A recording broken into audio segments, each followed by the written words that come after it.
Just wait outside the Civil Affairs Bureau, and a beautiful woman with $1 million fortune will approach you to get married.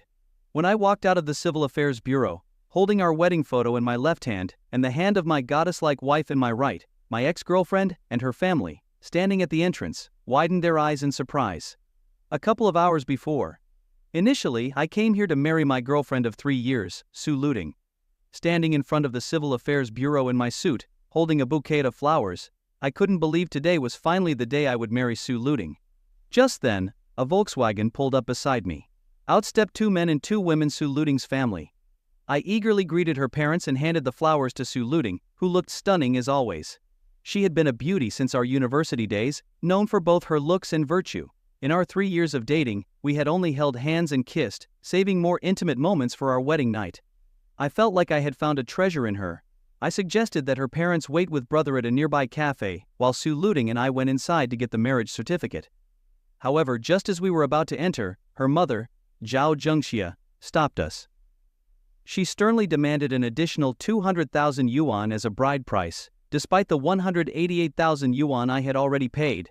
I was stunned and reminded her of the money I had already given, 130,000 yuan for her husband's surgery 2 years ago, 50,000 yuan for her son's school fees last year, and now another demand for 200,000 yuan.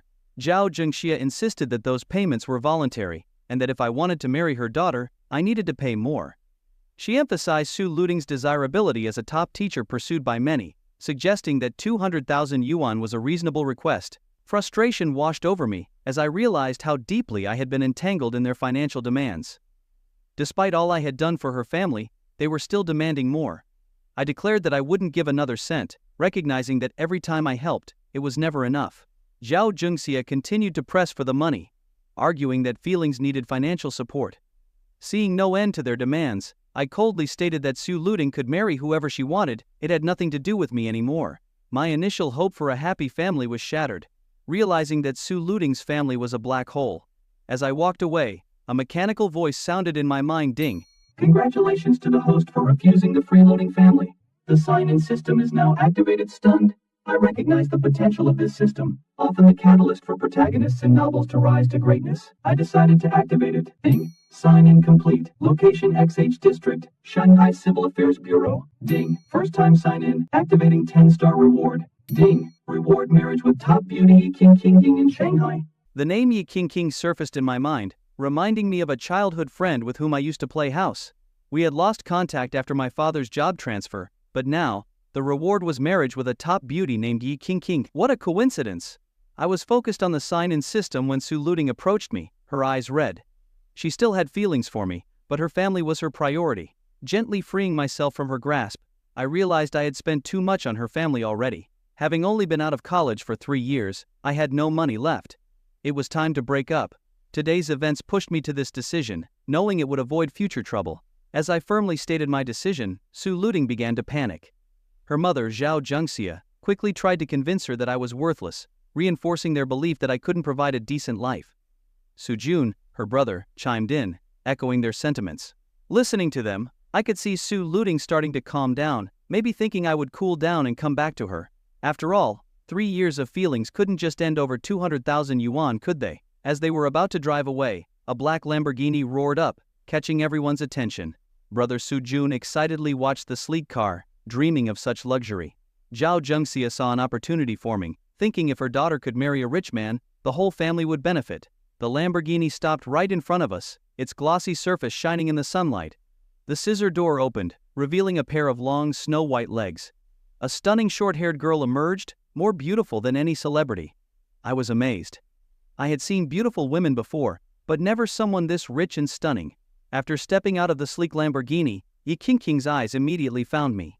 A faint blush spread across her cheeks, enhancing her natural beauty. Yi Qingqing closed the car door with a decisive click and cast a cold glance at Sue Luting's family, making them feel small under her scrutiny. After I moved away from our old neighborhood, the Yi family also relocated. Through her father's relentless efforts, they became regulars on the Forbes list.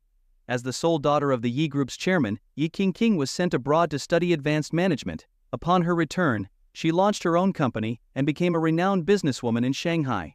But throughout all her successes, she never forgot the boy who once promised to marry her. For years she searched tirelessly for me, Recently, a private investigator finally located me, only to reveal I had a girlfriend. Even though she deeply loved me, she respected my relationship. When she learned I was getting a marriage certificate today, she sent her assistant to wait outside, planning to surprise me with a villa as a wedding gift. However, her assistant witnessed Zhao Zhengxia demanding additional bride money and reported everything back to Yi Qingqing. Furious and determined, she drove over immediately to her. The boy they belittled was a priceless treasure. Thinking of this, Yi Qingqing's smile turned charmingly mischievous. Su Luting, I should thank you for giving up on him. Giving me this chance, she mused silently. As Su Luting's family fell silent, Yi Qingqing walked confidently up to me and leaned on my shoulder. Her voice was soft but clear as she whispered, "Handsome, I heard that family just demanded an extra 200,000 yuan for the bride price." Her words immediately made Su Luting's family's faces turn ugly. Yi Qingqing pulled out a pack of cigarettes from her pocket, took one out, and placed it in Song Yun's mouth. She lit it for him and smiled. "Since we're talking money, let's not mention feelings. Someone as exceptional as you shouldn't be stuck in a rut. You should thank this family for showing you their true, ugly faces." Turning around, Yi Qingqing exaggeratedly said, "Hey handsome, you're not married, and neither am I. If you're willing, I won't ask for any bride price. We can get the marriage certificate right now." As she spoke, she playfully touched Song Yun's face. Every word she said was a slap in the face to Su Luting's family. The onlookers were stunned. Some guys waiting to enter the Civil Affairs Bureau sighed, wondering why their mothers-in-law weren't so easygoing. If they had demanded more money, could they have met with such luck? Zhao Zhengxia and Su Jun stood there in shock, staring at Yi Qingqing. Did they mishear? Did this beautiful woman just say she wanted to marry Song Yun without asking for any bride price? They were dumbfounded. Was this rich woman serious about marrying him? Were they dreaming? Su Luting's eyes widened as she looked back and forth between Yi Qingqing and Song Yun. She had thought that after a few days, when Song Yun calmed down, she could reconcile with him. But now, suddenly, there was a woman more beautiful and wealthier than her who wanted to marry Song Yun without asking for anything. She panicked. Yi Qingqing, seeing Su Luting's family turn red with anger, felt a sense of satisfaction. Helping Song Yun vent his anger, she wondered if this would give her a chance to enter his life and maybe have a few kids after marriage. Did Song Yun prefer boys or girls? But what Song Yun said next caught her off guard. "Sure, let's go get the marriage certificate now." Huh? What did he mean? Even though she wanted to marry Song Yun, hadn't they not seen each other for years? Shouldn't they catch up first and take things slow? Why was he rushing? Seeing Yi Qingqing's confused look, Song Yun asked, "Didn't you bring your documents?" He was puzzled. Wasn't this beautiful woman supposed to be his reward from the system? Why did she seem so clueless? "I did. I brought them." Yi Qingqing's heart raced. To hell with catching up and taking it slow. She was going to fulfill her wish today. "All right, let's go in." With that, Song Yun started walking towards the Civil Affairs Bureau, not bothering to look back at his girlfriend's family. Seeing that Song Yun was really going to marry someone else, Su Luting panicked. She wanted to stop him, but her mind was a mess, and she couldn't say a word. Today's outcome was entirely their own doing. If her mother hadn't interfered, if she had been firm in marrying Song Yun, they might already be discussing wedding plans. Su Jun watched Yi Qingqing follow Song Yun into the Civil Affairs Bureau, feeling utterly defeated. He clenched his fists, unable to believe it. Such a stunning woman was really going to marry Song Yun, a poor guy? It had to be fake, right? A hallucination maybe? Did rich women really go for guys like him? His worldview was shattered. About 10 minutes later, Song Yun came out holding Yi Qingqing's hand. Yi Qingqing tightly held onto Song Yun's arm, the bright red marriage certificate in her other hand, her face glowing with joy. She couldn't believe it. Within moments, she and Song Yun had become a legally recognized couple. She was ecstatic, truly overjoyed. Song Yun, on the other hand, felt a bit uneasy because Yi Qingqing was so beautiful. Her every smile and gesture stirred his deepest desires. The more he looked at Yi Qingqing, the more she reminded him of his childhood friend. Wait a minute. When they were kids, Yi Qingqing had a mark on her butt. They were playing house, and Yi Qingqing, as the mom needed a shot because she was sick, Song Yun, playing the dad, used a pencil as a syringe. Someone pushed him from behind, and he accidentally poked her for real. The mark had left a dark spot that looked like a mole. Thinking of this, Song Yun glanced at Yi Qingqing. "Where are you looking?" Perv. Yi Qingqing pinched Song Yun's waist, her face turning red. He. Outside the Civil Affairs Bureau, Song Yun saw that his ex-girlfriend's family hadn't left. They were glaring at him with dark expressions. Zhao Zhengxia couldn't believe it. This poor kid actually had a flash marriage with such a beautiful and wealthy girl. It indirectly proved her judgment wrong. Not only was she blind, but also incapable of recognizing a good person. Su Luding, looking at the marriage certificate in Yi Qingqing's hand, shouted with a trembling voice, Song Yun, are you really that heartless? You could have earned the 200,000 yuan with some effort.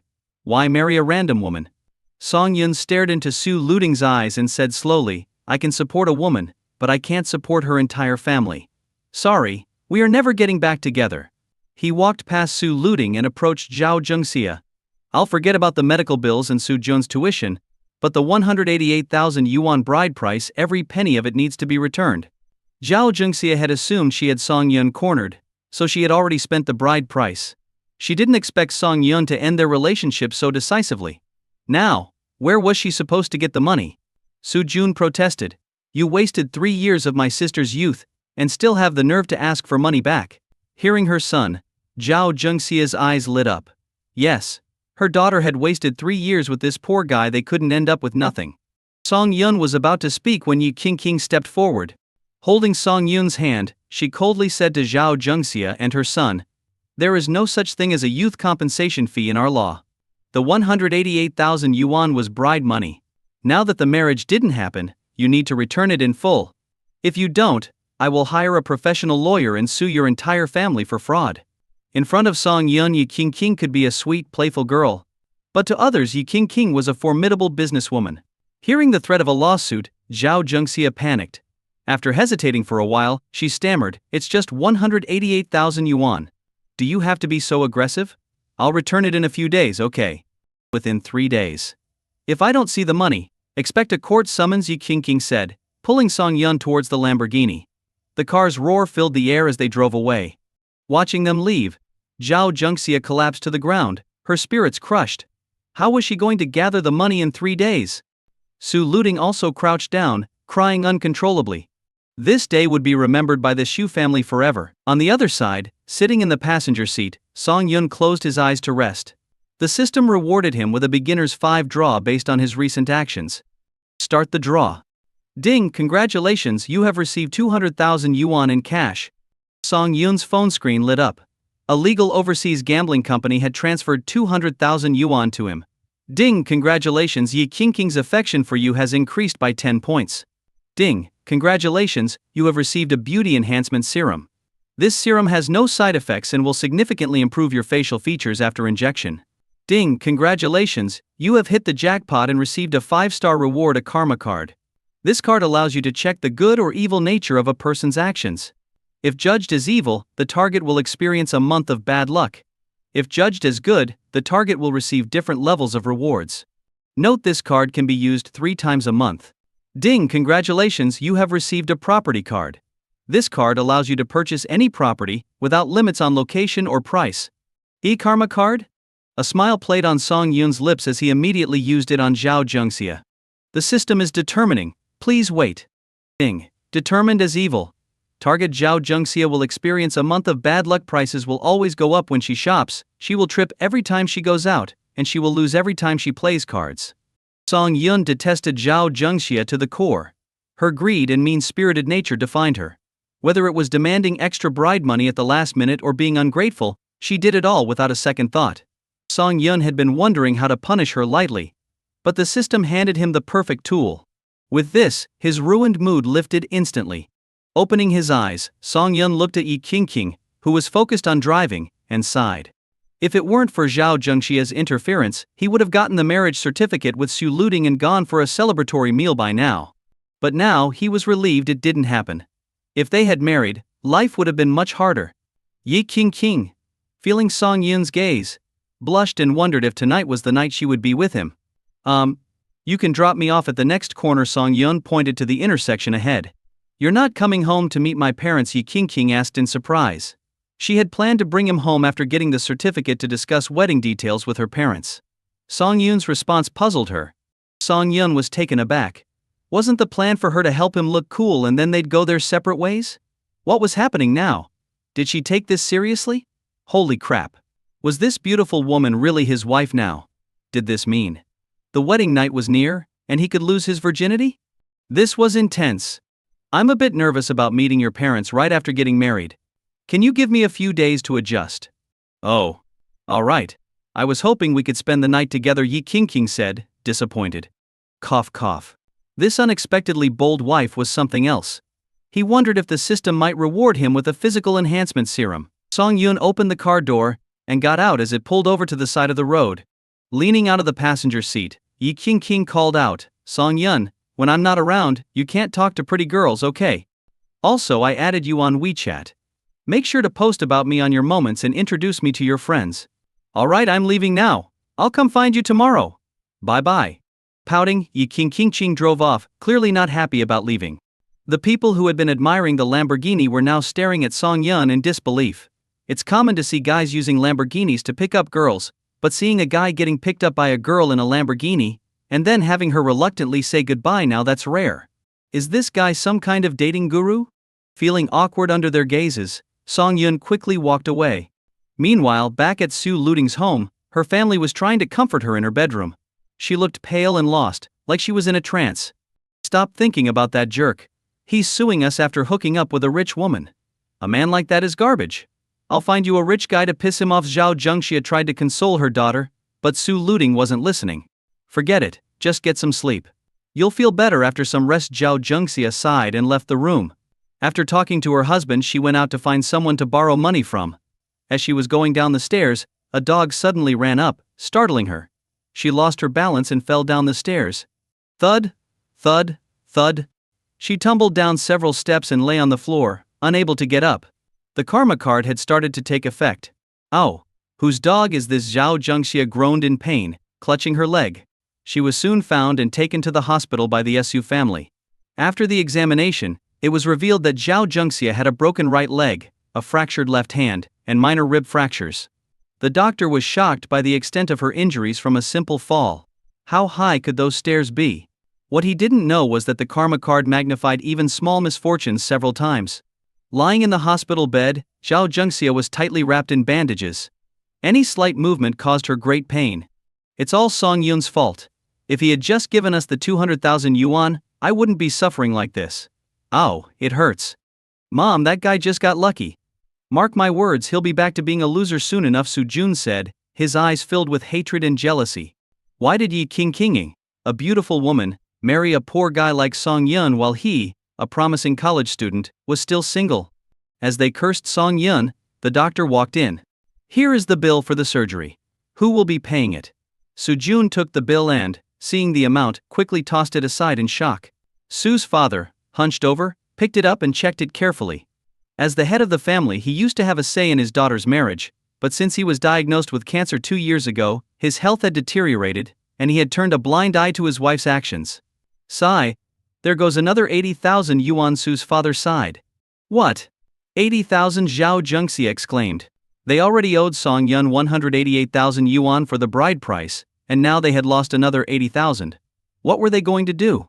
Zhao Zhengxia believed that if Song Yun didn't get his money in 3 days, Yi King would surely take them to court. After all, anyone who could drive a Lamborghini definitely had power and influence. Going up against an ordinary family would be a piece of cake. Looking at the bill, the Su family fell into silence. Maybe, Tingting, you could ask Song Yun to give us more time to pay back the bride price, Zhao Zhengxia shamelessly suggested, as if she hadn't just been cursing Song Yun. Su Jun chimed in, knowing their financial situation. They didn't have enough money to cover the bride price, let alone their mother's medical bills. Sis, we really don't have any money left.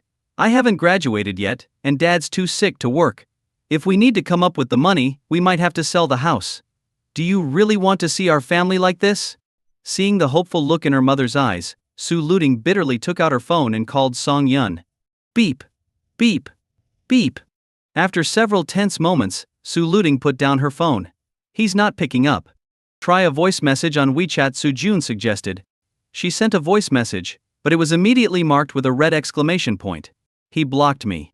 Su Luting's voice was choked with emotion as she looked at the years of messages between them on the screen, her heart aching.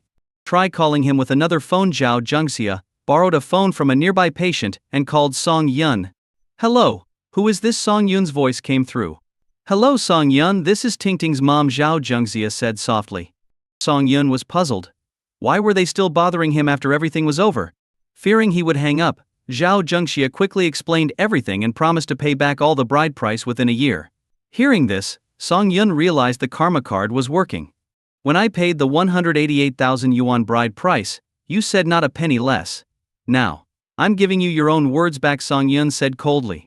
Hearing this, Zhao Zhengxia couldn't help but cry. Song Yun, for Tingting's sake, please give us another chance.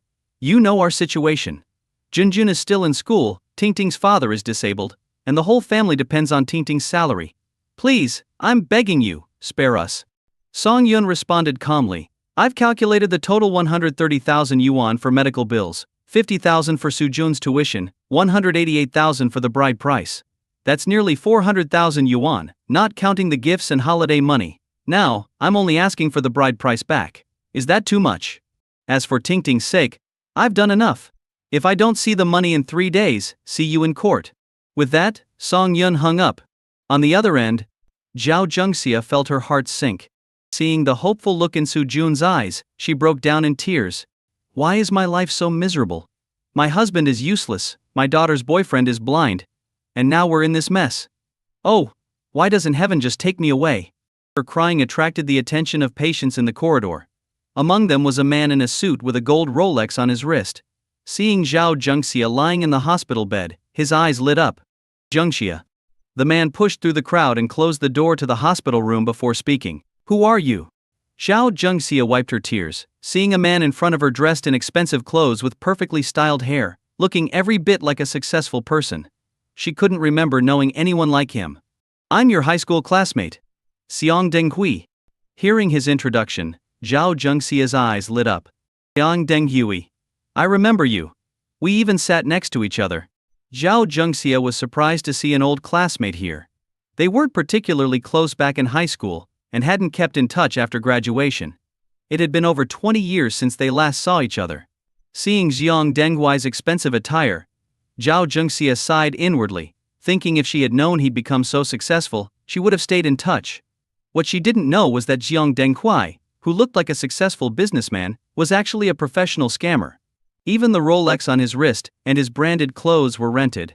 He was at the hospital scouting a potential victim and decided to talk to her since it couldn't hurt to scam one more person.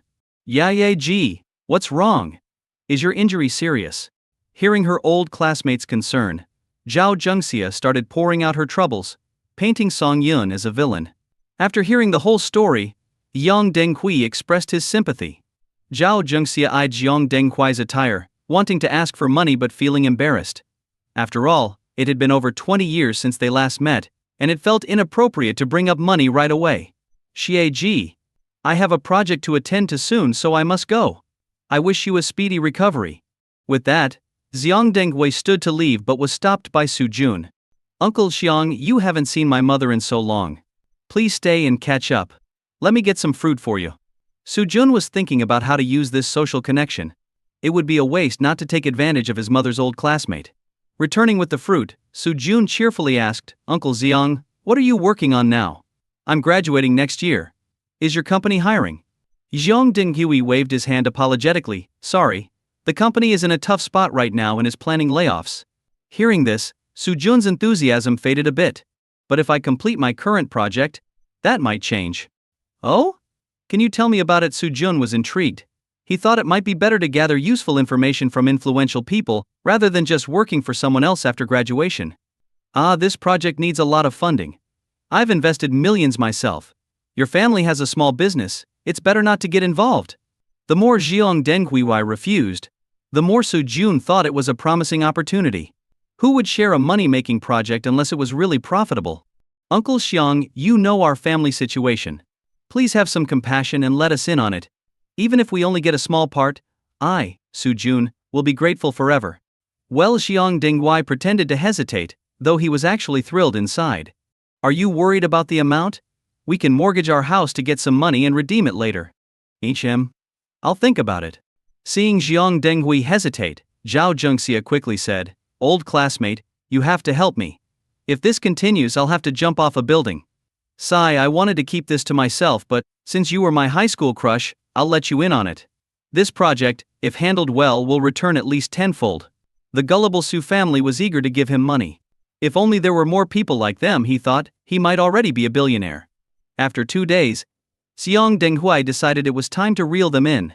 Zhao Zhengxia, eager to make big money, wasted no time taking him to the most expensive hotel in town.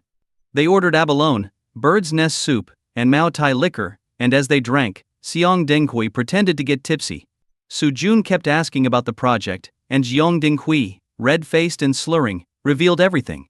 As a university student, Su Jun thought the project sounded even better than his uncle had suggested. It wasn't just 10 times the profit if done right, they could earn 20 times the investment. It was a long-term, profitable venture. Faced with such a golden opportunity, Su Jun's greed took over. He persuaded Zhao Zhengxia to invest 3 million yuan into the project, even if it meant selling their house and everything they owned. Though the amount was huge, Zhao Zhengxia, spurred by thoughts of Song Yun's disdainful expression and the allure of the investment, decided to go for it. Make it big and succeed, Xiong Denghui said, ending the meal. Now, all he had to do was wait for the 3 million yuan to hit his account so he could disappear.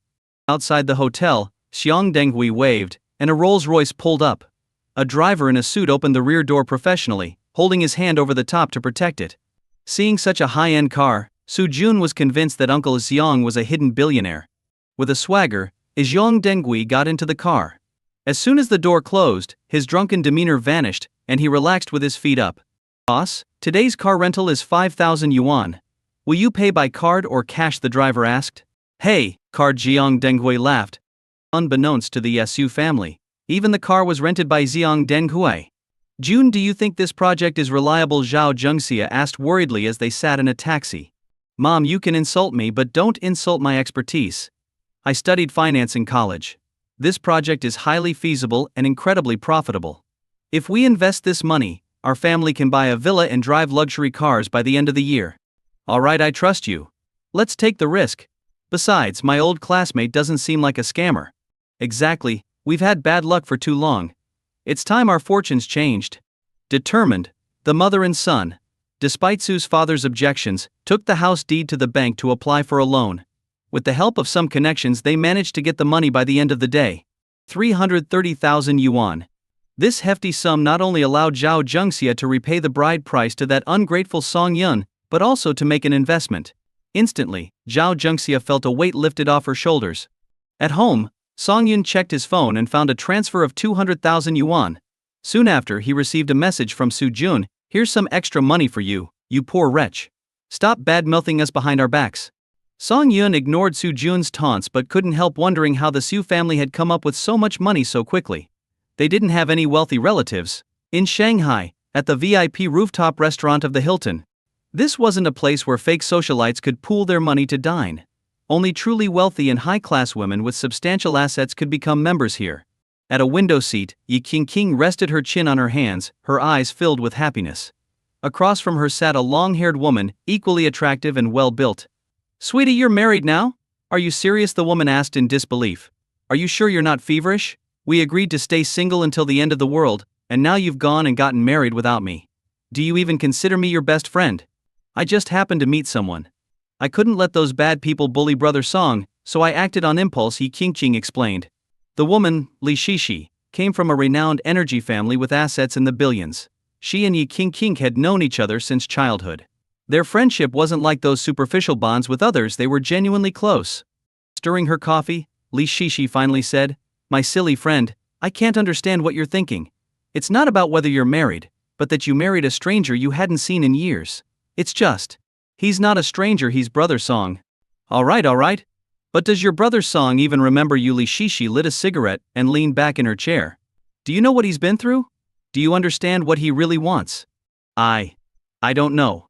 But I like him." Sigh. "They say love lowers your IQ. Yours hasn't just lowered, it's gone negative. My dear friend, you know nothing about him, yet you're betting your whole life on him. Have you forgotten what happened to Mo Lan?" Mo Lan was a well-known socialite in their circle. Her family was in real estate and very wealthy. During college, she met a poor boy and, after much begging, her family finally agreed to their marriage. 3 years later, her parents mysteriously died, leaving her as the sole heir. The poor boy then took over the family business, only to later squander all assets, have numerous affairs, and drive Mo Lan into depression, which led to her suicide.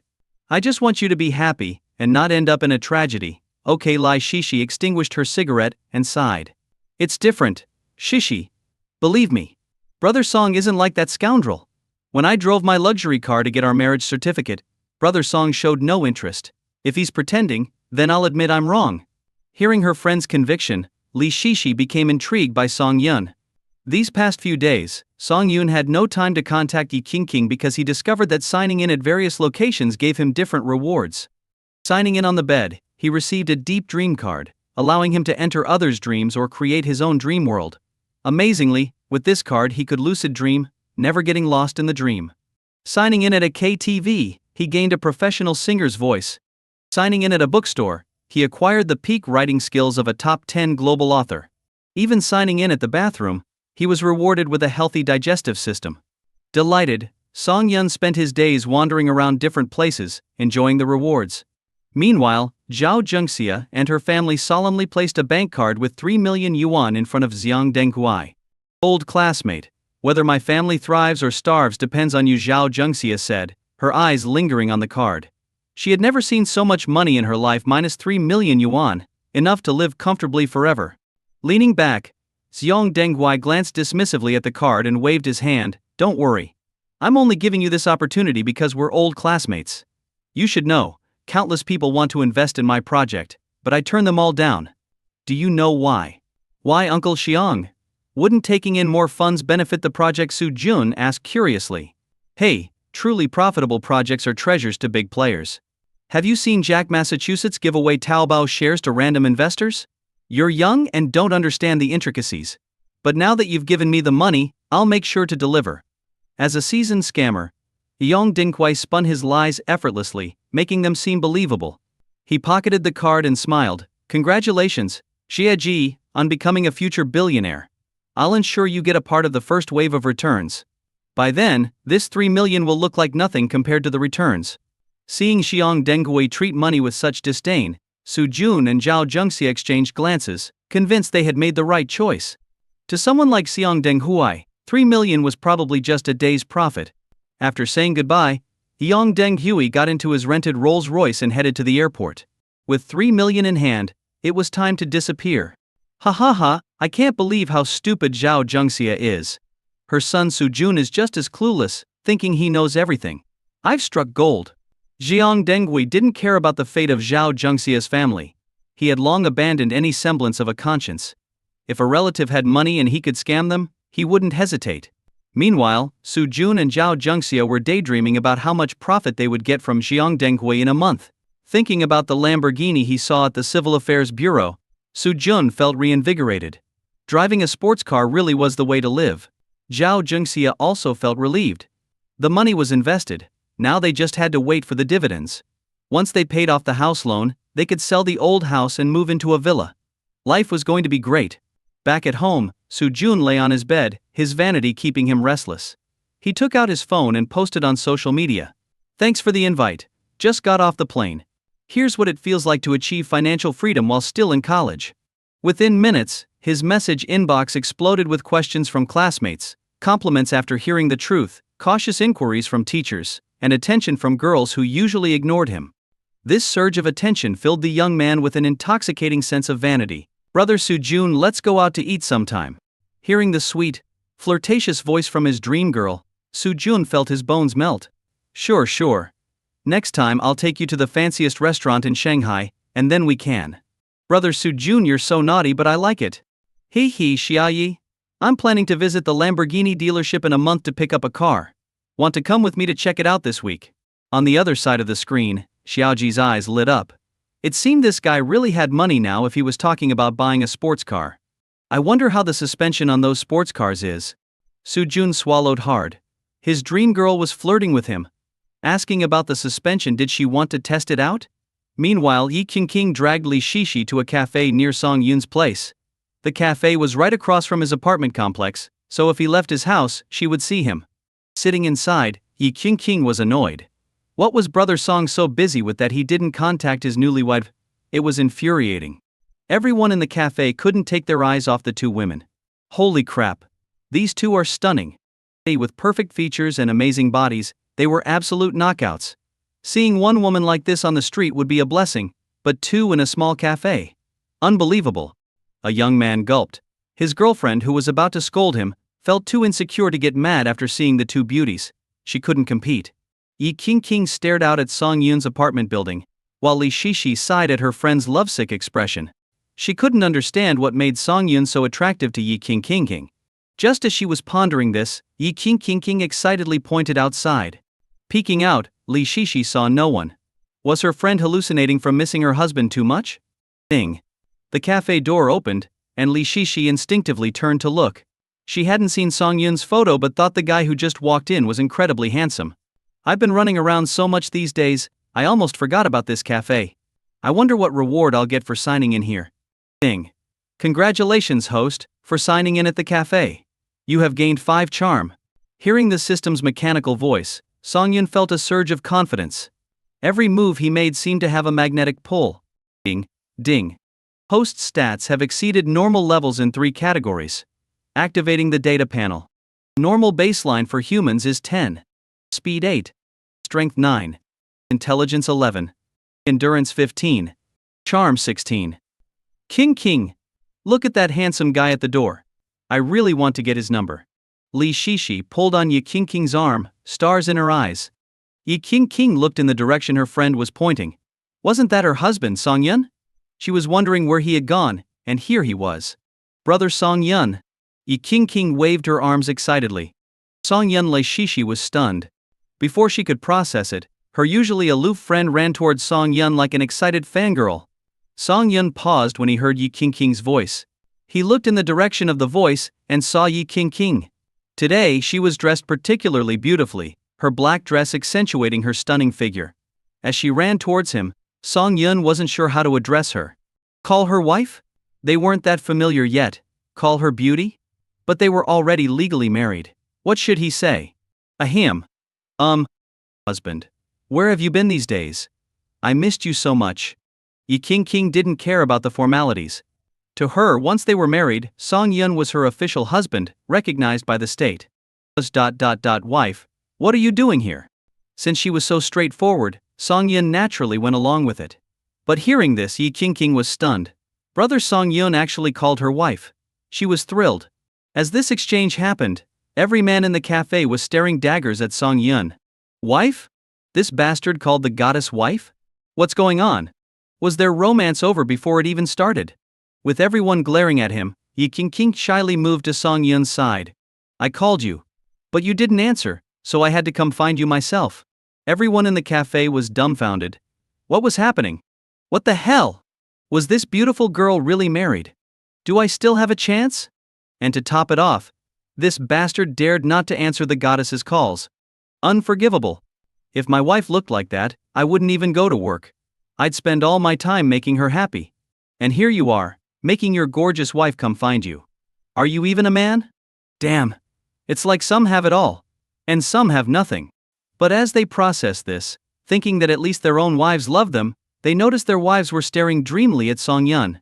Yi Qingqing led Song Yun over to Li Shishi. Shishi. This is my husband, Song Yun.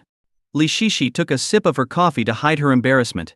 She finally understood why her best friend had rushed into marriage with a man she hadn't seen in nearly 20 years. If it were her, she'd lock Song Yun up at home after getting married. He was just too damn irresistible. It seemed she had worried for nothing. Her friend's happiness was something she couldn't fathom. Song Yun nodded at Li Shishi and sat across from her. Li Shishi kept glancing at Song Yun, her eyes filled with curiosity and inner conflict. Yi Qingqing, you bad woman. You lied about childhood sweethearts growing up to marry you. If it were an ugly guy, would you still rush into marriage? You just married him for his looks. While Song Yun and the two girls chatted, a man in a suit walked over. He wore gold-rimmed glasses, had a fair complexion, and exuded a scholarly vibe. Hello, ladies. His eyes roved over the two women's bodies with possessiveness. He had been debating whether to approach them ever since Yi Qingqing called out husband. He decided he had to make a move, because he had a hidden fetish for married women. Seeing beautiful married women always made him want to claim them for himself, then discard them when he got bored. With his looks and wealth, he had seduced dozens, if not hundreds, of women. He had a routine that made girls lose their heads over him. But this time he felt he had met his match. These two beauties paid him no attention. It was Song Yun who looked up and asked, "Hello, can I help you?" Hey, just saying hi and making friends. The man tried to sit next to Li Shishi, but she firmly refused. Undeterred, he shamelessly dragged a chair over from another table and sat in the aisle. Song Yun looked at him with disgust, thinking this guy must be an idiot. No sense of decency. "Excuse me, you're being a nuisance. Could you please leave?" Yi King said, unnerved by the man's invasive gaze. "Hey, I heard you ladies discussing Pride and Prejudice. I'm well versed in the original English version from my university days. If you want to understand it better, I can explain." "No need. If I have questions, I'll ask my husband," Yi King interrupted. What the man looked Song Yun up and down, thinking this guy was just another pretty face. Pride and Prejudice wasn't a book everyone could appreciate. Its tedious plot and long character list deterred many. Your husband might be handsome, but I majored in classical literature. I can make even the dullest books come alive." The man smiled, already plotting. He believed these two beauties were literary types. If he could impress them with his knowledge, he might get closer to them, maybe even end up discussing literature late into the night in a hotel. "Sorry, we don't need your explanation. Please leave," Yi King said sternly. "Miss, are you worried that my presence will hurt your husband's self-esteem?" The man tried a risky move, aiming straight for the heart of the issue. Yi King did worry a bit. According to the information, Song Yun was just an ordinary person. How could he know much about literature? "No matter what, I like you the most, Song Yun," she reassured, her voice soft. Song Yun patted her head with a smile. "Then let me make you like me even more." Literature? He had been transformed by the system in recent days, gaining deep knowledge of literature from ancient to modern times, both domestic and foreign. Explaining Pride and Prejudice? He could write a masterpiece himself. Hearing this, Yi King decided not to press further. In front of others, she had to maintain Song Yun's dignity. If he couldn't say much, she would simply pull him away. The man looked at Song Yun with a fake smile. "Did I misjudge today and meet a literary expert?" "Not an expert, but I know a few things." Song Yun activated his memory, where countless thoughts of top writers swirled. Among them was Jane Austen, the author of Pride and Prejudice. Jane Austen was born in a small town in Austria. Her father was a local clergyman, and she never attended school. While writing Pride and Prejudice, she probably never imagined it would break the old conventions of European literature. Song Yun's detailed and professional explanation left the onlookers in awe. Who knew this pretty boy was so knowledgeable? Quoting classics made him even more impressive. This was the result of Song Yun's enhanced charm. When he focused on something, he naturally exuded an engaging presence. The man with gold-rimmed glasses became increasingly uneasy. His understanding of foreign literature was superficial, having only attended a few university lectures. Finding them boring, he never delved deeper. Listening to Song Yun's fluent discourse on European literature, he realized this guy's knowledge might surpass his own professors. I have something to do, I'll go now." Knowing he would only embarrass himself further, the man hurriedly left. Yi King couldn't take her eyes off Song Yun. She never expected her husband to be not only handsome but also so knowledgeable. He was a treasure. No, not a treasure boy, a treasure husband. This little incident made the men who had initially resented Song Yun soften their views. Who could truly hate a guy who was good-looking, had a beautiful wife, and was so capable? Li Shishi, too, was endlessly curious, pestering Song Yun to share more juicy tales of European literary figures, her eager eyes making him uncomfortable. Taking the chance to excuse himself, Song Yun claimed he needed to use the restroom and slipped away from the small tormentor. When he returned, Yi King was outside on a phone call, leaving him alone with Li Shishi, which made him feel uneasy. "Where's King?" Song Yun asked, forcing himself to be polite. "What, you can't bear to be away from your wife? Or you just don't want to be alone with me? Is her best friend drunk? Or just messing with him? What's with these flirty comments?" Seeing Song Yun's discomfort, Li Shishi scooted closer. Song Yun quickly moved away. And so it went. One moving closer, the other trying to keep distance. "Stop moving. You're going to fall off your chair." Li Shishi laughed at his pure reaction. Most men would have accepted her advances by now. Wanting to tease him more, Li Shishi pouted and looked at Song Yun with big, watery eyes. "Why do you dislike me so much? King and I have been best friends since we were kids. We even promised to marry the same guy. Are you rejecting me because you don't want to marry me?" "I have something to do, I'll go now.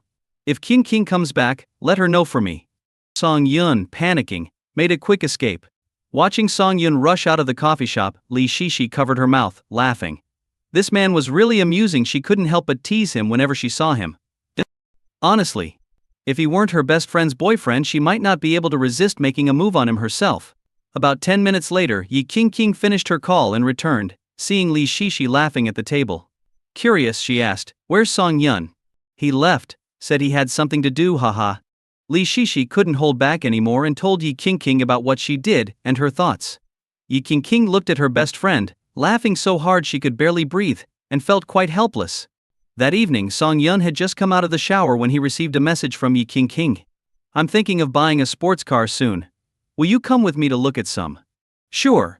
Then tomorrow morning at 10, see you in front of your place." "See you then." After replying, Song Yun dried his hair, thinking about how he hadn't checked in at a sports car dealership before, and wondered what kind of reward he might get. Early the next morning, Song Yun was ready and waiting at the entrance of his neighborhood. Just past 10, the roar of a sports car engine approached from outside the neighborhood. The same impressive Lamborghini from before slowly stopped in front of Song Yun. Once inside, he noticed that Yi Qingqing was dressed differently today. Usually Li Shishi preferred slightly formal clothing, but today she wore a sexy light purple bodycon dress that accentuated her figure perfectly. Her curves were stunning, and her exposed skin was fair. Any man would be captivated. For a moment, Song Yun was stunned. Seeing his reaction, Yi Qingqing secretly laughed. Last night, she had carefully considered her outfit for today. After trying different looks, she decided that since she had been married for a while but hadn't had any intimate moments with Song Yun, she would choose her boldest dress to try to seduce him. It seemed her efforts were paying off. After a while in the car, Song Yun snapped back to reality. He hurriedly explained, "I was thinking about something when I got in the car." "Huh? What were you thinking about?" "I was thinking about how big the steering wheel is." "No, I mean how white the seats are." "Oh, forget it." His mouth always seemed to betray him at crucial moments. He wanted to slap himself. Seeing Song Yun's red face and sweating forehead, Yi Qingqing giggled, all right, I'm your wife. You can look at me all you want, I won't say anything." As she spoke, a blush spread across her fair cheeks. As the car started, Song Yun couldn't help but steal glances at Yi Qingqing. Yi Qingqing's face was flushed. Did Song Yun really like her outfit today? Would he want to go home with her after buying the car? And if they went home, would he stay the night? If he stayed, would they share the same room? And then the thought made Yi Qingqing feel hot all over. Noticing Yi Qingqing looking like she had a fever, Song Yun quickly steadied her hand on the steering wheel. "Song Yun is holding my hand." Yi Qingqing screamed internally. This was a small step for their relationship but a giant leap for her. Seeing Yi Qingqing about to lose control, Song Yun rolled down the window, letting the cool breeze in to help them both cool down. Meanwhile, in the Su family living room, Zhao Zhengxia held her phone, looking worried. It had been many days since Zhejiang Denghui left. During this time he hadn't answered calls or replied to messages. Had she been scammed? Just as she voiced her concern to Su Jun, he interrupted her. "Mom, don't worry. I specifically looked up the project online. Uncle Xiang's project is real and already underway. Besides, if you don't trust Uncle Xiang, you should at least trust your son. I've seen a lot of people and I won't be wrong about this." Hearing her son's words, Zhao Zhengxia felt a bit relieved, but Zhejiang Denghui not answering calls was still troubling. The family couldn't just wait around for a month, could they? "Mom, if you're bored, go play mahjong with those ladies. I have an appointment to check out some cars at the dealership. Once the money comes in, I'll pay in full." Su Jun looked at his phone with delight. After days of flirting with his goddess, they were now comfortable enough to joke around. Although it was mostly him talking and her playfully scolding him, didn't this mean she liked him? Thinking about buying the car and then taking his goddess to a fancy dinner, he was getting more excited. "Mom, I'm heading out. Don't worry so much. Uncle Xiang might just be busy and hasn't checked his phone. Don't keep pestering him, or it'll look like we don't trust him." With that, Su Jun left and took a taxi to pick up his goddess. Meanwhile, Song Yun and Yi Qingqing arrived at the Lamborghini dealership. Congratulations, host, for successfully checking in at the Lamborghini dealership. You've been awarded a Lamborghini Veneno. As expected. Minor. Hearing the system notification, Song Yun was thrilled. The Lamborghini Veneno was a limited edition worldwide. It wasn't something money could buy easily. The system was incredibly generous, gifting him a car worth millions. But the surprises didn't stop there. A new memory suddenly flooded Song Yun's mind. As he processed the memory, Song Yun felt a chill. It contained the driving skills of a top race car driver. He could now effortlessly drive the Lamborghini Veneno without any learning curve. Let's go in. Yi Qingqing parked the car and linked her arm with Song Yun's, smiling. Only then did Song Yun notice Yi Qingqing's crystal high heels. Under the sunlight, the shoes sparkled with rainbow colors, complementing her fair feet perfectly. They walked into the dealership, chatting and laughing. A saleswoman in a uniform quickly approached. Miss Yi, are you here to look at cars today? The saleswoman asked attentively, standing close to Yi Qingqing. Yes, I'm just here to buy a car, Yi Qingqing said with a smile. Song Yun, meanwhile, was looking around for the Lamborghini Veneno that the system had awarded him. Sure enough, there it was on display, a brand new sports car, like a king among cars, commanding admiration. Seeing Song Yun frozen in place, Yi Qingqing followed his gaze and saw the unique car. Intrigued, she pulled Song Yun towards the Veneno. The saleswoman followed, her tone regretful. Miss Ye, you have an excellent eye. That model is one of a kind. Unfortunately, it's already been sold. It's just here for display, but the owner might come to pick it up any day now. Already sold. Yi Qingqing looked a bit disappointed. Seeing her expression, Song Yun was about to tease her when they heard a voice from the dealership entrance. Ah, Su Jun, look at that car. It's so cool. Can we buy this one? The voice belonged to Xiaoji, and beside her was Su Jun. They had planned to visit the dealership today to look at cars, waiting for the money to come through so they could buy one outright. Hearing Su Jun's name, Song Yun turned curiously. Sure enough, there was Su Jun, looking like a lovesick puppy next to Xiaoji. What's he doing here? Song Yun was puzzled. Even if the bad luck card had worn off, Su Jun's status shouldn't be enough to buy a sports car, right? With the Su family's finances, the best they could afford was a car worth tens of thousands, and even then, they'd need a loan. Had something happened in the past few days that he didn't know about? Su Jun also noticed Song Yun, not because of Song Yun but because of the stunning Yi Qingqing. He recognized her from the Civil Affairs Bureau a few days ago. Seeing her again, Su Jun's heart raced. He hadn't dared to look closely before, but now, after a thorough look, he felt that compared to Yi Qingqing, Xiaoji was no goddess. She was just fooling some naive kids at school. The real goddess was Yi Qingqing. Song Yun had incredible luck to marry such an absolute beauty. It was infuriating. Xiaoji, oblivious to Su Jun's change in demeanor, walked up and started admiring the Lamborghini Veneno. Su Jun, this car is amazing. Let's buy it. I'm sorry, miss, but this car has already been reserved and is not for sale, the saleswoman explained politely. Already reserved. Su Jun felt his pride wounded. The dealership had such a high-end car, and it was already sold. How much would it cost to order one, and how long would it take to arrive? I'm sorry, this model is limited edition and requires special ordering from the headquarters. The total cost would be around 40 million yuan. 40 million? Korean won. You must be joking. Of course it's in yuan. Su Jun gasped. He knew Lamborghinis were more expensive than other sports cars, but he didn't expect it to be so much more. Realizing that whoever could buy this car was no ordinary person, Su Jun circled the car greedily, his eyes full of envy. Xiaoji, standing next to Su Jun, also looked at the Lamborghini with envy. This car not only looks amazing, but I bet its features are top-notch too. Although she didn't know much about cars, she understood the concept of spending millions. Anyone who could afford such a car was definitely one of the top elites in Shanghai. Seeing Xiaoji's interest in the car, Su Jun tried to show off his limited knowledge. Xiaoji, this car's performance surpasses 99% of other sports cars. We might think millions is a lot, but to the owner, this car is just a drop in the ocean. Plus, think about the customization and maintenance costs. It's astronomical. Hearing this, Xiaoji's eyes sparkled with admiration. Then the person who bought this car must be a big deal, right?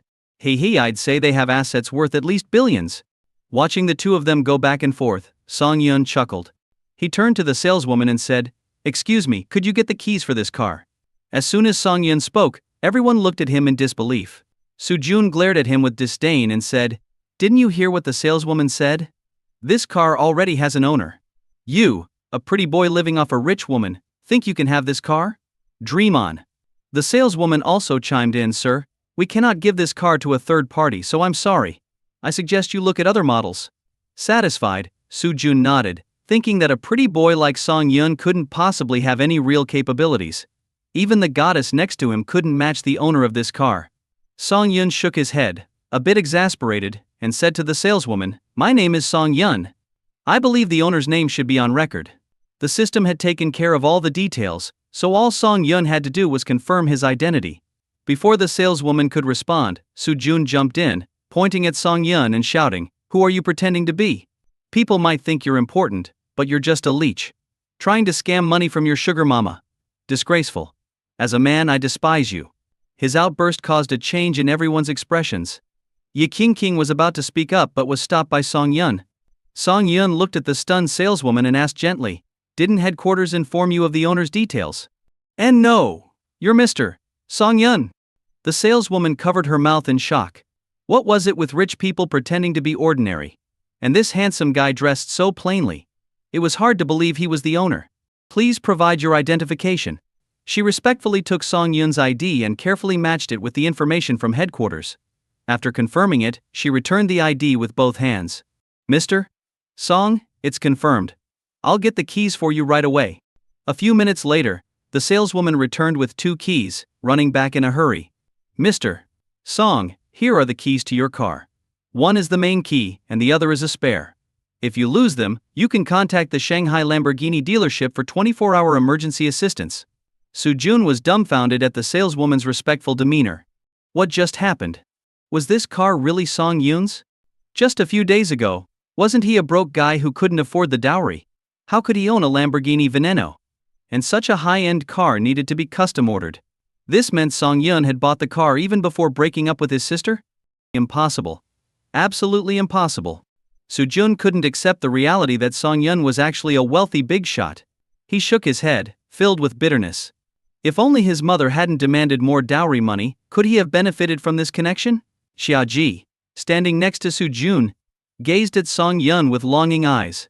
This guy is not only more handsome than Soo-jun but also richer. If I could hook up with him, would I become a phoenix?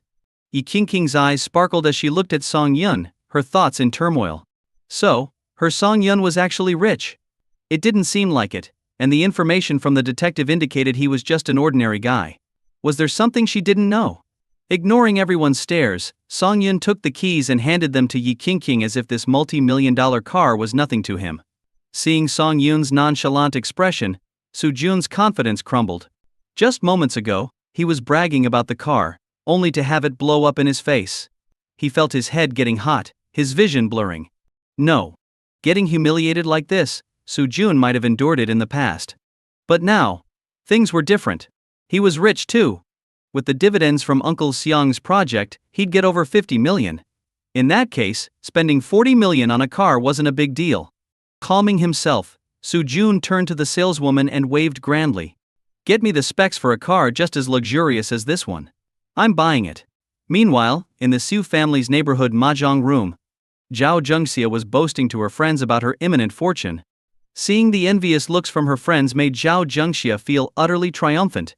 In the middle of her storytelling, the door to the mahjong room opened. 2 police officers walked in. Everyone quickly stashed their money, fearing accusations of illegal gambling. The officers ignored their actions and approached Zhao Zhengxia, who suddenly felt a twinge of anxiety. "Are you Ms. Zhao Zhengxia?" "Yes, that's me.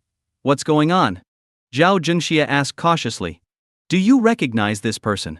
One officer pulled out a photo from a folder and placed it in front of her. "Xiang Denghui. I know him. What's happened?" Zhao Zhengxia felt a pang of panic. "I regret to inform you that this suspect is a professional con artist. He scams middle-aged and elderly people by promising high returns on investments. Someone reported him to the Shanghai Criminal Investigation Team yesterday. We've opened an investigation, but it might take a long time to find him. You should prepare for a lengthy process. Xiang Denghui is a fraud."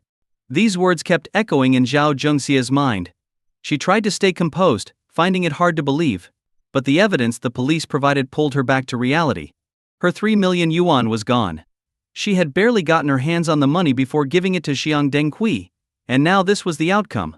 Was fate really against the Su family? Seeing Zhao Zhengxia on the verge of collapsing, the police quickly tried to calm her down and began taking her statement. After it was over, Zhao Zhengxia, with a bitter expression, asked, "Officer, can we get our money back?" Well, the young officer hesitated. The older officer sighed and said seriously, From our experience, con artists usually spend the money immediately.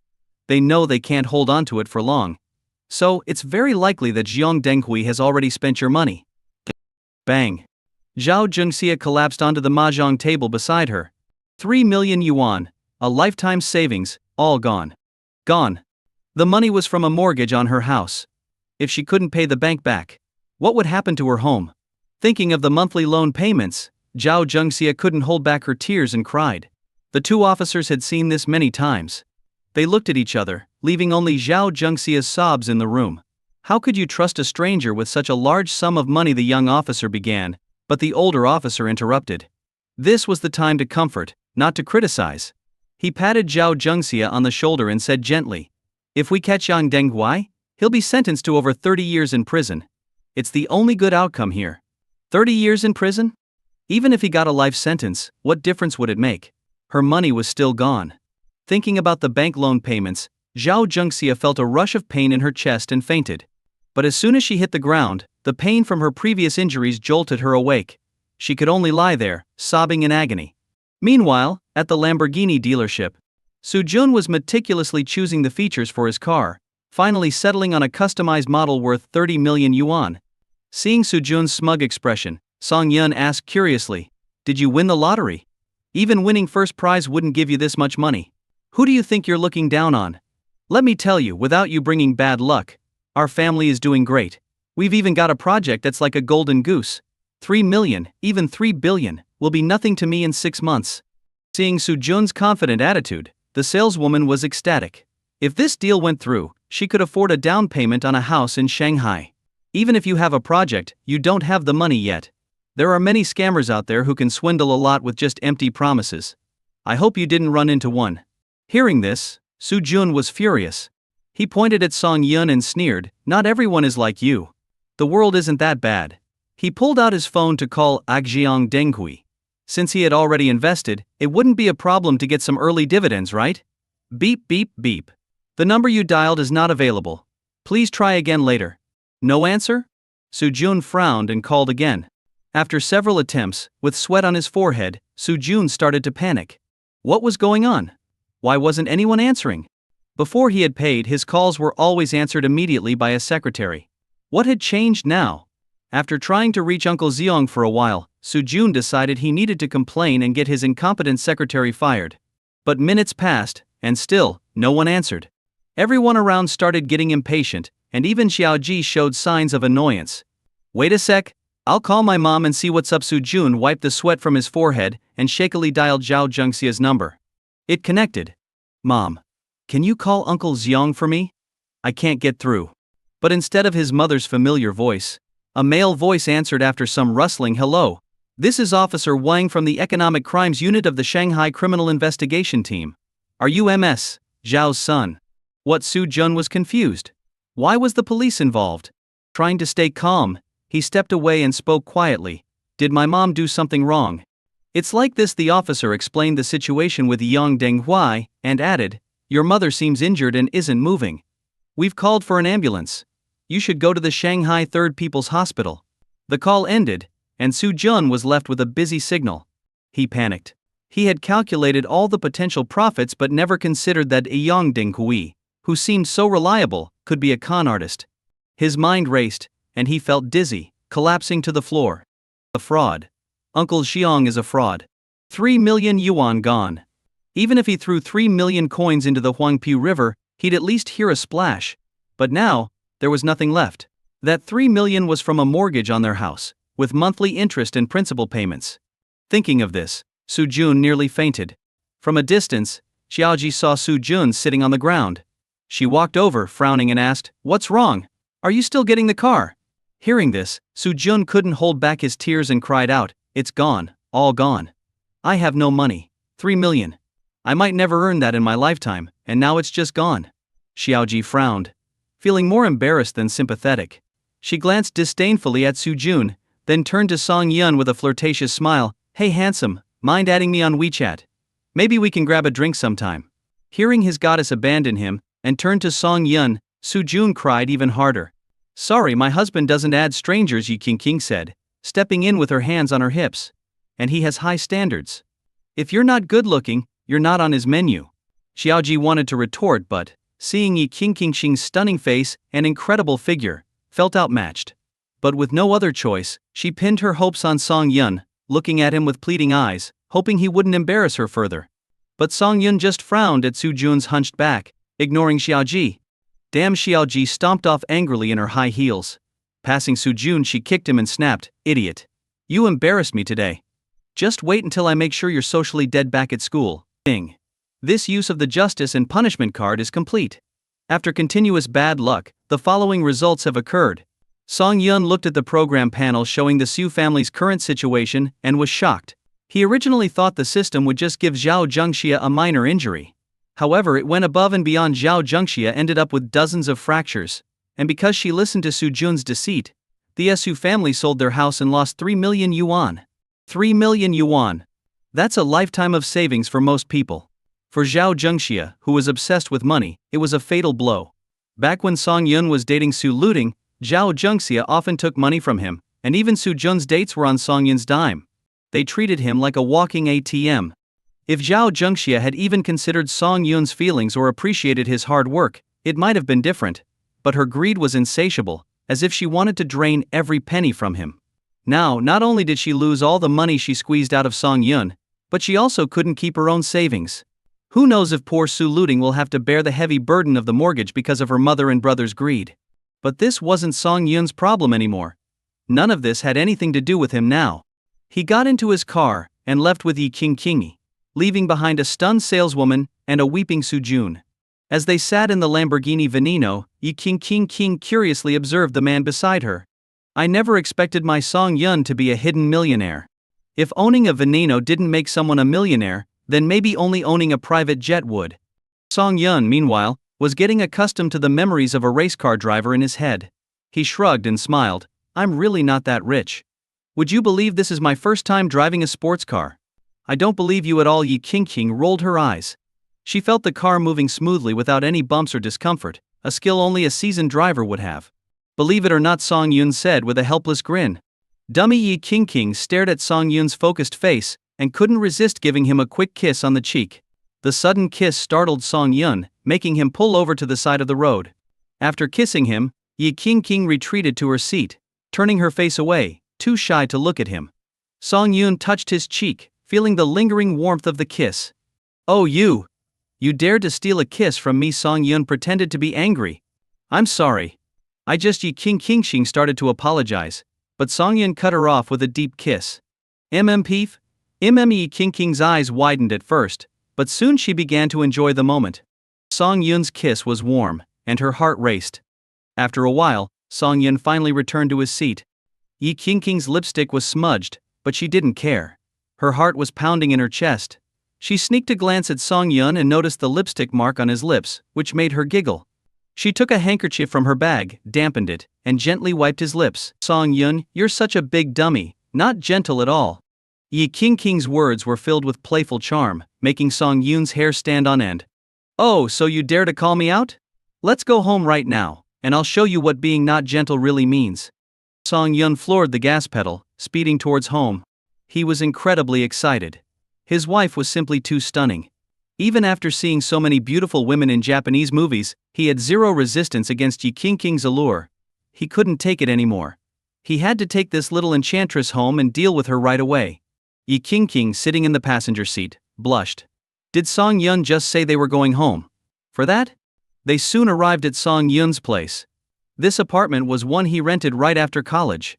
The monthly rent was 4,000 yuan. If it weren't for his decent salary and his habit of cooking at home, he wouldn't be able to afford living in Shanghai. As the car stopped, all eyes from the surrounding neighbors were glued to the luxury sports car. The neighborhood wasn't high-end, nor was it shabby, just average. Having a BMW or Mercedes worth tens of thousands was a big deal here. But seeing a luxury supercar pull in was a shock. Song Yun got out of the car and walked over to open the door for Yi Qingqing like a gentleman. The neighbors were stunned to see that the car owner was Song Yun. When a stunning woman stepped out of the car, their confusion grew even more. Song Yun driving a sports car, and with a beautiful woman? Wasn't he the frugal young man they knew? Ignoring the stares, Song Yun nodded to the neighbors and led Yi Qingqing upstairs. As soon as they were out of sight, The neighbors gathered and started gossiping. I always said Song Yun had a face destined for wealth, but you all didn't believe me. Now he's driving a supercar into our neighborhood, do you believe me now?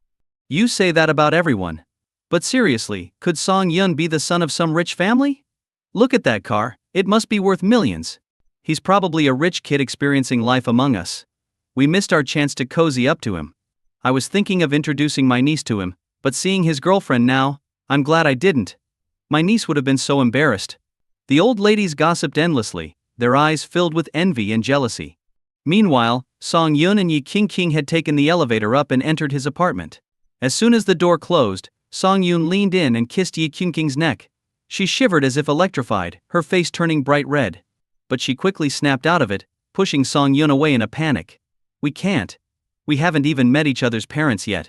Hearing the firmness in her voice, Song Yun's fiery passion was doused like cold water. She was right, he didn't know much about Yi King yet. What was he thinking? It was all Yi King's fault for being so beautiful, having such an incredible figure, and dressing so seductively today. Otherwise, how could he, an upstanding man, be swayed so easily? Yes, it was all Yi King's fault. Take a seat somewhere, I'll get you some water. Sensing the awkward tension, Song Yun quickly turned and headed to the kitchen. Song Yun, I always thought a guy's place would be messy, but your place is surprisingly clean, Yi King said as she sat on the sofa, looking around. Song Yun's rented apartment wasn't big, just a one-bedroom with a living room, kitchen, and bathroom, all under 50 square meters. It wasn't as big as Yi King's bedroom, but since it was Song Yun's place, it felt perfect to her. Since I live here alone, I can't stand it if it's too messy. Song Yun handed Yi King a bottle of cold water with a smile. Did you have someone clean it for you? Yi King teased, rolling her eyes playfully. From now on, this place is mine. No other female creature is allowed inside. Hey, what about pets? Song Yun decided to play along. No pets either. Yi King took a sip of the water and immediately spat it out, her face turning a bit red. It's not a good time for me to have anything cold. Oh right. Song Yun quickly realized she was probably on her period. Luckily he hadn't gone further, or things could have gotten awkward. He fetched a bottle of room temperature water, sat down next to her, and curiously asked, speaking of which, since we got married, I still don't know much about your family. Can you tell me more? Yi King looked at Song Yun seriously, thinking, so he really didn't recognize me. Just wait until he finds out. Feeling a bit guilty, Song Yun realized he hadn't exactly given her a proper proposal, parental blessings, or a wedding. They had just rushed into getting their marriage certificate, and anyone would feel hurt by that. My mom is pretty easygoing, but my dad is very strict. How strict? It's hard to explain. He's just not easy to get along with. Plus, he's the richest man in Shanghai, so he's a bit hard to read. Hearing this, Song Yun started to sweat. He had thought Yi King's family might be worth a few billion, but the richest man in Shanghai? The richest man in Shanghai must be worth tens of billions. While Song Yun wasn't struggling financially, his wealth was nothing compared to a billionaire. Do you have any siblings? Yi King shook her head, looking at him blankly. So you're an only child? Yep. My dad says having me is enough for this lifetime. Song Yun noticed that Yi King's expression was becoming increasingly perplexed, and wondered what she was thinking. Just to be clear, I don't plan on becoming a live-in son-in-law. Hearing Song Yun mumbling, Yi King burst out laughing. She leaned on his shoulder and said, dummy, no one said you'd be a live-in son-in-law, and you're not allowed to be one. Hey. Oi. Song Yun put his arm around her shoulder and asked, so, if our dad is the richest man in Shanghai, has your family been wealthy for generations? Yi King thought for a moment and nodded. We were pretty well off, but then we went bankrupt for some reason. When I was very young, my dad seized an opportunity and brought the family fortune back. Oh? What opportunity did your dad seize to become the richest man? Song Yun wondered if her dad also had some kind of system like his. The old family estate got demolished, and my dad got a lot of money from that. He invested it wisely, started factories and companies, and built it up to what it is today. Second-generation demolition tycoon, can't mess with them. Turns out there's some truth to the saying, one demolition, 3 generations of wealth. I'll make some time to visit your dad. No matter how tough he is on me, I won't say a word back. I'll make sure he knows I'm serious about you, Song Yun said. His words filled with sudden sweetness, making Yi King's cheeks flush. She leaned in and gave Song Yun a quick kiss on the lips. They spent the next 2 hours in that cozy, intimate atmosphere. Song Yun felt that if they stayed any longer, he'd definitely fail at being a modern-day Liu Shihui, a man of virtue who resisted temptation. It's getting late. I'll take you home, Song Yun said, standing up and turning away to hide his awkwardness. All right. But we have to plan our next meeting, Yi Qingqing said reluctantly. Sure, Song Yun was struggling with a very male-specific awkwardness, mentally chanting the Heart Sutra and taking deep breaths to calm down. Let's go. They got into the car and drove off. Downstairs, a group of older ladies sunbathing pointed at the car exhaust and chatted. Looks like Xiaosong is doing well. It's been almost 3 hours. Young people. It's normal to be passionate. The more I see them, the more I think they fit together. After dropping Yi Qingqing off, Song Yun parked his car in a nearby large supermarket's underground parking lot.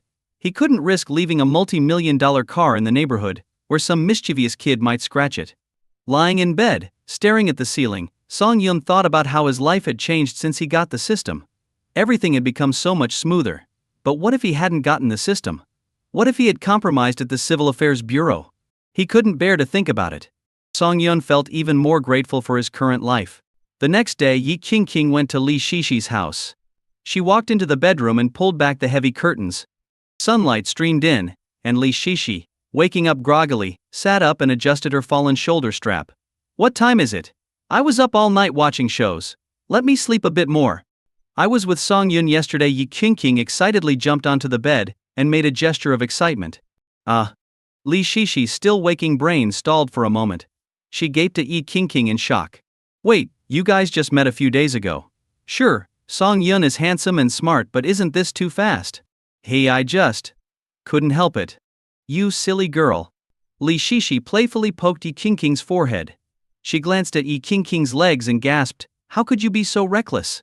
Have some self-respect. Yi Qingqing's face darkened, and she gave Li Shishi a playful shove. What are you thinking? I mean, we hugged yesterday. Just a hug. Li Shishi waved her hand. Then suddenly realized, wait, you hugged him already? Li Shishi's brain was having trouble keeping up with Yi Qingqing. She now felt that love really was a strange and powerful thing. Sweetie, get a grip. Even if he's your Song Yun, you can't just give in like that, Li Shishi said, frustrated. Oh, come on. I just couldn't resist, Yi Qingqing replied. Sigh. What am I going to do with you? Li Shishi sighed heavily, giving Yi Qingqing a firm poke on the forehead. You're being so forward now, it makes Qian Yunsheng's efforts look pathetic. Qian Yunsheng? Yi Qingqing rolled her eyes. This guy's family was powerful in Shanghai, and last year, her father tried to set them up. But back then Yi Qingqing was focused on finding Song Yun, and didn't care about Qian Yunsheng. She found him annoying and couldn't stand to be around him. Whenever he tried to get close during gatherings, Yi Qingqing would go out of her way to avoid him. Eventually, the matter fizzled out and became gossip among Shanghai's elite. Li Shishi gently touched Yi Qingqing's smooth face, lamenting, Qian Yunsheng treated you so well. Many girls were envious, but you didn't like him. And now, within less than a month, you've already kissed another guy. It's different. Song Yun promised to marry me when we were kids. That promise kept me going all these years while living abroad alone. Tsk se kier is thick with the smell of love. Li Shishi lit a cigarette and pondered. If such a dreamy scenario happened to her, would she accept it? After thinking for a moment, Li Shishi knew she would. She would happily stick to Song Yun every day. She couldn't help it, she was a sucker for good looks, and Song Yun was exactly her type. Sigh. As much as she didn't want to admit it, Li Shishi truly envied her friend. Shishi. Do you know what I find most surprising? Yi Qingqing asked with a mischievous smile. What? My private investigator found out that over the years, Song Yun has only dated one girl, and they never even, he's practically brand new. Hearing this, Li Shishi felt a pang of envy. Not only was he handsome, but he wasn't a player. And he was still inexperienced? This was rare for guys. HMPish. Have you considered that once men get a taste, they might stray? You could end up heartbroken, Li Shishi warned. No way. Song Yun isn't like that, Yi Qingqing pouted, raising her chin defiantly. You're just trying to stir up trouble between us. Watch out for my dragon claw attack. Yi Qingqing's hand darted under the blanket, tickling Li Shishi's waist. Ah. Ha ha ha, stop. I was wrong. I shouldn't have said that. Ha ha ha. In the Su family living room, the atmosphere was tense. Mr. Su sat on the couch, chain smoking. Su Jun and Zhao Zhengxia looked pale and empty-eyed. Even the usually calm Su Luting didn't know what to say. What her mother and brother had done was unforgivable. They had mortgaged the family house in a reckless bid to get rich overnight. How could they do that? Now, what were they going to do? After a long silence, Soo-jun wiped the sweat from his forehead and slowly spoke up. You still have the nerve to talk, mister. Soo slammed the table and stood up, shouting at Soo-jun, "You good for nothing. Don't think I don't know you whispered this nonsense into your mother's ear. Back when Song-yun was dating your sister, you looked down on him for this and that. And now, what do you have that's better than Song-yun? I never thought you'd have the guts to talk your mother into mortgaging the house. I've been sick for years, watching you ruin our family's reputation. I'm not a strong man anymore, but that doesn't mean I'm not your father." With that, mister. Soo pulled out his belt and started whipping Soo-jun. Soo-jun, pampered all his life, had never suffered like this. He lay on the ground, wailing. Old Soo. Zhao Jungxia tried to intervene, but moving aggravated her injuries. "Shut up. Soo-jun is such a brat because of your spoiling. He's an adult now. If you keep this up, he'll ruin not just our family but society too." "Mister." Soo roared, "Zhao Jungxia, I can't understand you anymore. You used to be such a good person. How did you become so greedy?" Zhao Jungxia's eyes filled with tears, streaming down her face. "Is it wrong to want to make money? Your medicine costs tens of thousands every year, and our son needs to get married. Where am I supposed to get that money? What do you want me to do? Do you want to drive me to my grave, old Soo?" "Mister." Soo sighed deeply and sat back on the couch, fuming. "Ting ting, check your brother's injuries," Zhao Jungxia urged Soo Luting. Reluctantly, Soo Luting got up and examined Soo-jun. Despite the harsh words, their father hadn't hit too hard. Soo-jun only had superficial injuries and would be fine in a few days. "Mom, can't you take better care of yourself? You said hospital bills were too expensive, so we agreed you could recover at home. But you went and played mahjong and got hurt again. The doctors recommended you stay for observation, but you insisted on coming home. What if something happens?" Soo Luting said, worried. "The hospital's a scam. I know my own body. You don't understand, so just stay quiet," Zhao Jungxia snapped. Soo Luting opened her mouth but couldn't find the words. All her life, she had seen her mother favor her brother.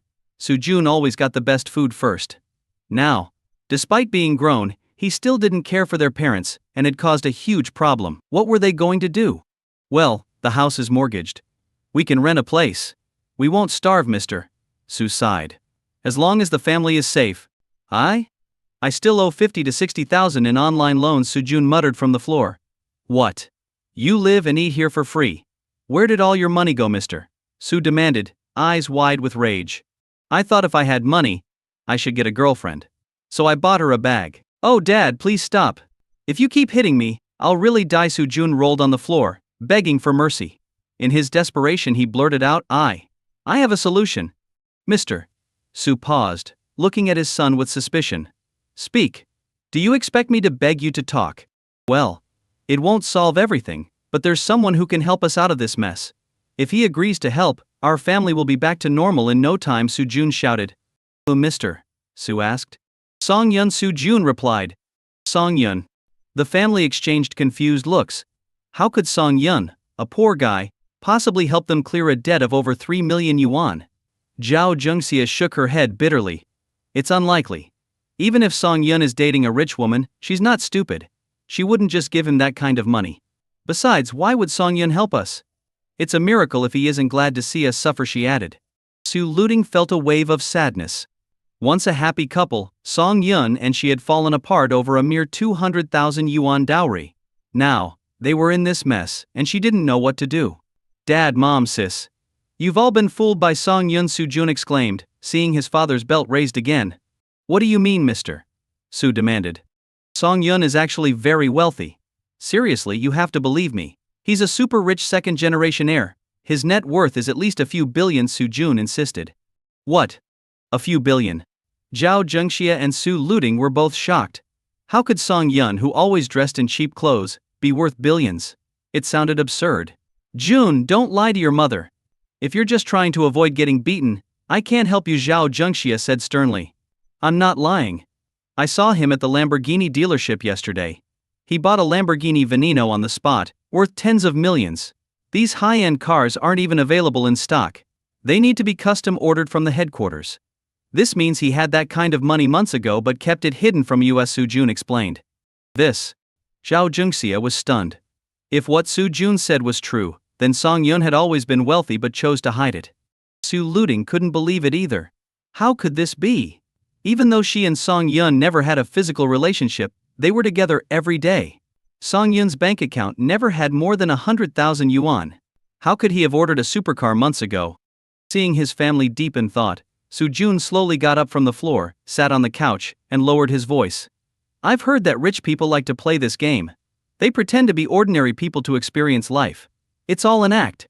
I bet Song Yun is one of those guys. Hearing Su Jun's explanation, the family began to believe it. Nowadays, many wealthy people had peculiar habits. Maybe Song Yun did enjoy living like a regular person. Realizing this, Zhao Jungxia felt a pang of regret. Had she really driven away a super-rich son-in-law with her own hands? The thought made her want to jump out of a window. How could she have been so foolish, demanding a 20,000 yuan dowry? She was too impulsive. But then, a new thought occurred to her. If Song Yun was so wealthy, 300,000 yuan would be nothing to him. She needed to figure out a way to get some of that money back.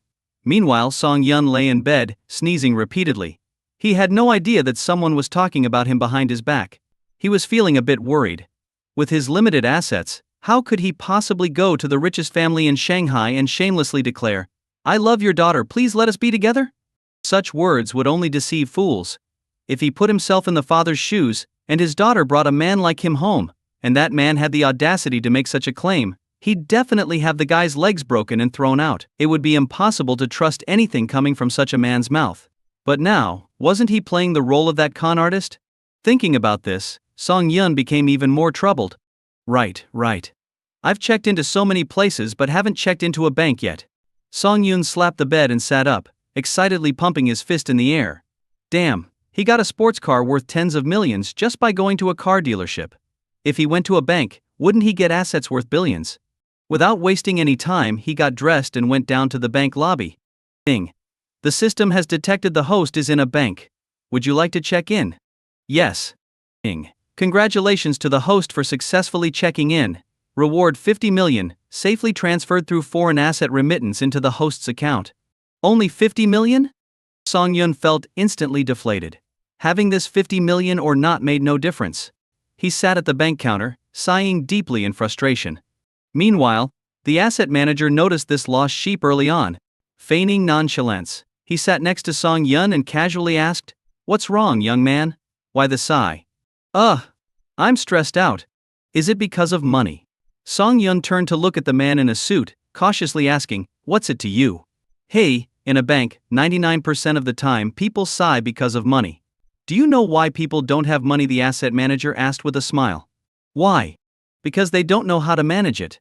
Ordinary people just put their money in a savings account for interest, but this isn't 20 years ago. Nowadays, the interest rates are getting lower and lower. Soon, it won't even be enough to buy groceries. The asset manager, acting like an expert, said, "I see you're still young. You need to develop good financial habits. Look, I have a few funds here. They may not give a 10% annual return, but 7 to 8% is achievable. Isn't that better than a fixed deposit?" Ding. Congratulations to the host for unlocking the plot mode. Reward the ability to predict the rise and fall of all funds for the next half month. Damn. Song Yun jumped up suddenly, shocked that such a feature existed. So for the next half month he could foresee which funds would rise and which would fall. This feature was incredible. Song Yun's sudden movement startled the asset manager, who backed away, thinking he might have encountered a madman. What if this guy decided to hit him? Ignoring the strange looks from people around him, Song Yun opened the virtual panel and saw the top-ranked fund, Jinling Fund. In 3 days, it would yield triple profits. He quickly walked over to the asset manager and stared him in the eye, asking, "Can I buy Jinling Fund here?" Jinling Fund. The asset manager thought for a moment, then shook his head and sighed. That fund is very obscure, not many people buy it, and its interest rate is also very low. I wouldn't recommend it. I don't need your advice. I'll take the risk. Song Yun left some money for meals and invested all the rest into that fund. In a week, his assets would triple. "You stubborn kid," not listening to reason, the asset manager sighed. This young man must have heard some tips and decided to gamble on the fund. The market's too volatile now, and many people are losing money. Whatever. It's hard to save someone who doesn't want to be saved. The asset manager led Song Yun to the fund management office, losing any interest in advising this small fish further. Sitting in a chair, a young, beautiful woman in professional attire brought over a glass of water and set it on the table in front of Song Yun. She asked warmly, "Hello, sir. What can I help you with today?" She wore the bank's standard polite smile, not overly enthusiastic but not cold either. "I want to buy a fund," Song Yun said casually. "Would you like me to recommend a few? Some have been performing really well lately, and I believe they will continue to do so for the next month." "No need. Just buy all into the Jinling fund." "All right, I'll take care of that for you." The woman began processing the transaction, while the other customers in the fund management office started glancing at Song Yun with puzzled looks. "Jinling fund? That sounds unfamiliar. Is it even real?" For most people buying funds, there are always a few popular choices. Only young people like Song Yun would dare to buy into obscure ones. If it loses money, he might end up losing his pants. After completing the procedures, the woman asked Song Yun, "Sir, how much would you like to invest?" "Let's start with 50 million. The room fell silent instantly. Even the woman's professional smile slowly turned into a sycophantic grin. "Sir, are you sure you want to invest 50 million in the Jinling fund? Did I hear you correctly?" Seeing her shocked expression, Song Yun waved dismissively. 50 million into the Jinling fund, swipe the card now. It was the first time the woman had seen someone buy a fund without asking for details, and the first time someone was willing to spend such a large sum. This young man must be a rich heir. After completing everything, Song Yun left the bank. The asset manager walked into the fund management office and asked, "How much did that young man invest?" "Fi. 50 million." The woman was still in shock, her eyes fixed on the long string of zeros on the screen. "What? 50 million?" The asset manager couldn't believe it. This seemingly ordinary guy had such terrifying wealth. Thinking about the huge commission he missed out on, he squatted in frustration. "Damn it.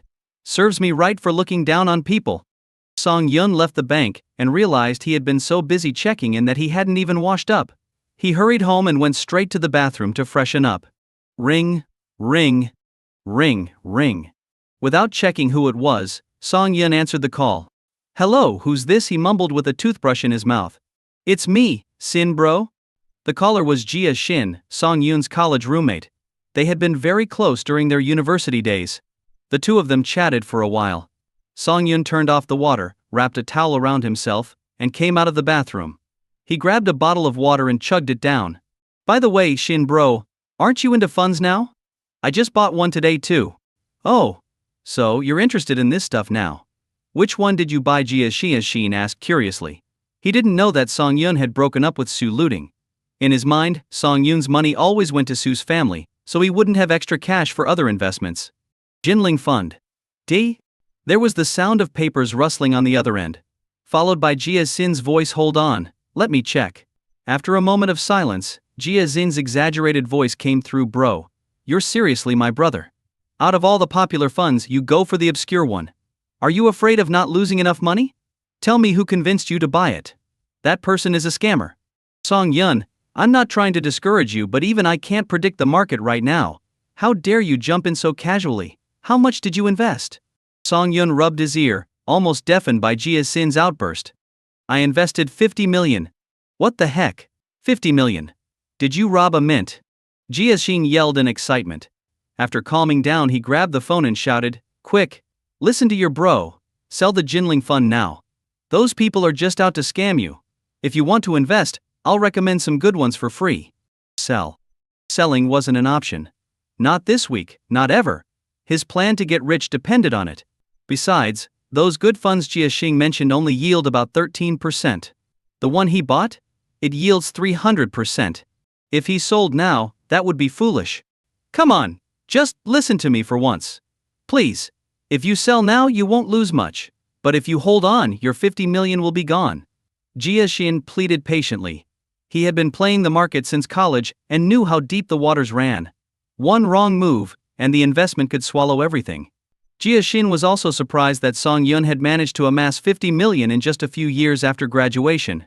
He, who worked in finance, only had a few $100,000. "Hey, thanks for the advice, Sin bro. But I suggest you buy some too. This fund is definitely going up." After Song Yun said this, Jia Xin was silent for a long time. "Is my brother crazy? He's not just losing money himself, he wants me to join him." Jia Xing sighed and said, I don't have your kind of money. I can't afford it. Song Yun didn't push. He'd given the advice, and it was up to Jia Xing whether to take it. Jia Xing continued, I might not be good at much, but I have some savings. If you ever run out of money to eat, come find me. I won't let you starve. Okay. Song Yun replied with a smile. Although he knew that would never happen, it was still heartwarming to hear someone care. A few days passed in the blink of an eye. During these days, Song Yun signed 2 dream cards and earned 8 million in cash. One day he arrived at the largest private hospital in the city. Originally he wanted to sign in for good health, but what the system said next made him ecstatic. Congratulations to the host for successfully signing in at Huachuang Hospital, gaining ownership of the entire hospital. Shanghai's private hospitals cater exclusively to the wealthy and famous. In these hospitals, even a minor cold can cost thousands, while surgeries can run into the millions. People without substantial funds don't even dare to step through the doors. Song Yun observed from the entrance for a long time, calculating the flow of people. He estimated that the hospital's annual profits could easily exceed 1 billion. Although it's not an astronomical amount, it's consistent. Even if he ran out of money, this hospital could provide a steady stream of funds. With that thought, Song Yun drove his Lamborghini into the hospital. Not far away, a Volkswagen stopped, and Zhao Zhengxia's greedy eyes peered out from the open window. Ever since Su Jun had revealed Song Yun's actual financial situation to the family, Zhao Zhengxia had been pushing Su Luding to seek out Song Yun. Although Song Yun might hate her, he didn't feel the same way about Su Luding. After being together for so long, if Su Luding pleaded with Song Yun, he might just give enough money to clear their debts and even improve their lives. However, despite Zhao Zhengxia's persuasion, Su Luding had not agreed. So Zhao Zhengxia had resorted to tracking Song Yun's daily activities and devising plans to bump into him in a way that wouldn't seem too obvious. Today, Zhao Zhengxia received news that Song Yun was at a private hospital. She quickly pretended to be sick and had Su Luding bring her to the hospital, specifically naming this private hospital. Zhao Zhengxia might not understand the concept of a private hospital, seeing it as no different from a community clinic, but Su Luding knew exactly what Huachuang Hospital represented. She taught at a prestigious school where the students were all from wealthy families. Even they would avoid Huachuang Hospital unless absolutely necessary due to its exorbitant costs. This hospital was like a gold-devouring beast. Although it offered top-notch care, it would also empty your wallet. Even the wealthy thought twice about coming here, so for their family, stepping inside seemed impossible. But unable to withstand her mother's pleas, Su Luding brought Zhao Zhengxia to the hospital. She hoped a simple checkup wouldn't be too expensive.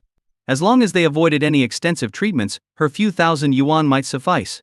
Just as they were about to enter, Su Luding caught a glimpse of a Lamborghini. Wasn't this the car her brother said Song Yun had just bought? As a teacher, Su Luding's intelligence was certainly above average. She immediately realized this was her mother's ploy. After all, a mother who complained about the high costs of ordinary hospitals suddenly wanting to visit a private hospital was clearly after something else, likely an encounter with Song Yun. Su Luding didn't want to be part of such a scheme. Since they had broken up, they should retain some dignity. But her mother kept pushing her. Truthfully, since graduating, her salary card had never stayed in her possession.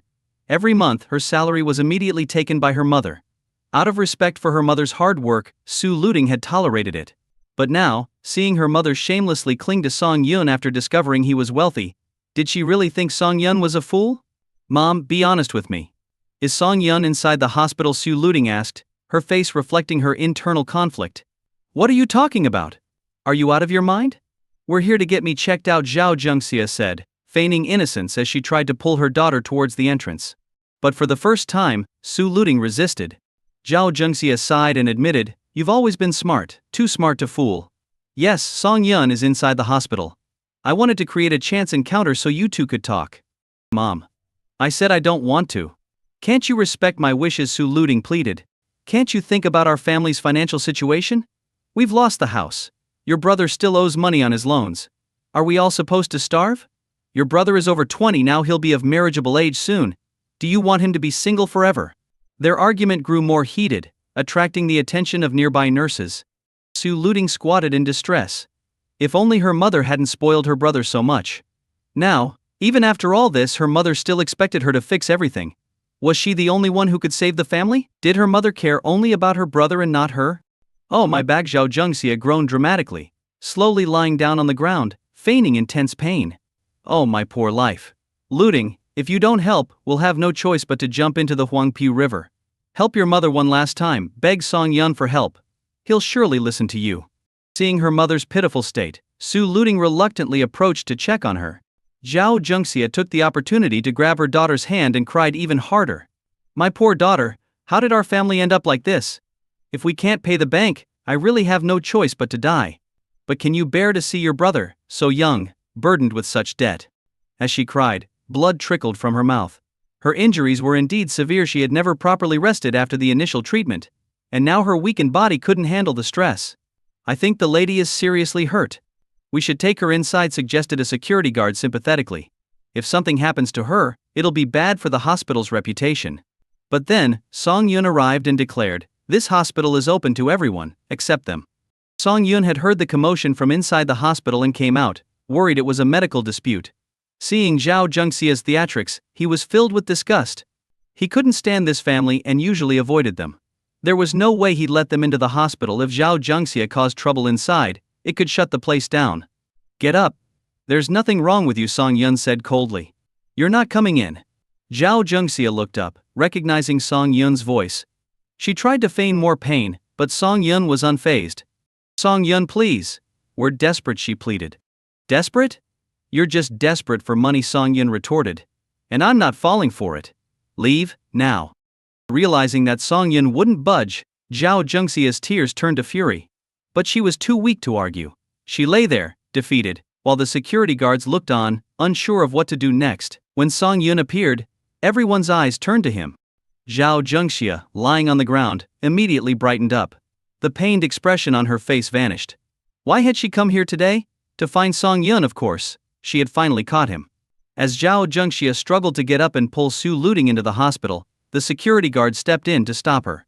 The guard hesitated, then said, Ma'am, our chairman has made it clear that Huachuang Hospital does not welcome you. If you need, I can call an ambulance from another hospital for you. When Song Yun had taken over the hospital, his identity and appearance were embedded into the minds of all the hospital staff by the system. This was a perk of Song Yun's upgraded permissions after activating the storyline mode. Zhao Zhengxia and Su Looting stood frozen in shock. They had thought Song Yun was just a rich kid living off his family. They never imagined he was so influential. The chairman of Huachuang Hospital, a top private hospital in the city. His status had skyrocketed.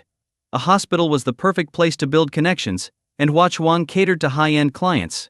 Song Yun must be networking with powerful people every day. His connections were formidable. Even a casual acquaintance of his could shake the entire city. If she hadn't raised the bride price at the last minute, Song Yun might have introduced some successful people to Shu Jun. And now, because of her, they had lost such a perfect son-in-law? Was she an idiot back then? How could she have driven away such a great son-in-law in a moment of hot-headedness? As people fawned over Song Yun and introduced themselves, a few nurses discreetly freshened up their makeup. If one of them could catch Song Yun's eye, even a brief fling could elevate her status. A group of nurses stood not far from Su Looting, chatting excitedly. One nurse, looking at Song Yun dreamily, said, Song Yun is so handsome. I used to think his photos were photoshopped. Another beautiful nurse nodded in agreement. He's not just handsome but rich too. Whoever marries him will be so lucky. Hearing the nurses gushing over Song Yun, Su Looting wanted to find a place to hide. This was the man everyone admired, and she had let him slip away. Back then, Song Yun had been so good to her, always patient, and never forcing her into anything. It was like the Su family had hit the jackpot. But her mother, foolishly, had driven Song Yun away over a dowry of just 200,000 yuan. The stark contrast left Su Looting feeling utterly cold inside. Despite the pain, Zhao Zhengxia slowly moved closer to Song Yun. Song Yun, she began. She knew she couldn't deceive this man. He was too powerful, young, rich, and well-connected. If he wanted to destroy the Su family, it would be effortless. So, she decided to be straightforward, hoping that Song Yun would help them for Su Looting's sake. Zhao Zhengxia began to recount their misfortune, detailing how they had been scammed and the current dire state of the Su family, all the while crying to Song Yun. Looking at Zhao Zhengxia, Song Yun couldn't help but laugh in disbelief. There were really people in this world with no shame.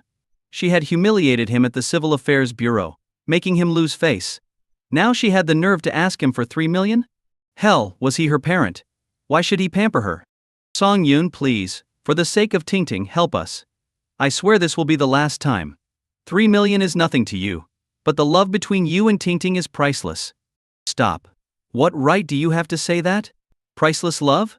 You've clearly put a price on it already. Zhao Zhengxia was momentarily speechless.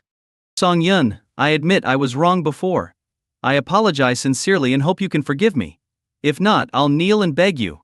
With that, Zhao Zhengxia actually knelt down and started bowing her head repeatedly to Song Yun. She had no other choice. Song Yun was the Su family's only hope. Without his help, the Su family would be buried in debt, Su's father's medication would have to stop, and the family would fall apart.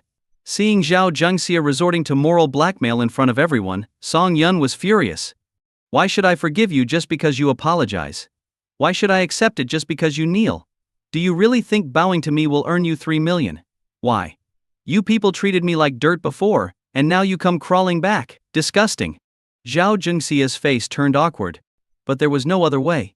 She had to endure whatever Song Yun said. If she had known his background back then, she wouldn't have dared treat him like that. With no options left, she continued with her act, trying to gain sympathy. Song Yun, I'm a terrible person. Blame me for breaking you and Tingting apart, Zhao Zhengxia said, giving herself a slap and looking at Song Yun with teary eyes. But Tingting is innocent. I beg you, for her sake, help us this one time. Once, twice, 3 times, 4 times. Song Yun couldn't remember how many times he had helped the Su family. What had he gotten in return? To put it bluntly, even if he owed the Su family a debt from a past life, he had repaid it in full this life. And now, they were still using Su looting as leverage. Did they really think Su looting held that much sway over him? People around seemed to get a sense of what was happening and quietly dispersed. After all, this was a private matter of the chairman. Seeing the crowd thin out, Zhao Zhengxia panicked and blurted out, "Up, Song Yun. Even 1 day of marriage is worth 100 days of kindness. You were with Tingting for so long. Don't you have any feelings left? I don't believe it. If you don't help me, I'll die right here in front of the hospital." She then started wailing again. Are you done? I'll say it again, your Su family's problems have nothing to do with me. Whether you die at the hospital entrance or my doorstep, I couldn't care less. Seeing Song Yun's cold expression, Zhao Zhengxia felt a sharp pain in her chest. She coughed up blood and collapsed to the ground, unconscious. Su Looting rushed over to hold onto Song Yun's sleeve, her eyes filled with tears. Song Yun, I'm begging you, please help us one last time. Haven't you always wanted me? Shut up. Don't lower yourself.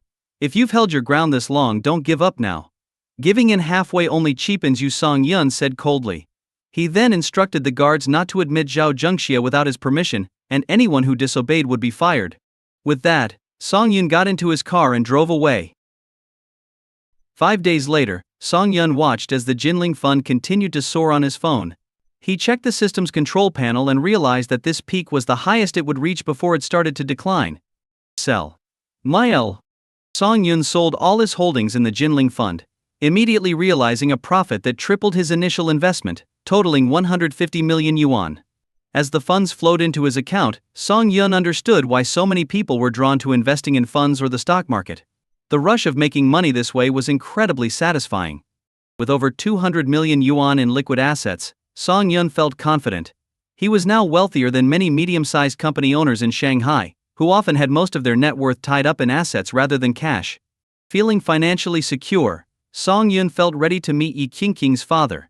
With 200 million yuan, he wouldn't feel embarrassed, knowing this was a fortune many never see in their lifetime.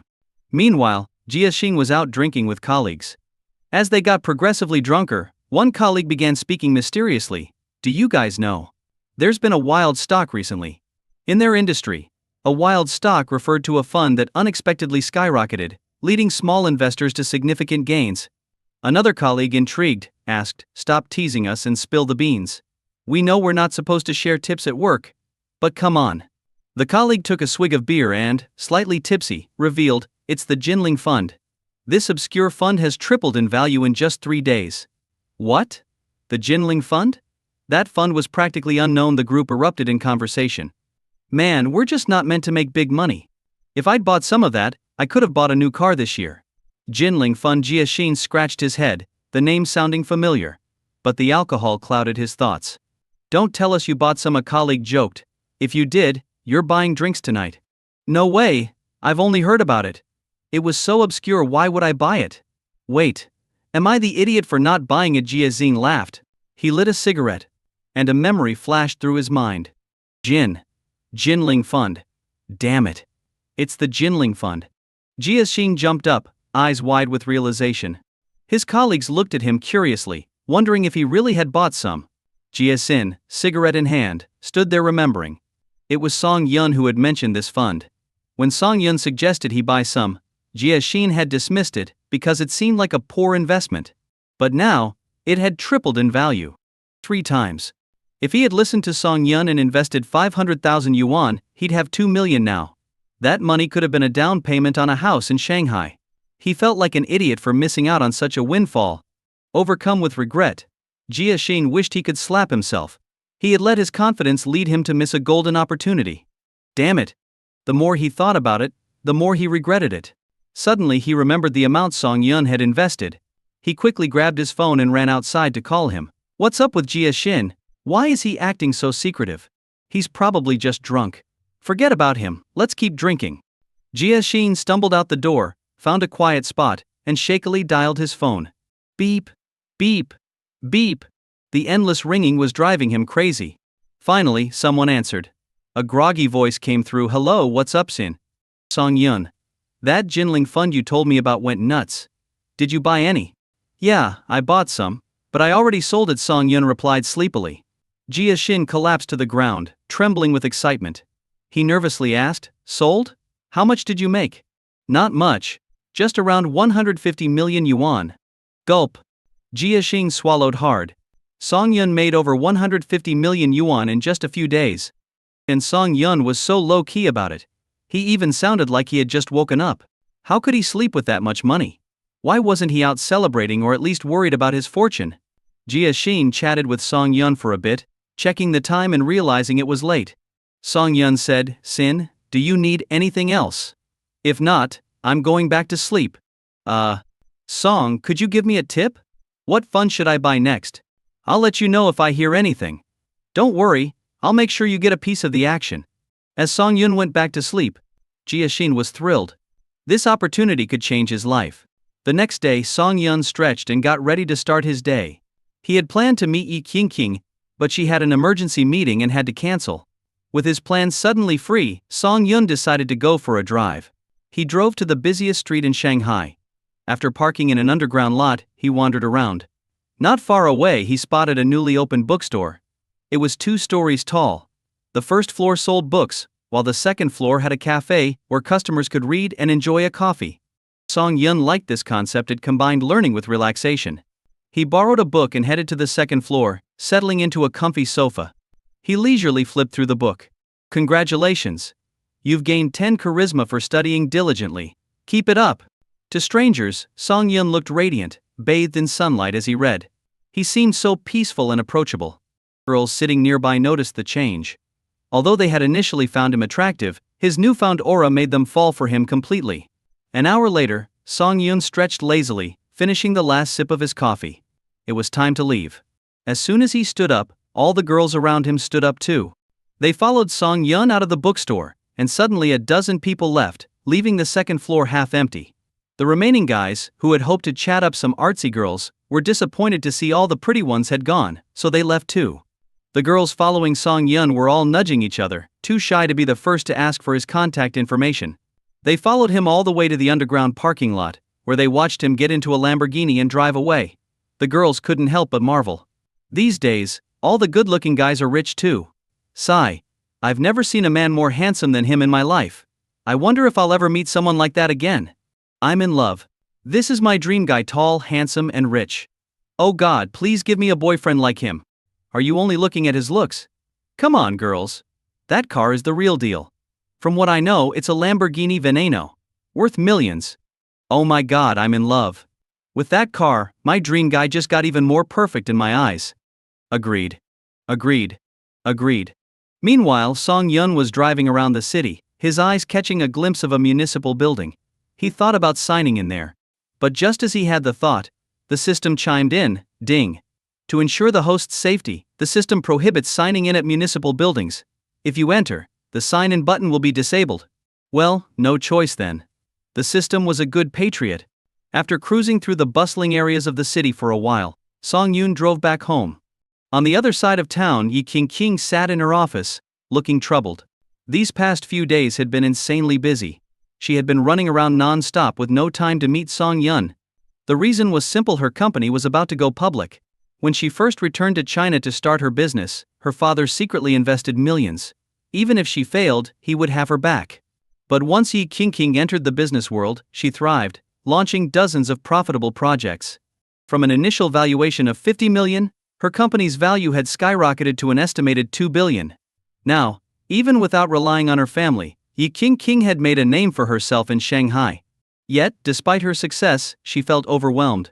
From her office's large windows, she gazed at the skyscrapers of Shanghai, thinking of all the people working hard in those expensive buildings.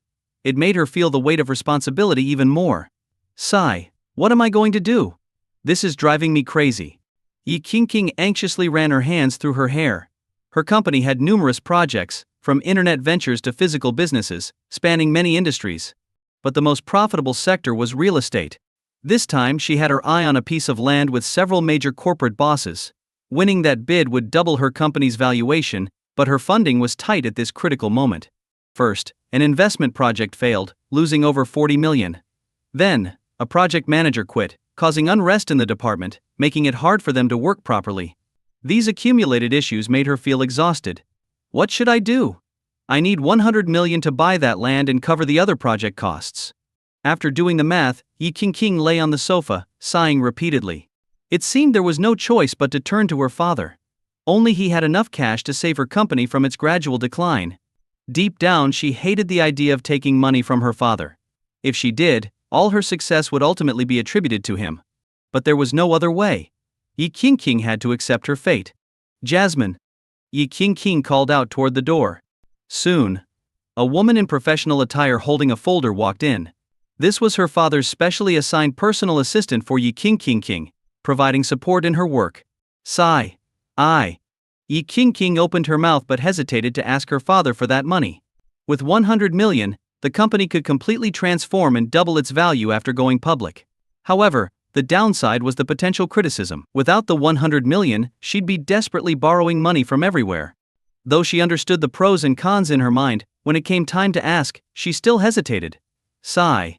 Jasmine, contact my father and tell him I need to borrow 100 million in the company's name.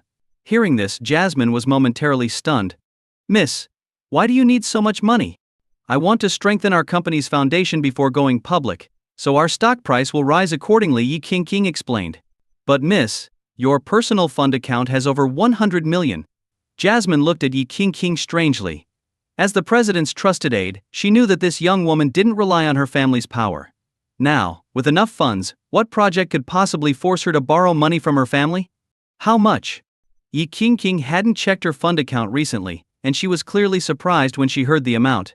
To be exact, it's 120 million. Say that again, how much? 120 million. Yi King jumped up from the sofa and opened her phone.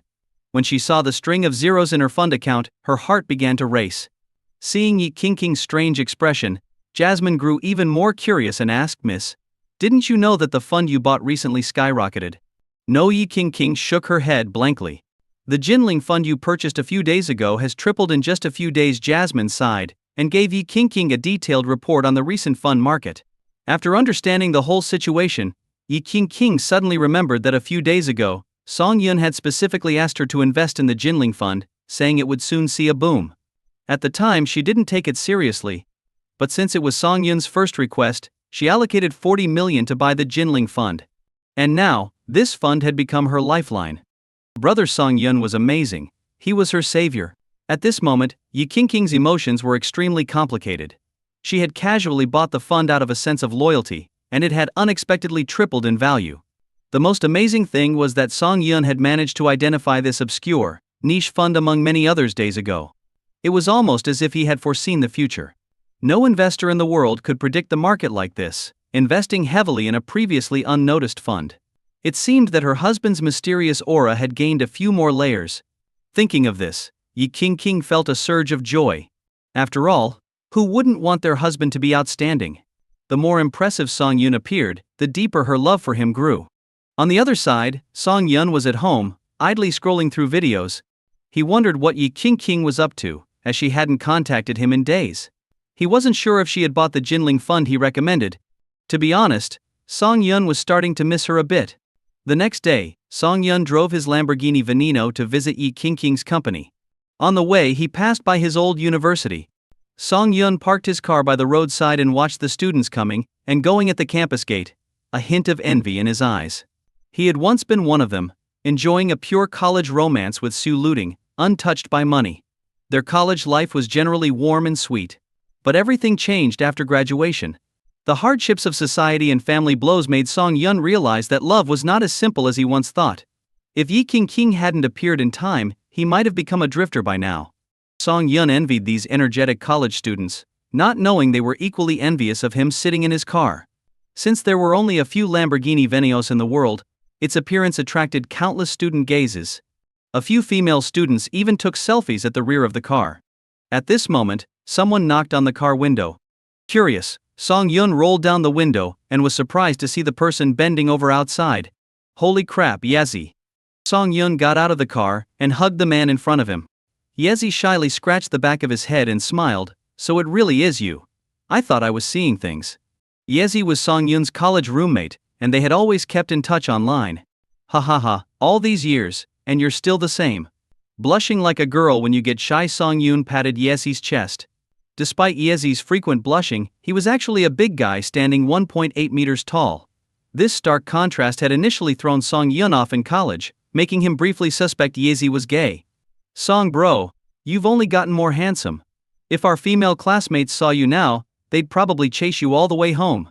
Yezi laughed, and now you're even richer, driving a sports car. It's just for fun. Song Yun waved it off. It's been a while. Let's go grab something to eat. My treat. Alright, I'll shamelessly take advantage of you today. As they got in the car, one of the female students who had been taking selfies at the back approached them. She bent down and smiled like a goddess at Song Yun. Hey handsome, can I add you on WeChat? Sorry, no time. No problem, I can scan you.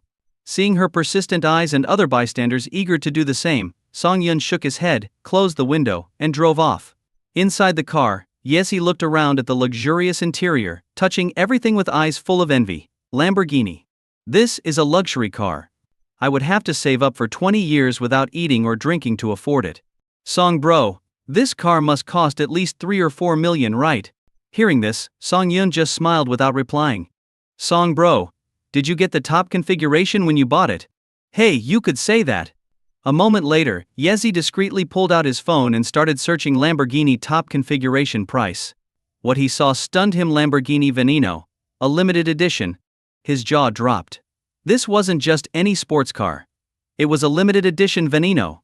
Not only was this car far more expensive than he imagined, but even a lifetime of savings wouldn't be enough to buy it. Thinking back to his earlier comment about the car costing 3 or 4 million, Yezi felt his face heat up with embarrassment. Song Yun drove Yezi to a private restaurant. On the way, they chatted casually. One thing about Yezi, no matter how much money you had, he'd always treat you the same. Money didn't affect their brotherly bond, it was all about the friendship. Through their conversation, Song Yun learned that Yezi was about to get married, and was currently under a lot of financial pressure with a mortgage and car loan. When Yezi found out Song Yun was already married, his eyes widened. Song bro, to be honest, if I had as much money as you, I wouldn't get married. I'd spend my days traveling and meeting girls. Isn't that better? Song Yun chuckled. His little brother hadn't changed much since college, shy on the outside but mischievous inside. They arrived at the restaurant, parked the car, and entered the courtyard. The restaurant had excellent reviews online. It spanned several acres, featuring a classical Sioux-style garden that made them feel like they had stepped back in time. Inside, Song Yun told the front desk receptionist, dressed in a cheongsam, about his reservation. I'm sorry, sir. That room has been promised to one of our manager's regular clients. Would you mind dining in the main hall? The receptionist apologized profusely, her hands clasped in front of her. Song Yun frowned but said nothing. It wasn't the receptionist's fault, and there was no point in getting angry at her. Still, the situation was frustrating. It's all right, Song bro. Let's just find a place to eat. Easy quickly reassured him. Fine. Just find us a quiet spot. They were seated, and each took a menu to start ordering. Song Yun didn't mind, with over $1 billion in his account. He could afford to eat here every day without worry. But Yezi was different. Seeing dishes priced in the thousands, his eyes nearly popped out. In the end, Song Yun insisted Yezi order a few dishes. Yezi reluctantly chose a few cheaper options.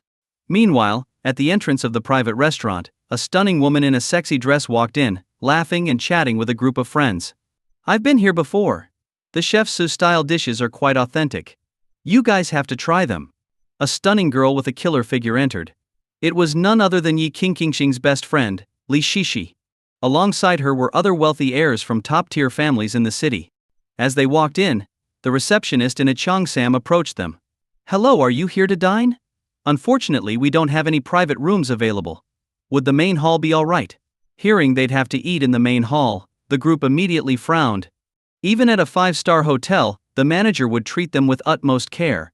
But here, in this less fancy restaurant, they couldn't even get a private room? Just as they were complaining, Li Shishi noticed Song Yun eating at a table. "Song Yun." She waved enthusiastically at him. "No need for a private room. I have friends here." With that, Li Shishi ran towards Song Yun. At the table, Yezi was enjoying his meal when a pleasant fragrance reached him. He looked up and met Li Shishi's eyes. Yezi froze, the goose leg in his mouth dropping onto his plate. So beautiful. The phrase kept looping in his head.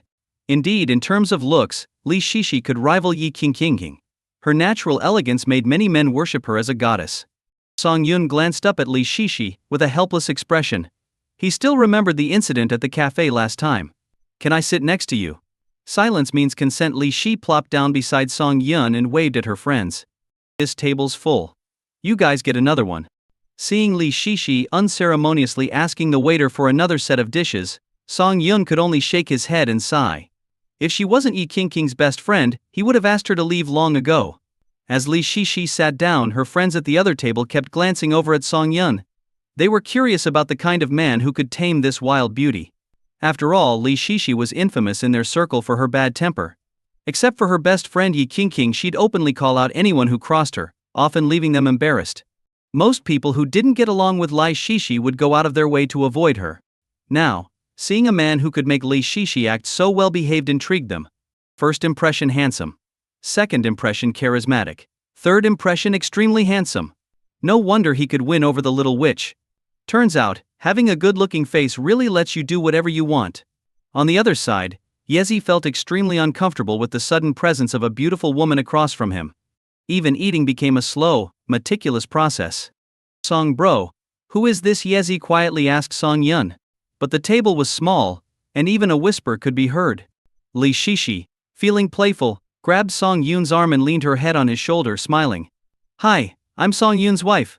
As soon as Li Shishi said that, everyone's chopsticks dropped to the floor, staring at her in shock. Yezi was especially stunned, wishing his Song bro would start a dating class to guide those lost in love like him. Song Yun was drinking water when he heard Li Shishi's words, nearly spitting it out. Is she crazy? What is she talking about in front of everyone? I'm a married man, and my wife is her best friend. Doesn't she worry that Yi Qingqing will get angry? Before Song Yun could explain, Li Shishi released his arm and laughed. I'm Song Yun's wife. Best friend. Hi, I'm Li Shishi. Nice to meet you. Everyone breathed a sigh of relief, but Li Shishi's friends quickly connected the dots. Li Shishi's best friend is Yi Qingqing. So, Song Yun is married to Yi Qingqing? While Li Shishi and Yi Qingqing were equally stunning, in terms of temperament, personality and family background, Li Shishi couldn't compare. After all, Yi Qingqing's father was the richest man in the city. They never expected that the top goddess in their circle was already married to someone they'd never heard of. Who is this Song Yun? Is he the son of some high-ranking official? But even that wouldn't make sense, considering Yi Qingqing's status as the only daughter of the wealthiest man. Song Yun seemed almost divine, descending from the clouds to marry the woman everyone admired. This meal turned out to be more uncomfortable for Song Yun than for Yezi. On one side was Li Shishi, whose presence made him feel guilty since Yi Qingqing wasn't there. On the other side were Li Shishi's friends, staring at him with a mix of envy, jealousy and admiration. It made eating difficult. Luckily, the meal ended quickly, and Song Yun hurriedly excused himself with Yezi. He couldn't stand another moment there. As they left, Li Shishi stood up, flashing a charming smile at Song Yun's retreating figure. It seemed Song Yun was even more intriguing than she had imagined. Such a pity he's her best friend's man. She couldn't make a move, which was frustrating. Still, teasing him a bit wouldn't hurt, right? With that thought, Li Shishi said goodbye to her friends and followed after Song Yun. Her friends exchanged puzzled looks. Is this really happening? Two top beauties fighting over one guy in real life? And it's Song Yun thereafter. Damn. They needed him to teach a class on this. Meanwhile, Yezi sat in the passenger seat, looking unsatisfied. Song bro, why did you leave so soon? Li Shishi is amazing. Are you too? Hey, I get it. A great man always has a few close female friends. But you're bold to mess around so close to home. Aren't you afraid your wife will find out? Yezi grinned mischievously and wiggled his eyebrows at Song Yun. Song Yun gave him a light smack on the back of the head. My wife is way more beautiful than Li Shishi, so I have no intention of cheating. Yezi looked at Song Yun in disbelief, as if to say, you're kidding, right? Li Shishi was already stunning, and you're saying your wife is even more beautiful? Come on, you must be joking. Song Yun turned on his phone. Not long ago, Yi King had forcibly changed his wallpaper to a picture of the two of them together. He held up his phone for Yezi to see and laughed. This is my wife. Yezi's eyes widened in disbelief. He grabbed Song Yun's phone, looked at the screen, then at Song Yun. After a moment he stammered, You, brother Song. You're incredible. Your wife is gorgeous. Don't blame me for being amazed, it's just that your wife is. Before Yezi could finish, Song Yun kicked him away. Honestly, with a wife that beautiful, I feel like you don't deserve her. Bullshit. If someone like me doesn't deserve her, then who does? You. Song Yun rolled his eyes at Yezi. What does your wife do? She runs a company, I think.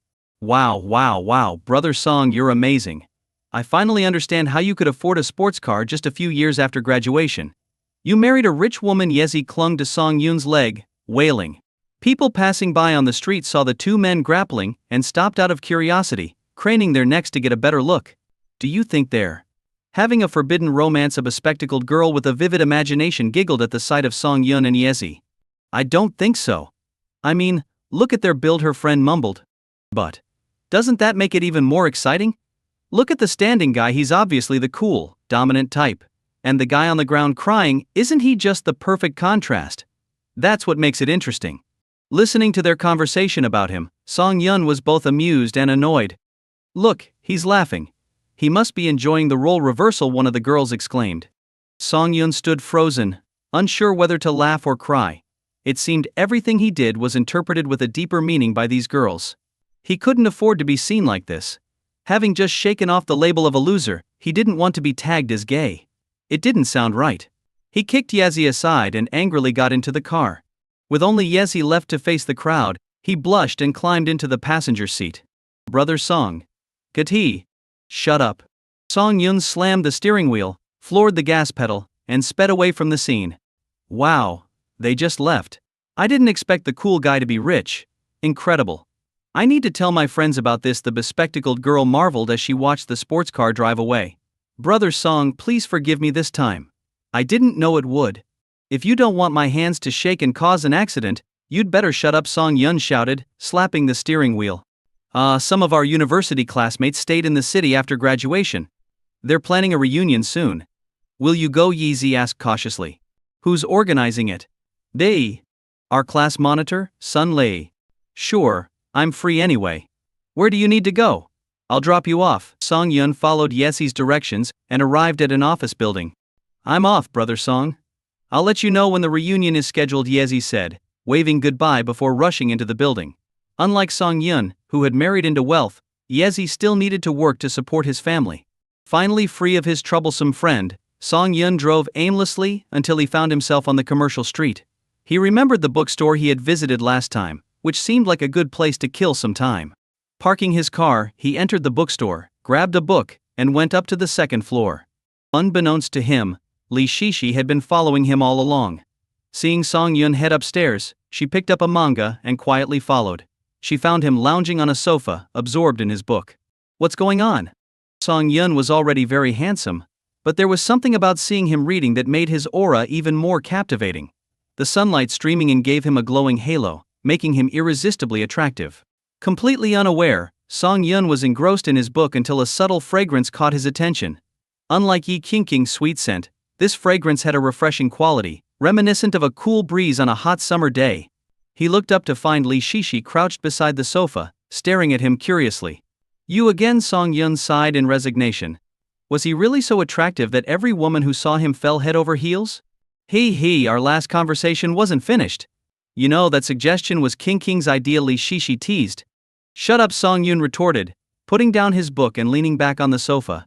The great literary scholar, I didn't know you read so much.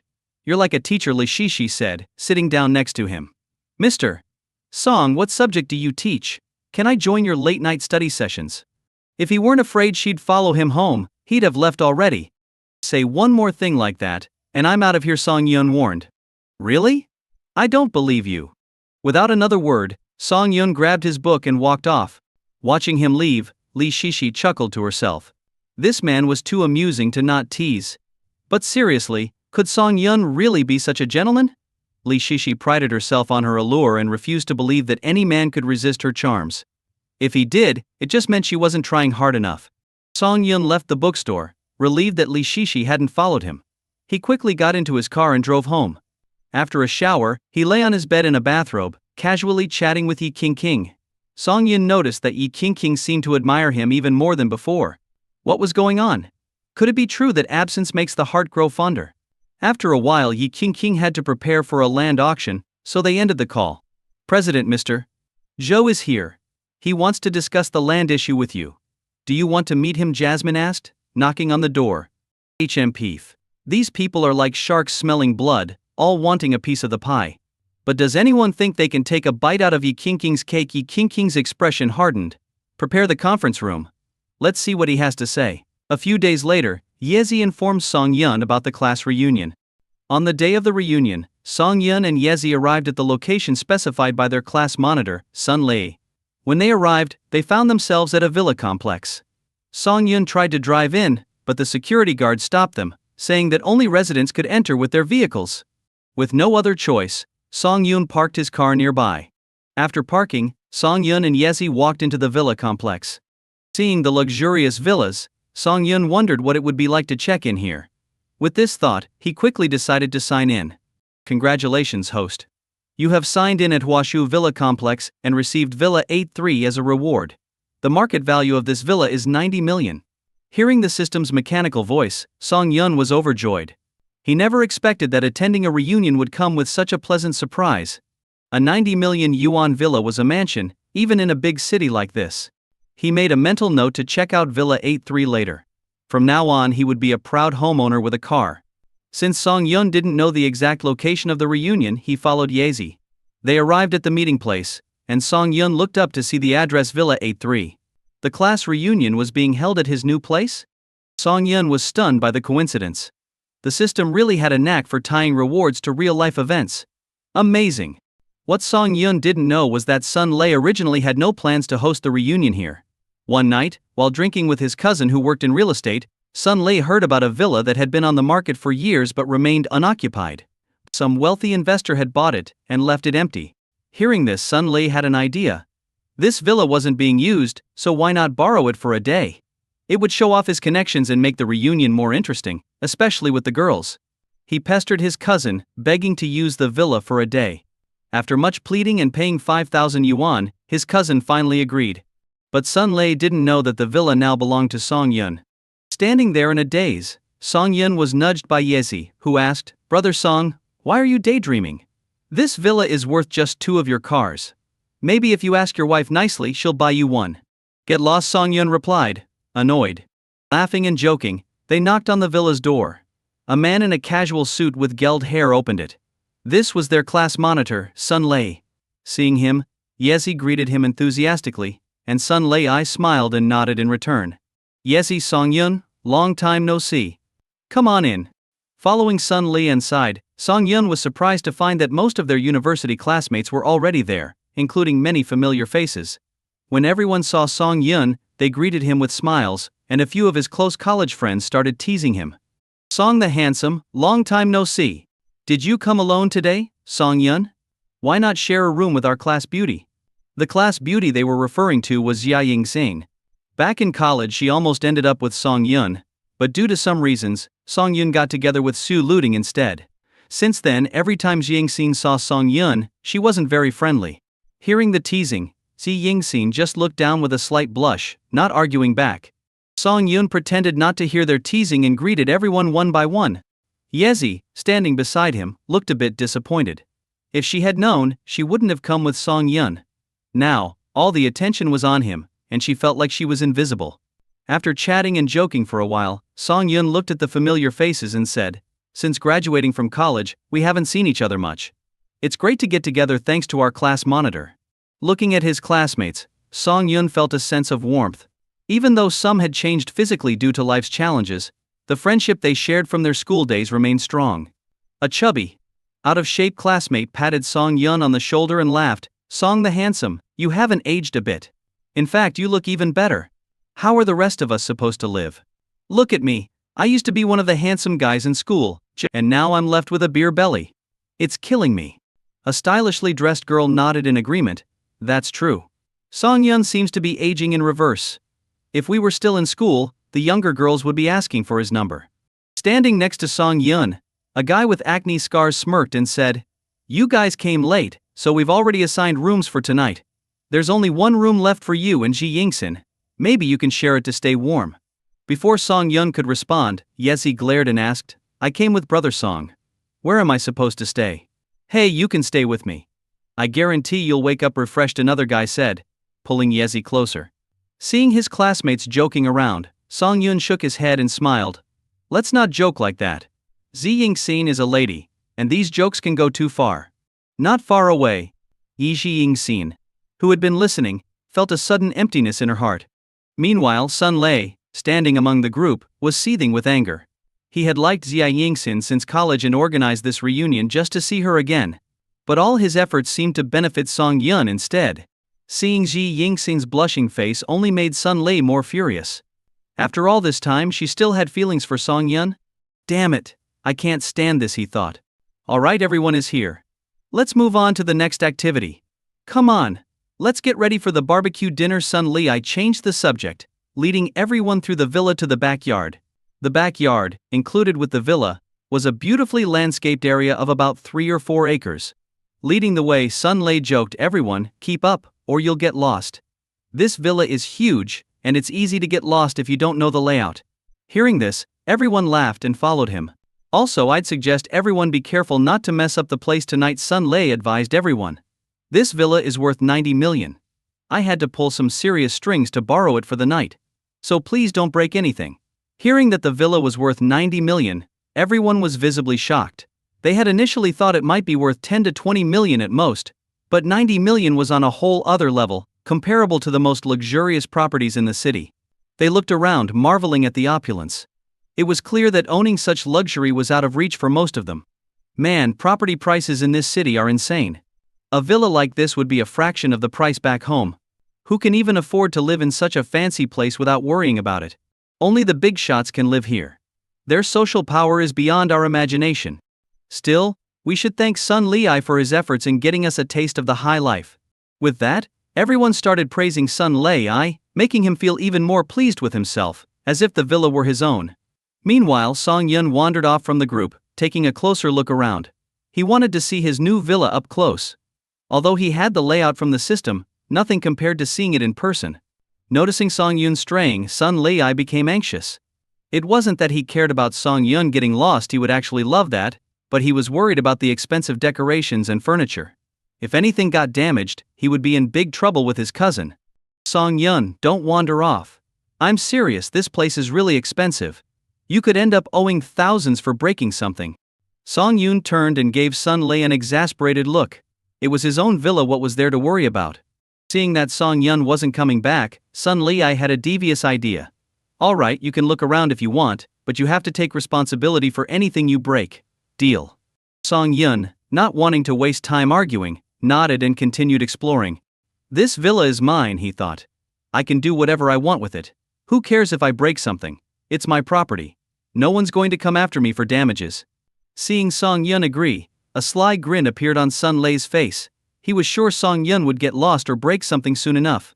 "We'll be in the backyard. If you get lost, just give me a call," Sun Lei said, leading the group away. In reality, he was eager to see Song Yun embarrass himself. The villa was vast, over 1,000 square meters, with complex decor and numerous rooms and hallways. For someone unfamiliar with such luxury, it would be easy to get lost. Sun Lei was eagerly anticipating the moment Song Yun would call, lost and desperate, or maybe even break something expensive. He imagined the sight of Song Yun lost and flustered, and the possibility of Ji Yingxin losing interest in him. And if he turned off his phone, leaving Song Yun to spend the night in the villa's maze, his appearance the next day would be even more pitiful. With that thought, Sun Lei turned off his phone, planning to claim it had died when Song Yun inevitably called for help. Since Song Yun wants to explore, let's not wait for him, Sun Lei said with a smile, signaling everyone to start the barbecue. Soon, the aroma of grilled meat filled the air as everyone gathered on the lawn. At the edge of the group, Ji Yingxin held a glass of juice, glancing back at the villa.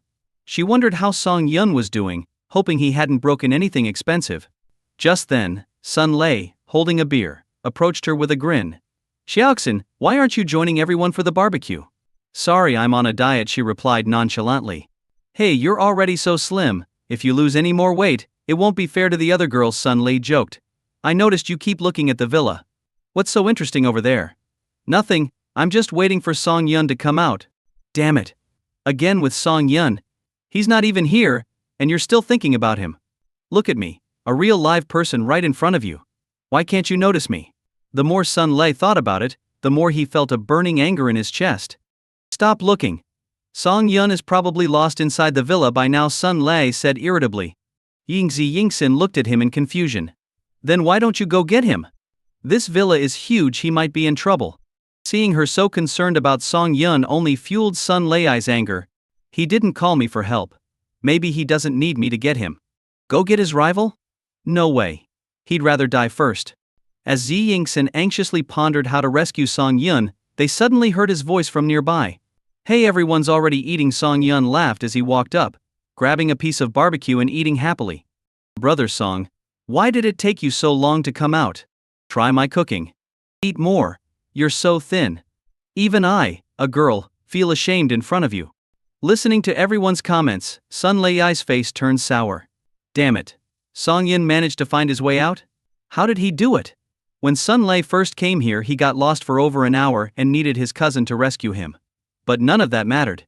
What really infuriated him was everyone's reaction. He had borrowed the villa and organized the gathering, but all the attention was on Song Yun. Damn it, I'm supposed to be the one getting all the praise. Back in college, Song Yun was incredibly popular.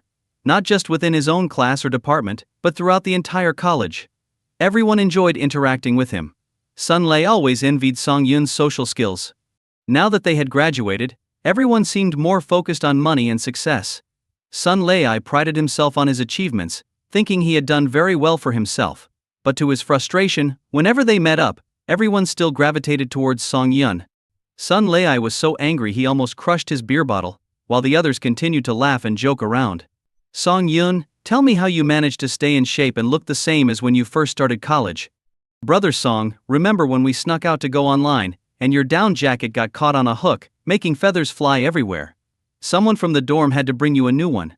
Now, staying up all night is impossible, it feels like I'm dying. I miss those days." Listening to the conversation, Sun Lei sneered, "Nostalgia is pointless. We can't go back.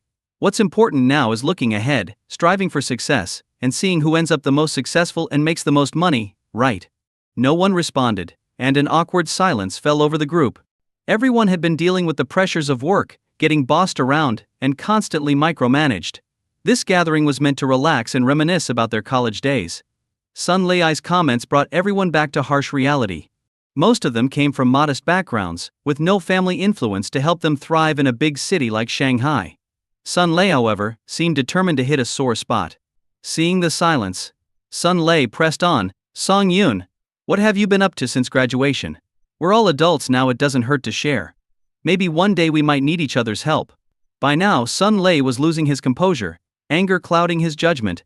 Song Yun, who wasn't particularly close to Sun Lei, responded casually, "I've started a small business, not making much."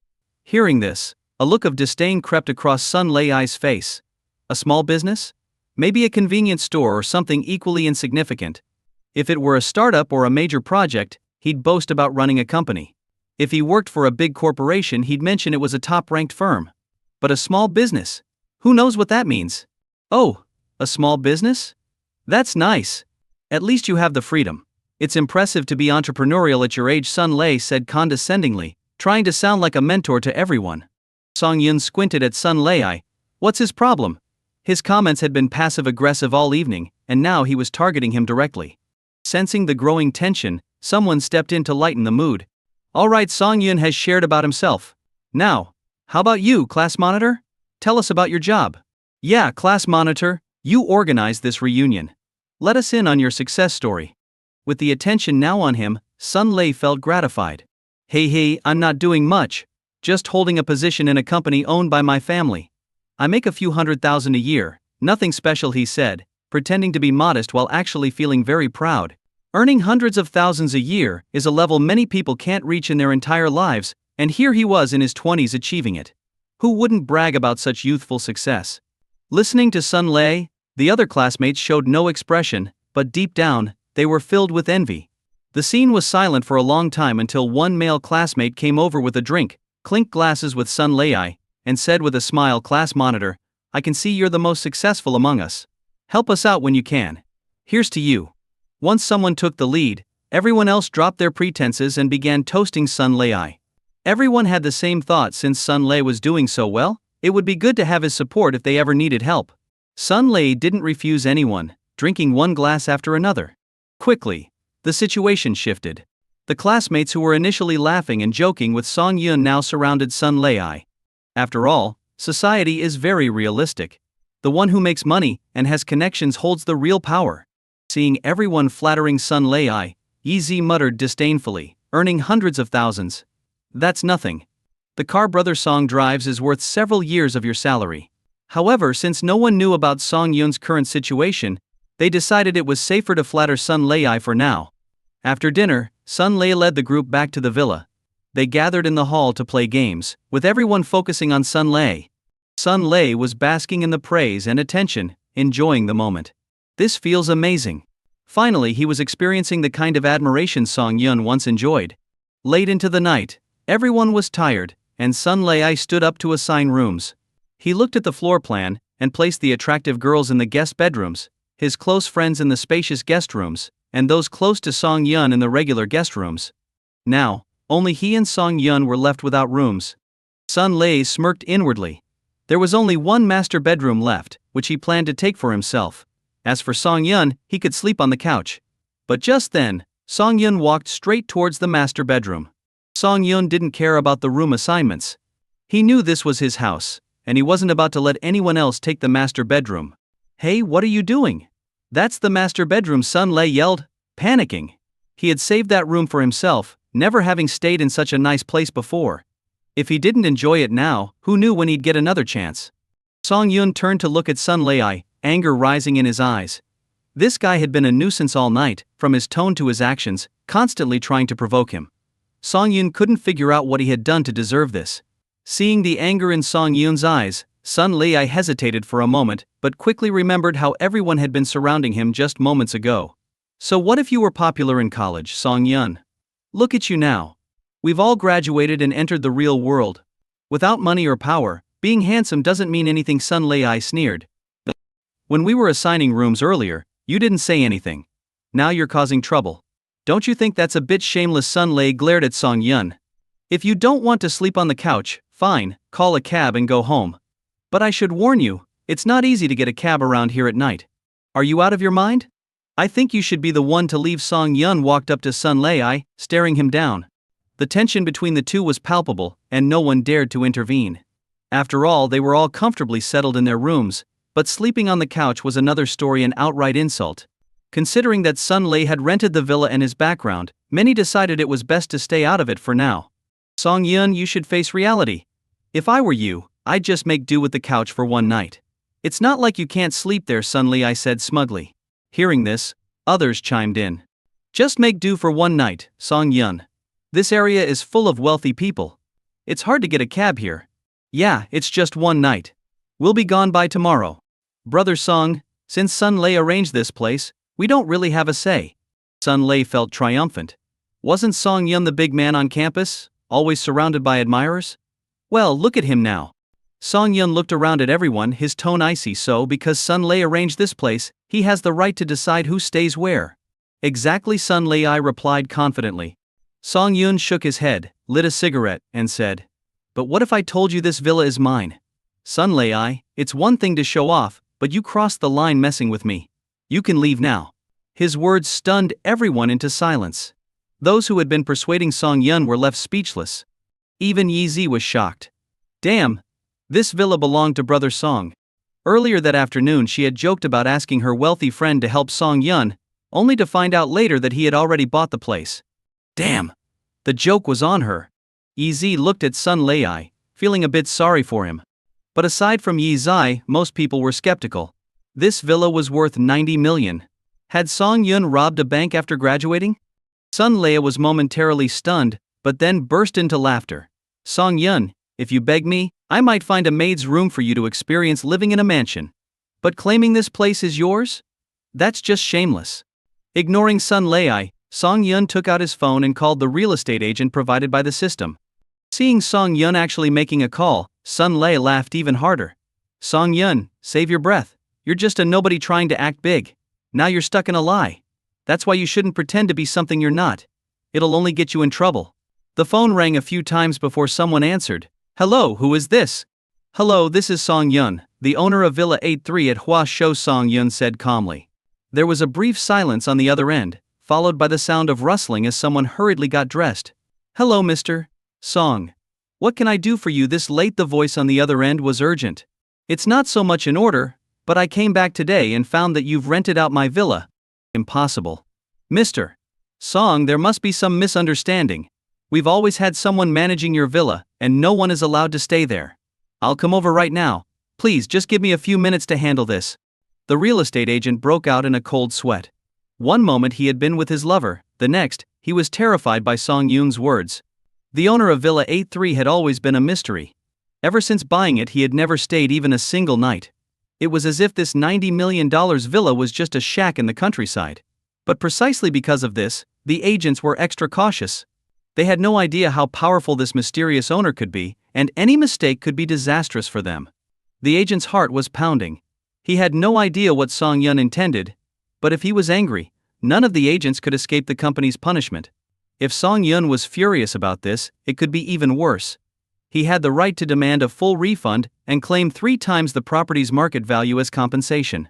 3 times $90 million. The agent couldn't think any further. The company president would kill him. Do you really think you can handle this perfectly? I saw it with my own eyes. Song Yun's voice was cold, making the agent even more nervous. Mr. Song, my name is Zheng Wang, employee number 0312. Please give me a chance to handle this. If you're not satisfied, you can file a complaint with the head office. Alright, come handle it then. Just so you know, the person renting my house is quite arrogant, even telling me to leave. There must be some misunderstanding.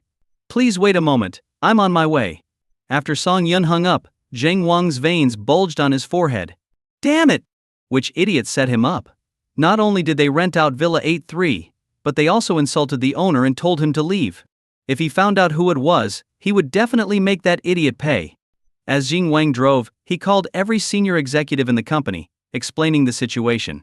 After being given full authority to handle it, he floored the gas pedal and sped towards the villa. On the other side, after Song Yun hung up, everyone exchanged uneasy glances, afraid to speak. The authenticity of Song Yun's phone call seemed high. Pretending like this usually gets exposed, and judging by the person on the other end, someone was coming.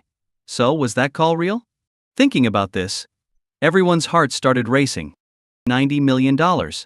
They might not earn that much in a lifetime, even if they didn't spend a dime.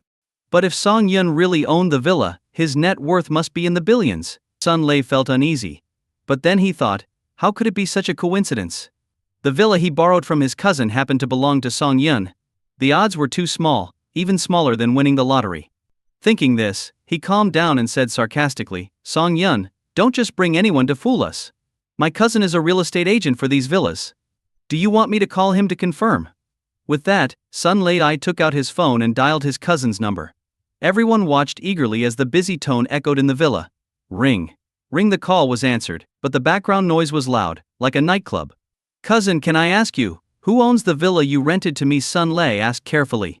What's up? His cousin sounded confused, then urgently said, hold on, the higher-ups are calling me. I'll talk to you later. Song Yun, I suggest you run now. If it turns out you're not the owner, how will everyone see you? Sun Lei sneered. About a minute later, Sun Lei's phone rang. He put it on speaker, ready to humiliate Song Yun in front of everyone. Hello, cousin. I'm not your cousin. You're my goddamn brother. My real brother. His cousin's furious voice shouted from the phone. Are you brain dead? You met the real villa owner and told him to get out? The one who should get out is you. With relatives like you, I've had the worst luck for 8 lifetimes. No. It's not like that. You dare lie to me. My boss called and chewed me out. How dare you mess with Mr. Song? Do you know the kind of power he has? He could crush you with one finger. If you want to die, don't drag me down with you. I beg you, brother, son, grandfather, son, you're like the Monkey King. The furious curses from the phone stunned everyone into silence. The villa was now so quiet that only the faint hum of appliances could be heard. Everyone stared at Song Yun in disbelief. What the heck? So Song Yun wasn't bluffing, he was telling the truth? This $90 million villa really belonged to Song Yun? And how old was Song Yun? He was already doing this well? If Sun Lei was considered successful, then Song Yun was a tycoon. But the most shocked person was Sun Lei. He stood there, his legs trembling. His mind was spinning, and his mouth was dry. The villa he proudly borrowed turned out to be Song Yun's? After all his efforts, he ended up humiliating himself? And the most terrifying part was, he had told the real owner to leave his own home. He must have been out of his mind. Just as everyone was unsure what to say, Jing Wang arrived, not alone but with a dozen fully armed security personnel. He was out of breath, supporting his knees, and was stunned by the scene in the hall. Damn it! I thought it was just a few petty thieves sneaking in. I didn't expect there to be so many of them. What's security doing, letting all these strangers in? Mr. Song. I'm Jing Wang. But you can call me Xiao Zheng. Are these the intruders? Just give me a moment, and I'll have them all sent to the police station. Jing Wang's phone rang. Apologetically, he answered it. The higher-ups had already been briefed on the situation and quickly explained it to Jing Wang, instructing him to ensure Mr. Song's mood was well managed. After all, their villas catered to high-end clients, and incidents like this could tarnish their reputation. Mr. Song, my boss informed me of the resolution. A punk named Sun Lei and his cousin illegally used this villa. We've already fired his cousin for negligence and plan to sue him. As for Sun Lei, will pursue legal action against him as well. Is this resolution satisfactory? Jing Wang asked, smiling apologetically at Song Yun. Seeing Song Yun remain silent, Jing Wang waved his hand. Over a dozen security personnel rushed in, forming a wall in front of Song Yun and separating the crowd. Everyone panicked. Most were fresh out of school and hadn't faced such a situation before. Attending a fancy hotel banquet was a big deal for them, and now they had no idea what to do. Sun Lei was in the worst shape. He sat on the ground, pulling his hair in despair. My love. You love him. Sun Lei's phone rang. He answered it, and his father's anxious voice came through. Lei, what's happening over there? Your cousin called, saying he's going to beat you to death. Is there some misunderstanding? Hearing this, Sun Lei couldn't hold it in any longer. His vision went black, and he fainted. Mr. Song, should I take all these people in? They might not get a long sentence, but it would leave a mark on their records, Zhang Wang asked cautiously. Everyone's hearts pounded. They hadn't expected a simple party to turn into such a big issue. In society, a record could follow someone from birth to death. A blemish could ruin not just their lives but also impact their descendants. They glared at the unconscious Sun Lei, wishing they could beat him up. Damn it. One guy spat on Sun Lei. With that, everyone else started spitting on him too. Stupid idiot. When you wake up, you're so dead. As the crowd grew more agitated, Song Yun waved his hand and said, You've got it wrong. They're my classmates. The one you need to take away is Sun Lei. Relief washed over everyone. They looked at Song Yun with gratitude. No wonder Song Yun could afford a villa at such a young age. He was generous and broad-minded. He deserved his success. All right then, I won't interrupt your reunion with your classmates. I'll visit another day to apologize properly, Zhang Wang said, directing the security team to carry Sun Lei out of the villa. Once Zhang Wang and his team left, everyone gathered around Song Yun again. Brother Song, I can't believe it's only been a few years since we graduated, and you're already worth billions. At this rate, you'll surpass the richest man in no time. Yeah, Song, you're amazing. Tell us how you made your fortune. Right, we still have some drinks left. Let's chat over a drink. Everyone's tone was full of envy and admiration. After all, not everyone has it easy right after graduating. Those with better family backgrounds might get some support to buy a house in Shanghai, but they'll still face huge monthly mortgage payments. For those with average family conditions, buying a house in Shanghai is out of the question. Even renting can be a challenge depending on the location and price. The fact that Song Yun bought a 90 million yuan villa was something they could only dream of. Seeing everyone's reactions, Song Yun just smiled and didn't say much. He advised everyone to head back to their rooms to sleep. Not far away, Si Yingxin watched Song Yun walk into the master bedroom. She bit her lip and stood there, conflicted for a long time. Finally she sighed deeply and didn't follow him. If Song Yun were still an ordinary person, maybe they could have rekindled their relationship. But now, their social statuses were worlds apart. It's better to let it go. The next morning, everyone got up early. The villa had a dedicated cleaning staff come in daily. To make up for the mistake yesterday, Jing Wang specially brought in a top-rated housekeeper to cook breakfast for Song Yun and his friends. After a quick breakfast, Song Yun and everyone left the villa. He planned to meet Yi Qingqing today, as he had missed her a lot after such a long time apart. As they walked through the villa area, breathing in the fresh air, they felt incredibly relaxed. This villa area is something else. The air quality in downtown Shanghai is really average, but here, I can actually smell the freshness. Yeah. The air here feels like it's straight from the mountains. If I lived here, my skin would definitely get better. They joked and laughed as they left the villa area. Brother Song, where are you headed next? I'm going to see my wife. Everyone looked puzzled. Not only was Song Yun a billionaire at such a young age, but he was also married. No way. Seriously? You're already married? Come on, Brother Song. You're rich and you got married early. How are us single folks supposed to survive? At this moment, Yesi stepped forward and confidently said, Brother Song is telling the truth, and his wife is stunning. She's like a goddess. Hearing this piqued everyone's curiosity, and they started asking Song Yun to show them a photo of Yi Qingqing. Reluctantly, Song Yun opened his phone's wallpaper, and everyone was amazed when they saw Yi Qingqing. Oh my gosh! Brother Song, is your wife a celebrity? She's so beautiful. No way. Brother Song wouldn't go for those common celebrities. His wife looks sweet and pure. Absolutely perfect. It seemed like Song Yun had it all success in both love and career. When would ordinary people like us get a chance at such fortune? As everyone was busy praising Yi Qingqing's looks, a male classmate wearing glasses suddenly clapped his hands and shouted excitedly, Isn't she the CEO of Mojing Group, Yi Qingqing? You know her. Meng? No, the male classmate shook his head frantically and said, Someone like me could never be in her league. From what I know, since Yi Qingqing returned from studying abroad, she founded Mojing Group. In just a few years she has developed the company into a giant worth over $2 billion, spanning multiple industries. She's the leader of new enterprises in Shanghai. To put it mildly, among women under 30 in Shanghai, no one is wealthier than Yi Qingqing. And this legendary figure is actually Song Yun's wife. Listening to the guy with glasses, everyone felt overwhelmed by the events of the past 2 days. A stunning girl with fair skin and a great figure.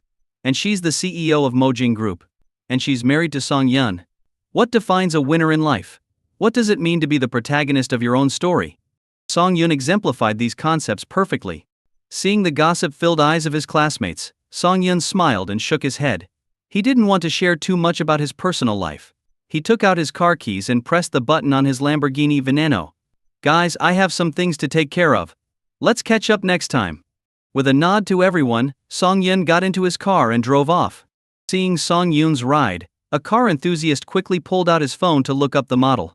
Curious if it really was the one he thought it was.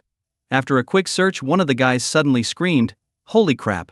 Song Yun might be even richer than we thought. That car he's driving is worth 40 million yuan. Are you serious? Absolutely. And it's a limited edition in the country. Without connections you can't even order it. Man, Song Yun has come so far so quickly. Is he a monster? Meanwhile, Song Yun drove to the Mojing Group building. He wondered what his little lady was up to. Would his sudden visit be a pleasant surprise? After parking his car, he entered the office building. In the CEO's office at Mojing Group, Yi Qingqing was sighing as she looked at the documents in front of her, clearly troubled by issues with the land. Someone had leaked the route of a new subway line in Shanghai. This line runs north to south, with one of the stations near the piece of land she wanted, causing its value to skyrocket. Not only were the initial companies vying for it, but even some established real estate giants had entered the competition. Yi Qingqing faced a harsh reality: she didn't have enough funds. If she had originally needed a bit over $1 billion, now she needed 3 or 4 times that amount. However, acquiring this land would mean Mojing Group's market value would multiply several times after going public. It was driving her crazy. What should she do? Yi Qingqing kept tapping her pen on the desk, thinking she might have to ask her father for money. No, that's not an option. Last time, the thought of asking for help already shook her resolve. If she always turned to others at the first sign of trouble, she would never achieve anything great. Screw it, we don't need that land. Mojing Group can do without it, Yi Qingqing muttered to herself, her tone firm. In reality, the land wasn't originally that valuable. It only became overpriced due to continuous hype from various big players.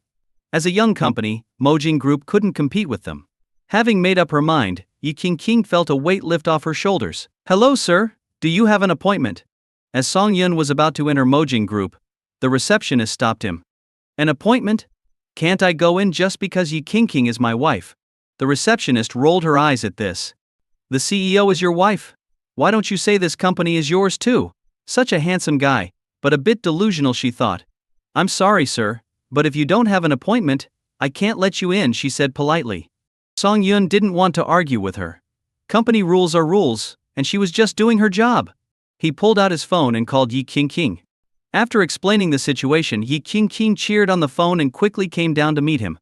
While waiting, Song Yun looked at the company's impressive yet understated entrance and realized he had never checked in at an office building before. Ding. Host is at the entrance of Mojing Group. Would you like to check in? Perfect timing, Song Yun thought, pressing the check-in button eagerly, looking forward to what would happen next. Rewards from the system were always top-notch. Ding. Congratulations, host, you have successfully checked in. Reward business acumen and knowledge of all major events in Shanghai's companies for the next week. Events? Song Yun opened the attached schedule with curiosity.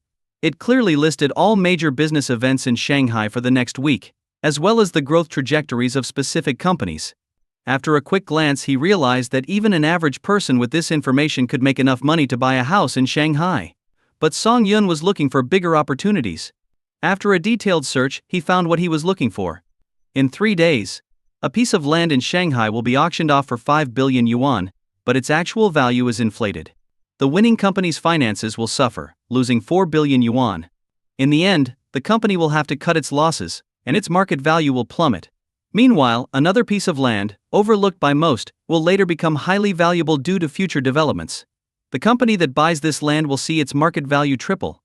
Song Yun realized the reason behind this: rumors had been spread about a new government subway line passing through the first piece of land, causing a lot of hype. But this information was false. The second piece of land was where the real subway line would go. After carefully studying the details, Song Yun searched for the location on his phone. In any city, once a subway line is established, property values skyrocket. This area was currently a rundown village, turned into a shabby neighborhood. Even the locals joked that while properties elsewhere sold for tens of thousands per square meter, theirs couldn't even sell for a few thousand. But in a week, the government would issue documents to demolish the neighborhood, and the new subway line would be built nearby. If Song Yun could acquire this overlooked piece of land in 3 days, the future profits. Thinking about this, Song Yun decided he must secure this land. As he was planning his next move, Yi Qingqing came down. In her work attire, Yi Qingqing wore a women's suit, her previously loose hair now neatly styled, giving her a cool and professional look. At first glance, Song Yun was stunned by her appearance. Beautiful women really look good in anything. Wearing a dress is one thing, but wearing a business suit is another. And after wearing, well, I better not think about it any further. As Song Yun stood lost in thought, Yi Qingqing came down. Hello, President Yi, the receptionist greeted her respectfully. Yi Qingqing gave a curt nod and walked straight towards Song Yun. Seeing Yi Qingqing walking with such purpose, the receptionist couldn't help but think, this is why she's the CEO.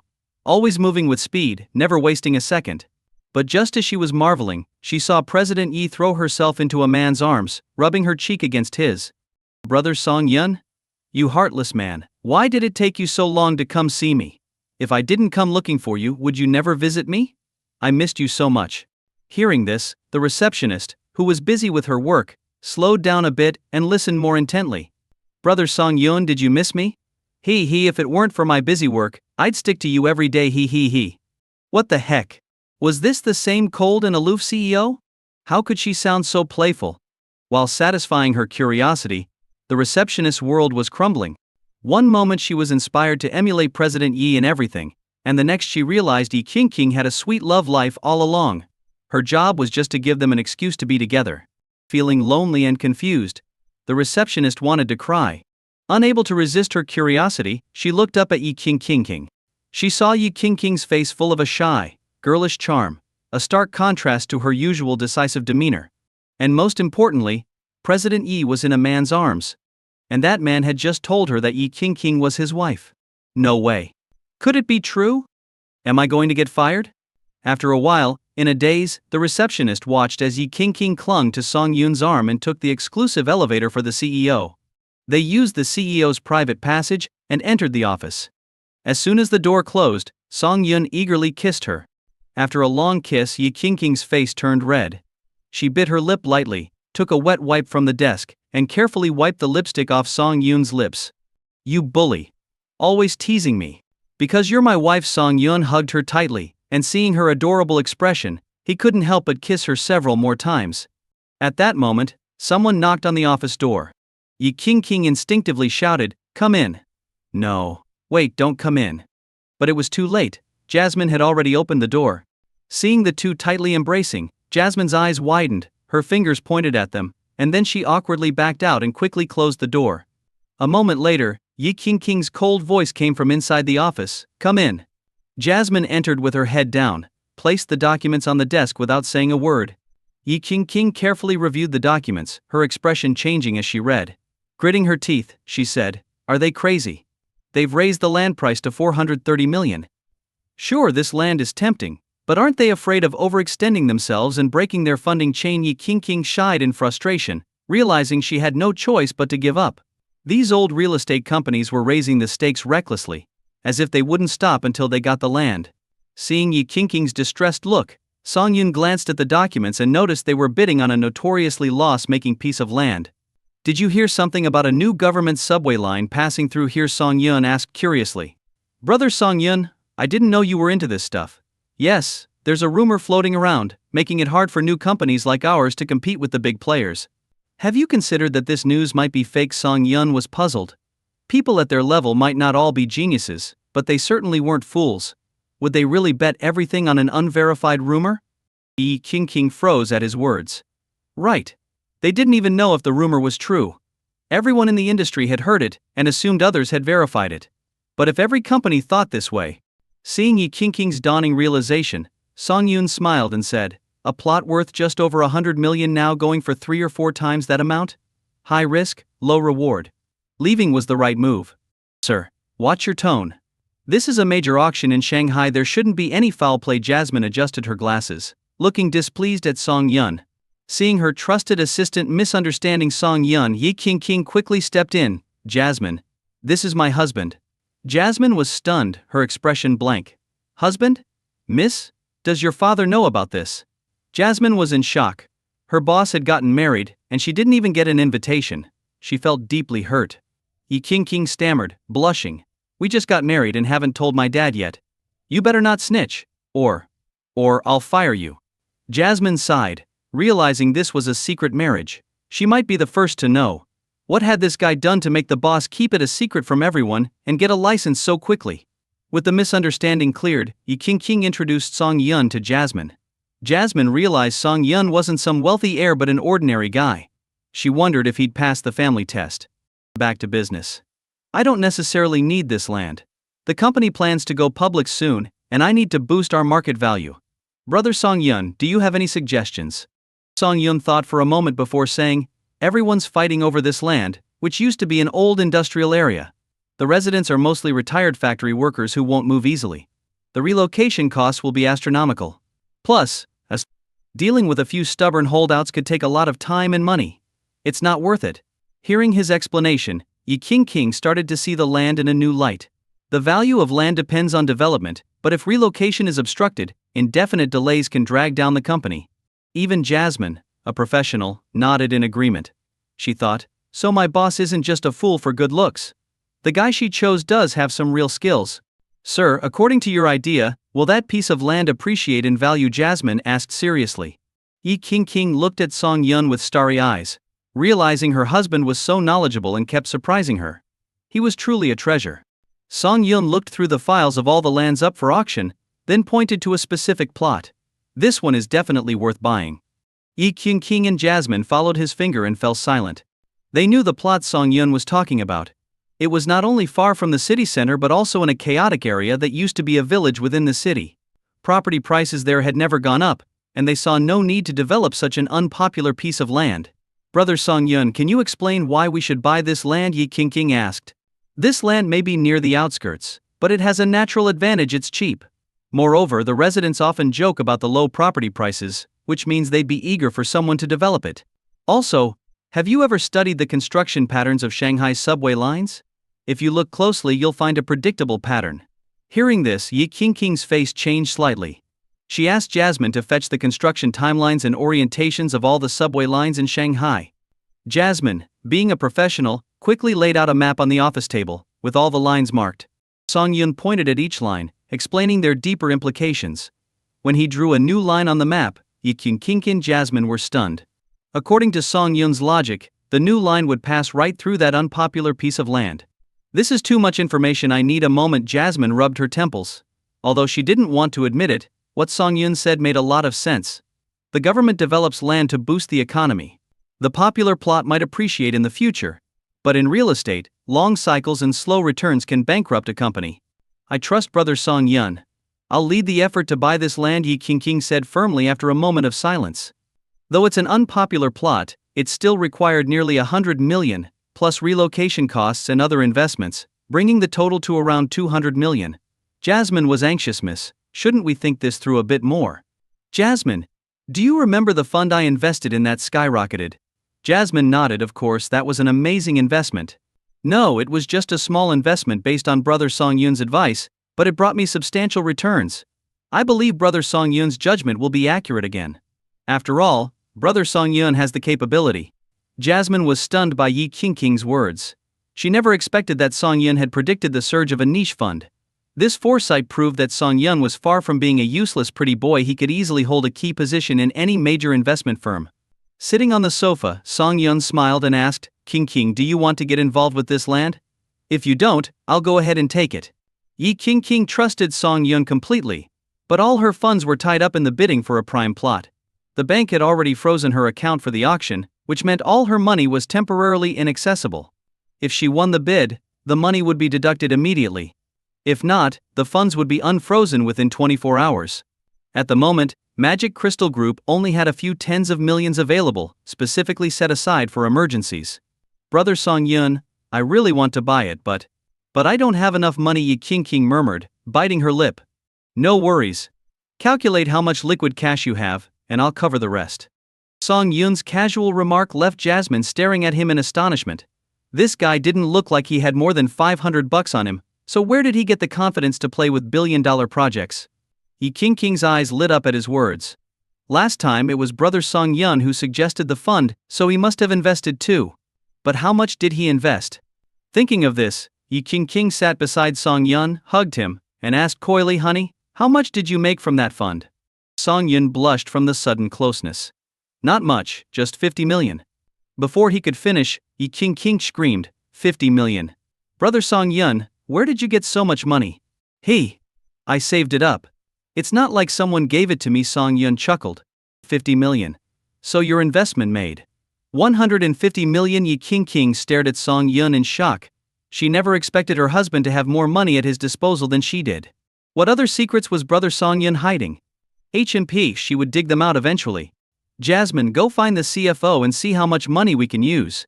I need to buy that land, even if we lose money. My husband will pay your salaries, Yi King said with determination. Jasmine sighed at her boss's excitement. It seemed this seemingly ordinary son-in-law was actually quite formidable. Earning over $1 billion in 3 days, who knew how the boss would react to this news? Jasmine quickly went to tally the funds, while Yi King hugged Song Yun, listening to his strong heartbeat. Brother Song Yun, tell me, what other assets do you have that I don't know about? I need to be prepared. Yi King pouted. Song Yun, feeling playful, kissed her several times and laughed. What, you want to manage my money now? Of course. If I go bankrupt, I'll just spend all your money. You'll have to support me. Ha ha ha. I can do that now. Song Yun stroked her hair and said, actually, there's not much else. Just a hospital and a villa. A villa? Where? Yi King asked curiously. In the Huashu Villa District, number 83. Yi King covered her mouth in shock. She knew the property prices there. Any villa could sell for 70 to 80 million. She had once wanted to invest in a villa there, but dropped the idea due to company financial issues. Yet her husband had a property there. And the hospital. Huachuang. Banki Naya. Huachuang. That's the private hospital known for its top-notch medical tech and high fees, right? Yes, that's ours too. HMP. You have so many assets and never told me. Do you have any other women outside? Of course not. It's just you. Song Yun affectionately tapped Yi King's cute, straight nose. HMP. How do I know that? They say a man's heart is like a needle at the bottom of the ocean. HMP. Keep HMFing. HMPH. Mua. Just then, Jasmine finished her calculations and burst into the room without knocking, only to see the young master kissing Miss King.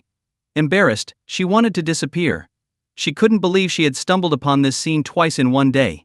Hearing the commotion, Yi King broke free from the kiss, took a deep breath, and glared at Song Yun with a flushed face. Ahem, Miss King, the funds have been tallied. We have a total of 40 million available. Great. My money is just sitting around. Let's pool it all together just in case. I'll transfer 150 million to you. I estimate this land could yield 7 to 8 times the profit after development. Your company's overall value will double because of it. Honey, you're the best, Yi King said, touched, giving Song Yun a kiss. Soon Song Yun transferred 150 million to Yi King's account, and Jasmine went to negotiate with the government to add another piece of land to the auction. Unexpectedly, when Jasmine proposed this condition, the official was surprised. Everyone knew Magic Crystal Group was backed by the richest man in the city, but this was extravagant. Not only did they want a prime piece of land, but they also wanted a neglected one. Welcoming such an eager buyer, the official quickly checked and found no company was interested in the neglected land. To avoid any delays, he called each bidding company and confirmed none planned to buy it. He then got approval to sell it to Magic Crystal Group for 140 million. After completing the transaction, Jasmine left the business hall and encountered 3 middle-aged men with a group of bodyguards. These 3 were the main contenders for the prime land. Seeing Jasmine, they changed their route to approach her. Miss Jasmine, what a surprise to see you here. Are you here for? Asked a bald man, leering at her. I heard Miss King bought some land? As expected from the richest man's daughter, we can't compare. But I think it's a very unpopular piece of land. Miss Jasmine, you can tell King that the land has no development value. If it did, we old guys would have fought over it long ago. She wouldn't have gotten it so easily. Jasmine maintained a professional smile as she listened to their sarcastic remarks, then quickly excused herself. After returning, Jasmine handed the contract to Yi King, who reviewed it and nodded with satisfaction.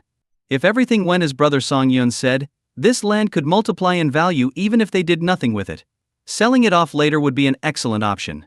In the Yi household, a vigorous middle-aged man sat on the sofa reading a financial newspaper. As he read, he occasionally paused to jot down useful information. For Father Yi, learning was the only path to success. Without continuous learning, one would be left behind by the times. History has shown that many people, after reaching a certain level, become arrogant and complacent, only to be washed ashore by the tides of change, their fates uncertain. As Father Yi was engrossed in his newspaper, a man in formal attire approached him and whispered a few words in his ear. Father Yi put down the paper, lit a cigarette, took a deep drag and after a moment, said, King bought a useless piece of land. Yes, Jasmine completed the transaction. The total cost was 140 million. Alright, it's bought then, Father Yi said nonchalantly, as if Yi King had spent $14 on a toy instead of 140 million on land. Sir, do you need us to follow up on this? No need. In business you must accept losses. Even if it ends up being a bad deal, we can recover through other means. Land is always valuable in the long run. After the man left, Father Yi extinguished his cigarette, a smile gradually appearing on his face. A loss is good, a loss is good.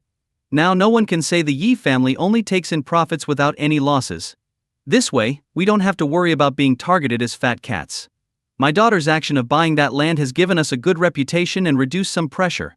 Father Yi was quite relaxed about his daughter losing money. He believed that no matter how much she lost, even if it was billions, it didn't matter. Eventually, if she needed money, she would come back to the family. This not only built a good reputation but also strengthened family ties, a win-win situation. However, if Father Yi knew that his daughter had secretly married Song Yun without informing him, his reaction might be quite different. Meanwhile, in the most exclusive club in the city, more than 10 men were gathered around a table, giving the room a roundtable meeting vibe. News of Yi Qingqing's land purchase had already spread in real estate circles, with many waiting to see her fail. After all, if so many real estate moguls were uninterested in a piece of land, how could a young rookie like her succeed?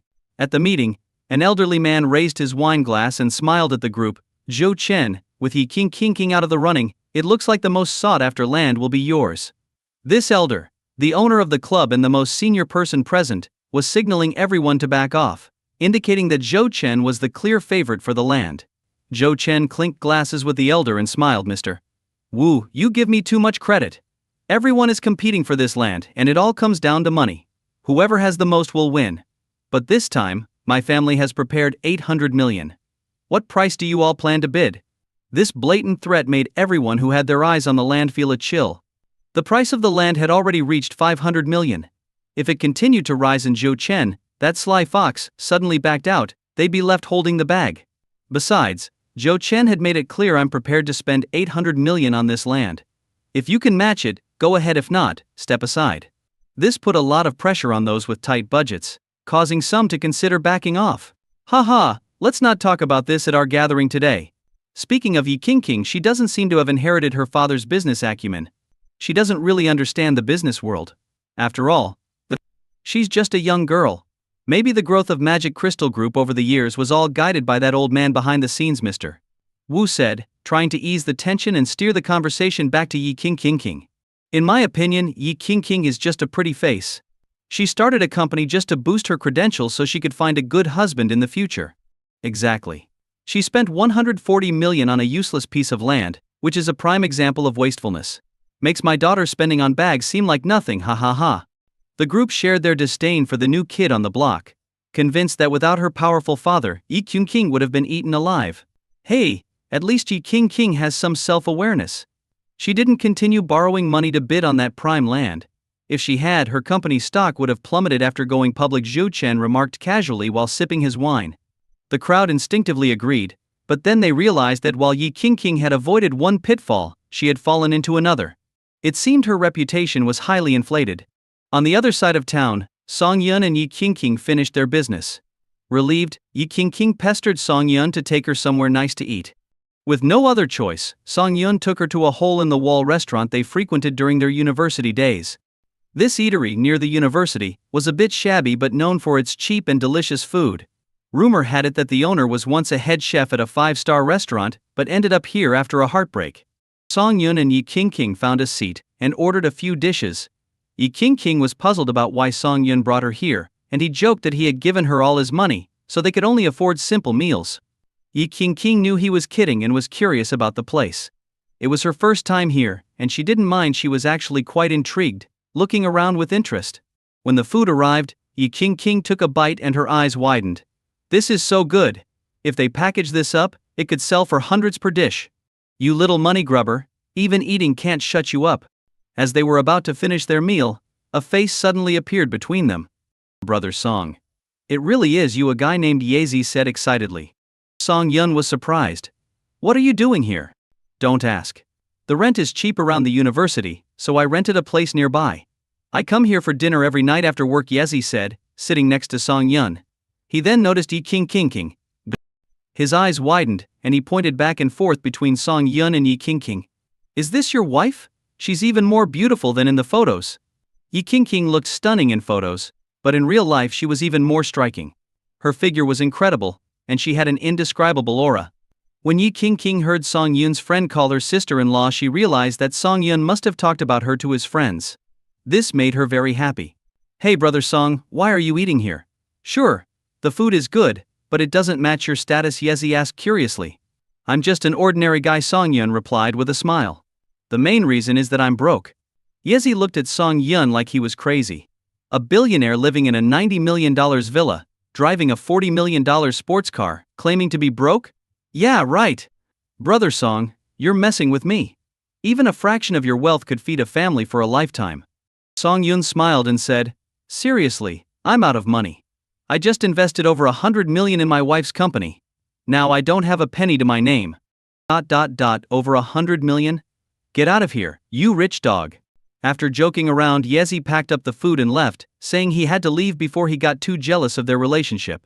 Song Yun and Yi Qingqing headed to their villa. Yi Qingqing explored the newly renovated villa with curiosity. It wasn't that her current place was inferior, but this was meant to be their future home. As she ran up and down the stairs, Song Yun sighed. Why don't we stay here tonight and take a good look around? Sure, Yi Qingqing agreed without hesitation and sent a message to her family. Wow. Song Yun had only been joking, but she took it seriously. Does that mean tonight? Yi Qingqing seemed to read his mind and said, get those thoughts out of your head. Until you meet my parents, nothing is happening. What are you talking about? I wasn't thinking anything. Song Yun, embarrassed, pulled Yi Qingqing into a kiss. If he couldn't do more, he could at least collect some interest. When it was time to sleep, Song Yun planned to crash in the guest room. But Yi Qingqing naturally pulled him into the master bedroom. No, I'm a man, and we are legally married. Aren't you afraid I might lose control? I'm not worried. I trust you, Yi Qingqing said seriously. Song Yun wanted to show her how cruel the world could be, but he also wanted to live up to her trust. Lying in bed, Yi Qingqing snuggled into Song Yun's arms, burying her face in his chest and breathing in his scent. This was pure torture for Song Yun. Holding such a beautiful woman, feeling her warmth, resisting was almost a crime. But just as he thought about moving, he saw Yi Qingqing had fallen asleep in his arms. Her eyes had dark circles. She must not have slept well due to the stress of the company. Song Yun adjusted himself so Yi Qingqing could sleep more comfortably in his embrace. Good night. Love you, he whispered, kissing her forehead before closing his eyes. The night passed peacefully. Early the next morning, Yi Qingqing slowly opened her eyes and found herself in a strange big bed. Oh right. This would be her home from now on. She groggily reached out to feel the bed beside her, but it was empty. Where was brother Song Yun? She got up in a panic, throwing on a robe as she rushed to go downstairs. Just then, the bedroom door opened, and Song Yun walked in with a tray. On it were a glass of milk, a piece of bread, and a boiled egg. Lazy bones. Time to eat, Song Yun said, placing the breakfast on the bedside table. No way. Waking up without seeing you first thing in the morning makes me grumpy. Yi Qingqing pouted and turned her head away. I saw you sleeping so soundly. I didn't want to wake you. I don't care. After insisting on getting a kiss and a hug, and throwing a small tantrum, Yi Qingqing finally got up, washed up and started eating. Meanwhile, in the auction business hall, Zhou Chen shook hands with the manager. The hottest piece of land was finally his. Under the combined pressure from him and old Wu yesterday, many real estate companies gave up on bidding. Even some old companies that were reluctant had to back down after reviewing their finances late at night. After all, Zhou Chen had more money, and money rules the world. No money, no deal. The land was sold for $490 million. Congratulations, Mr. Zhou. We look forward to seeing a landmark building in Shanghai under your name, the manager said warmly. Thank you for your support, Zhou Chen replied with a smile. After some small talk, he left with the contract. Getting into his car, Zhou Chen found old Wu sitting in the back seat. Is everything settled? Zhou Chen proudly waved the document and instructed the driver to go. Ha ha ha. After this development, the Zhou family will make at least $200 million, old Wu said with a hint of envy. Zhou Chen smiled, knowing that $200 million was just the minimum. With the right maneuvers, a $300 million profit was entirely possible. I'm making money, but Yi Qingqing is losing a lot. She spent $140 million on that piece of useless land. I wonder how she'll explain it to her family, Zhou Chen said disdainfully. He had heard praises of Yi Qingqing being a remarkable woman, building her empire from scratch. But now she was foolishly buying worthless land, utterly laughable. Yi Qingqing is just a young girl, easily influenced. Maybe someone whispered in her ear, and she made a hasty decision. But this is good, it saves us trouble. Honestly, I thought she would go back to her family for resources. But now it's clear that those who can't use resources wisely are doomed to fail. Days passed, and the government still hadn't released any news about the new subway line. This made many real estate moguls anxious. However, Yi Qingqing in the Magic Crystal Group office showed no signs of worry.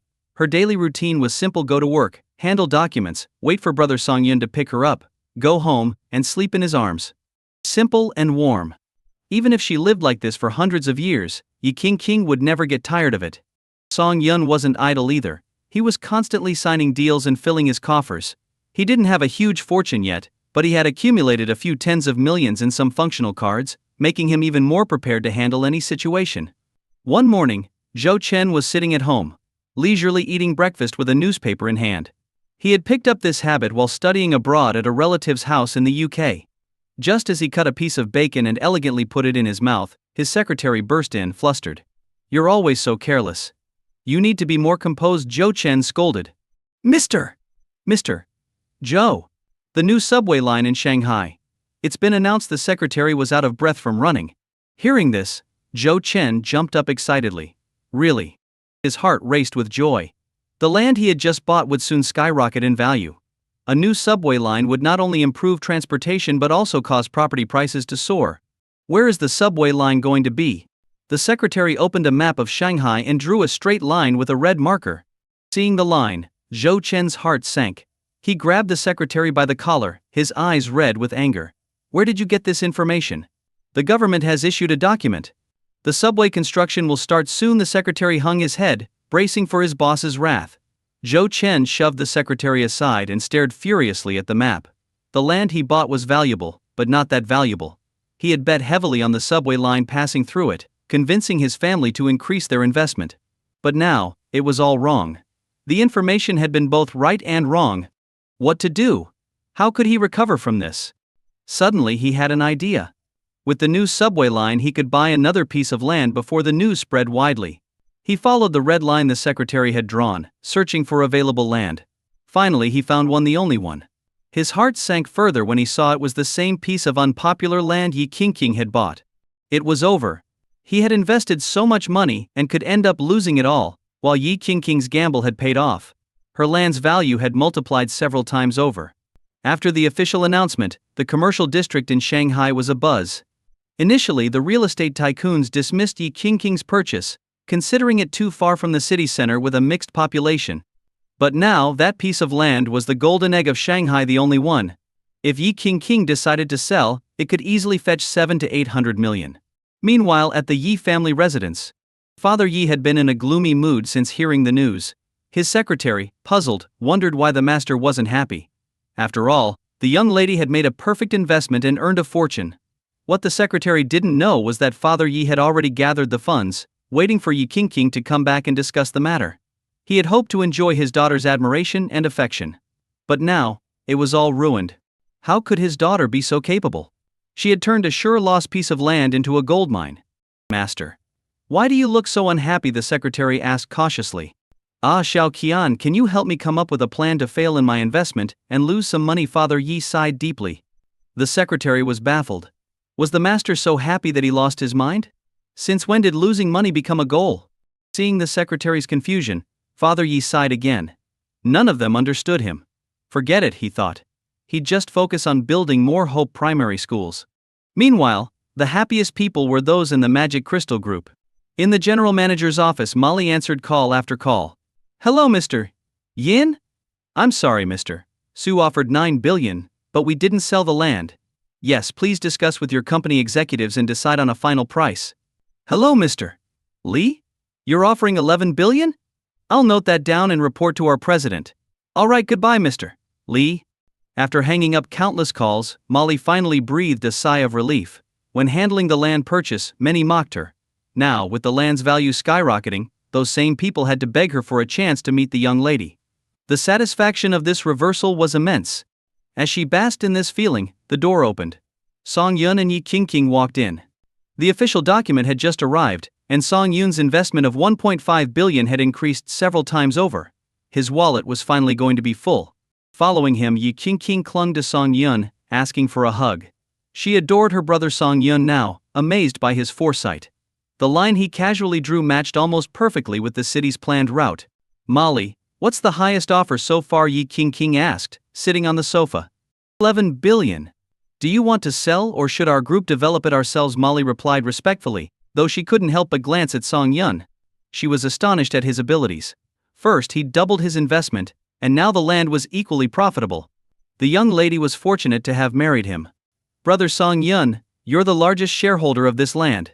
Should we sell it? Yi King asked with a smile. Song Yun pondered for a moment. Keeping the land a bit longer might increase its value, but that extra money was insignificant compared to his usual investments. A well-placed investment would yield far more profit. Sell it. 11 billion seems like the highest offer, and any higher would be pure speculation, Song Yun said calmly. All right. Then let's sell. Yi King instructed Molly to contact Mr. Lee to sign the contract today. These things were best settled quickly. Mr. Lee, upon hearing the news, hurried to gather the funds. After a hectic effort, he completed the transaction and signed the contract with Yi King. As the money transferred, Yi King hugged Song Yun's waist, grinning. Song Yun darling, give your wife a smile. Here, have a few billion as pocket money. Song Yun couldn't let this teasing pass. He smiled, and after the smile, a kiss was inevitable. Yi King didn't expect Song Yun to be so mischievous. Though she was getting used to it, his sudden move still made her heart race. HMPish. Always teasing me. I was going to give you 8 billion, but now I'm deducting 2 billion. You'll get 6. The rest will be my business investment. Yi King pouted. Huh, a kiss costs 2 billion? No way. I'm at a loss. I need to earn it back. Song Yun leaned in for another kiss. In the end, Yi King still gave Song Yun the 8 billion. After all, they were family, and it didn't really matter who held the money. Besides, the Magic Crystal Group was now flush with cash. With the perfect track record of this land investment, their stock prices were expected to soar once they went public. Be good at work. I'll pick you up after you finish, Song Yun said, grinning as he waved the bank card loaded with 8 billion and walked away. Watching Song Yun's carefree departure, Molly couldn't help but admire. Young lady, your choice in men is incredible. It's like he can foresee the future. Yi King smiled proudly. Of course, do you know who my husband is? Meanwhile, Song Yun drove back to the villa from the Magic Crystal Group. He parked his car and looked at the spacious garage, pondering if he should buy a couple more cars. After all, the Lamborghini Veneno was a supercar and not suitable for city driving. It couldn't even speed up before hitting the speed limit and getting fined. With that thought, he searched online for a local car dealership and found that one was having a car show today. So, Song Yun drove his Lamborghini to the event. After parking, Song Yun headed inside. The showroom was packed with people, most of whom weren't there to buy cars but to see the car models. Song Yun wasn't interested in that and focused on checking out the SUVs. As he walked, he found himself at the Bentley section. Bentley catered to high-end clients, and not everyone could just walk in. As Song Yun approached, he was stopped. Sir, the Bentley section is for VIP customers only. I'm sorry. Seeing the saleswoman's apologetic look, Song Yun didn't make things difficult for her. Cars worth millions need to be kept pristine, and letting everyone touch and test them would ruin the paint job. Don't worry. I have the means to be here. See the Lamborghini section over there? You can ask them if they know a guy named Song Yun. The saleswoman was taken aback. Wealthy people often like to play the role of a low-key millionaire. She couldn't be sure this plainly dressed young man wasn't one of them.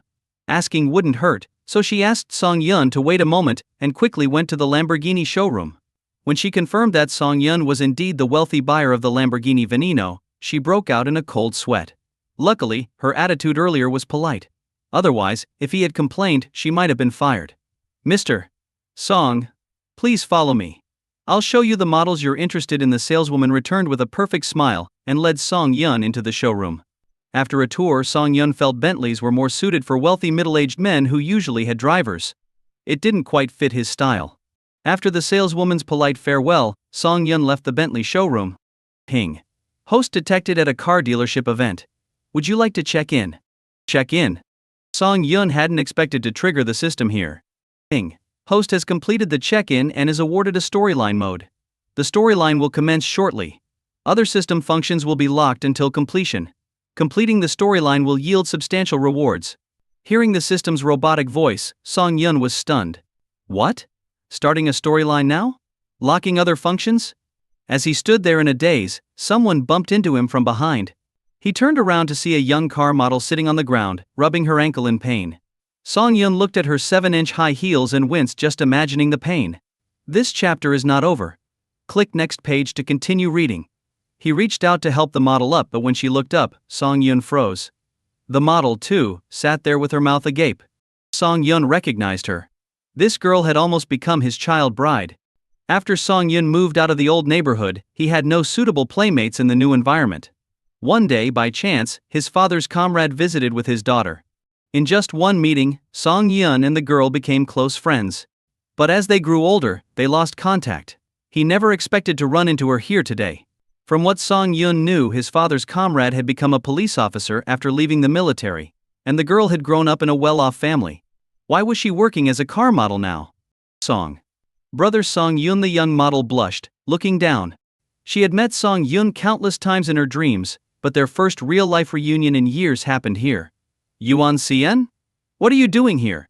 And why isn't your dad keeping an eye on you? Song Yun asked, feigning anger as he pulled her up. Seeing her swollen ankle, he supported her as they made their way to the nearest Bentley showroom. The saleswoman was thrilled to see the wealthy Song Yun return, but was puzzled by the sight of him helping a young car model. Mr. Song, is there anything I can assist you with? She asked with a smile. My sister's ankle is swollen. Could you get some ice, please? Getting ice was the least of her worries. If she needed to buy an ice machine for him, she wouldn't hesitate. After all, catering to someone like Song Yun, who didn't consider price but valued good service, could lead to generous commissions. The saleswoman hurried off to get ice, leaving the two of them in silence. Brother Song Yun, actually. My dad passed away, Yuan Cien said, her eyes reddening, though she held back her tears. Song Yun was shocked to hear this. Looking at her, he could tell she knew more than she was saying. Based on your age, you should be a junior in college, Song Yun asked tentatively. Yes. After my dad died, my mom fell ill. We relied on his pension and the help of my uncles to get by. I managed to stay in school, but I don't want to live off others forever, so I take part-time jobs when I can, Yuan Cien murmured softly. Song Yun didn't know what to say. He lit a cigarette and smoked quietly. The saleswoman returned with the ice, handed it to Song Yun, and stood by. Annoyed, Song Yun waved her off. Don't just stand here. Go tell your manager to customize an SUV for me with the highest-end accessories. The saleswoman was overjoyed.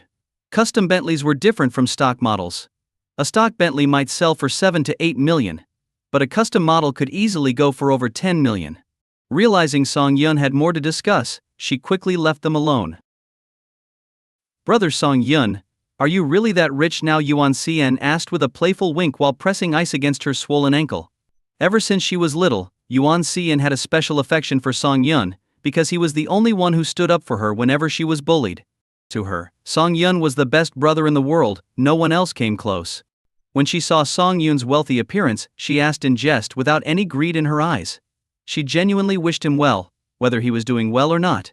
Perhaps this was the most basic kind of human emotion. Just then, the saleswoman returned with the price list prepared by the manager. Song Yun glanced at it briefly before signing the contract. The swift signing and card swiping caught the attention of many people at the car show.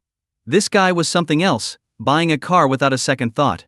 How rich must his family be? Oh, and get me a sedan suitable for young people.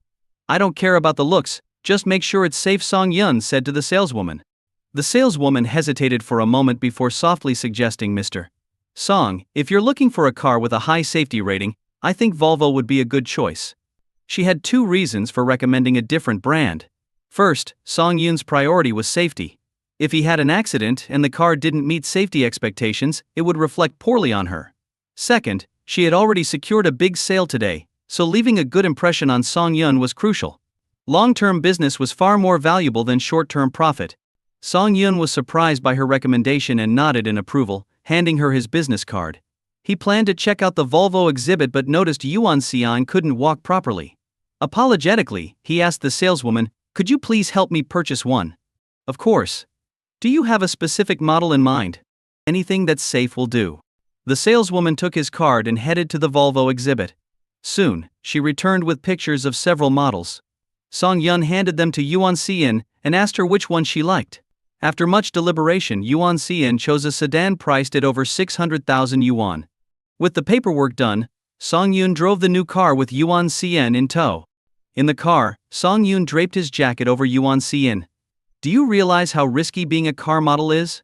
One wrong step, and you could end up in a compromising situation, he said, reflecting on the dangers she faced. Brother Song Yun, where are you taking me? Yuan Xian asked curiously as Song Yun parked in front of the most expensive mall in the city. To buy clothes. You can't be wandering around in that revealing dress, Song Yun said, tugging at her jacket to cover her up more. No. The clothes here are too expensive, Yuan Xian protested, shaking her head. When I say buy, we buy, Song Yun snapped. Seeing the determination on his face, Yuan Xian reluctantly agreed. She had always looked up to Song Yun and, despite the years of separation, she had remained single, hoping for a reunion. Song Yun borrowed a wheelchair from the mall, lifted Yuan Xian into his arms, and gently placed her in the wheelchair.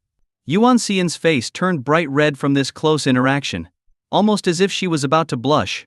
Song Yun pushed her wheelchair, following the mall's navigation into a European women's clothing store. As they entered, a saleswoman approached them.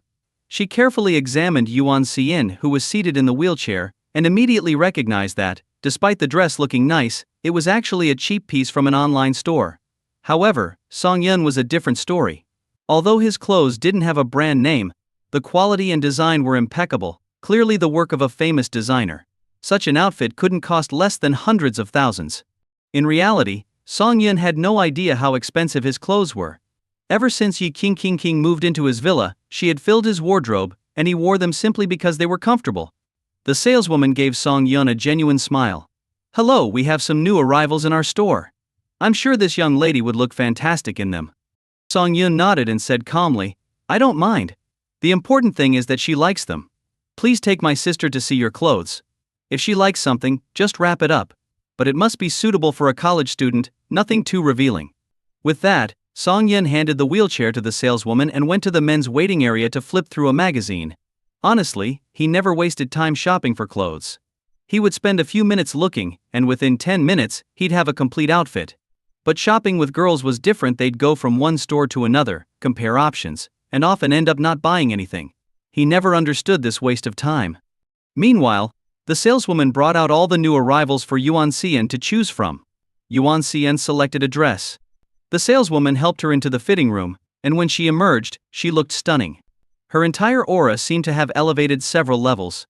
Song Yun inspected the dress. It reached her calves. Perfect. The dress suited her well. It was evident that expensive clothes had their merits. Yuan Xian looked like a different person before and after trying on the dress. Before, she wore mature clothes that clashed with her youthful innocence, creating a discordant image. Now, she exuded the pure charm of a young girl, full of vibrant energy. Anything else? Song Yun asked. There are a few more pieces, but with her injured foot, it's inconvenient for her to try them on, the saleswoman replied, sweating slightly. She had spent a lot of effort helping Yuan Xian change. Wrap them all up. She can try them on when she's healed, Song Yun said, pulling out his card. The saleswoman was momentarily stunned. In all her years working in retail, she had never seen such a generous man. Considering the clothes totaled over 300,000 yuan, she kindly reminded him, Sir, since these are our latest arrivals, they are quite pricey. Don't worry. There's plenty of money on the card, Song Yun reassured her. Realizing she was dealing with a big spender, the saleswoman cheerfully went to the counter to process the purchase. She returned with the receipt and handed it to Song Yun. Please leave your address, and we'll have everything delivered to your home. Yuan Xian, wearing her new dress, was pushed back to the car by Song Yun. Holding the receipt, Yuan Xian cautiously asked, Song Yun, can we return these clothes? I could just buy a few outfits online when I get back to the dorm. What's wrong? Are the clothes too cheap, or do they make you uncomfortable? No. It's just that. These clothes are too expensive. Are they running a robbery business on the side? 8,000 for a piece of fabric, Yuan Xian complained. Do you like how it looks? It looks great, but then that's all that matters. For me, a few thousand is no different than a few bucks. Darn it, you got me again. They playfully argued all the way to the dormitory. It was just after class, and many students were walking back, glued to their phones. When they saw Song Yun's Volvo, quite a few stopped to look. After all, not many students came from wealthy families, and having a car on campus was rare. As the car door opened, Song Yun helped the hopping Yuan Xian out. Do you have a driver's license? Song Yun asked. Yes, why? This car will be convenient for you to get around. Yuan Xian was shocked. She couldn't believe that Song Yun bought such an expensive car for her. She tried to refuse the keys, adamantly not accepting them. At that moment, Yuan Xian's roommate approached, smiling. "Hey handsome, are you trying to win over our Xian?" "No. This is my brother." "Don't talk nonsense." Yuan Xian quickly denied it. The girl gave Song Yun a surprised look, then turned to Yuan Xian. She knew Yuan Xian's family situation, so how did a rich brother suddenly appear? Could he be an illegitimate child or something? "Alright, here's the car key. Take care of it, and find a parking spot on campus." Song Yun placed the key in Yuan Xian's hand and pulled out a bank card, waving it in front of her. "There's about 600,000 yuan on this card. It should last you a while. If I find out you're doing car show gigs again, I'll break your legs." Although Song Yun's words were stern, Yuan Xian felt a warmth in her heart. No one had cared for her like this in years. "Oh, by the way, I'll find a good doctor to give your mom a thorough checkup and see if there's a way to treat her condition." Yuan Xian's mother had cancer, and for years they had relied on chemotherapy and medication to keep her alive. Better treatments were always tied to money. With Song Yun's connections to the best private hospital in the city, there was no reason not to take advantage of it. Seeing that Song Yun had taken care of everything for her, Yuan Xian held back her tears. "I'm leaving now. Focus on your studies. If you get tired, take a break. If you want to do part-time work, find something suitable for a college student. It's good experience." With that, Song Yun left. As he walked away, Yuan Xian's roommate asked curiously, "Xian, I thought you were an only child.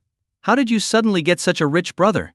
Before Yuan Xian could answer, the girl leaned in and whispered, "Is he your sugar daddy?" "What nonsense are you talking about?" Yuan Xian pinched her. A little annoyed. "Oh, come on. Don't be mad, my precious. I'm just worried about you getting tricked. Give your sister a smile." "Gross. He's my dad's friend's son. We've known each other since we were kids. It's nothing like what you're thinking." "Oh, so he's your childhood sweetheart. Am I just being left out?" Yuan Xian sighed as she watched her roommate teasing her. Feeling embarrassed, she limped back to the dorm. After leaving the school, Song Yun hailed a taxi and headed home. Lying on his soft bed, Song Yun thought about everything that had happened recently. It all felt like a dream.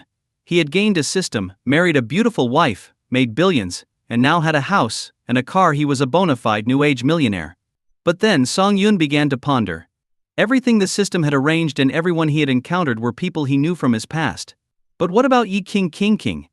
Could she really be that little girl who always followed him around and said she wanted to marry him? Finding out the truth was simple. He just needed to check the mark on Yi King's body. But she always wore pajamas to bed, never exposing more than necessary. He couldn't just strip her to check. Sighing, he decided he would wait until they visited her parents. Then he could see if this girl was indeed his childhood sweetheart. Meanwhile, at Pudong Airport in Shanghai, a private jet landed smoothly. A man in an English suit, wearing gold-rimmed glasses, descended the steps. He stood 6 feet tall, had a scholarly demeanor, and looked very refined. This was Liu Sihua, the eldest grandson of the Liu family in Shanghai. The Liu family's history in the city dated back to the early Republic of China. Liu Sihua's great-grandfather fled to Shanghai during the early Republic period, starting off as a rickshaw puller before gradually building his fortune through the business community. The Liu family's influence in Shanghai was substantial, ranking among the top 5. Previously, both Yi King's father and Liu Sihua's father wanted to matchmake Liu Sihua and Yi King, but she had firmly refused. This matter was left unresolved. Outside the airport, a Rolls-Royce was parked with 5 burly bodyguards in suits standing on either side. Seeing Liu Sihua exit the airport, they quickly moved to protect him. Liu Sihua got into the car and saw a seductive woman with glasses looking at him provocatively. "Master Liu, welcome back. Are you heading to the Liu family first, or do you want to visit Yi King?" the woman flirted, licking her lips seductively and biting her lower lip. "You naughty secretary. Let's see if your skills have improved while I was gone." Liu Sihua pounced on her. Fortunately, the Rolls-Royce had a partition separating the front and back seats, creating a soundproof private space when the curtains were drawn. The secretary giggled, her body tingling from Liu Sihua's touch. "I've been waiting for you for so long. You better make it worth my while." The next day, Song Yun received a call from Yuan Xian. She told him she was participating in an etiquette modeling event and invited him because he had helped her a lot in the past. She asked if he could come. Song Yun thought about it and figured that an etiquette model wouldn't be dressed more provocatively than a car model, so he agreed. For Yuan Xian's safety, Song Yun drove his sports car to the school gate to pick her up. After parking, he saw Yuan Xian limping towards him. Her foot was still a bit sore, but she had treated it in time and put on a plaster, so it didn't look very swollen anymore. "Are you sure you're okay like this?" Song Yun asked, concerned, as he stared at her foot. "It's fine. The original model got food poisoning and can't go on stage, so I'm just filling in as a background model. I won't have to do much," Yuan Xian said with a sweet smile. Song Yun didn't say much else and followed the GPS to the place she mentioned. It turned out to be a training base for flight attendants, which had just opened today and had invited many beautiful girls to the event. When Song Yun parked his car, the roar of the powerful engine caught everyone's attention. A Lamborghini. Everyone's eyes were glued to the sleek curves of the sports car, ignoring the beautiful host on stage. Ding. Host detected at the Lizi training base in Shanghai. "Would you like to sign in?" Finally. A new place to earn a reward. "I wonder what I'll get this time. Could the system transfer this training base to my name?" Sign in. Ding. Congratulations to the host for successfully signing in. Reward Charisma 10. Ding. Due to the host's charisma reaching a certain level, you have been awarded the title Noble Scion. Note titles provide certain attribute bonuses. Ding. The host has used the title, increasing charm by 10 points. Whenever the host appears, he will attract the attention of all the women present. Suddenly, Song Yun's demeanor underwent a dramatic change. Every move he made exuded the aura of an aristocratic gentleman, and even the slightest expression could make a girl's heart flutter. Song Yun couldn't believe it. He had become the dream guy of countless girls. If Yi King found out, she would definitely keep a closer eye on him to fend off the swarm of admirers. Being handsome is such a hassle. "Song Yun, you seem different," Yuan Xian muttered, staring at him intently. Song Yun joked, "More handsome, right?" Yuan Xian nodded vigorously. Song Yun's smile now was 100 times more charming than before. She couldn't take her eyes off him. "All right, let's get going." Song Yun got out, opened the passenger door, and helped Yuan Xian out. As soon as Song Yun faced everyone, their attention shifted from the sports car to him. Especially the girls, who were mesmerized by his presence. "Wow. The guy driving the Lamborghini is so handsome. Is this what it means to be a winner in life? Not only is he rich, but he's also incredibly good looking. If only I could get his contact information. Even if he just played with my feelings, it would be worth it." Seeing the crowd start to push forward, Song Yun frowned. He didn't mind since his body was strong thanks to the system, but Yuan Xian couldn't handle it. If her foot got worse because he was too handsome, that would be a real tragedy. He pulled a mask from the car and put it on. But it didn't help much. Just his eyes were enough to captivate countless girls. "Xian, maybe we should leave now. I'm afraid if we don't go soon, we won't be able to leave at all," Song Yun said, feeling a bit panicked. With so many eyes greedily staring at him, he was worried someone might take advantage of him in public. After all, as a guy, he had to protect himself when out and about. "Okay. I'll call the person who invited me in a bit." Song Yun quickly drove Yuan Xian away from the scene. What he didn't know was that someone had already posted his photo online, and a search for Song Yun's information was now trending. People were offering a 100,000 yuan reward for his contact details. Seeing Song Yun online, everyone started to join in the search for his contact info. This quickly became a hot topic on the internet. As Song Yun left, the girls at the scene couldn't help but be amazed. Today was a real treat for the eyes. On the other side, Song Yun dropped Yuan Xian back at school. To avoid causing a scene, he asked her roommate to come and get her. Seeing Yuan Xian safely back at school, Song Yun finally breathed a sigh of relief. It seemed being too handsome wasn't all good. If he kept getting these kinds of boosts, he'd need to hire a bodyguard. The next day, after washing up, Song Yun went to the Mojing Group. The land purchase deal wasn't finalized yet. There were still some documents and procedures to handle. Yi King had been staying at the company to expedite things, even resting in the office overnight. As soon as he entered Mojing Group, everyone's eyes turned to Song Yun. A young girl in work clothes, blushing, stuffed a bottle of coffee into Song Yun's hands before shyly running off. Song Yun shook his head helplessly and took the exclusive elevator to the CEO's office. After he left, the receptionist glared at the young girl beside her. "Do you know who that man is?" "Who cares? So what? I'm not ugly either. Can't I flirt with a handsome guy?" "You silly girl. That's President Yi's husband," the receptionist said angrily. "If someone tells the higher-ups, do you think you'll get away with it?" The young girl's face turned pale instantly. She couldn't believe her courage. But the president's husband was so handsome. Even if she got fired, she wouldn't regret what she did today. When Song Yun reached the general manager's office, he opened the door and found Yi King sleeping on the couch, while Jasmine was quietly organizing some documents. Hearing the door open, Jasmine turned to see Song Yun and didn't pay much attention. But wait, why did Song Yun look even more handsome? She turned back again. It wasn't an illusion. Song Yun was indeed more handsome. Not just his skin, but his entire aura had improved. Song Yun made a shushing gesture towards her, then took off his coat and gently covered Yi King. Although he moved very softly, he still woke Yi King up. She opened her sleepy eyes and saw her Song Yun. Stretching her arms, she pouted and said, "Honey, hug me." Song Yun smiled and held Yi King in his arms, while Jasmine, feeling like a third wheel, wisely left the office. "Honey, I missed you so much. You look even more handsome after a few days." "Darn it. What if someone else steals you away?" Though Yi King was surprised, she quickly adjusted. After all, no matter how handsome he was, still her husband, officially recognized by the state. "Honey, once I finish up things here, let's go home and meet my parents," Yi King suddenly said as they cuddled. "No problem, you pick the time, and I'll be there," Song Yun replied, kissing her on the forehead. It seemed he was close to happiness. As long as he got the approval of her parents, he and Yi King could truly be together. Seeing the seriousness in Song Yun's expression, Yi King smiled dreamily. Just as the atmosphere between them grew more intimate, Yi King's stomach growled loudly. Embarrassed, she giggled and buried her head against Song Yun's waist. "Let's go, I'll take you out to eat." Yi King's office had a private room that was as well decorated as any five-star hotel, with facilities for sleeping and showering, one of the perks of her position. Feeling sticky after working all night, Yi King asked Song Yun to wait while she showered. While she was in the shower, Song Yun looked over the land transfer documents. Thanks to his system-enhanced business acumen, he had no trouble understanding them. After reading through everything, he couldn't help but admire the thoroughness of big companies. The documents had all the important clauses and rules highlighted, making them easy to read. Just then, Yi King came out of the shower. She had changed into a black dress, and, even without makeup, looked stunning. She was no longer the high-powered CEO but Song Yun's adorable girl next door. Yi King took Song Yun's arm, and they left the Mojing group together.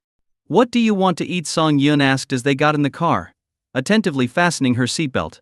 "A new 5-star restaurant just opened. Want to try it?" "Sure, you navigate." They drove to the highly rated new restaurant. After ordering, they made small talk, mostly with Song Yun asking about her parents' likes and dislikes so he could prepare properly. Even though the Yi family was the wealthiest in the city and lacked nothing, showing up empty-handed wouldn't be polite. First impressions mattered, and Song Yun didn't want to mess up. As they chatted, dish after dish was served. Song Yun tasted the food and found it mediocre, not even as satisfying as the cheap eats near his university. Maybe people came here more for the status than the food, he thought. Just then his system chimed. Ding. Detected host at Lijiang Restaurant on Furong Street in YH District, Magic City. Check in. Check in. Song Yun didn't think much of it. What could he possibly get from a restaurant? But the system's reward shocked him. Ding. Congratulations to the host for successful check-in. You have been awarded Grandmaster-level culinary skills and the cooking knowledge of 100 famous chefs from ancient to modern times. A flood of memories entered Song Yun's mind. It felt like he had been learning culinary arts for years. He could instantly recall the steps and requirements for any dish. After they finished eating, Song Yun asked with a smile, "Are you full?" "No. The portions are so small. The fancier the place, the less food you get." Yi King complained. "Let's go home. I'll cook something delicious for you." Song Yun, "Do you really know how to cook?" Yi King asked with a puzzled look as they returned home. Song Yun took some ingredients out of the fridge. Since they had already eaten, he just made a bit of rice and cooked 2 simple dishes. While cooking, Song Yun continuously integrated his new culinary skills and the memories of master chefs. Finally, he finished 2 dishes: scrambled eggs with tomatoes and spicy stir-fried pork. When he set the dishes on the table, Yi King's eyes lit up. "It smells amazing." Yi King eagerly took a bite of the spicy stir-fried pork. The heat of the peppers exploded in her mouth, making her crave more. "This is so delicious.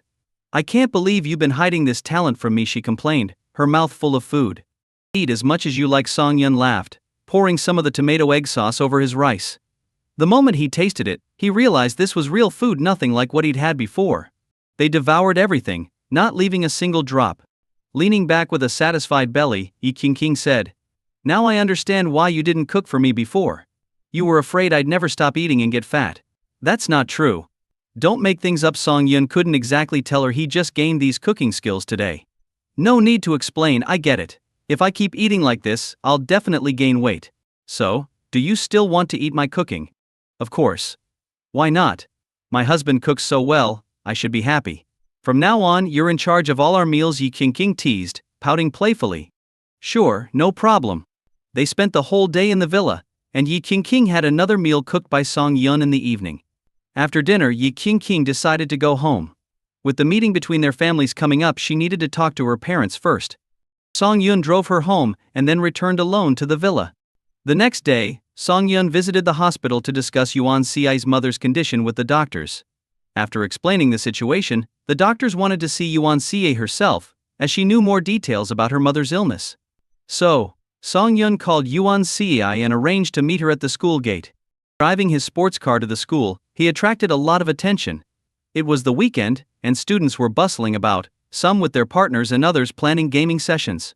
The sight of the sports car drew many eyes. Some girls started taking selfies with it, while others posed beside it. One bold girl even lay across the hood, her tight dress barely covering her. As she leaned on the car, her cleavage was prominently displayed in front of Song Yun. Inside the car, Song Yun felt awkward. The tinted windows hid him from view, but he could see everything outside. He was torn between interrupting her and just enjoying the view. "Excuse me, could you please get off my car?" Seeing the girl's increasingly bold actions, Song Yun couldn't help but roll down the window and remind her. The girl, who had been happily taking photos, turned red and quickly moved aside. How embarrassing. The car owner was right inside the car. The girl taking photos of her stood frozen, captivated by Song Yun's appearance. She couldn't remember anyone this handsome and rich at their school.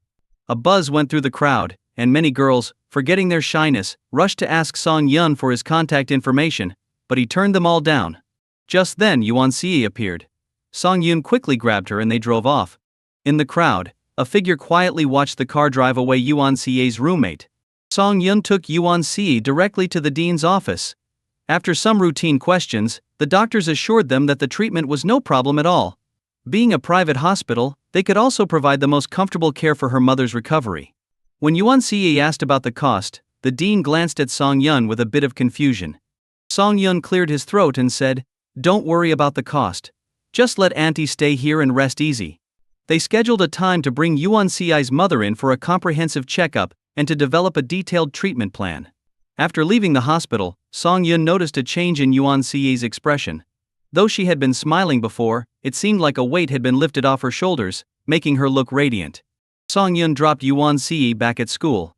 She walked back to her dorm with a spring in her step, only to be mobbed by her roommates as soon as she opened the door. "What's going on, guys? I don't remember doing anything crazy," Yuan Xie joked. "No, you did," her roommates shouted in unison. Seeing Yuan Xie's confused expression, one of her roommates put an arm around her shoulder and said earnestly, "Xie, when are you going to start teaching a class on how to date? I'll be the first to sign up." "I'll be second." "And I'll be third." "What are you guys talking about?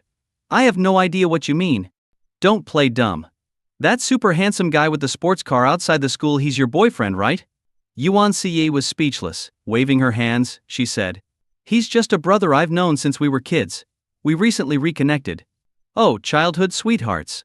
And a fateful reunion at that." "Well played, Yuan Xie. What are you guys talking about? Our relationship is totally innocent. If you keep saying that, I'll get really mad." Yuan Xie pretended to be angry. Okay, we're just joking. But seriously, that guy is super handsome. You should seize the opportunity." Seeing how serious her roommates were, Yuan Xie started to feel uncertain herself. The next day, Song Yun was woken up by a visitor, Zheng Wang, the officer who handled the villa intrusion case before. Zheng Wang brought some expensive gifts and greeted Song Yun obsequiously. "Mr. Song, how have you been enjoying your stay here?" "It's all right, but I haven't really explored our villa area. I'm not even sure what facilities are here," Song Yun said, yawning nonchalantly. "How about I show you around today? Our villa area is quite expansive, with a community hospital, parks, a kindergarten, and other high-end facilities." "What do you think?" Zheng Wang asked, eyes full of anticipation. Seeing Zheng Wang's hopeful expression, Song Yun didn't want to refuse his kindness, so he got dressed and followed him out. Jing Wang personally drove a golf cart, taking Song Yun around the villa area, providing detailed explanations of each facility they encountered. As they wandered around, Song Yun pointed to a more luxurious villa cluster in the distance and asked, "Are those villas built by your company too?" "You give us too much credit." Jing Wang smiled awkwardly. "Those villas are built by Junel, the most powerful construction company in Shanghai. Just acquiring the land reportedly cost them nearly 10 billion. Oh, Song Yun was intrigued. Maybe if he checked in over there, the system would reward him with a villa? Who would mind having more money? After Song Yun expressed his interest in seeing those villas, Jing Wang reluctantly drove them over, knowing it would likely result in some sneers and jeers from the competition. But what could he do? The customer had requested it. As they arrived at the Junel Villa area, the system's mechanical voice chimed in. "Bing, host detected at the Junel Villa cluster in UIK district, Shanghai. Check in." Song Yun decisively pressed the check-in button. "Bing, congratulations to the host for checking in. You have been awarded a Junel Villa." As expected, Song Yun felt a rush of excitement. During his chat with Jing Wang, he learned that the Junel Villa cluster, though called villas, were actually built like estates. That vast area housed only 18 villas, each worth about 1 billion yuan. Not only that, but the property fee here was the most expensive in Shanghai, costing 20 million yuan per year. The corresponding services were top-notch as well.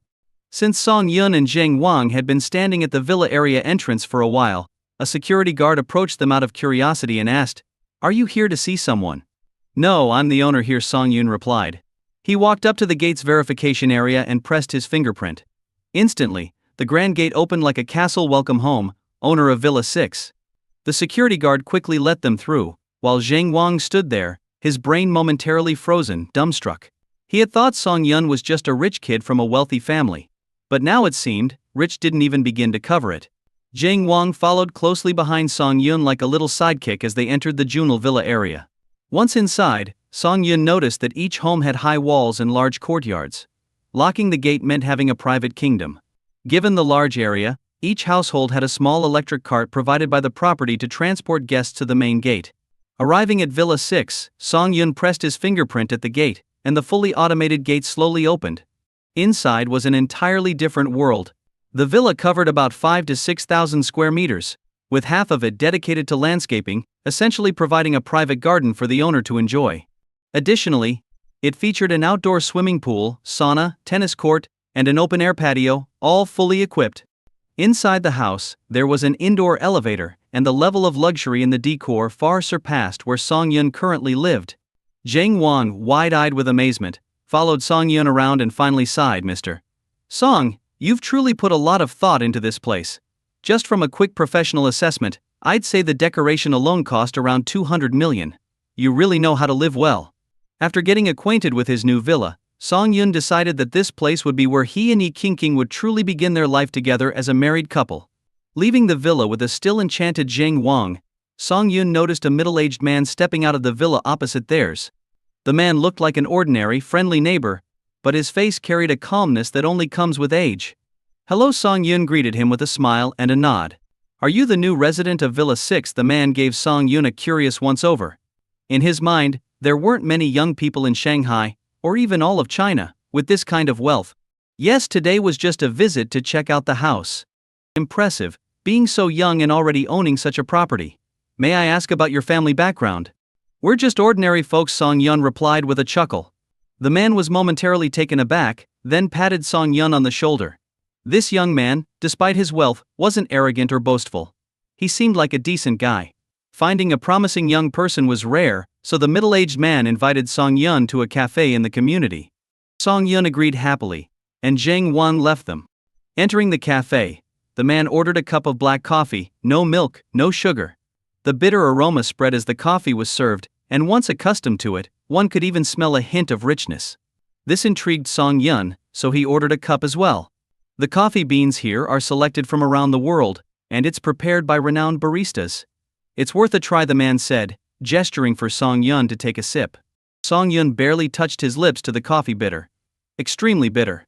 But after swallowing, a lingering fragrance remained in his mouth, making him want another sip. "Actually, there's a way to make coffee taste even better. Want to try it?" The man raised an eyebrow at Song Yun, looking at him like a mischievous old man. He then scooped a little coffee with a spoon and sipped it, making a slurping sound. For someone who cared about appearances, doing this in public would be unthinkable. But Song Yun, having been a humble worker just months ago, didn't care about others' opinions. He imitated the man. Surprisingly, by allowing the coffee to mix thoroughly with the air, the aroma spread instantly, and each sip felt like raindrops hitting his taste buds, filling his mouth with a delightful fragrance. The man watched Song Yun with a satisfied smile, thinking that this young man was worth getting to know better.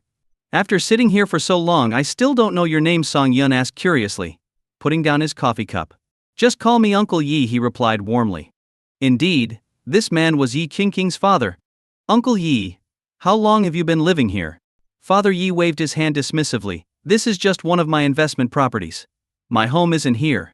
I came today to stash away some of my private money." Hearing this, Song Yun and Father Yi looked at each other and burst into laughter. "Young man, you seem like a good person. What do you do for work?" Father Yi asked, noting Song Yun's handsome appearance and the air of sophistication around him. Father Yi was considering something. His daughter was already grown, and finding someone she liked or who matched their family status was proving difficult. But here was this young man who reminded him of his younger self. Maybe his daughter would like him? "I run a small business. It doesn't make much money. Being overly modest is just another form of pride," Father Yi said with a laugh, pointing at Song Yun. The two began to chat happily. The more they talked, the more Father Yi was impressed. This young man had a deep understanding of global affairs and economic trends, which made Father Yi appreciate him even more. When the topic of stocks came up, Father Yi said, "I recently bought some shares in Baishan Pharmaceuticals. What do you think?" Father Yi was an experienced investor. Baishan Pharmaceuticals stock had been steady, but its competitor, Longshan Pharmaceuticals, had suffered from heavy rains that ruined their medicinal herbs. This was a good sign for Baishan. Song Yun thought for a moment, and then shook his head. "Holding it for the short term is fine, but I wouldn't recommend a long-term investment." Father Yi, confident in his decision and bolstered by praise from friends, was taken aback. His eyebrows furrowed slightly. "Can you give me a reason?" Song Yun, who kept an eye on market trends, pulled out his phone and showed a news article. The government had recently included several of Longshan Pharmaceuticals' drugs in its insurance coverage, which would vastly expand their market share. He showed another article revealing that Longshan had acquired 3 new herb cultivation bases a month ago. Even if their current base was ruined, they had other sources for quality herbs. These articles had been overshadowed by Baishan's aggressive PR campaign to drive down Longshan's stock price. Father Yi pondered this and sighed. He had fallen into the biggest trap in investing: arrogance. Once you invest frequently, you tend to trust only your judgment without seeking the full truth. This was a major mistake. Father Yi looked at Song Yun with admiration. "So, what stocks would you recommend investing in?" Expecting Song Yun to suggest an internet or emerging industry company, Father Yi was surprised when Song Yun recommended a company in a declining industry. Song Yun didn't elaborate much because he had already invested 50 million in that company, waiting for its value to rise. "All right, I'll review it when I get home. As for Baishan Pharmaceuticals, I'll sell everything once it peaks. Thank you for preventing me from losing my savings." Father Yi didn't dwell on the topic and the two continued their conversation on other subjects. After 3 hours, Father Yi suddenly realized the time. "I'm sorry, I need to go home and cook for my wife. Let's meet again another time."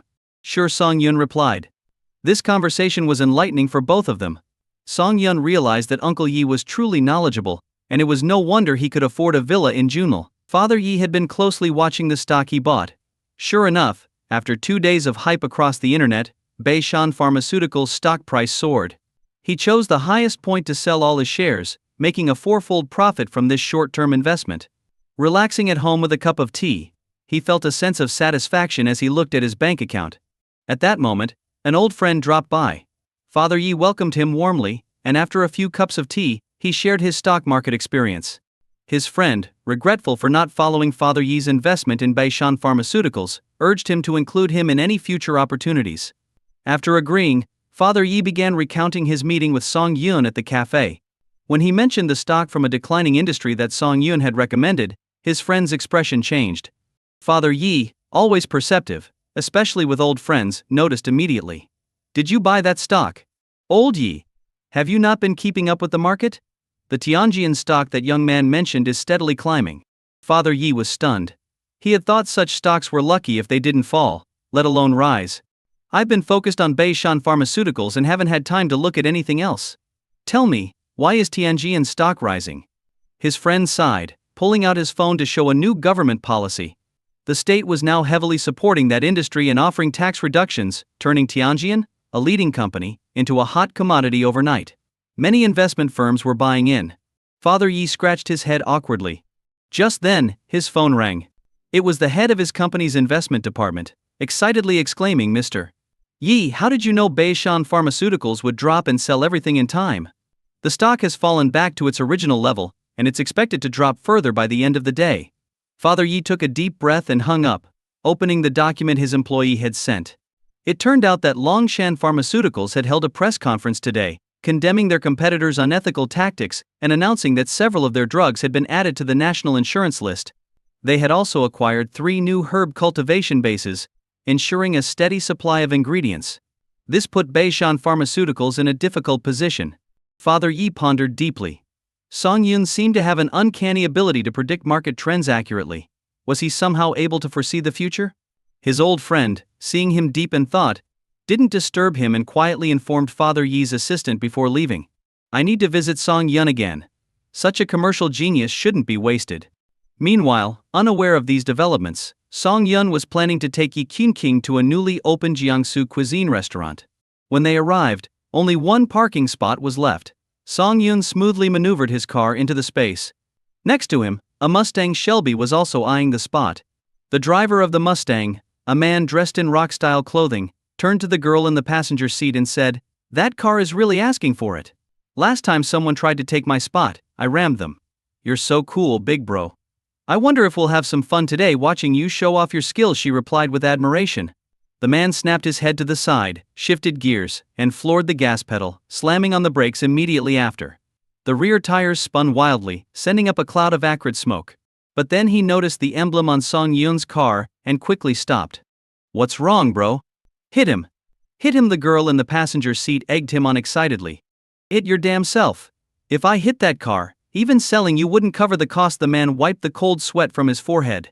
Thank God he hadn't been drinking today, otherwise a moment of hot-headedness could have ruined his life. The Lamborghini looked like a limited edition model, and just one of its tires probably cost more than his entire car. Meanwhile, Song Yun parked and, taking Yi Qingqing by the hand, headed into the restaurant.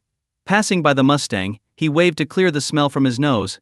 What's wrong with that guy? Burning rubber in broad daylight. No class at all. On the other side, Father Yi arrived at Song Yun's villa in Jewel. After knocking for a long time with no answer, he sighed. It seemed he wouldn't get to see Song Yun today, despite wanting to have a chat with the young man.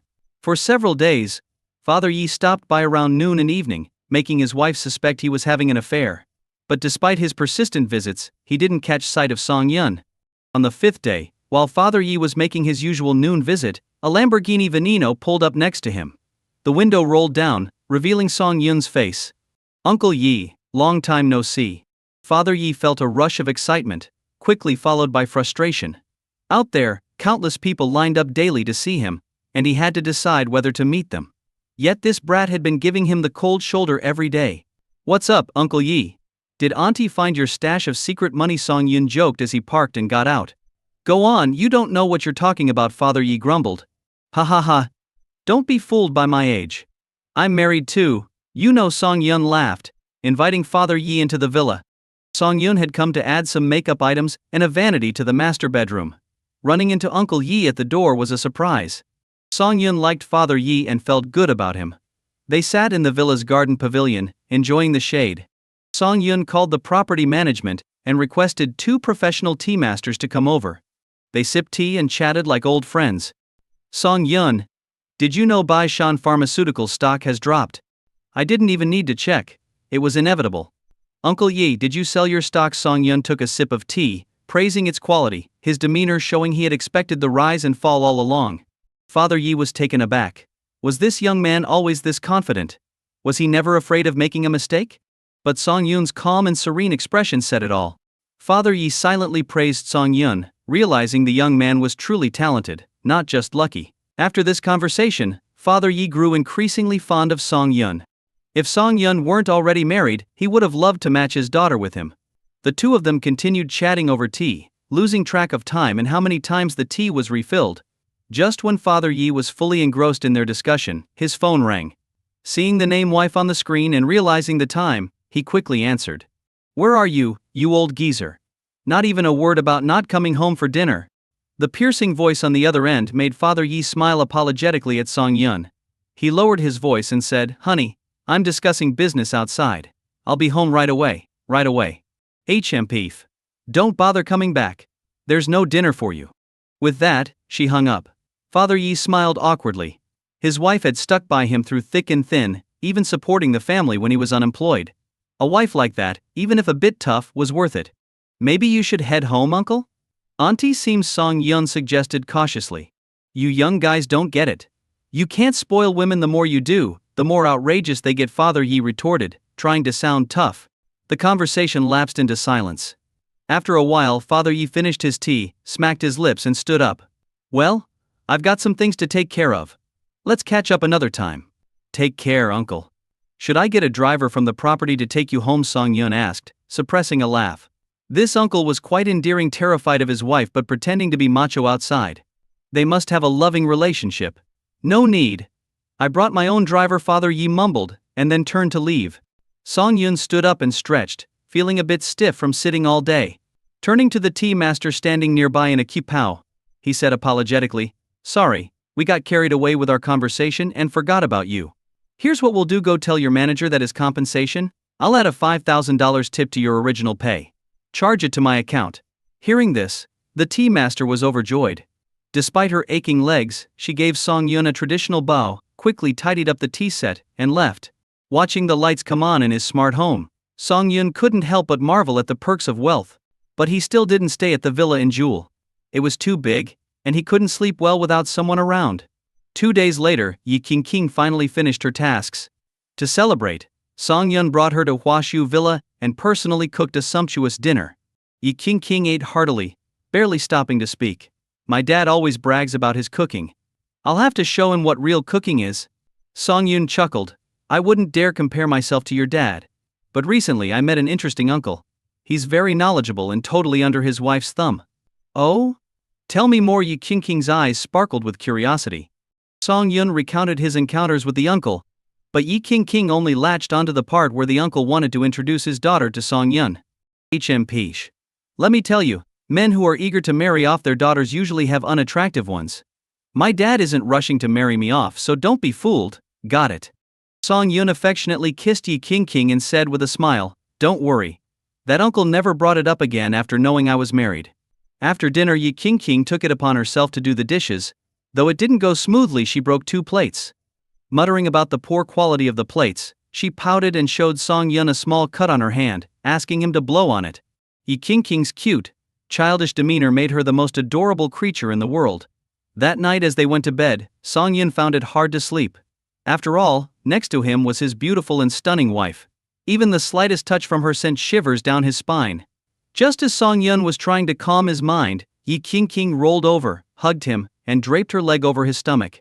Under the dim nightlight, Song Yun looked down at the sleeping Yi Qingqing and swallowed hard. Her fair skin and soft, pink lips were tempting him to steal a kiss. But as his eyes drifted lower, he knew he had to control himself. He turned away, shut his eyes, and forced himself to sleep. The next morning, Yi Qingqing was awakened by sunlight seeping through the curtains. She slowly opened her eyes and saw Song Yun staring blankly at the ceiling with heavy dark circles under his eyes. "Good morning, honey." Yi Qingqing snuggled into his chest, acting playful. "Good. What's good about it?" Song Yun pulled her close and planted several kisses on her. Yi Qingqing, still groggy, had no idea what was happening and just lay dazed on his chest. After breakfast, Song Yun drove Yi Qingqing back to her company. He then headed to a security training base on the Bund in Shanghai, considering whether to look into the bodyguard market since he would soon need one. Arriving at the location, Song Yun parked his car and looked at the large but somewhat run-down entrance, wondering if he should find another place. As he hesitated, an elderly man in his 60s, dressed in a traditional Zhongshan suit, quietly appeared beside him. "Young man, can I help you?" "Hello, sir. Is this Kunpeng Security Company?" Song Yun was pulled into the base by the old man. Once inside, Song Yun saw that the area was vast, with comprehensive training facilities that contrasted sharply with the dilapidated exterior. Host detected at Kunpeng Security Company in Shanghai. Sign in. Was this the moment he would be rewarded with 2 top-tier bodyguards? But soon, the system shattered his hopes, reminding him that rewards must be earned through effort. After Song Yun completed the sign-in, the system chimed again. Ding. Congratulations, host, for signing in. You have been awarded full mastery of ancient martial arts and the training insights of 100 top masters. Instantly, Song Yun felt a surge of energy. A dragon of energy coursed through his body, and with a slight flick of his hand, he sent the old man stumbling back several steps. The old man turned, eyes wide with surprise, sensing Song Yun's growing aura reaching the pinnacle of martial arts mastery, a grandmaster level. Could this young man be a once-in-a-century genius? It didn't add up. No family had produced such a prodigious talent recently. This shrouded Song Yun's identity in mystery. Young man, who is your master? The old man asked with a respectful bow. Self-taught. Song Yun's answer made the old man laugh. At my age, I've learned that no one masters true skills without a mentor. There's no way you learn to push me back like that on your own in just a few years. To the old man, Song Yun transformed from a customer into a challenger. But this challenger was difficult to handle. Was today the day the company's reputation would be tarnished? Seeing the old man's distressed expression, Song Yun stepped forward to console him. But the old man swiftly dodged with a bagua step. Ah, youth, so impulsive, the old man thought. Why do people always try to beat me for fame? Do they see me as an easy target? Growing angrier, the old man steadied his stance, turned his waist, and, with a mighty motion, charged at Song Yun like an arrow. Song Yun recognized the technique Bajikwan's fierce style. He couldn't take it lightly. Those who practiced Bajikwan started by ramming trees until they could break one. It was said that Bajikwan could shake the heavens and earth with its power. Song Yun couldn't afford to underestimate this. He adopted a Tai Chi posture to redirect the old man's force. The old man's elbow shot up like a battle axe aimed at Song Yun's face. Song Yun skillfully deflected it, neutralizing the attack. But Song Yun wasn't a saint. If the old man wanted to kill him, he wouldn't hold back. He slipped inside the old man's guard, wrapped his arms around the old man's, and began a pushing hands technique, following Song Yun's lead. After several rounds, the old man was drenched in sweat, clearly exhausted. Seeing this, Song Yun redirected his energy and effortlessly pushed the old man back 4 or 5 meters. The old man sat on the ground, gasping for air, astonished by Song Yun's control and power. I admit defeat, the old man said, humiliated. Seriously, old man? You started attacking me out of nowhere. What's your deal? Song Yun asked, annoyed. The old man's expression changed several times before he cautiously asked, You're not here to challenge us. Song Yun was even more surprised. Did I ever say I was? The old man thought for a moment and realized Song Yun hadn't said anything like that. But you're so strong, you don't need protection. Nonsense. This is a civilized society. I can't just solve all problems with my fists. Besides, bodyguards aren't just for fighting. I'm so good looking that when women approach me on the street for my number, the bodyguards can fend them off. The old man wanted to argue but, looking at Song Yun's face, decided against it. Fine, you're handsome, you win. Since it was all a misunderstanding, the old man led Song Yun to the office. After some conversation, Song Yun learned that the old man was actually the chairman of the company and a well-known figure in his youth. Unfortunately, everyone else at the base was out for survival training, leaving the old man as the sole guard. With no other option, Song Yun decided to reschedule his visit. Meanwhile, in another part of Shanghai, Mr. Yi was on the phone in his house. Though he was chatting and laughing, his brow was furrowed. After a while, he hung up and rubbed his temples in frustration. Honey, old Lu and Lucy Hua are coming over later. Call King and ask her to join us for dinner, he said. What? Lucy Hua is back from abroad? He still hasn't given up Mrs. Yi said, equally worried. They regretted introducing their daughter to Lucy Hua. Initially he seemed polite and refined, but he turned out to be a playboy. Neither Mr. nor Mrs. Yi liked him, and their daughter, Yi King, certainly didn't. But because of Mr. Yi's long-standing friendship with Lucy Hua's father, whom he owed a favor, they had to tolerate his visits. Mrs. Yi kicked Mr. Yi sharply. It's your fault for pushing our daughter to meet him. If she ends up in a bad marriage, you'll be the one to blame. Mr. Yi felt wronged but kept silent, knowing better than to argue. It was his wife's anxiety about their daughter's future that led him to arrange the meetings in the first place. What are we going to do, Mrs. Yi asked angrily. Mr. Yi sighed, lit a cigarette, and said softly, Do you think our daughter is stupid? She sees through Lu Sihua better than we do. As long as she refuses to be with him, I'll handle old Lu. We've been friends for years, no need to ruin our relationship over this. I'm not dealing with this. You talk to King yourself. Please don't make me do that. She's already distant with me. If I upset her, she might never come home again. At noon, Mr. Lu arrived at the Yi family's doorstep with Lu Sihua. Seeing the grand entrance, Lu Sihua's thoughts began to wander. First, the Yi family had only one child, Yi King, which meant that after marrying her, all of the Yi family's wealth would eventually be his. Second, Yi King was incredibly beautiful, far more attractive than any woman he had been with before. These two factors were enough to make this playboy behave like a perfect gentleman. Mr. Yi came out personally to greet them. After some polite exchanges with Mr. Lu, he noticed Lu Sihua peering inside, and a feeling of disgust crept up. Subconsciously, he compared Lu Sihua to Song Yun and realized that he would have been much happier if it were Song Yun visiting today. Come on in, my wife personally prepared the meal today, Mr. Yi said with a smile. As they entered the villa, Lu Sihua immediately noticed Yi King helping in the kitchen.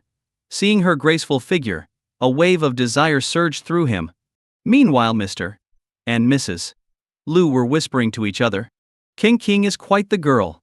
This marriage could work. Indeed. She's beautiful, and has a great figure. She'll surely give us a healthy grandson.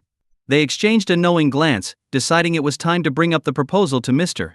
Yi. Over tea, Mr. Lu casually said. King is at a good age now, and my son is also single. Why not let them get to know each other better? What do you think, old friend? Well, I think it's best to let the kids decide for themselves.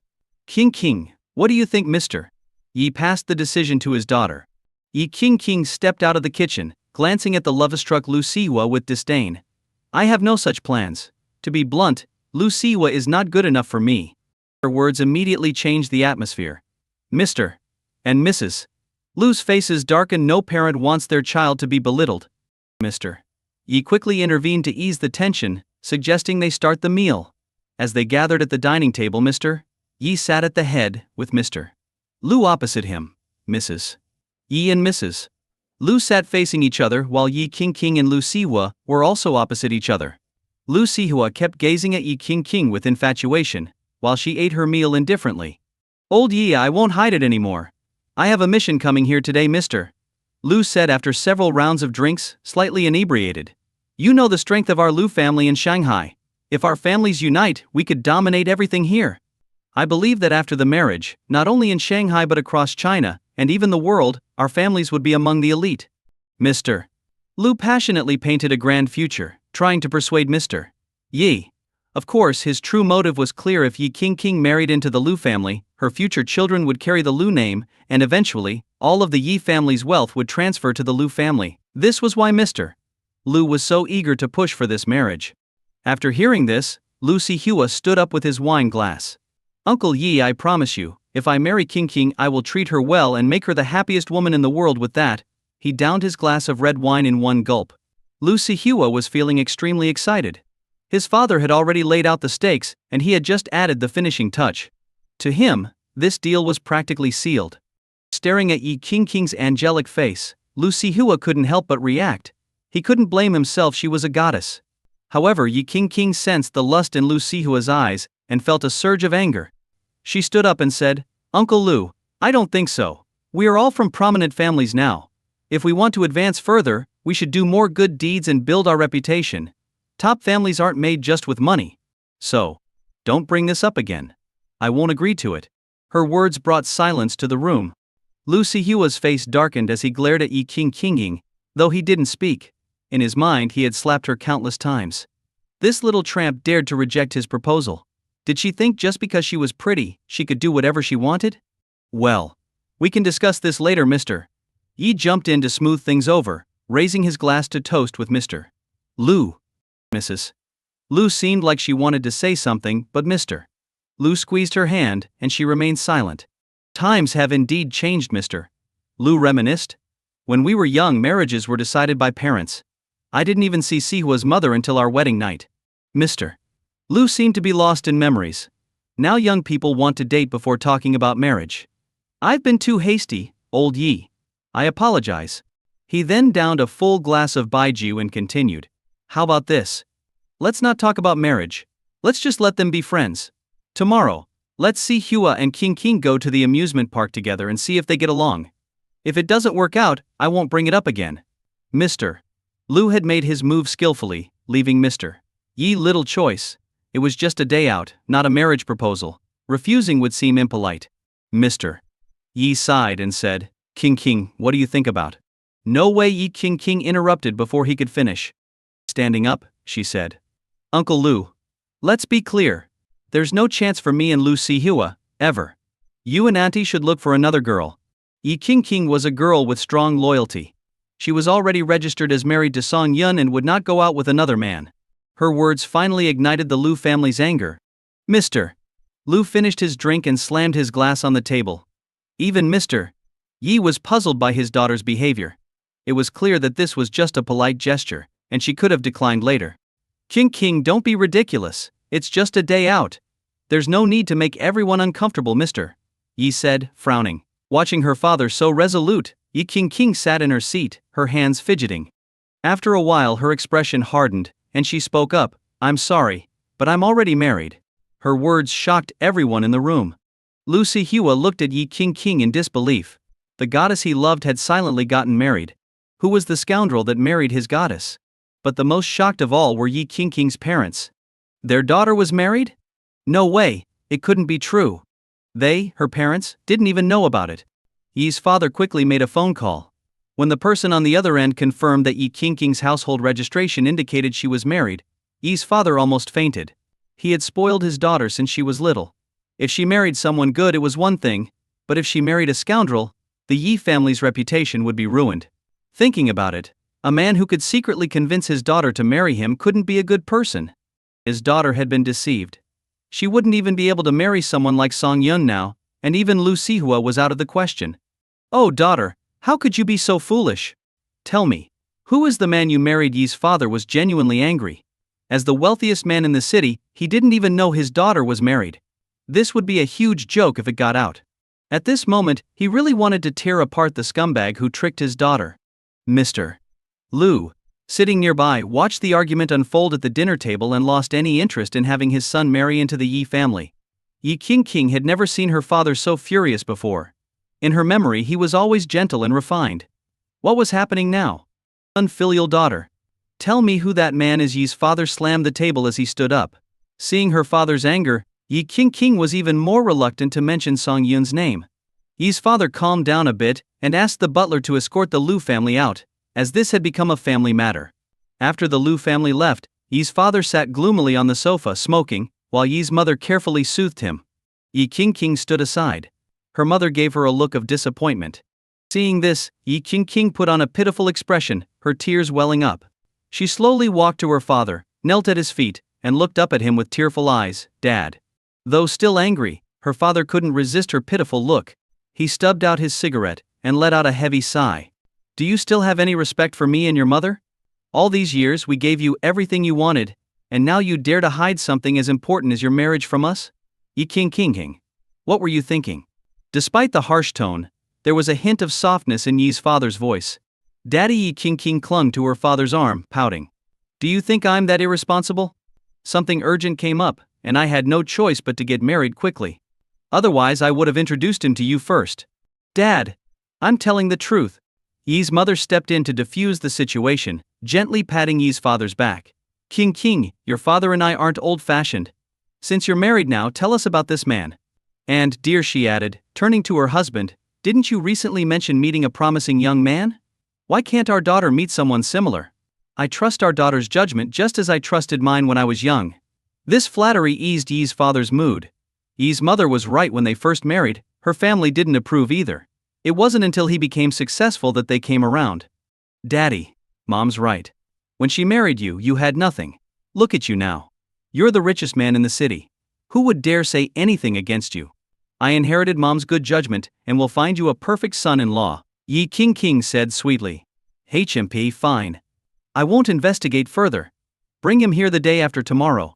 If I approve, we'll arrange the wedding immediately. If not, don't blame me for breaking you two up, Yi's father declared. Yi King knew her father meant it. In this city, if he wanted to investigate someone, it would only take minutes. just like he quickly verified her marriage with a phone call earlier. As she pondered whether to elope with Song Yun, her mother spoke up. King, if you believe he's the right one, you should have confidence in him. If you don't, perhaps it's better to separate. Fine. The day after tomorrow it is. King agreed and went to her room. Yi's father lay on the sofa, sighing. His daughter had grown up and was no longer the little girl who used to beg for candy. She had her own ideas now, even if they shocked everyone. By the end of the day, news of the city's richest man's daughter secretly marrying would spread. No, he needed to seal King's records. Thinking this, he called an old friend to classify King's file as confidential, inaccessible without high-level clearance. Yi's mother watched her husband's actions with a smile.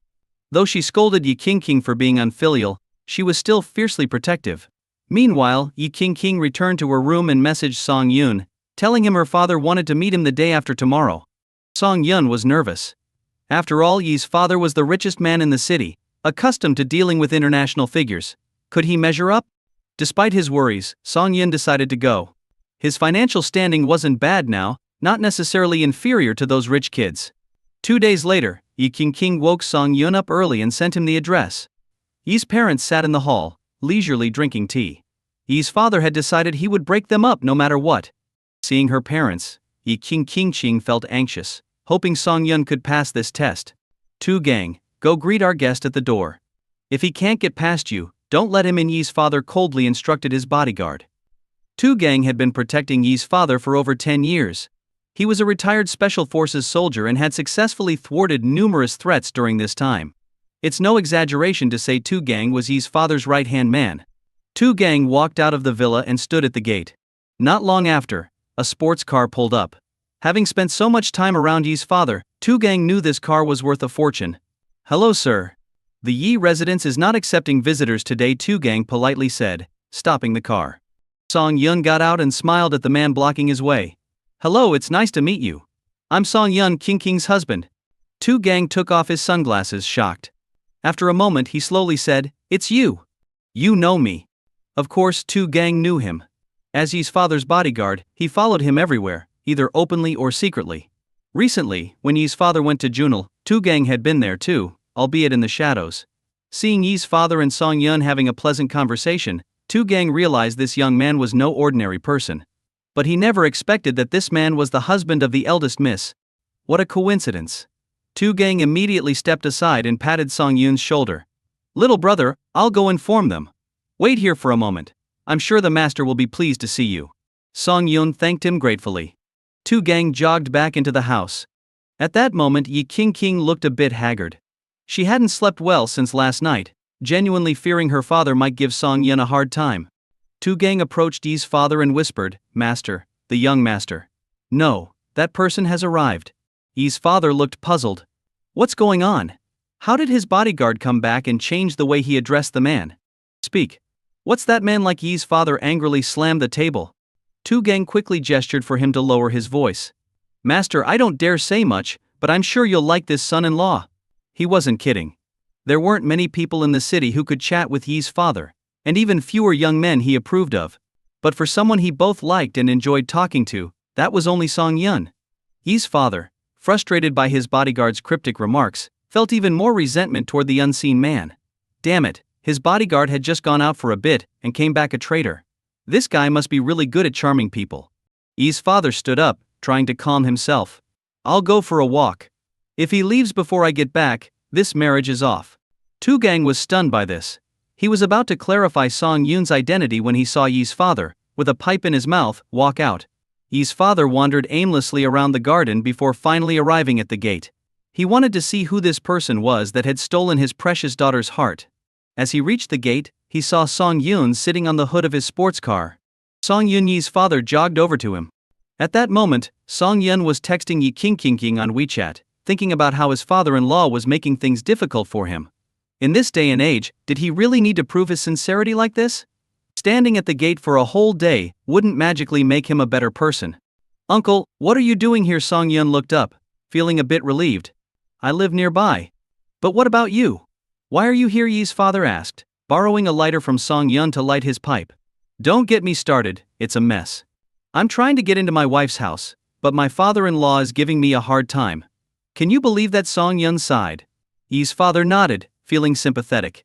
I went through the same thing with my father-in-law back in the day. I was even thrown out while carrying gifts. But your father-in-law must be blind to turn away such a good son-in-law like you. Song Yun lit a cigarette and smoked quietly. Yi's father sat next to Song Yun, looking around. He didn't see the troublesome man and felt a bit happy about it. Maybe the guy had given up, which meant King wouldn't blame him for ruining their relationship. Feeling much better, Yi's father started chatting with Song Yun. He didn't realize Song Yun was his son-in-law for two reasons. Song Yun had parked in front of a neighbor's house, and he had mentioned he was married before. To Yi's father, his daughter's situation wasn't a proper marriage, just a private arrangement. Because of this, Yi's father held a grudge against Song Yun's father-in-law. He thought, this old fool should be grateful Song Yun even looks at his daughter. Now he's acting all high and mighty, keeping Song Yun out of the house. What an idiot. So Yi's father started bad-mouthing Song Yun's father-in-law right in front of him. Although he seemed to be stirring trouble, he had a sneaky plan. He hoped that if Song Yun got angry enough to leave his wife, he might end up with his daughter instead. Both Song Yun and his daughter had been through divorces, so they would appreciate each other more. Plus, with Yi's father supporting them, they'd live happily ever after. With this thought, Yi's father suggested, it's almost noon. Your father-in-law doesn't seem to want you in for lunch. Why don't you come with me and meet my daughter? Song Yun quickly declined. This uncle was a bit too enthusiastic. He wasn't going to ditch his wife just to meet someone else. But Yi's father insisted, almost dragging Song Yun to his house. Song Yun reluctantly agreed to go in and sit for a while. When Yi's father brought him to the gate of the Yi residence, Song Yun froze. Wait a minute, this uncle was also named Yi. Could he be Yi King's father? Yi's father was feeling pleased with himself, humming a tune. He was more focused on driving away the annoying guy and having Song Yun meet his daughter. He didn't consider whether they would like each other. To him, Yi King was beautiful, and Song Yun was handsome, a perfect match. Meanwhile, inside the villa, Yi King was pacing nervously. Why hadn't brother Song Yun replied to her messages? Was he angry? What should she do? She blamed her father for going out at such a critical time and taking forever to come back. It was almost lunchtime, and they hadn't even met yet. Ha ha ha, guess who I brought back? Yi's father walked in, arm around Song Yun's shoulder, grinning widely. Yi King looked up, surprised. Huh? When did her father and brother Song Yun get so chummy? They were chatting and laughing together, which was completely different from how she remembered her father, who usually wanted to tear Song Yun apart. Her eyes welled up with tears at the unexpected sight. Honey, this young man is the brilliant talent I often mention, Yi's father announced to Yi's mother, leading Song Yun into the living room with a big smile. Seeing Yi King's hopeful eyes, Yi's father snorted, don't look at me like that.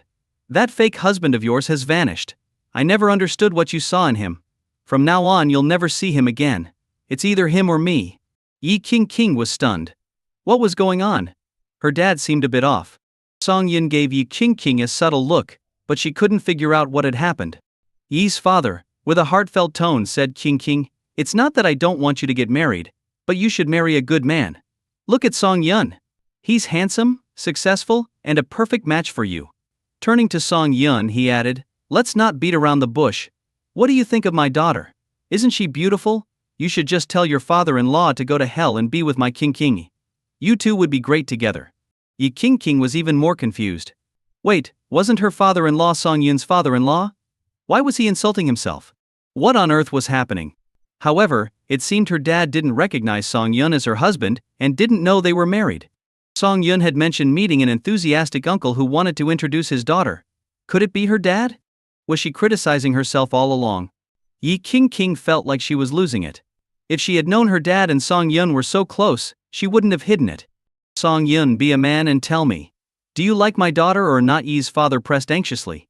Yi's mother pulled her husband back a bit and smiled at Song Yun. Hello, I'm Yi's wife. He talks about you a lot. Nice to meet you, auntie. Everyone, take a seat and let's talk over lunch. Yi's mother invited everyone to the table. Yi's father poured a glass of baijiu for Song Yun and patted him on the shoulder. Yun, you see, you came with me. Has your father-in-law sent anyone to look for you? It shows he doesn't care about you. Such a blind old man, his daughter can't be much better. Her upbringing. Dad, Yi King interrupted, looking embarrassed. Talking behind someone's back isn't nice. What does it matter? Is there anyone in this city I can't talk about? That guy you chose is no good, no patience at all. How can I trust him with you? Yi's father downed his drink and said, look at Song Yun, such a good son-in-law candidate. Even if his father-in-law doesn't like him, he waits at the gate patiently. That's the kind of young man I admire. Actually, my husband didn't leave, Yi King muttered resentfully. What? Didn't leave? Then where is he? I was outside for so long and didn't see anyone. Well, except for Song Yun, but you can't tell me Song Yun is your husband, right? That'd be too ridiculous, Yi's father laughed. Ah! Yes, Song Yun is my husband. As soon as Yi King said this, Yi's father dropped his chopsticks into the plate. The room fell silent. Yi's father's mind was spinning with just a few words. Song Yun is my husband. No way. How could there be such coincidences in the world? Unbelievable. The son-in-law of my dreams turned out to be my actual son-in-law. What could he even say about this? And it seems that all the insults he hurled were at himself. The joke's on me? Song Yun scratched the back of his head and chuckled. Actually, I just found out you're King's father. King, is Song Yun really your husband? The official kind. Yi's father turned to Yi King looking stunned. Of course. Brother Song Yun and I are very much in love. Hearing this, Yi's father slapped his thigh hard. Damn it, it was worth it. Even if he had insulted himself, at least he got Song Yun. If he had known Song Yun was his son-in-law, he would have personally picked him up. Damn, what a fool he made of himself. In the end, after Song Yun and Yi King explained everything, everyone finally understood the situation. It turned out that after Song Yun and Yi King got their marriage certificate, they hadn't told their parents. When Song Yun bought a villa at Junel, he met Yi's father by chance, leading to an unexpected friendship without knowing they were in-laws. One mistake led to another, and everyone was kept in the dark. Yi King sat next to Song Yun, giggling as she looked at her father. Dad, you even scolded Song Yun. Hey, I didn't know then. Besides, when I get angry, I even scold myself. What's wrong with scolding my son-in-law a bit? Yi's father retorted, holding his head high. Yi's mother teased. So, are you satisfied with this son-in-law? Yes, very satisfied. If you had told me earlier that Song Yun was your husband, I wouldn't have made such a fuss. I would have already posted about having a great son-in-law, Yi's father admitted sheepishly. And so, everyone enjoyed a happy dinner together. This led to Yi's father and Song Yun drinking a bit too much. Song Yun, being in good shape, handled the alcohol better than most, but Yi's father was noticeably tipsy. The two of them lounged in the courtyard, sipping tea, until nightfall, followed by another meal with the family. After dinner, Yi's father, still a bit drunk, said, "It's so late. I don't feel comfortable letting you go back. Stay here tonight." Hearing this, Song Yun's heart raced. My father-in-law is great, he's already helping us out. But then Yi's father added something that made Song Yun's heart sink. Song Yun, you stay in King's room tonight. King, you'll sleep with your mother. You two haven't had girl talk in a long time, and soon you'll be married. So these chances will be rare. When it was time to sleep, Song Yun was assigned to Yi King's room. Lying on her bed, surrounded by her scent, Song Yun's mind was racing. But he knew he was in his father-in-law's house. No matter how much the old man liked him, he'd always side with his daughter in these matters. Unable to sleep, Song Yun got up, feeling thirsty, and headed to the living room for some water. As he reached the stairs, he bumped into someone. It was Yi King. What are you doing up so late? Yi King asked, rubbing her sore arm. I couldn't sleep thinking about you. I was planning to sneak you away. Song Yun pulled Yi King back to the room and kissed her. After a while, Yi King, breathless, leaned against Song Yun's chest and said, I can't stay. If I don't go back, Mom will come looking for me. Reluctantly, Song Yun let her go, aware that they could be caught at any moment. But after those kisses, he found himself drifting off to sleep on the soft bed. Early the next morning, Song Yun felt someone sitting on him. He slowly opened his eyes to find Yi King fully dressed, straddling his waist. Good morning, hubby. Teasing him so early, Song Yun vowed to show Yi King that a man in the morning is a beast. He captured her lips until she was gasping for air, then gently let go. You're such a rascal. I came to wake you up for breakfast. Get up or Dad will come up to get you himself. With her face flushed, Yi King gave Song Yun a playful glare. Grinning, Song Yun got dressed and followed Yi King downstairs. Ah, Xiao Song is up. Come, try my breakfast. I tell you, no one in Shanghai's market cooks better than me. Yi's father proudly placed a dish on the table. I've studied Cantonese, Suzhou, and Hakka cuisines deeply. I even cooked a dish myself when dining with Jack, Massachusetts back then. Yi's mother nodded in agreement. Maybe King's father should have been a chef instead of a businessman. He talks about billions outside, but at home, he's a house husband. Song Yun smiled and nodded, then followed Yi's father into the kitchen. Dad, let me help. Hearing Song Yun call him dad didn't bother Yi's father at all. Instead, he felt proud. It seemed his daughter inherited her mother's genes, knowing how to pick a husband. Yi's father planned to make a steamed egg dish. He cracked a few eggs into a bowl, skimmed off the foam, and set it on the steamer. Song Yun suggested, Dad, if you add a bit of salt and MSG beforehand, it'll taste better when steamed. Yi's father looked at Song Yun in surprise and asked, You can cook? Hey, I'm interested in it. Yi's father felt even more satisfied with Song Yun. Not only was he handsome and good at investing, but he could also cook. Where could he find a better son-in-law? After Yi's father finished a few dishes, only a simple vegetable stir-fry was left. Seeing Song Yun diligently chopping and washing vegetables, Yi's father handed him the cooking spatula. You make the last dish. Yi's father stepped aside, giving up the main cooking spot. Song Yun, without hesitation, took over. He chopped vegetables, added ingredients, and started cooking with smooth, practiced motions, leaving Yi's father at a loss for words. After about 5 or 6 minutes, a delicious aroma filled the kitchen as Song Yun finished the vegetable stir-fry. Yi's father, unable to resist, grabbed a bite. Ouch! Hot, hot. Despite the heat, Yi's father swallowed the food quickly and was amazed by Song Yun's cooking skills. Song Yun brought the dish to the table, and breakfast at Yi's house officially began. While Song Yun calmly ate his seafood porridge and enjoyed Yi's father's cooking, the rest of the family was stunned. Despite their experience with fine dining, they were blown away by Song Yun's dish. Unsurprisingly, Song Yun's dish was the first to be finished. Yi's father smacked his lips in appreciation. Song Yun's cooking is on par with the best I've ever had, including a state banquet in Beijing years ago. I never imagined Song Yun could cook so well, Yi's mother agreed. Having tasted Song Yun's cooking before, Yi Qingqing was less surprised but still impressed. Song Yun seized the moment. Since we have no plans today, how about I cook lunch for you? Eager to please his in-laws, Song Yun didn't want to miss this chance. Yi's parents quickly agreed and cleared their schedules. Song Yun planned the menu and handed it to the family butler, who promptly bought the ingredients. In less than half an hour, the best, freshest ingredients were laid out before Song Yun. Seeing the top quality produce, Song Yun knew he had to deliver his best. Song Yun busied himself in the kitchen while Yi Qingqing helped serve the dishes. Yi's parents sat at the table, the tantalizing aroma making their mouths water. Just then, the Lu family arrived. The Lu family had been watching Yi's house since yesterday, curious about the man who won Yi Qingqing's heart. Reports indicated that Yi's father had welcomed a young man into the house who hadn't left all night. This infuriated Lu's father, who wanted to see who could outshine his son. Lu Sihua, Lu's son, clenched his fists, contemplating whether to punch the intruder. He had pursued Yi Qingqing for so long, only to lose her to an outsider, which he couldn't accept. As the Lu family entered, Yi's father stood up to greet them. Despite their rocky relationship, he couldn't afford to ignore them. Lu's father, smelling the delicious food, asked in surprise, Did you hire a new chef? Yi's father, without a care, proudly replied, This is my son-in-law's cooking. Oh, Mr. Lu glanced toward the kitchen just as Song Yun was bringing out another dish. He sighed. It wasn't just about the food. Song Yun carried himself with an air of sophistication that surpassed his own son. Dad, do we have guests? Song Yun asked, wiping his hands on his apron after setting down the dish. Yes, this is your Uncle Lu and his family, Mr. Yi introduced. Since you're here, why not join us for a meal? Mr. Lu nodded, eyeing his angry son and the calm, collected Song Yun, making a silent comparison. Mr. Yi smiled warmly.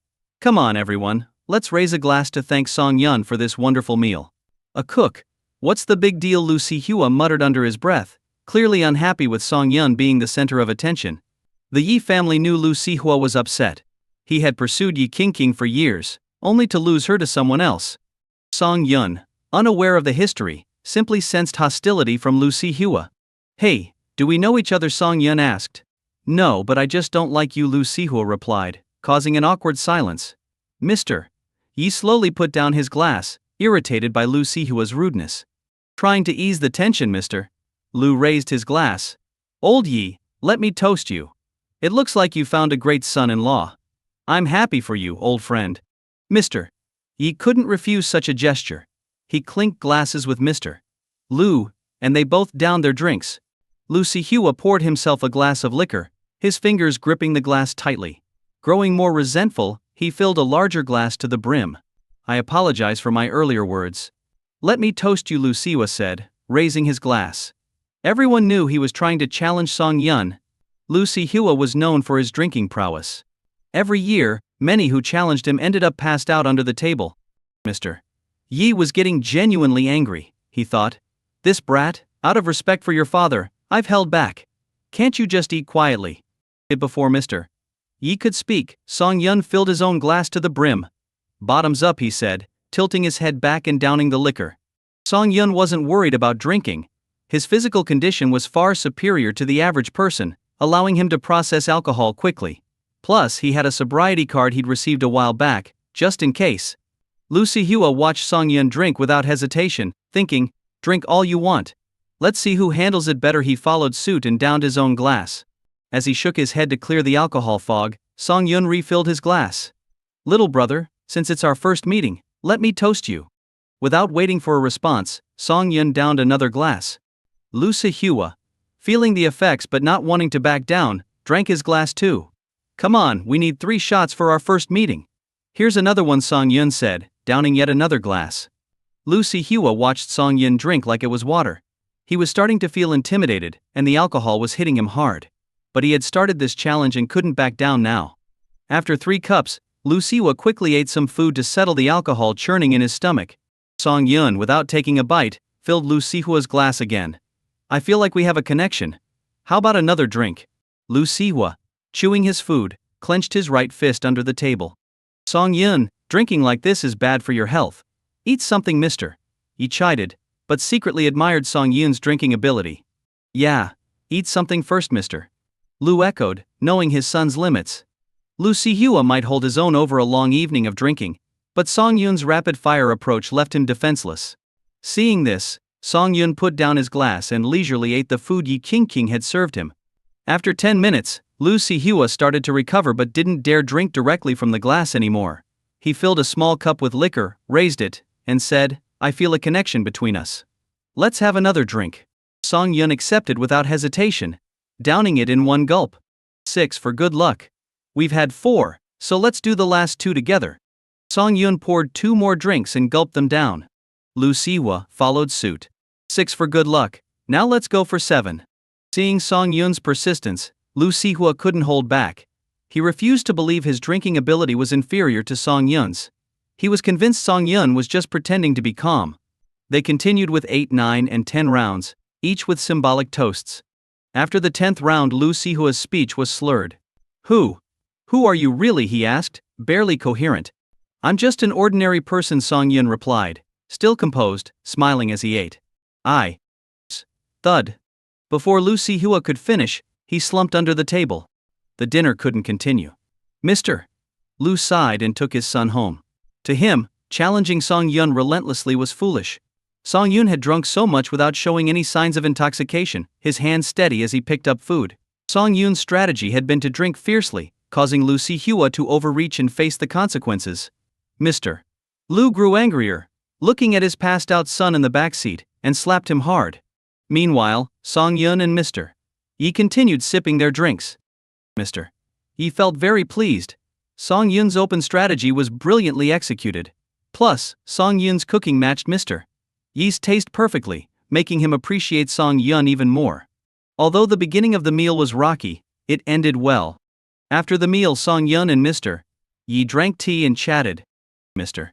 Yi sipped his tea and curiously asked, Song Yun, honestly, I still don't know what you do for a living. Song Yun chuckled. I dabble in various things, but I have a hospital in Shanghai. It's doing well. Oh? You own it, Mr. Yi asked, surprised. Which hospital? Huachuang Private Hospital. Hearing the name Mr. Yi's mouth fell open in shock. Mr. Yi never expected that the biggest private hospital in Shanghai was actually owned by his son-in-law. What do wealthy people fear most? It's definitely illness and death. Having a trusted person in a hospital is like having a safeguard for life itself. Good son-in-law, Mr. Yi said, smiling happily. As they chatted, the news that Song Yun was the son-in-law of the richest man in Shanghai had already spread across the city. Countless people were curious about what kind of person Song Yun was to win Yi Qingqing's heart. Many men who had pursued Yi Qingqing began to resent Song Yun more and more. One of them couldn't stand it anymore and decided to confront Song Yun to find out why the goddess had married an outsider. Of course, he wasn't foolish enough to confront the Yi family directly. No matter what, Song Yun was now the son-in-law of Shanghai's wealthiest man, and he, as a junior, wasn't significant enough. So, he went home and discussed it with his father, and together with a few others, they decided to visit. By the time Mr. Yi received the news, they were already at the front gate. They claimed they were there to celebrate with Mr. Yi, but each had their own ulterior motives. Although Mr. Yi was the wealthiest man in Shanghai, he couldn't afford to offend so many people at once. The three families entered the living room, sitting neatly on the sofa, waiting to see Song Yun. When Song Yun appeared, the heads of the three families sighed. Song Yun made an excellent first impression. "Old Yi, is this your son-in-law?" Song Yun asked Zhang Boshi, head of the Zhang family. "Yes. Handsome, right? Does he remind you of my younger days, Mr. Yi joked as he poured tea for everyone. "Uncle Yi, there are plenty of handsome guys these days, but few are worthy of Qingqing," said a young man disdainfully. "Like today's celebrities, each generation is more handsome than the last, but they still run around for fame, while we can decide their fate." Hearing this, Mr. Yi's face darkened. Were they insulting him to his face? Had his kindness over the years made them forget his once formidable methods? Seeing Mr. Yi's displeasure, the young man's father quickly spoke up. "What nonsense are you talking about? How can you compare those actors to the Yi family's son-in-law?" "But there's some truth in it. In society, being handsome doesn't mean much. A man needs a career to have everything. My son just came back from studying in the UK. I invested $2 billion for him to get started in the business world, and he's already turning a profit within a year. Haha, I never had that kind of mind when I was young." He then turned to Song Yun and, with a sly smile, asked, "Xiao Song, what do you do for a living?" The room fell silent. After a moment, Song Yun took a sip of tea and asked, "May I know your name, sir?" "My surname is Wu Jianchong." "Oh, it seems from what Mr.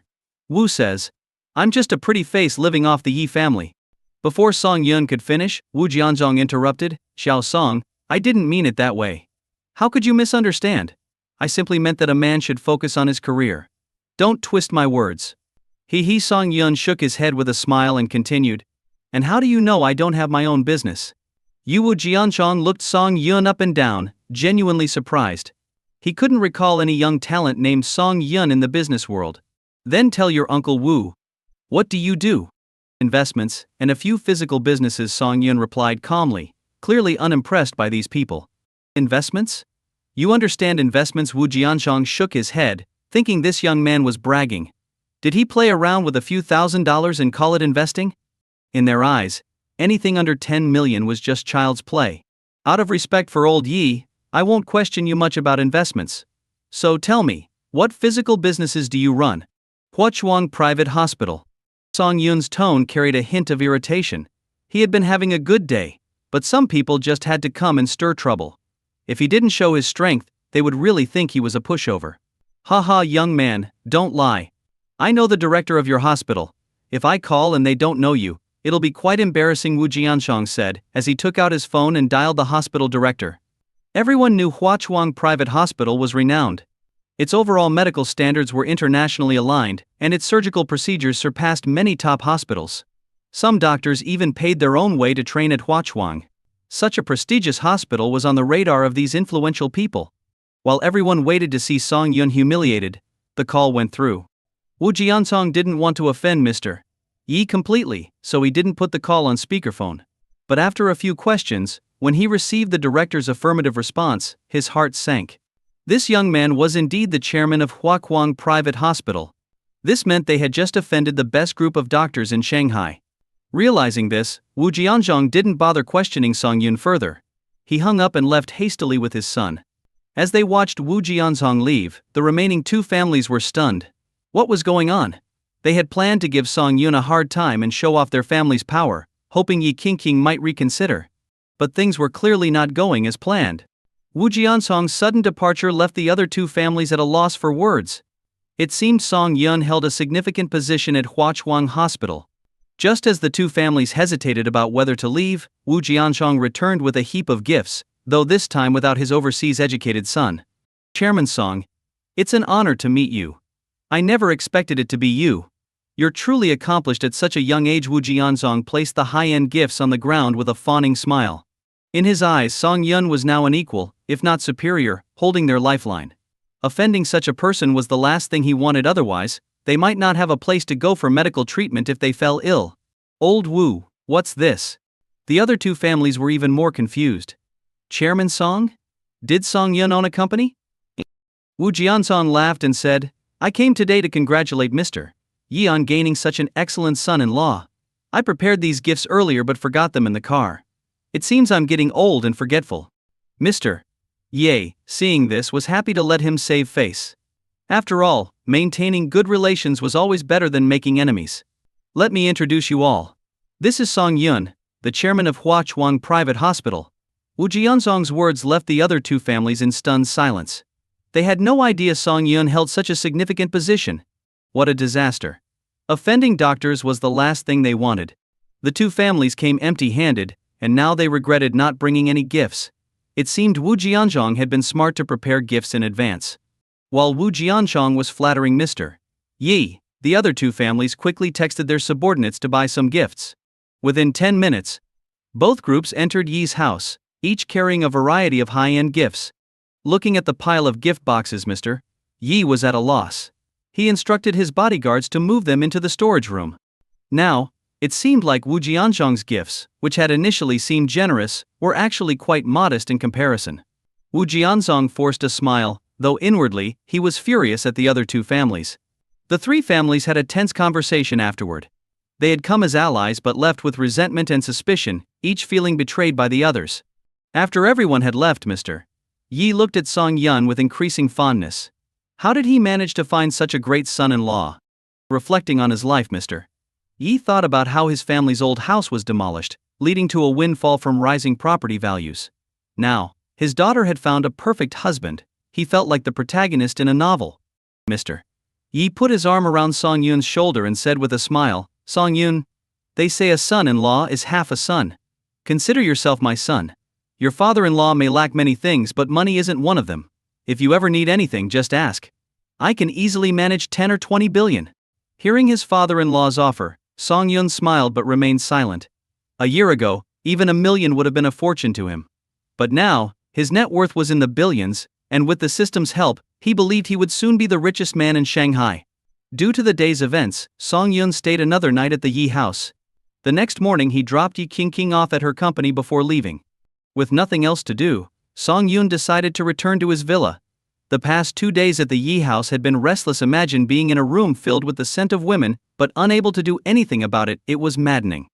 As he was driving back, Yuan Siyu sent him a voice message. She had taken her mother to Hua Chuang Hospital for treatment the day before. According to the doctors, they could cure her mother's chronic illness within 3 years. This news put Yuan Siyu's mind at ease. Since Hua Chuang Hospital also had a rehabilitation facility, she no longer had to juggle school and worrying about her family. Hearing the gratitude in her voice, Song Yun decided to take her to the hospital to visit her mother. After all, her father had been a comrade of his own father, and he owed it to them to pay a visit. Song Yun sent her a voice message saying he would be at her school in 10 minutes. Meanwhile, Yuan Siyu was lying on her bed, her long, pale legs swinging. Ding dong. As soon as Song Yun's message arrived, Yuan Siyu eagerly opened it. Hearing that Song Yun would arrive in 10 minutes, she quickly jumped up. What should she do? Song Yun was almost there, and she hadn't done her makeup or washed her hair. How could she meet him like this? With no other options, she quickly threw on a dress, slipped into a pair of sneakers, and hurried downstairs. This time, Song Yun didn't wait at the school gate. He drove his car directly inside.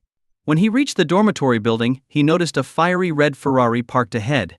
A young man with slick-back hair was standing by the car, holding a bouquet of roses. Finally he saw his goddess, Yuan Siyu. He quickly walked over and thrust the bouquet into Yuan Siyu's arms. Siyu, are you going out? The young man greeted her with a smile.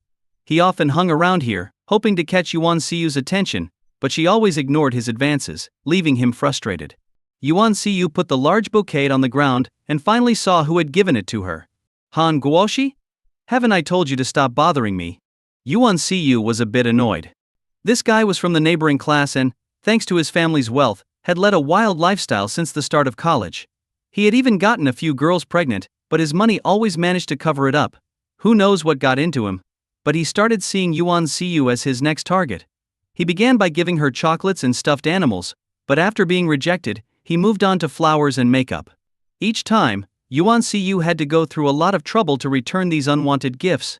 So, she genuinely despised Han Guoshi.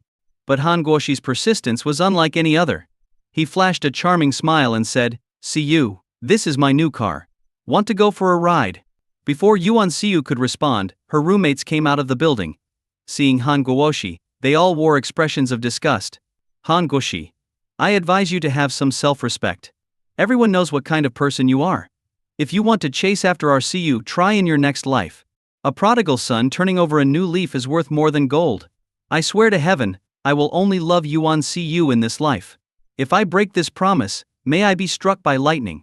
Han Guoshi raised 3 fingers in a solemn vow, but everyone had heard these empty words countless times before. "Stop your nonsense. I'm telling you, Siyu already likes someone else, someone 1,000 times better than you." One of the girls sneered at Han Guoshi. Hearing this, Han Guoshi froze, his fists clenching, and veins bulging on his forehead.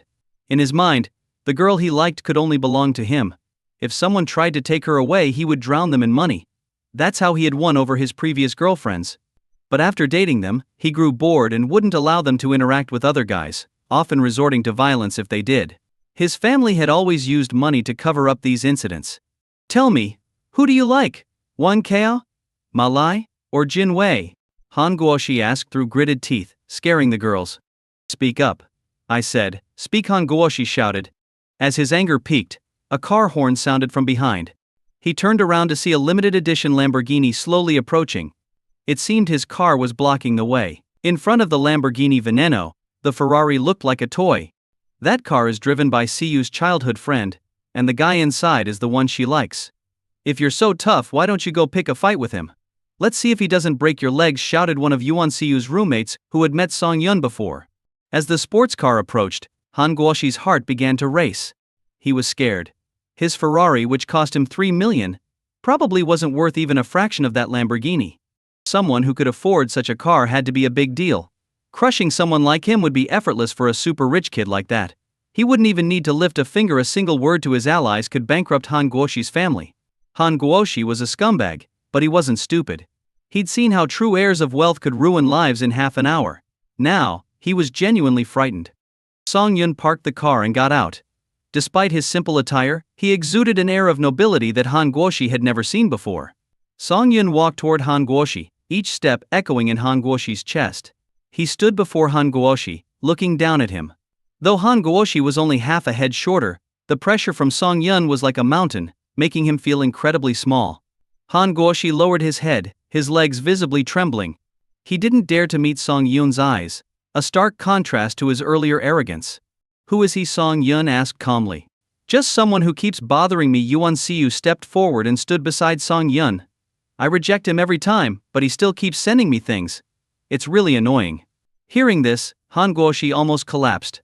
"Yuan Siyu, I swear I'll stop bothering you.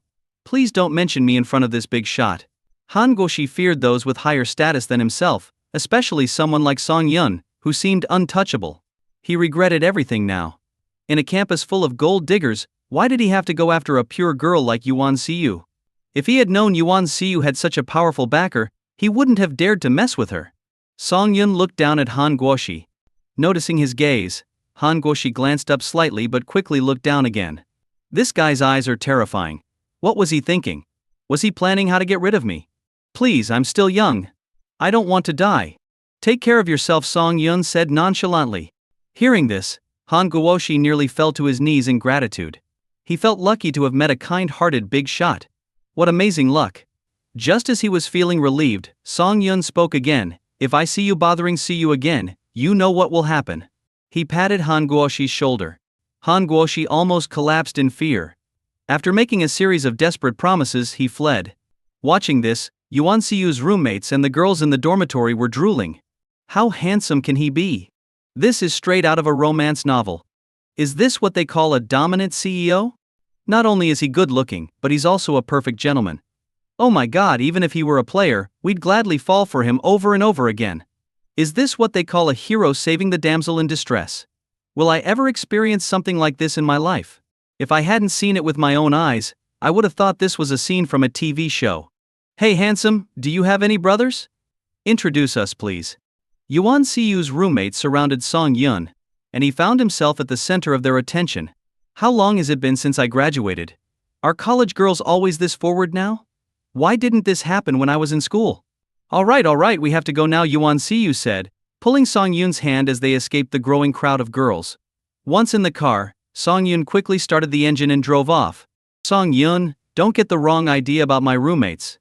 They are really good people. When my family was struggling, they always looked out for me, sharing food and fun times. So please don't be mad at them, Yuan Siyu explained cautiously. How about we treat them to dinner after we visit your mom? It's a good way to thank them for looking after you all these years, Song Yun replied with a smile. To him, Yuan Siyu had found real friends. In college, especially among girls, it was common for 4 roommates to form 7 or 8 smaller cliques, full of scheming. Yuan Siyu was lucky to have such supportive friends. Song Yun and Yuan Siyu arrived at Huachuang Private Hospital. After discussing her mother's condition with the attending physician, they went to the luxurious VIP ward. The ward resembled a presidential suite in a 5-star hotel, with 3 rooms and a living area, fully furnished with everything one could need.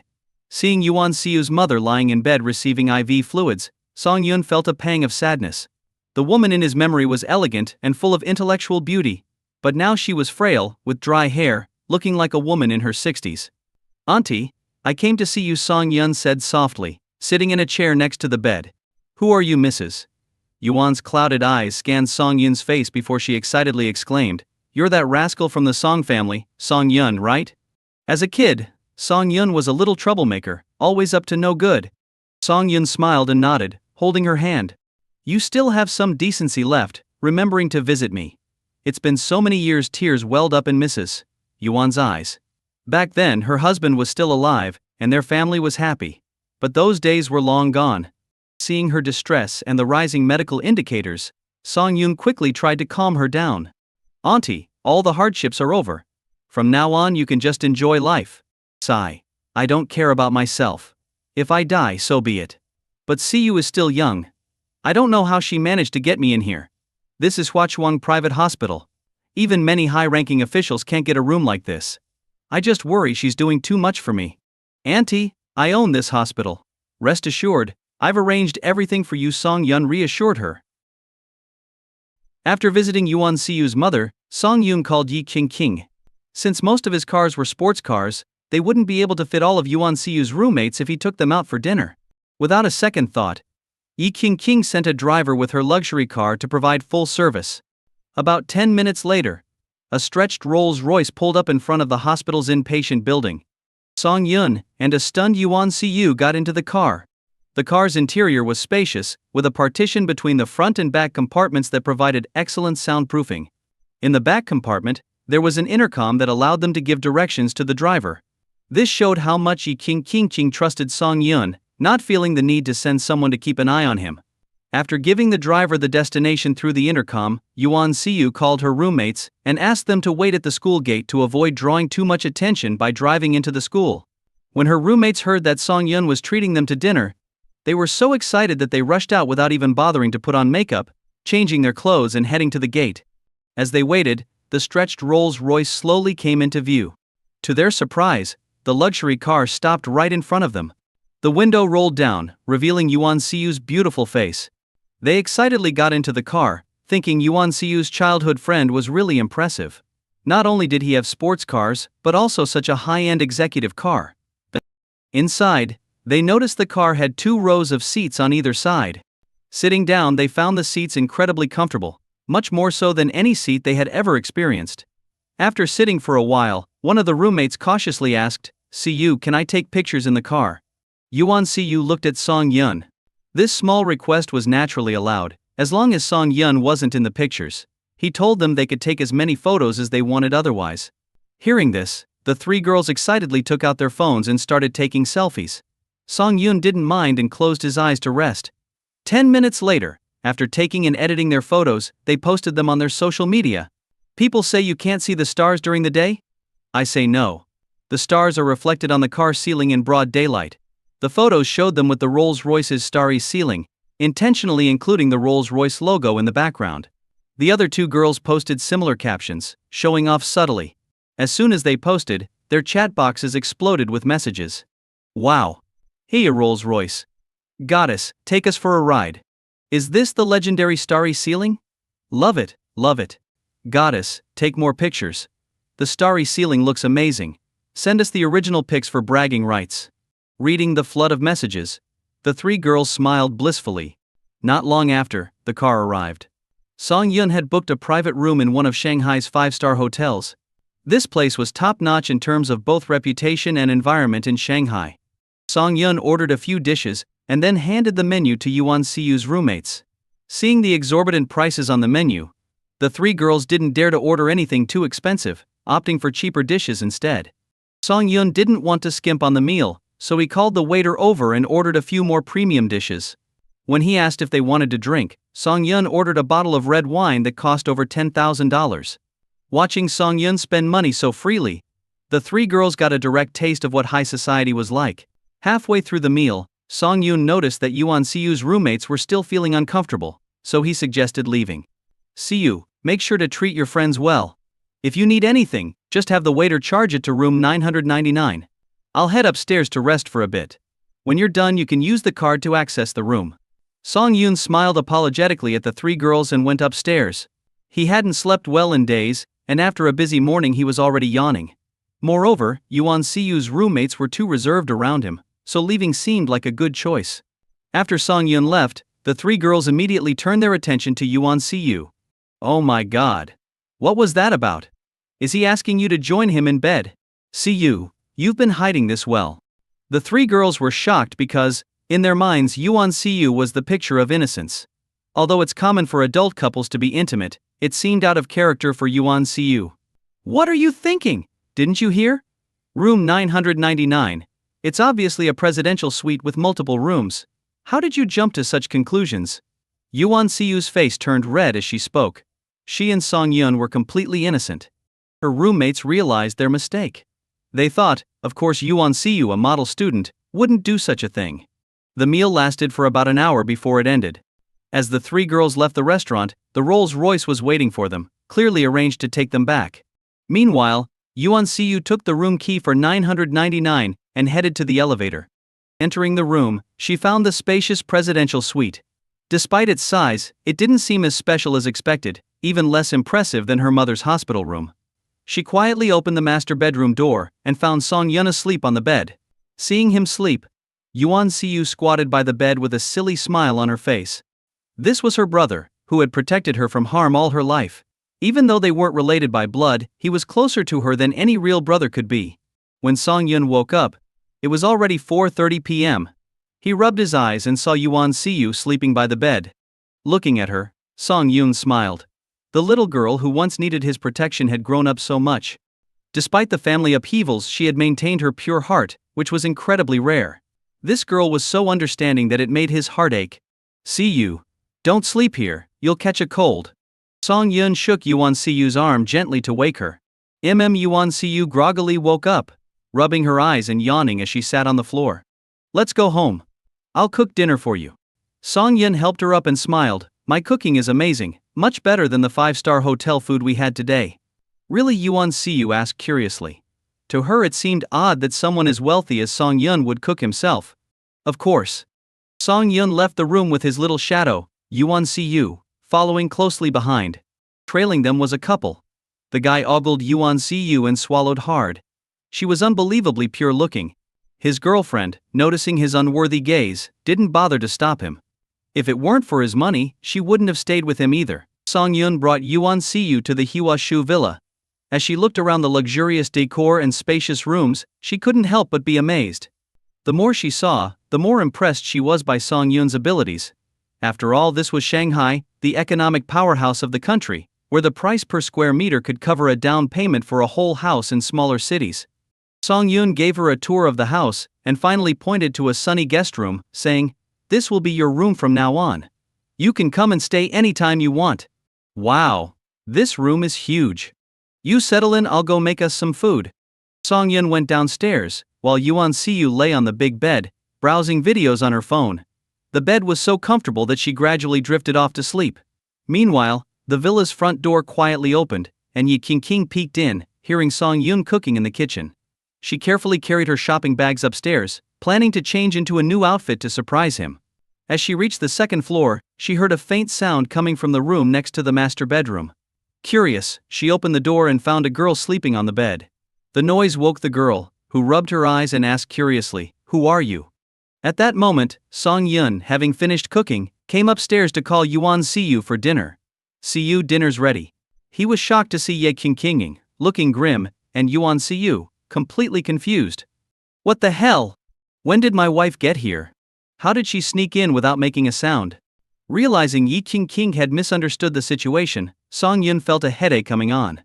The villa's atmosphere grew extremely awkward. Song Yun stood there in his apron, holding a spatula. Yi Qingqing crossed her arms, glaring at Yuan Siyu. Yuan Siyu, the clueless girl, still didn't understand what was happening. "This is really what Yi Qingqing snapped at Song Yun. Song Yun braced himself and introduced the two women to each other. After listening, both women had complicated looks in their eyes. Yi Qingqing glanced between her husband and Yuan Siyu. She couldn't believe her husband had an adoptive sister, and such a young one at that she couldn't be more than 20. Yuan Siyu felt a bit down. So Song Yun was married, and his wife was beautiful and elegant, she couldn't compare at all. Song Yun hoped the matter would end there, but Yi Qingqing wasn't so easily convinced. In the end, Song Yun had to call his father, who was traveling the world. Song Yun's father was surprised to hear about Yuan Siyu. After learning about her family's current situation, he told Song Yun to help Yuan Siyu's mother. During his military service, Yuan Siyu's father had saved him by pushing him out of the way of a grenade. If not for that, he would have lost a leg.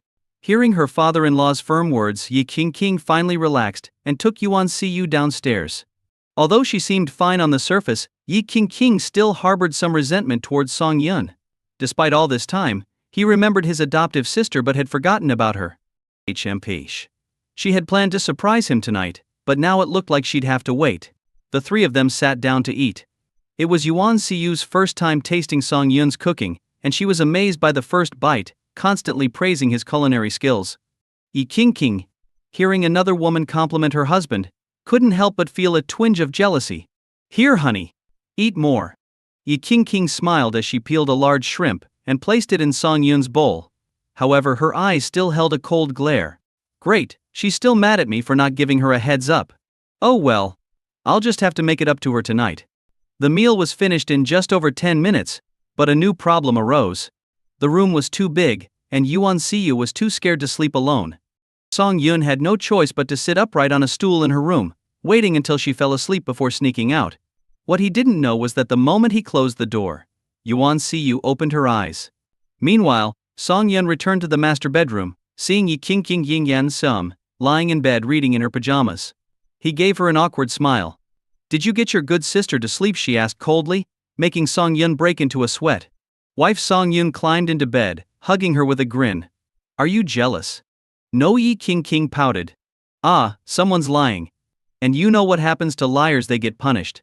With that, Song Yun kissed her. Yi Qingqing struggled a bit before giving in. But when it came to the final step, Yi Qingqing insisted on punishing Song Yun. She said they'd only be together when she felt like it. Having made a mistake, Song Yun had no choice but to accept it. When it was time to sleep, Song Yun noticed that Yi Qingqing wasn't cuddling up to him as usual but had turned her back to him instead. With his wife upset, he had to make amends. Song Yun shamelessly hugged her from behind. Yi Qingqing turned around and bit his chest. Song Yun didn't resist, worried about hurting her teeth. He just endured it, thinking he'd get back at her someday. Satisfied with the mark she'd made, Yi Qingqing finally went to sleep. Song Yun, however, didn't sleep well at all. The next morning, Song Yun didn't wake up early, too exhausted to move. He dreaded the thought of more days like this. When he finally went downstairs, he was surprised to see Yi Qingqing and Yuan Siyu chatting, mostly about Yuan Siyu's mother's illness. "Morning, ladies. Is there any breakfast left?" Song Yun asked with a sheepish smile. "In the pot. Serve yourself," Yi Qingqing replied with a glare. After a night to cool down, Yi Qingqing was no longer angry, but she couldn't let Song Yun off too easily. What if he brought home another good sister someday? Sitting at the table, Song Yun sipped his porridge, wishing he could hide in his bowl. Seeing her husband looking guilty, Yi King sighed. It wasn't unusual for wealthy men to have mistresses, keeping their wives happy with enough money. But Song Yun, despite his modest wealth, hadn't done anything wrong yet still felt guilty. It showed he respected her. With that thought, Yi King said, "Since we all have some free time, why don't we go out and have some fun together?" Song Yun abruptly looked up, causing his bowl to fall to the ground with a loud crash. Something was off, way off. He knew his wife too well. Yi King was the jealous type, flipping out at the slightest thing. So why was she suggesting a trip today? There had to be a catch, definitely a catch. Maybe we shouldn't. You've got so much work at the company, Song Yun stammered. Seeing his attempt to please her, Yi King's heart softened. I'm serious. A new Japanese hot spring inn just opened in Shanghai. I've been so busy lately I need a break. Song Yun carefully studied her expression. She seemed sincere, no way she could fake that. A good wife. What more could a man ask for? Yi King, my love, I adore you. Alright, let's go. It'll be a chance for everyone to get to know each other better. After all, see, you almost became my dad's goddaughter, Song Yun said, trying to smooth things over. I don't think I should go. You and sister-in-law can enjoy some alone time. I don't want to be a third wheel, Yuan Siyu said softly. Since learning about Song Yun's marriage, she had given up any thoughts of being with him. Her upbringing and values wouldn't allow her to be a third party. Besides, Song Yun and Yi King were a perfect match. Anyone would hate to come between them. After a night of thinking, Yuan Siyu had buried any feeling she had for Song Yun. He could be her childhood friend and her good brother, but never her lover. Looking at Yuan Siyu, Yi King sighed. Siyu, I know you've had a tough time these past years, but don't worry. With me and your brother, no one in Shanghai will dare to bully you. Yi King was a kind-hearted girl. She would be heartbroken if she saw a cat or dog injured, let alone someone as close to the family as Yuan Siyu. Yuan Siyu had a tragic background and a seriously ill mother. These things had already touched Yi King's heart deeply. So she was willing to accept Yuan Siyu and treat her like her own sister. But Yuan Siyu started to argue. Song Yun interrupted her, waving his hand. No buts. From now on, King and I are your family. You don't need to be formal with us. Seeing that she couldn't win against them, Yuan Siyu nodded lightly. Since all her toiletries were at school, Yi King ordered her secretary to bring brand new cosmetics, skincare products, and toiletries. Yuan Siyu was stunned by the array of high-end products. She had only seen these in advertisements or high-end stores.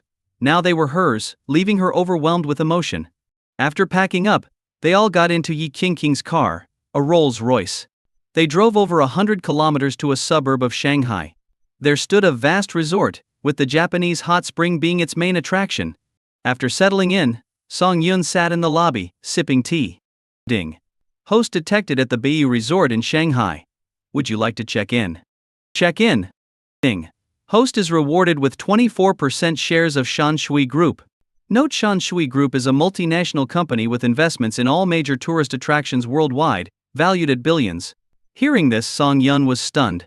He really didn't expect that signing in here would make him a shareholder of a tourism giant. This was awesome. The bathhouse here was divided into public and private sections. Only the highest class rooms had their own private baths. Song Yun's group had such rooms. Yi King and Yuan Siyu had already changed and were soaking in the hot springs. Song Yun took a shower and then joined them in his bathing attire. Outside the resort, several luxury cars pulled into the parking lot. The leader of the group was Lu Sihua. After being rejected by Yi King and nearly injuring himself in a drinking contest, he had become a laughingstock among his peers. He couldn't stand being in the city any longer, so he invited a few friends to the resort to relax, bringing along a few young models for company. After checking in and dropping off their luggage, they gathered in the lobby and ran into Song Yun and his group, who had just finished their bath. Seeing Song Yun, Lu Sihua felt a surge of anger. And when he saw the pure young girl with them, he was stunned. How did Song Yun, who was already with Yi King, end up with another girl? Lu Sihua's friends also noticed Yi King and the now famous Song Yun. In photos, this guy already looked stunningly handsome, but in real life, he was even better looking. This guy was incredible, managing to win over the so-called ice goddess Yi King. But who was this other girl with them? They were dumbfounded, not knowing what to make of it. Could it be that the ice goddess loved this man so much that she let him have another woman? Song Yun and Yi King also noticed Lu Sihua and his group. Yi King frowned.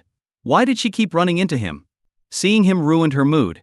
Song Yun had no intention of dealing with them and led Yi King and Yuan Xie towards the restaurant.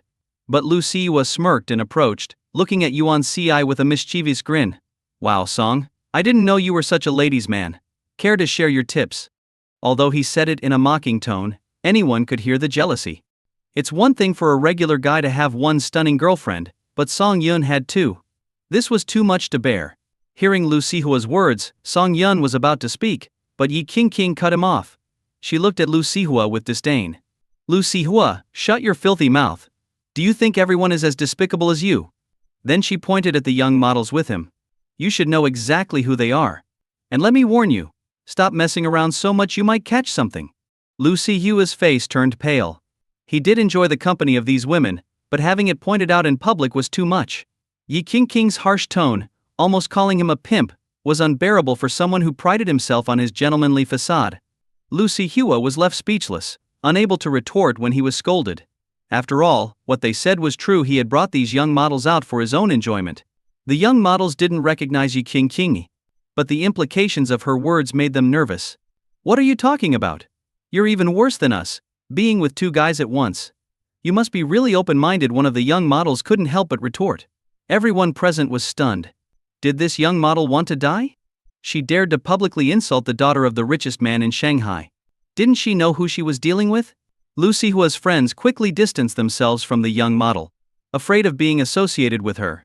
The young model, unaware of the impending disaster, smiled proudly at Lu Xihua, as if expecting praise for standing up for him. But Lu Xihua's face was pale. He had imagined many outcomes, but none where someone would openly insult Yi King. He had always targeted Song Yun. Yi King was beyond his reach. Lu Xihua, you're really something, Yi King said calmly, glancing at the group. What's so great about you? Just because you're pretty doesn't mean you have special privileges. It's not like you're any better than us. What's so great about you? The young model didn't even finish her sentence before Lu Xihua slapped her hard. One insult might have been tolerated, but two crossed the line. If Yi King's family sought revenge, even Lu Xihua would be in trouble. The young model, holding her swollen face, looked at Lu Xihua in disbelief. She couldn't understand why he was so angry. You wretch! Do you know what you're saying? Lu Xihua shouted, slapping her again and again.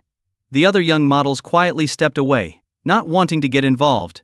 In their world, they knew never to speak up during their boss's disputes because they never knew who had more power. Clearly, this young model was new and naive. Lu Xihua grabbed the young model by her hair and dragged her to Yi King, forcing her head to the ground. You think you can insult the Yi family? He yelled, slamming her head against the ground repeatedly until it bled. The young model passed out from the beating. Enough. You're disgusting. Song Yun grabbed Lu Xihua's arm, his eyes cold. Lu Xihua, we're equals. Blaming a young model for your mistakes is despicable. Would she have dared to speak like that without your cue? Those were your thoughts, weren't they? Song Yun interrupted, seeing through him. Lu Xihua panicked, fearing the Yi family's wrath. Get lost, Song Yun ordered coldly. Lu Xihua, shaken, knew it was pointless to argue. He left with his group, indifferent to the young model's fate. Song Yun instructed the security to call an ambulance for the young model. He didn't want a death on his hands. After dealing with the situation, Song Yun took Yi King and Yuan Xie to the restaurant. Meanwhile, Lu Xihua knew that if he went home like this, his father would kill him. So he decided to have one last crazy night out. Who knew when he'd get another chance? Just as Lu Xihua and his group were about to return to their rooms, a waiter stopped them. Sorry, sir, but you are no longer allowed to stay at the resort. We've already packed your belongings. Please leave immediately. The waiter's polite but firm words almost made Lu Xihua punch him. Why? Who do you think you are to stop me? Lu Xihua shouted. Because you offended a director of our group. You've been blacklisted by Shanshui Group. A director? Who could that be? Yi King? Song Yun? Or maybe the girl was Song Yun? Damn it. Nothing is going right. One misfortune after another. Lu Xihua, fuming, pointed at the waiter and yelled, You think I don't have connections with your higher-ups? I warn you, this is a battle of the big shots. Stay out of it. Sir, if you're unhappy with my service, you can file a complaint. But for now, you need to leave the resort, the waiter said, his politeness gone. If it weren't for Lu Xihua's background, security would have thrown them out already. Fine. I'll make a call. Lu Xihua took out his phone and dialed a high-ranking executive at Shanshui Group, putting the call on speaker. Hello, Mr. Lu. What can I do for you? The executive asked politely. Mr. Chen, I'm at your resort, and this waiter is kicking me out. What's going on? After a moment of silence, Mr. Chen replied, let me speak to the waiter. I'll find out what's happening. The waiter took the phone. Hello, Mr. Chen. This is Wang, employee number 1069. How can I help you? Why are you asking Mr. Lu to leave? It was clear Mr. Chen was holding back his anger. Lu Sihua smirked at the waiter, thinking about how he would humiliate him later. Mr. Chen, today Mr. Lu had an unpleasant encounter with Mr. Song. One of Mr. Lu's companions insulted Mr. Song's companion. What should we do? The waiter explained calmly. There was a sharp intake of breath on the other end of the line. You mean Director Song from the group? Yes, that's correct. There was a long silence, then Mr. Chen spoke again. Please hand the phone back to Mr. Lu. The waiter handed the phone back, and now Lu Sihua felt uncertain. He had heard the conversation and realized that Song Yun might have significant shares in the group. Mr. Lu, I'm sorry but you need to leave Mr. Chen said. Why? Lu Sihua couldn't contain his anger. Please calm down. Even if your father were here, if he offended Director Song he'd be asked to leave too. Let me make this clear Mr. Song is the largest shareholder of Shanshui Group. Even I work for him. Please leave voluntarily and don't make this more difficult Mr. Chen concluded. Lu Sihua couldn't believe it. Song Yun, a shareholder in Shanshui Group? Wasn't he just a pretty boy who rose to fame with the Yi family's support? How could he own so many businesses? This realization was a huge blow to him. But what could he do? He was on someone else's turf. Whether they politely asked him to leave or bluntly told him to get lost, he had no choice but to comply. It was a blessing they didn't just call security to throw him out. So, Lu Sihua gathered his friends and headed back to the city, finding a nightclub to continue their fun. There was no way he could go home now, his father would kill him. He had to enjoy himself as much as possible before facing any consequences. After lunch, Song Yun, Yi Qingqing and Yuan Si returned to their rooms for a nap. Song Yun ended up sleeping until evening. When he woke up, he saw lanterns with candles lighting up the resort, making him feel like he had traveled back in time. Shanshui Group really knew how to create an atmosphere. System, Shanshui Group looks amazing. Why is its market value only 100 billion yuan? Song Yun wondered. Ding. Because Shanshui Group is an international company, its market value is calculated in US dollars, the system replied. Damn it, Song Yun cursed. In dollars. That meant the actual market value in yuan was 600 to 700 billion. Damn system. Why didn't it mention this earlier? Given Song Yun's status, all his meals were specially prepared by a chef from a 5-star hotel. All he, Yi Qingqing, and Yuan Si had to do was wait in their rooms while the food was served. After dinner, a waiter knocked and entered with a brochure. Bowing respectfully to Song Yun, he said, Director Song, we offer several special herbal baths. They are great for women's health and beauty and excellent for men's vitality. Would you like to try one before bed? Director Song Yi Qingqing looked at Song Yun in confusion. Oh, that. It's from an investment I made a while back. I thought I'd lost it, but it turns out it's doing pretty well, Song Yun replied casually. Yi Qingqing was shocked. She knew how complicated the power dynamics behind Shanshui Group were. Wealthy people loved to play around, and this group had initially been set up to find the best vacation spots worldwide for the rich. It later opened up to the general public. Any director of this group had significant influence. For Shanshui Group, with so many powerful backers, its stock price in the tourism industry remained high. Now knowing that Song Yun was a director was fantastic news. Yi Qingqing had planned to list the company in Hong Kong, but with Song Yun's connections, she could reach out to international investment firms for an overseas listing. The difference was substantial. Honey, it's a good thing we haven't listed Mojing Group yet. We would have lost big, Yi Qingqing said, pouting and snuggling up to Song Yun. What's this got to do with me? Song Yun asked, puzzled. Everything. Don't you know the status of Shanshui Group's directors? They are incredibly united and exclusive. Only those recognized by them can join. If any director faces a problem, the others will help without hesitation. Not using her husband's resources would be a huge waste. Hearing Yi Qingqing's words, Song Yun was taken aback. He hadn't realized there were so many intricacies involved. It seemed the system not only gave him shares but also a valuable identity. So, you want to list the company overseas? Song Yun asked. Yi Qingqing nodded vigorously, looking at him with hopeful eyes. No problem. Tomorrow, I'll help you contact the board and set up a meeting to see if anyone can assist you. Song Yun couldn't resist his wife's pleading. Besides, in Shanshui Group, if one director needed help, the others would come to their aid. Even if he didn't use this connection now, he'd have to step up for the other directors when needed. Yi Qingqing was instantly thrilled by Song Yun's promise. So, should we still go for the bath? Song Yun asked cautiously. Now that she knew about the overseas listing, he feared it might ignite her career ambition, which could mean long-distance relationship issues in the future. Yes. Let's go for the herbal bath that's good for beauty, Yi Qingqing replied enthusiastically. The waiter, hearing their decision, bowed and left to prepare the bath, ensuring it was exclusively available for Song Yun and his companions for the night. The waiter couldn't help but smile inwardly. The powerful director of Shanshui Group was evidently a man who listened to his wife. Was Director Song really this devoted? Once everything was ready, attendants came to serve Song Yun and the others. Song Yun went to the changing room, rinsed off, and put on his swim trunks.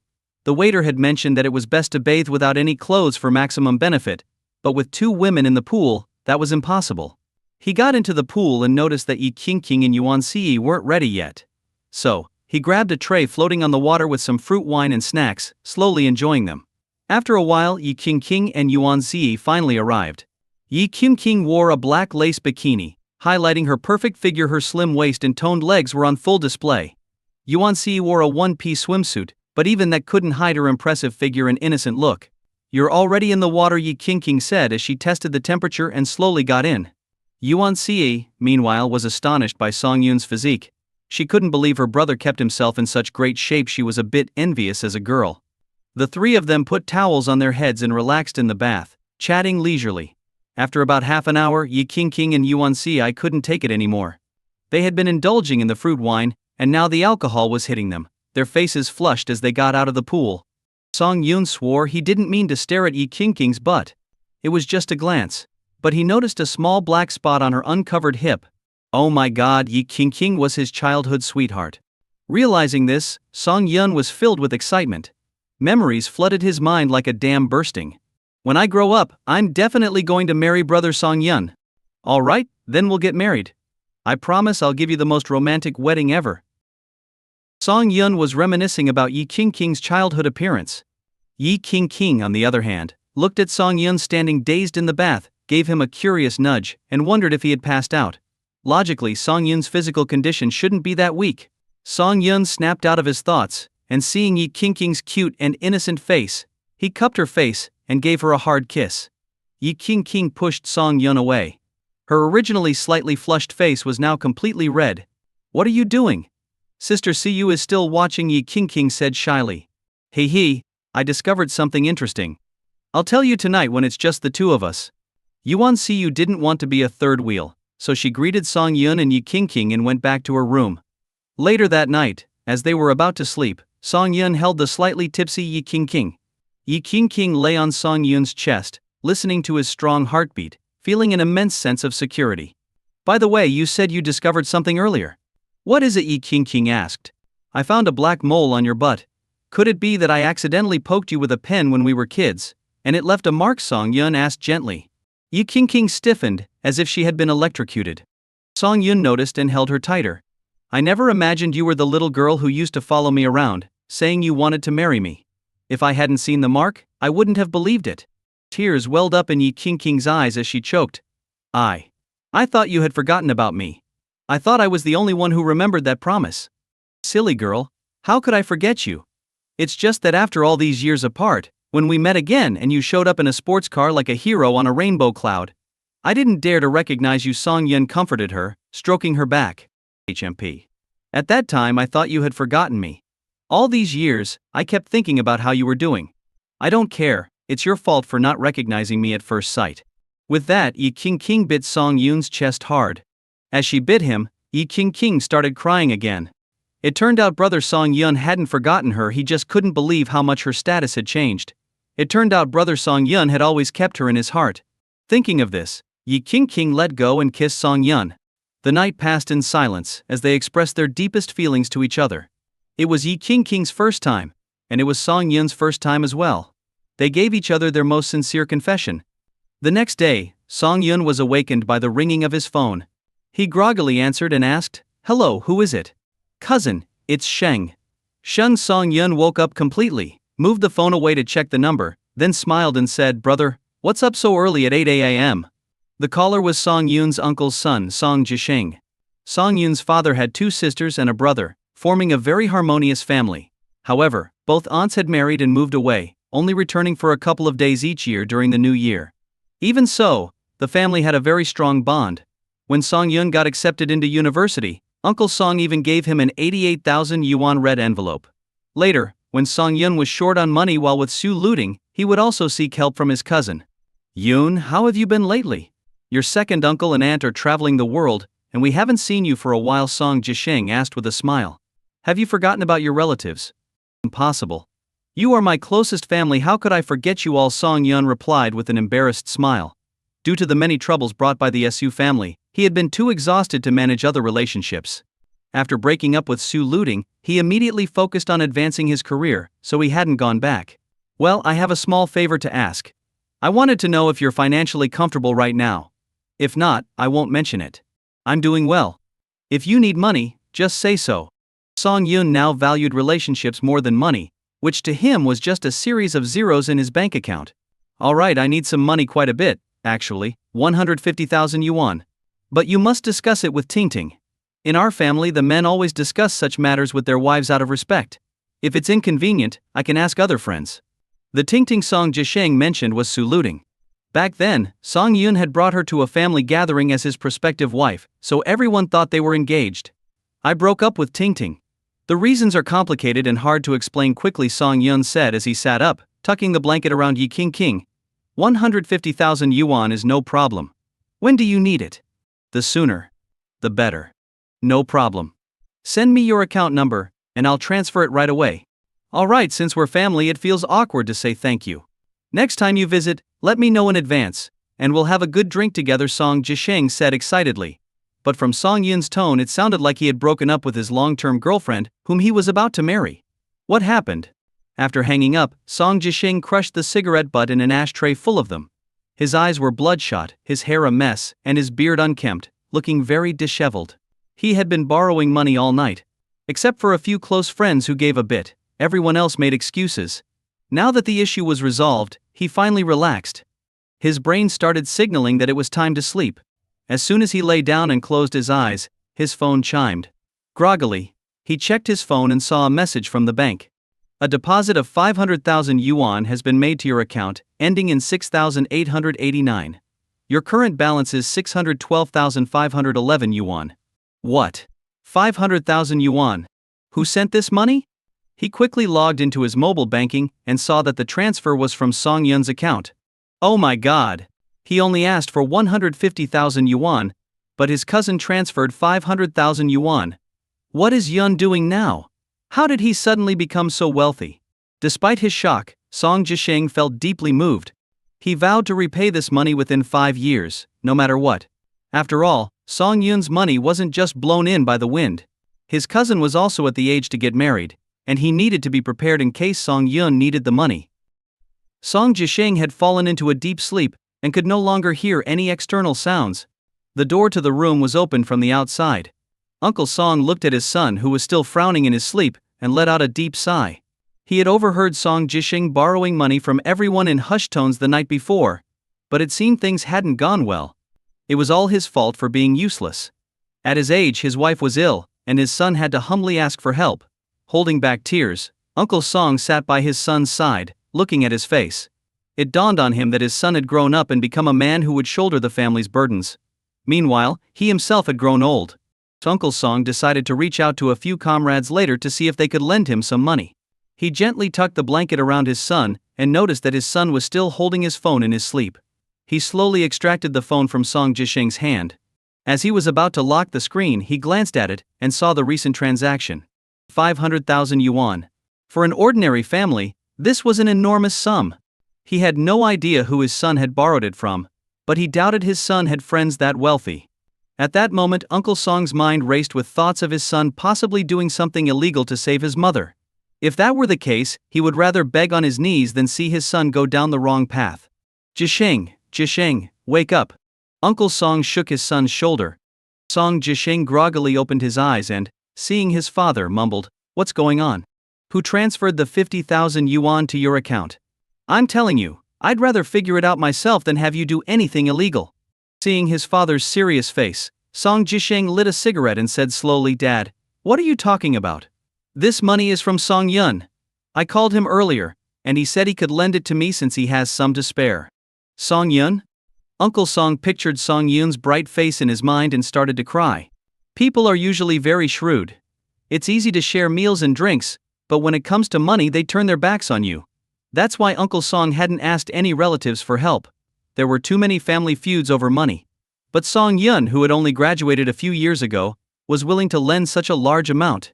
Didn't Song Yun have a girlfriend? And wasn't he about to get married? Could this be his wedding money? Uncle Song asked, worried. No, Yun said he broke up with his girlfriend. Song Jisheng stubbed out his cigarette and sighed, Dad, I haven't slept all night. Instead of asking me more questions, why don't you take my card and go pay for Mom's hospital fees right away? Yes, you're right. You get some sleep, and when you wake up, find something to eat. Uncle Song slapped his thigh, nearly forgetting the important matter. He carefully closed the door to his son's room, then, filled with joy, he hopped up in the living room. He wrapped his son's bank card in several layers of a handkerchief and, not bothering with his bike, hailed a taxi to the hospital. At the payment desk, he renewed his wife's hospital fees and then headed to the attending physician's office. The doctor examined the scans for a long time, then asked the other patients to leave. Once it was just him and Uncle Song, he regretfully said, Based on my many years of medical experience, your wife's tumor is likely malignant. Uncle Song stood there, stunned as if struck by lightning, unable to move. To be honest, this tumor's location is very tricky. If we operate, there are two outcomes. One, we remove the tumor and test if it's benign. The other outcome, because the tumor is so close to the main artery, there's a significant risk of massive bleeding, and the patient might not survive the surgery. Doctor, do you have any recommendations? Uncle Song asked, trying to stay calm despite his pain. He kept reminding himself that he was the pillar of the family. Until his wife was better, he couldn't collapse. If he did, the whole family would fall apart. Sorry, my skills aren't sufficient to promise a successful outcome. But the People's Hospital of Madu and Huachuang Private Hospital are the best options for such surgeries. You might want to consult them. The doctor lit a cigarette for Uncle Song, knowing this man had already endured too much. The surgery cost, post-surgery chemotherapy, and recovery would be an endless financial burden. How much would it cost for surgery at the People's Hospital and Huachuang Hospital? Uncle Song asked, his hand trembling as he held the cigarette. The total cost at the People's Hospital, including initial chemotherapy and medication, would be around 700,000 yuan. Huachuang, being a private hospital with internationally renowned doctors, would cost about 3 million yuan. But the advantage is a higher survival rate for the patient. Thank you. I'll consider it, Uncle Song said, feeling utterly drained. He didn't remember how he left the office or how he reassured his wife. He only came back to his senses when Song Jisheng woke up and found him staring blankly at the sofa. Dad, what's wrong with Mom? Uncle Song could no longer hold back and began to cry, covering his face with his hands. Dad, what happened? Song Jisheng asked anxiously, though he already feared the worst. He still clung to a glimmer of hope until his father spoke. The doctor said your mother's tumor is too close to the main artery. Their hospital can't handle it. They recommend we go to the People's Hospital of Madu or Huachuang Private Hospital. Hearing this, Song Jisheng felt an unusual clarity. He picked up his mother's scans and said, It's still early. I'll go to the People's Hospital right away. As for Huachuang, let's keep it as a backup. It wasn't that he didn't want to give his mother the best treatment, but their family had no money left. Huachuang Private Hospital was for the wealthy, not for ordinary people like them. An hour later, Song Jisheng felt hopeless. The People's Hospital gave a similar prognosis to the previous hospital, only slightly increasing the success rate, but still below 50%. With heavy steps, Song Jisheng opened the door and entered the house. Seeing the hopeful look in his father's eyes, he lowered his head. Uncle Song understood immediately that there was no other option but the last resort, Huachuang Private Hospital. He silently stood up, went to his room, and took out a property deed from a briefcase. Seeing his father place the scarlet property deed in front of him, Song Jisheng knew that his father had made his decision. No matter how small our house is, it's still in Madu. The property value is around 5 to 6 million yuan. We might have to sell it at a discount since we need the money urgently, but it doesn't matter anymore. As long as we can cover your mother's medical expenses, then that's all that matters. For me, these are just material things. The safety and well-being of our family are more important than anything else. Biting his lip, his eyes red, Song Jisheng cursed himself for being useless. Why couldn't he have a knack for making money? If he had money, his mother wouldn't have to stay in a regular hospital room, sleepless at night. If he had money, he wouldn't have to watch his father cry in front of him. If he had money, he wouldn't be worried about his mother's medical bills, with the only option left being to sell the house. If only he had money. But in this world, if only is the most futile thought. There are no ifs in reality. Reality is like a hammer, striking people hard. But as long as you don't die, you must get up and keep moving forward. Wiping away his cheap tears, Song Jisheng clenched his fist and finally made a phone call. Brother Xuan, can you help me find a reliable real estate agent? I want to sell my house. Yes, as soon as possible. We're willing to negotiate on the price, but it has to be a full payment. Thank you. Next time, dinner is on me. Meanwhile, Song Yun returned to the villa with Yi Qingqing and Yuan Siyu. Yuan Siyu, with a bunch of cosmetics and skincare products, went back to school. Even though she was inexperienced, she could tell that Yi Qingqing had changed significantly overnight, especially in her walk, which seemed off. She decided not to stick around and be a third wheel. Yi Qingqing couldn't look directly at Yuan Siyu's knowing eyes. She cursed Song Yun silently for not being considerate. 4 times on the first night. This guy woke up as if nothing had happened, strong enough to take down a bull. Sweetheart, about tonight. Now that they were alone in the villa, Song Yun rubbed his hands together and approached with a fawning smile. Get lost. Get as far away as you can. I was in so much pain last night, and you didn't even let me rest. You have so much energy, right? I'll find you a place. Yi Qingqing scolded Song Yun, then pulled out her phone and called her father's bodyguard, Tu Gang. Hello, Uncle Tu? Song Yun is free today. Take him for training. Yes, right now. I'll send you the location. After hanging up, Yi Qingqing glared at Song Yun and said, I'm not staying home tonight. I have to go back to the office to work on the listing. Once I recover. Actually, no, even when I recover, I'm not coming back. You can be lonely by yourself. Song Yun gave Yi Qingqing a pitiful look but said nothing, just stared at her. Yi Qingqing softened under his gaze, sighed, and ruffled his hair before grabbing his ear and saying fiercely, Next time, be gentler with me, understand? Got it, he. Song Yun chuckled awkwardly. It was his first time, and he couldn't help himself. This feeling was deep in his bones. He realized he was utterly in love with Yi Qingqing. Soon, Tu Gang arrived at Song Yun's villa. Seeing the well-decorated house, he realized his young master was indeed wealthy. But when he saw Yi Qingqing, his mouth fell open. As a bodyguard, he studied human physiology to protect his employer and to understand how to neutralize threats, so he knew a lot about the human body. Yi Qingqing's awkward walking was immediately apparent to Tu Gang. Could it be that last night? He glanced at Song Yun and nodded with a smile. Their young master was indeed impressive. It seemed that the time for the master to hold a grandchild might be nearer than expected. Uncle Tu, Song Yun has plenty of energy. Take him for some intense training. I'm heading back to the company, Yi Qingqing said as she got into the family car, which drove her to the Magic Mirror Group. Tu Gang kept staring at Song Yun, making him feel uneasy. Rubbing the back of his head, Song Yun asked tentatively, Uncle Tu, is there something on my face? Hey young master, you're exceptionally handsome. I just got distracted, Tu Gang replied with a smile, causing goosebumps on Song Yun. He wondered if Tu Gang had other intentions, given how he was looking at him so greedily.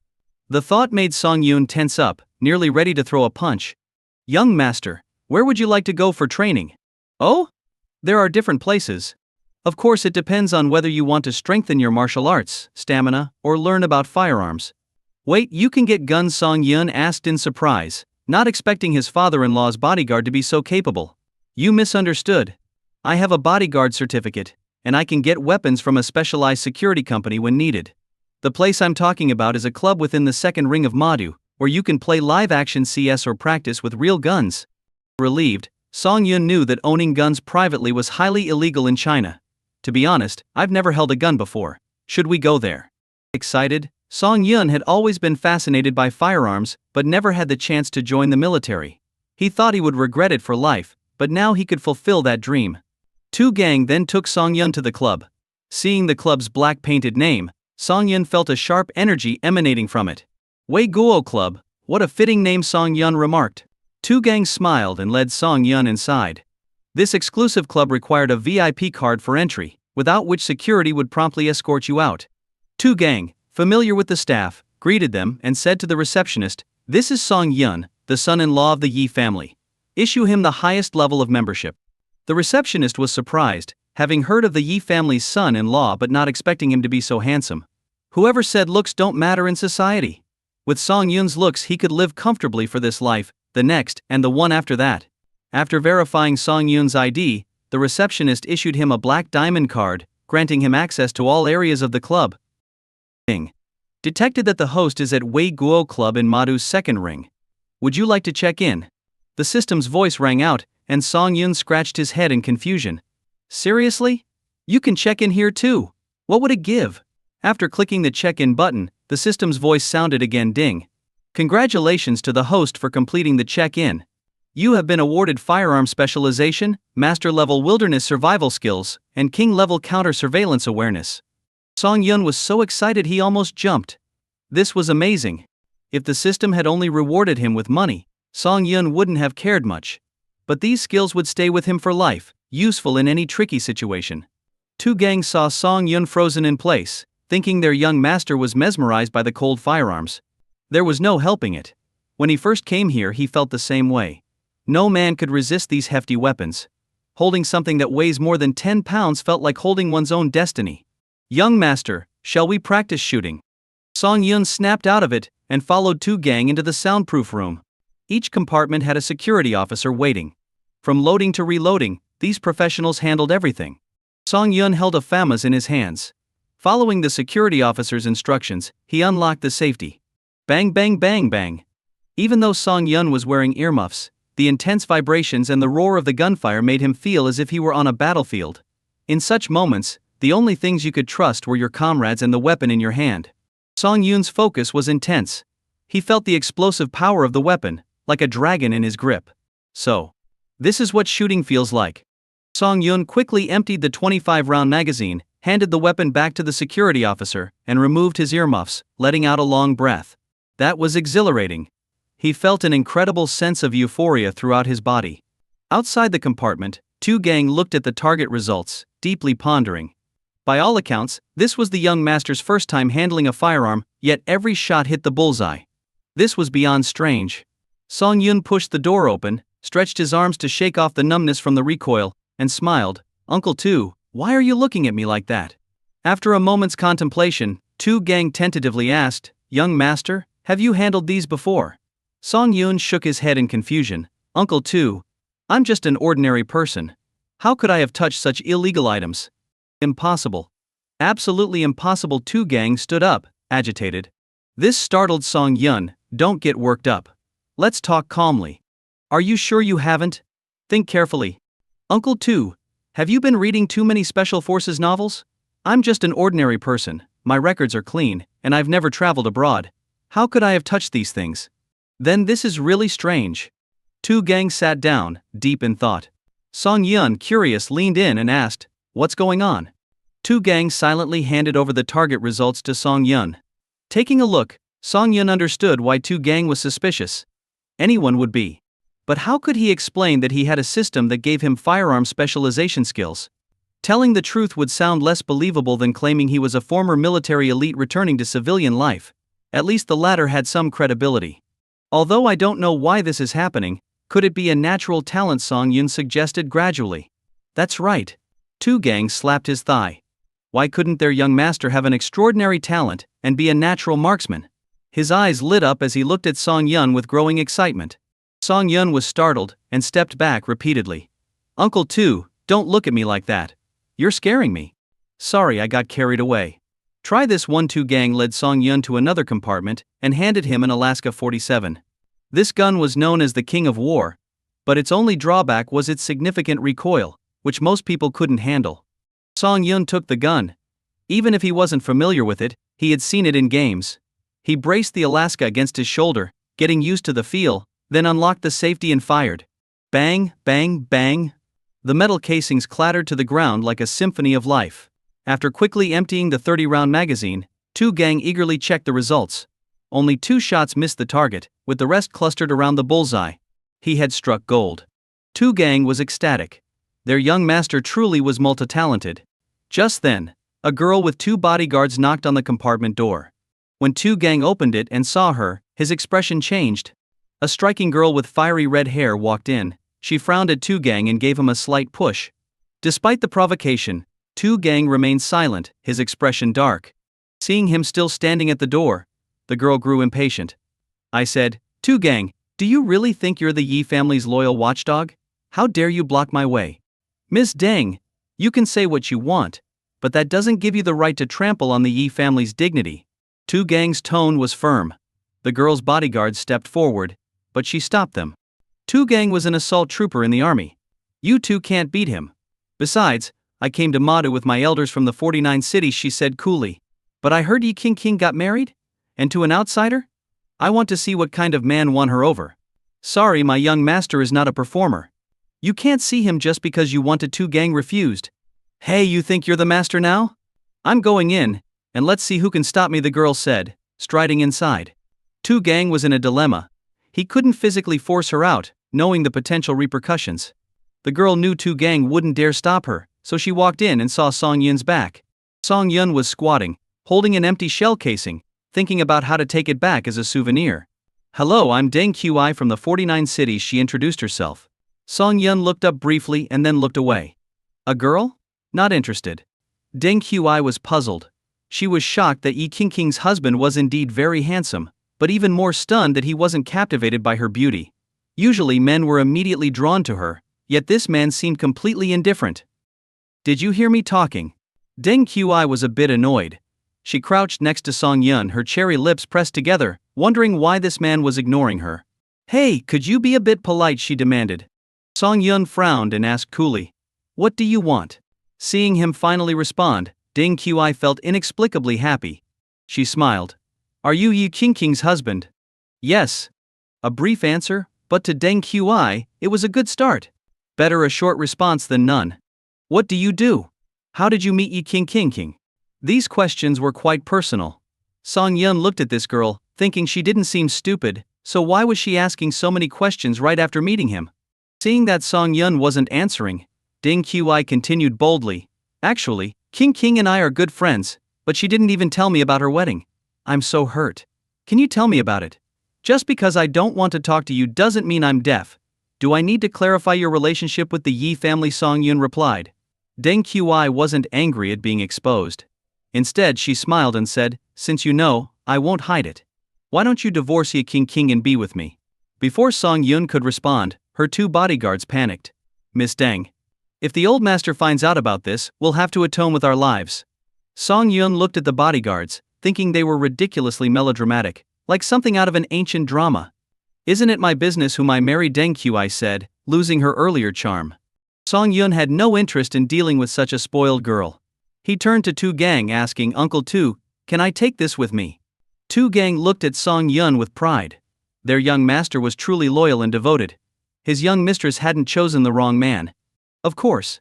I'll report it to the supervisor. Hearing Tu Gang's words, Song Yun nodded, losing interest in staying any longer, and walked away. Deng Qi watched Song Yun leave, feeling a mix of love and hatred.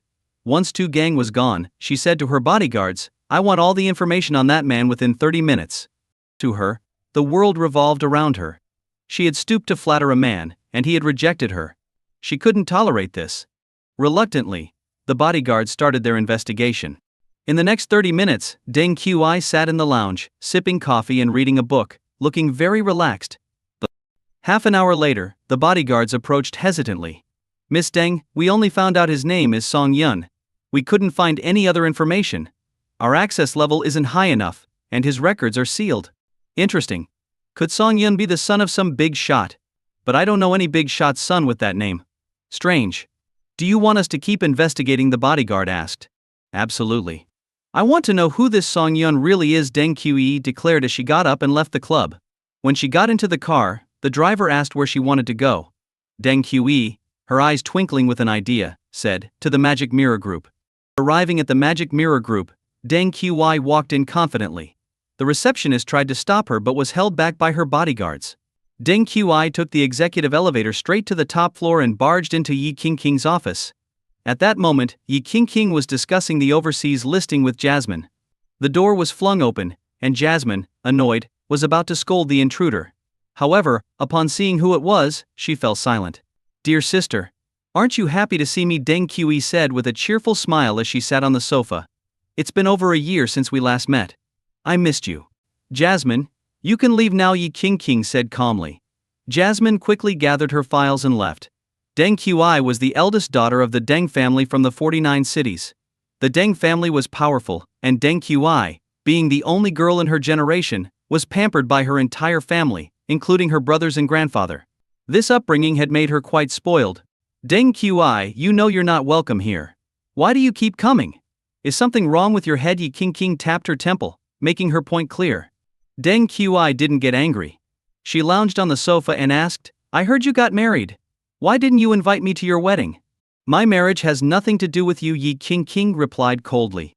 Deng Qi yawned lazily and said, "It doesn't matter. I'm here to tell you that I think I'm in love and getting married soon. When I do, I'll definitely invite you to my wedding." "You're getting married?" Yi Qingqing was surprised. Everyone knew that the Deng family was among the top 5 powerful families in the 49 cities. Deng Qi was always expected to stay single for a few more years. This sudden news was shocking. "Surprised? When I first met him, I had the same reaction as you. I thought no one in the world was good enough for me, but now I see it was all fate guiding me to meet him today. I should thank you," actually, Deng Qi said with a laugh. Yi Qingqing had a bad feeling about this. "Look at you, not even asking who it is. This is no fun," Deng Qi said. "Fine, I'll get straight to the point. I met your husband, Song Yun, at the Wei Guo Club today. Honestly, I've never seen such a handsome man in my life. Nowadays, good-looking men tend to be more delicate than I am, while strong men aren't good-looking. But your husband, Song Yun, is perfect. Handsome, strong, and with the aura of an aristocrat. I'm absolutely fascinated by him."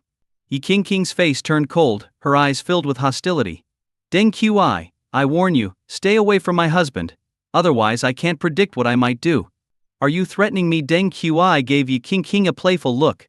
"There are many men worthy of you, but only one has caught my eye, Song Yun. I will have him." Song Jisheng walked out of the real estate transaction center with heavy steps, looking at his empty hands and feeling a flood of emotions.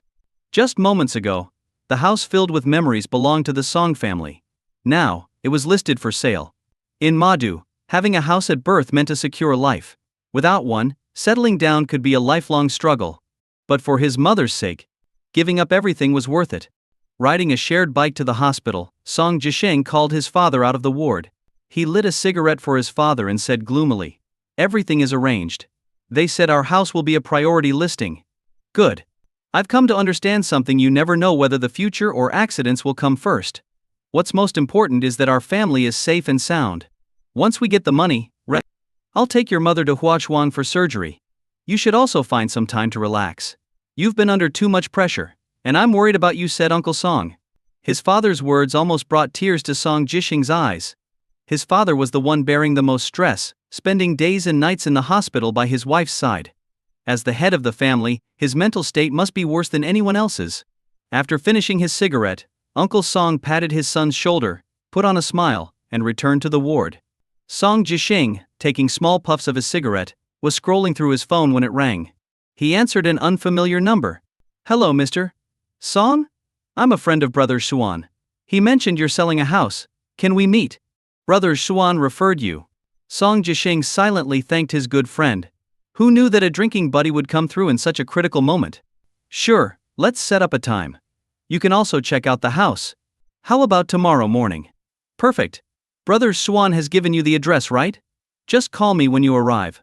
Little did Song Jisheng know, a dark cloud was silently approaching him.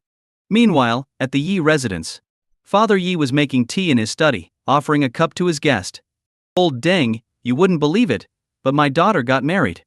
I was shocked at first, but after meeting my son-in-law, I felt so lucky. The future of the Yi family looks promising."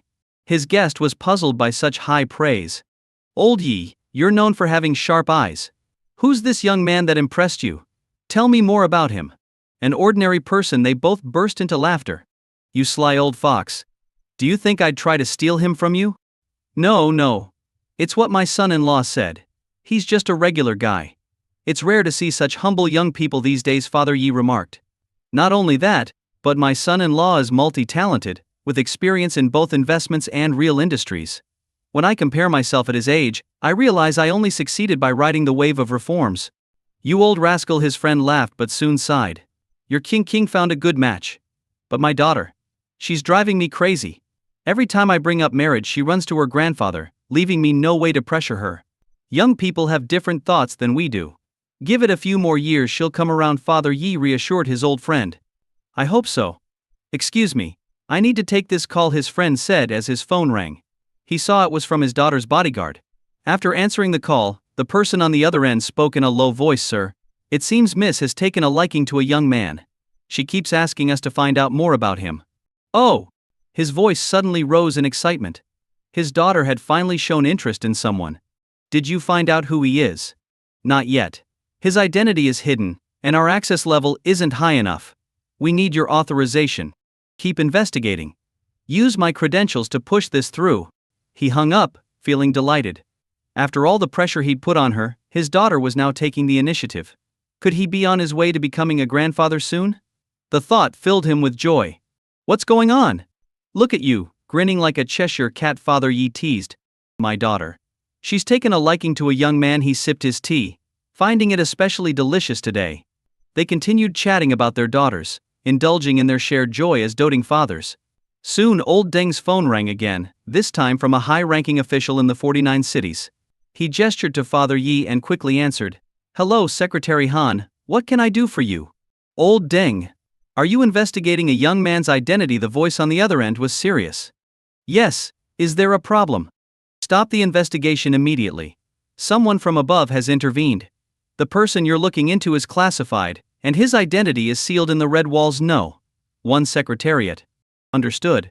I'll order my men to stop right away. Do you know who he is? Don't ask. Don't probe into matters you shouldn't know about. Old Deng broke into a cold sweat. Who had his daughter taken a liking to? Why was this matter so deeply entangled? After profusely thanking the caller, he hung up and wiped the sweat from his forehead. The call had left him nearly collapsing into his chair.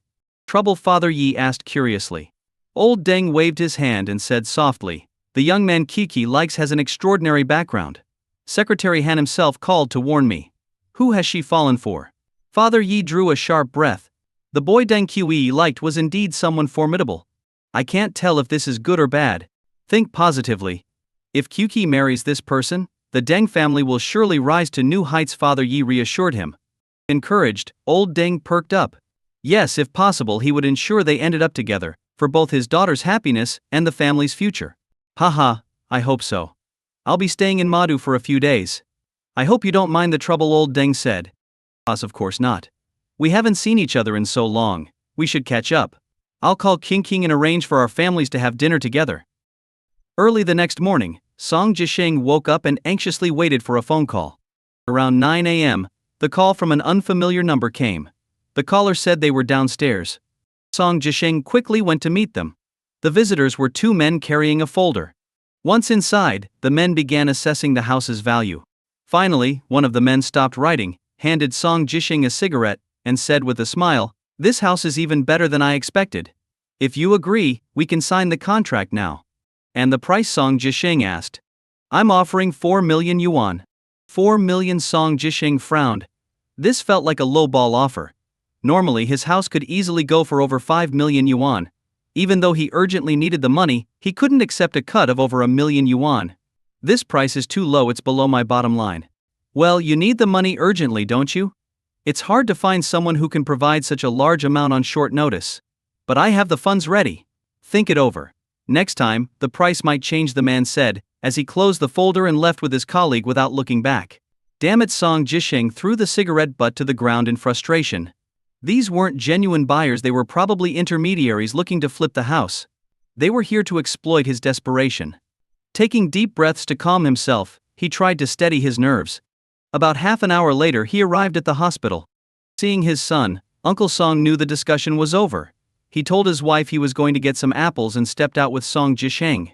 How did it go? The doctor just told me your mother's surgery can't be delayed any longer. It's best to do it this month, Uncle Song said. Not very well, Song Jisheng replied quietly, and explained what had happened. Uncle Song sat in silence on a bench in the corridor for a long time before sighing. Let's just go ahead with it. We need the money. Song Jisheng nodded.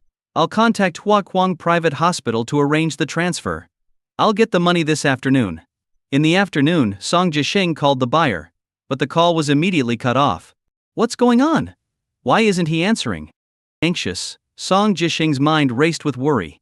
He had already coordinated with Hua Chuang Private Hospital for the transfer, and now, at this crucial moment, the buyer wasn't answering. After waiting 5 minutes, he called again, but it was cut off again.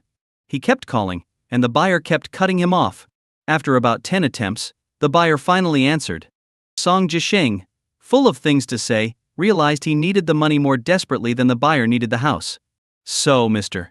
Song, have you decided? The buyer asked. Yes, I'll accept the 4 million yuan in cash. Let's complete the transfer today. It's difficult to discuss over the phone. Let's meet somewhere. The buyer suggested a cafe. When Song Jisheng arrived, he saw the buyer leisurely sipping coffee on a sofa. Mr. Song, please have a seat. What would you like to drink? No, thank you. Let's finalize the paperwork immediately. No rush.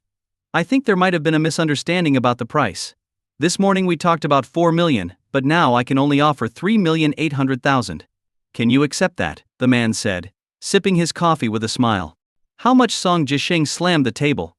In just a few hours, the price had dropped by 20,000? Don't get upset. If that doesn't work for you, think it over. But if you ask again tomorrow, the price might drop to 350,000. Property prices can be very volatile, the man said threateningly.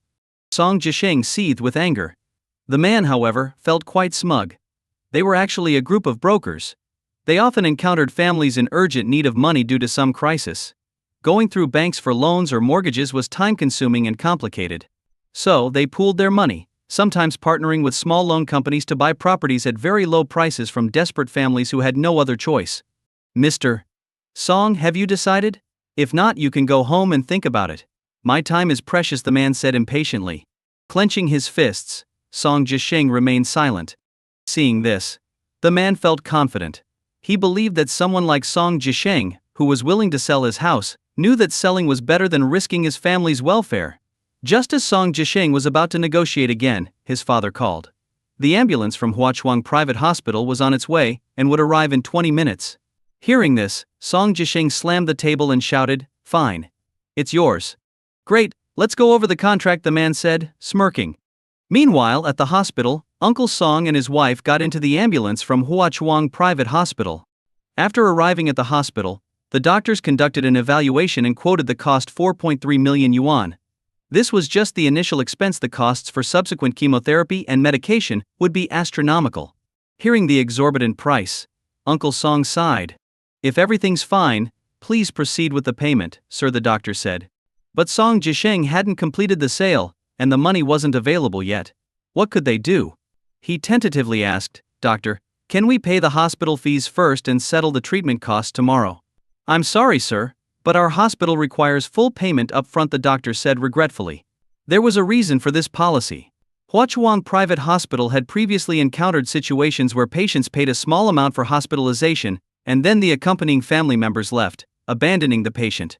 When the hospital explained the situation to the patient, they insisted they wouldn't leave until they were cured, or they would die there. In such cases, the hospital couldn't forcibly remove the patient. Media coverage would severely damage their reputation, and the hospital would end up providing expensive treatments for free. Since then, Huachuang Private Hospital had a strict policy: full payment up front or find treatment elsewhere. What now? They were already here. Should they take her back home and wait to gather enough money before bringing her back? Despairing, Uncle Song contacted the doctor at the previous hospital, only to be told there were no available beds as new patients had already filled the spots. "Doctor, you see my wife's condition. She could worsen if we take her home. I swear I'll get the money by tomorrow. Please let us admit her now," Uncle Song pleaded, holding the doctor's hand. "I have tens of thousands in my account right now. We really are here to get her treated." "I'm sorry," the doctor replied regretfully. He was just a junior doctor. If he violated hospital policy, he would face disciplinary action, or worse, get fired. "Isn't there any other way?" Uncle Song asked, sitting on the floor in a daze. He then thought of his son and called him with hope. The call connected, but he heard arguing in the background. "You scammers. You promised the money today, now you're delaying until tomorrow." "Mr. Song, you need to understand. We small-timers don't have that much money. We need to go through small loan companies to get the funds. If you want it faster, it'll cost an extra $10,000 in fees, and the earliest we can get you the money is tomorrow. Scammers. Aren't you afraid of karma for deceiving people like this? Mr. Song, watch your language. Who's a scammer? Did I say I wouldn't give you the money? I said I'd transfer it within a week. Why are you in such a rush? And it's not something I control. Beep beep beep beep. The call ended abruptly. Uncle Song sat there in tears, clutching the doctor's leg. Please doctor, please have mercy and save my wife. We sold our house in Madu to pay for her treatment. If anything happens to her, what will we do? Their conversation quickly attracted the attention of other patients in the corridor. People felt sympathy for Uncle Song. In today's society, staying healthy saved a lot of money. Any illness could turn into a financial black hole. Uncle, it's not that I don't want to help, but our hospital has strict policies. I'm just a low-level attending physician. If I break the rules, I'll be held responsible for your debt. I have my own family to support. I can't take that risk. The doctor looked up at the ceiling and sighed helplessly. Outside the crowd, Song Yun had just visited Yuan Siyu's mother and was heading home when he heard the commotion. The voice sounded familiar, so he squeezed through the crowd to get a better look. The attending physician, shocked to see the chairman involved, quickly crouched beside Uncle Song and whispered, "Uncle, please don't make this difficult for me. Our boss is here, and if this continues, I'll be fired." Hearing that the boss was present, Uncle Song hoped that the wealthy leader might take pity on him and make an exception. He turned around on his knees, crying, "Boss, please." Uncle Song Yun exclaimed. Song Yun. Uncle Song responded. Seeing the haggard face of Uncle Song, Song Yun was full of surprise. Uncle Song knelt there, stunned. How did his nephew Song Yun become a leader at such a prestigious hospital? The doctor ran up to Song Yun and respectfully said, "Hello, Chairman Song?" Chairman Song? His nephew was a chairman here? If he had known this, he wouldn't have begged the doctors so desperately. Song Yun quickly helped Uncle Song up. He didn't want his uncle to kneel. As he listened to the doctor explain his aunt's condition, he comforted his uncle. After hearing everything, Song Yun finally understood why his cousin had asked to borrow money a few days ago. It was his fault for not probing deeper into the situation. "This is my uncle, my father's brother. Arrange the best room for my aunt and call the dean and the chief surgeon for a consultation. Make sure everything is done with utmost care." "Yes, Chairman. I'll arrange an all-hospital consultation immediately." The doctor hurried away. Uncle Song, still in a daze, sat on a chair. He couldn't believe how his nephew had gone from a recent graduate to a billionaire in just a few years. Soon, doctors from all departments received the news. Clad in white coats, they dropped what they were doing and rushed to the meeting room with their notepads. Hundreds of doctors running at once made a noise that echoed through the building. Seeing the determined faces of these doctors, Uncle Song marveled at the convenience that power brought.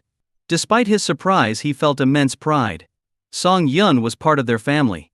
They wouldn't be like other relatives, shamelessly seeking benefits just because Song Yun had become successful. At least if anyone in the family got sick, they wouldn't die for lack of money for treatment. Song Yun first arranged for his aunt to be admitted to a VIP room. When she learned that Song Yun was the chairman of Huachuang Private Hospital, she was equally astonished. But soon, she held his hand, praising him endlessly. Song Yun knew these weren't empty flattery. His family, even when poor, was proud and upright. Her words were just the pure joy of seeing a younger family member succeed. Once everything was settled, Song Yun invited Uncle Song to join the consultation. In the meeting room, the dean sat in the first seat on the left. Seeing Song Yun enter with his uncle, he quickly stood up, offering his seat to Uncle Song. With everyone present, the all-hospital consultation began. The chief surgeon examined the CT scans of Song Yun's aunt and frowned at the tumor's location. "Chairman, as you can see, the tumor is only about 3 centimeters away from the main artery. If we wait another day or two, it will fully attach, making it impossible to remove without causing massive bleeding. Everyone here is a professional. I won't interfere with the surgery. I just ask that you do everything possible to save her. If you succeed, there will be a bonus for everyone. If not, I won't blame anyone. We'll find another way." Song Yun's words undoubtedly gave everyone a boost of confidence. After all, he was the chairman. If things went wrong and he got angry, they would be in serious trouble. So they decided to report the risks to him in advance and see what he would choose. However, Song Yun urged them to proceed quickly.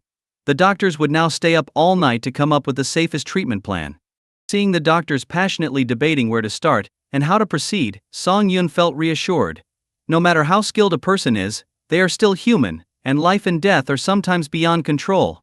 But as long as they gave their best effort, Song Yun wouldn't blame them even if the surgery failed. Song Yun led Uncle Song out of the meeting room. Uncle Song was still in a state of shock.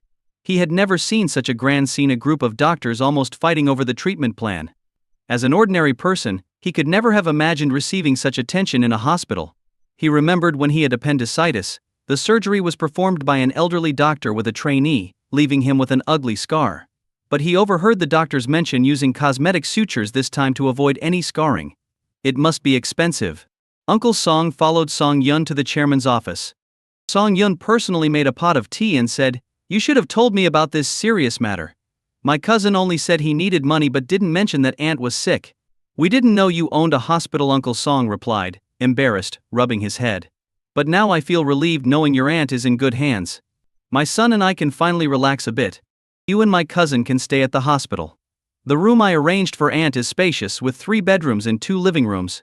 It's more than enough for our family. You don't need to cook, the hospital will provide meals.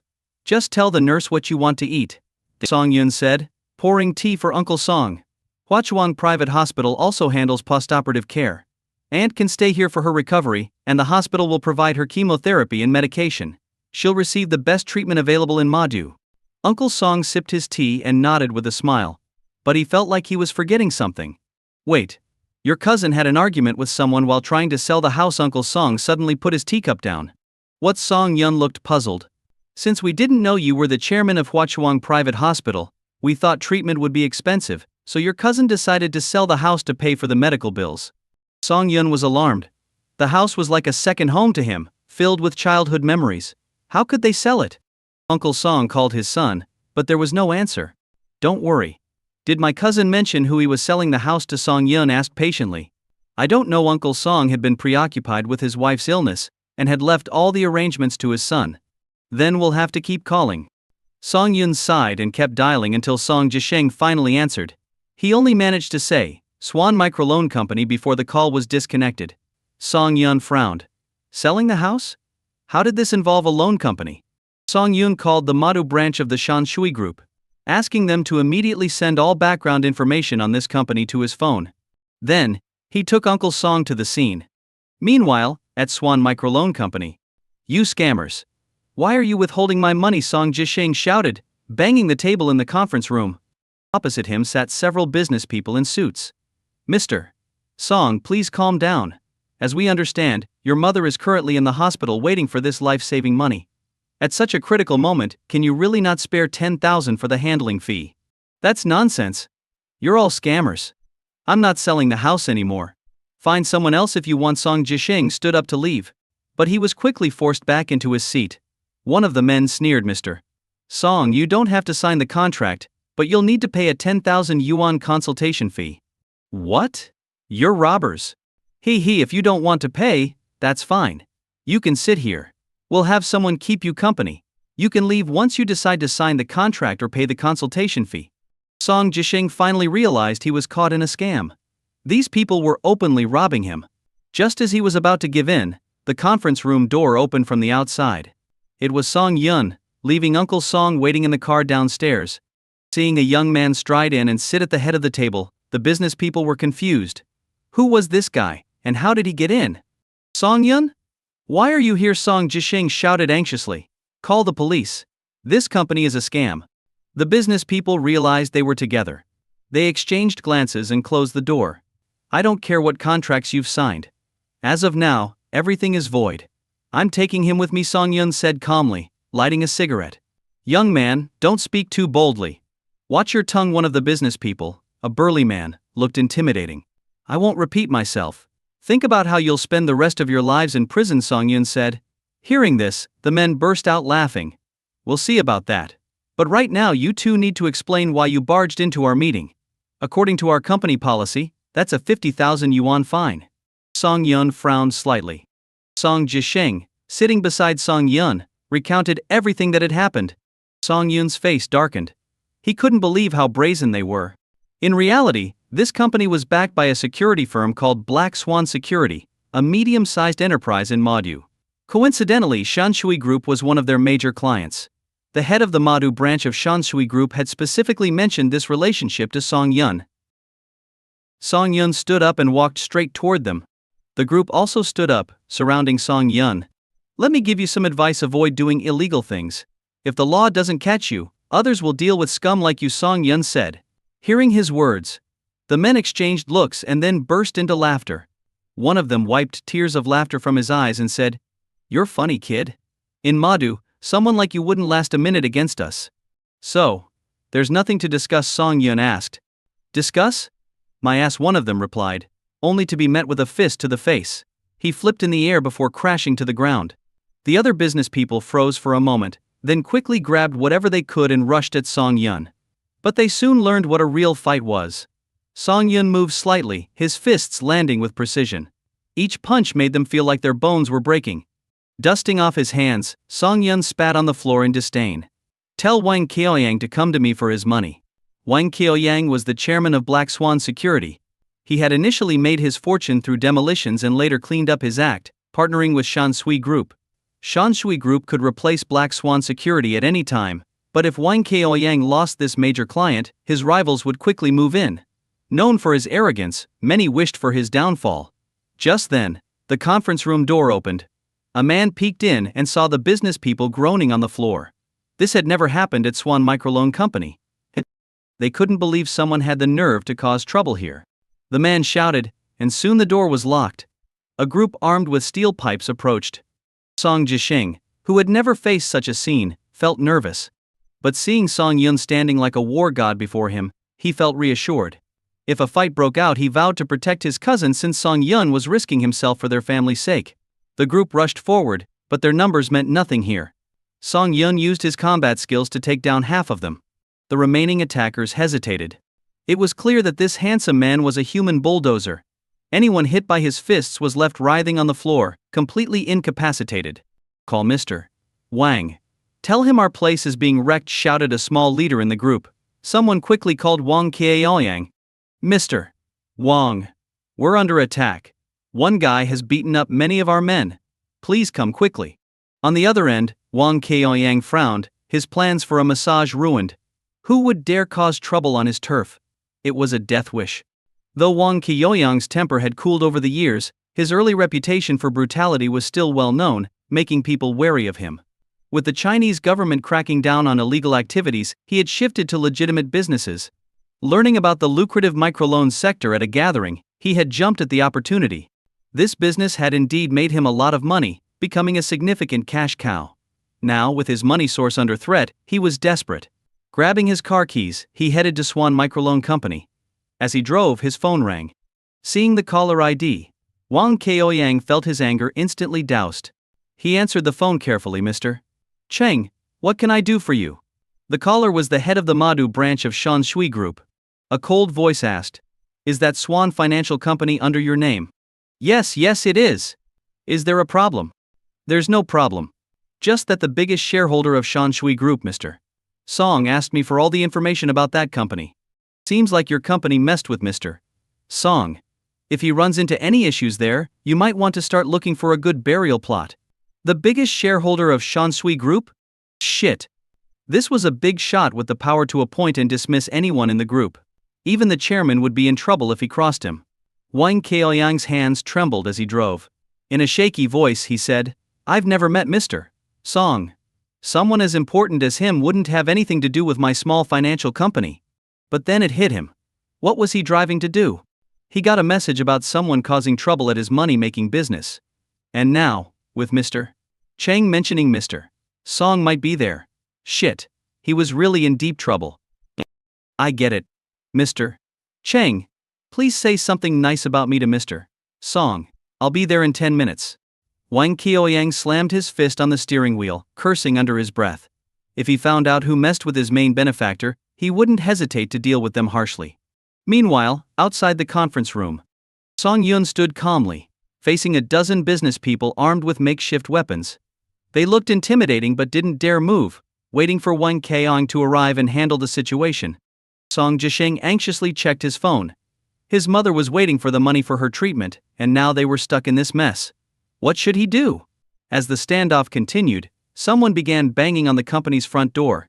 The business people were relieved. It seemed Wang Kaoyang had arrived. They opened the door, expecting a group of enforcers. But only Wang Kaoyang walked in. "Mr. Wang, didn't you bring your men?" the leader of the Swan Microloan Company asked cautiously. Ignoring the small fry, Wang Kaoyang pushed through the crowd and saw the injured business people groaning on the floor. Then he noticed a formidable young man standing calmly. Seeing Song Yun's face, Wang Kaoyang's legs nearly gave out. It really was Mr. Song. These idiotic business people never did anything good. Now they'd messed with his main benefactor. What was he supposed to do? Shanshui Group's business accounted for over 80% of Black Swan Securities' profits. Wang Kaoyang could almost see his money growing wings and flying away. "Mr. Wang? This guy is vicious. He's injured so many of our brothers. Shouldn't we break his leg?" the leader shouted angrily. "And he should pay for everyone's medical bills. His brother came to sell a house today. Why not use that as collateral?"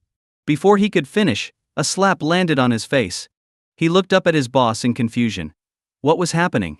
He was just explaining the situation. Why was his boss angry? Was it because so many of their men got hurt? "Mr. Wang, I can." Slap. "Mun Tualaos. The brothers." Slap. "That guy is too." Slap. The leader received over a dozen slaps, his face swelling like a pig's head. He sat on the floor, unable to speak, still not understanding why he was being beaten. "You idiot. If you want to die, don't drag me down with you. Do you know who this is? This is Mr. Song, the biggest shareholder of Shanshui Group. Are you trying to get me killed?" Wang Kaoyang kicked him repeatedly. He was immensely relieved that Mr. Song wasn't hurt. If Shanshui Group held him responsible, he would be finished. Given his past deeds, he'd be jailed for years. Wang Kaoyang's words shocked everyone present. The business people stared at Song Yun in disbelief, and even Song Jisheng was stunned. How had his cousin become the biggest shareholder of Shanshui Group? Shanshui Group was a multinational company with immense power. There was a story of a wealthy local who vandalized a Shanshui Group resort and ended up with a broken hand and an apology from his parents. The leader of such a powerful entity was his cousin, Song Yun. Song Jisheng felt dizzy. "So you're Wang Kaoyang?" Song Yun asked, sitting on a chair and crossing his legs. Hearing Song Yun, Wang Kaoyang felt like the Grim Reaper had called his name. Breaking out in a cold sweat. "Yes, Mr. Song. I'm Wang Kaoyang. Today's incident is a misunderstanding. These people didn't recognize you." Before he could finish, Song Yun gestured for him to stop. Wang Kaoyang immediately fell silent, terrified of saying the wrong thing and offending someone who could end him with a word. "Answer only what I ask. Say nothing else. Understand?" Wang Kaoyang nodded repeatedly. "Do you know why this happened today?" "No, I don't." "Oh, my cousin's house is worth several million. And you didn't pay attention. You must be making a lot of money daily, Mr. Wang." No. I had other plans today and wasn't paying attention." "Oh, so you're unaware of what your business people are doing?" Song Yun asked. Seeing that Song Yun's brow furrowed as he started to shake his head, Wang Kaoyang reluctantly nodded. "Hey, forced sales, exorbitant fees. Mr. Wang, you've found quite the lucrative scheme. You've been involved in all this, right? This isn't wronging you, is it?" "Mr. Song. I have nothing to say. I admit my fault today. Please, have mercy." Wang Kaoyang's strength left him as he collapsed onto the floor. "Hey, given what's happened today, you should know the consequences. You've enjoyed enough wealth over the years. Even if I let this go, do you think your enemies will be so kind?" Wang Kaoyang was silent. He knew the truth. Anyone who'd risen to his level wasn't stupid. But he had to take things one step at a time and survive today. Seeing that Song Yun wasn't going to let it slide, he said, "How do you suggest we resolve this?"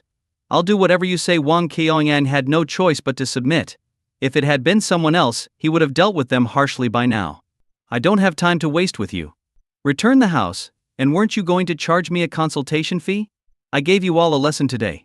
How much do you plan to pay me?" Song Yun asked calmly. Wang Kaoyang clenched his teeth and held up one finger. The others were confused, but Song Yun knew it meant 1 million. Could that small amount settle things with Song Yun? Hardly. After some thought, Wang Kaoyang reluctantly held up 5 fingers. Song Yun nodded. "That's about the market value of my cousin's house. You took it, now give it back. Do you have any objections?" "No. In less than half an hour, All transactions were voided, and a bank card with 5 million yuan was neatly placed in front of Song Jisheng. He was in a daze. Everything that happened today had turned his world upside down. For the first time he realized that in this society, status could be a lifesaver. Song Yun's identity made everyone cautious around him, afraid of displeasing him. Even the once fierce business people would probably line up for a slap from Song Yun without any complaints. They might even brag to their friends later about surviving an encounter with the chairman of Shanshui Group. All this was because of Song Yun's status and the power it entailed. "Mr. Song, everything is settled. Do you need anything else?" Wang Keiyang said, subtly hinting for them to leave as he planned to start transferring his assets and preparing to flee. Song Yun and Song Jisheng left the place. Seeing that Song Jisheng had many questions, Song Yun said, "Let's go to the hospital first. We'll talk later." Uncle Song, anxiously waiting in the car, was relieved to see them return unharmed. "How did things turn out?" Uncle Song curiously asked his son. Song Jisheng, still in a daze, slowly nodded as he finally came to his senses. "Dad, did you know all along that Brother Yun is the chairman of Shanshui Group?" "Shanshui Group? I thought he was the chairman of Huachuang Private Hospital." Uncle Song was stunned. How could his nephew hold so many positions? Song Jisheng, not the sharpest tool in the shed, was even more confused now. Song Yun, driving the hospital's administrative car, brought his bewildered relatives back to the hospital. Seeing that his mother had been arranged in a VIP ward, the tension in Song Jisheng's chest finally eased. "Brother Yun, how many businesses do you own?" In the chairman's office, Song Jisheng asked Song Yun curiously. "Hey, quite a few. If you want me to list them, I'd really have to think about it." "Does your father know?" Uncle Song asked. "He's traveling the world with my mom. I haven't told him yet. I'll wait until they come back." Song Yun could explain and make up lies to anyone, but when it came to his parents, who knew him inside out, anything he said would be seen through instantly. "Our Song family finally has a talented person," Uncle Song exclaimed. "Looking through our family history, hundreds of years ago, our Song family was also prominent. But later, due to wars, we fell into hardship and became ordinary people. Now it's different. With Song Yun's success, it's time to restore the ancestral shrine of our Song family."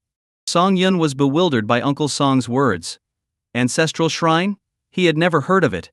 Seeing the expressions of his son and nephew, Uncle Song sighed. "You younger ones don't know. In our ancestral home, there's a room dedicated to our ancestors. But all these years, we didn't have the honor to restore it. The first step to rebuilding the ancestral shrine is to boast of achievements to our ancestors, to tell them that their descendants have produced someone great, so they won't be disturbed." Naturally, Song Yun agreed to this. Such matters would certainly wait until his father returned from the trip, and the families could discuss it together. After settling Uncle Song and his cousin, Song Yun sat in his office and called the PR department of Shanshui Group, instructing them to immediately issue a statement to terminate the partnership with Black Swan Security Company. The head of the PR department didn't ask any questions, and within 10 minutes, a statement was published across all channels. Everyone was stunned, speculating about what had happened. Meanwhile, Wang Keiyang received countless inquiries. After hanging up, he quickly went online and saw the statement. He was dumbfounded. Song Yun didn't leave him any room for maneuver, pushing him into a deep abyss so swiftly. Thinking of the people he had offended, he knew they were sharpening their knives, waiting to take him down. Wang Keiyang didn't waste any time. He booked a flight ticket to flee abroad. 2 days passed like this. After a thorough consultation, the hospital came up with the least risky treatment plan. Today was the day for Song's mother's surgery. After being given some medication, she was wheeled into the operating room. Outside, Uncle Song, Song Jisheng, and Song Yun waited anxiously. They waited from 9 in the morning until 4 in the afternoon. Finally, the doors of the operating room slowly opened. A doctor wearing a mask came out and excitedly said to Song Yun, "Chairman Song, the surgery was a great success." Upon hearing this, Uncle Song collapsed to the ground in relief. The sleepless nights and constant worry had tortured this middle-aged man, but now he could finally rest easy. "The surgery is done. Now we just need to follow the doctor's treatment plan," Song Yun reassured Uncle Song. "I'll head out now. Uncle, you and cousin should get some rest. There will be someone to take care of Aunt." After parting ways with Uncle Song and his family, Song Yun drove away from the hospital in his sports car. He didn't notice a plain Volkswagen parked at the hospital entrance, with 2 men inside. One of them made a phone call after seeing Song Yun's car leave, speaking urgently. As Song Yun drove, he realized his fuel tank was almost empty. There was no choice, sports cars guzzle fuel, and each acceleration costs a lot of money. He found a gas station, but the line of cars extended beyond the station. After waiting for about 10 minutes with no progress, Song-yun saw a Ferrari at the front, dawdling as its owner flirted with the gas station attendant. The other drivers in line didn't dare approach. No one wanted to risk scratching a car worth millions. But Song-yun wouldn't tolerate this. He started honking aggressively. The other drivers, already irritated by the delay, turned to see who was honking so loudly. When they saw the bull emblem on the hood of Song-yun's car, they fell silent. Damn, this car is even more expensive than the Ferrari. The driver of a Tiguan in front of Song-yun nervously inched forward, sweating and worried about accidentally hitting the car behind him. Hey, are you guys going to refuel or not? Since when is the gas station so slow? Song-yun shouted ahead. The drivers were frustrated, stuck between a rock and a hard place, unable to move forward or backward. But soon, they cautiously moved their cars aside, creating a path for Song-yun. He drove up to the Ferrari and saw a flashy rich kid still flirting with the attendant. Though the attendant was pretty and had a good figure, she was taking up public resources and wasting everyone's time. How big is your car's tank? Why is it taking over 10 minutes? If you're done, move your car. The Ferrari owner, asking for the attendant's number, turned angrily to see Song-yun standing by his Lamborghini, frowning at him. Damn. That's the ultimate sports car, the Lamborghini Aventador. His car wasn't even worth a fraction of Song-yun's. He quickly apologized and drove off in a hurry. Fill it up, Song-yun said to the attendant after parking his car. Once his tank was full, he left quickly, without wasting any time. The other waiting drivers sighed in relief. It seemed the only way to deal with arrogant rich kids was with an even richer and more powerful one. Song-yun returned home and started preparing dinner for the evening. After so many days without seeing Yi King-kingi, as a man newly acquainted with the pleasures of love, Song-yun felt that if she didn't come back soon, he might have to resort to traditional methods. Dinner was ready, candles were lit, and wine was poured. Everything was set for a romantic evening. He was sure Yi King would be moved by such a scene. But just as he was about to call Yi King, she called him first. Yi King told him that a friend of her father's from Beijing had arrived, and they were hosting a cocktail party at the Moonlight Hotel. She asked if Song-yun wanted to join them. Song-yun had no interest in such gatherings where high society people bragged about how much money they made or how many projects they invested in. It just made him feel sleepy. When Song-yun declined, Yi King didn't insist and told him to stay home. She would go back to her family home after the party and return to the villa the next day. Was he really going to be alone tonight? Song-yun looked at the table full of dishes and sighed deeply. Meanwhile, a large suite at the Moonlight Hotel had been booked by Father Deng. His visit to Shanghai wasn't just to meet old friends but to form new alliances for the coming year. The cocktail party started at 7 in the evening. Social elites entered, seeking out familiar faces and forming small groups. Father Deng, accompanied by his daughter Deng Qi, stepped onto the stage. As the host appeared, everyone raised their glasses towards the main stage. Hello everyone. I believe we're all familiar with each other. Thank you for attending the party I'm hosting. I hope we can maintain good relationships in the coming year. Now, let's start the party and have fun. After a brief speech, Father Deng, holding his wine glass, approached Father Yi. Old Yi, have you noticed? More and more young people are attending these parties. The younger generation is truly impressive. In previous years, Father Deng's parties were mostly attended by middle-aged and older people. But now, as the older generation gradually withdrew from the limelight, many young faces, whose names he didn't even know, filled the room. Seeing these unfamiliar faces made Father Deng feel old. Ha, the younger generation will surpass us. We should give them more opportunities, Father Yi said, smiling as he watched his daughter from a distance. Among the young people present, his daughter was undoubtedly one of the best.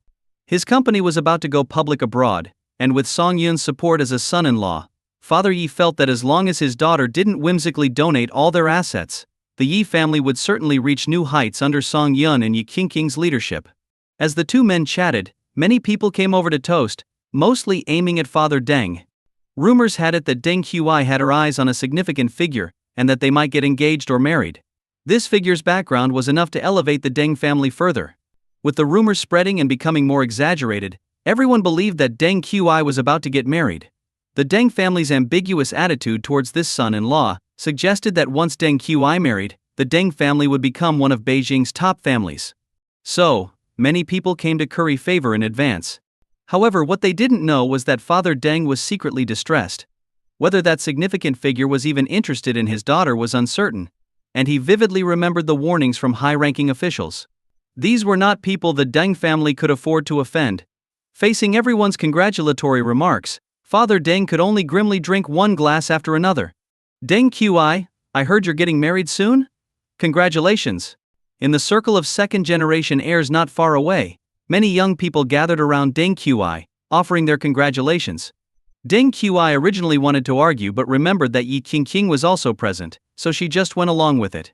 Don't forget to come to the wedding banquet, Deng Qi said with a smile. The person I like is really hard to get, but with my skills, it's no big deal. Yes, everyone knows Deng Ji is a heartthrob. Don't forget us after you get married, Deng Ji. Why not introduce your fiancé to us one day? We want to see what this young talent looks like.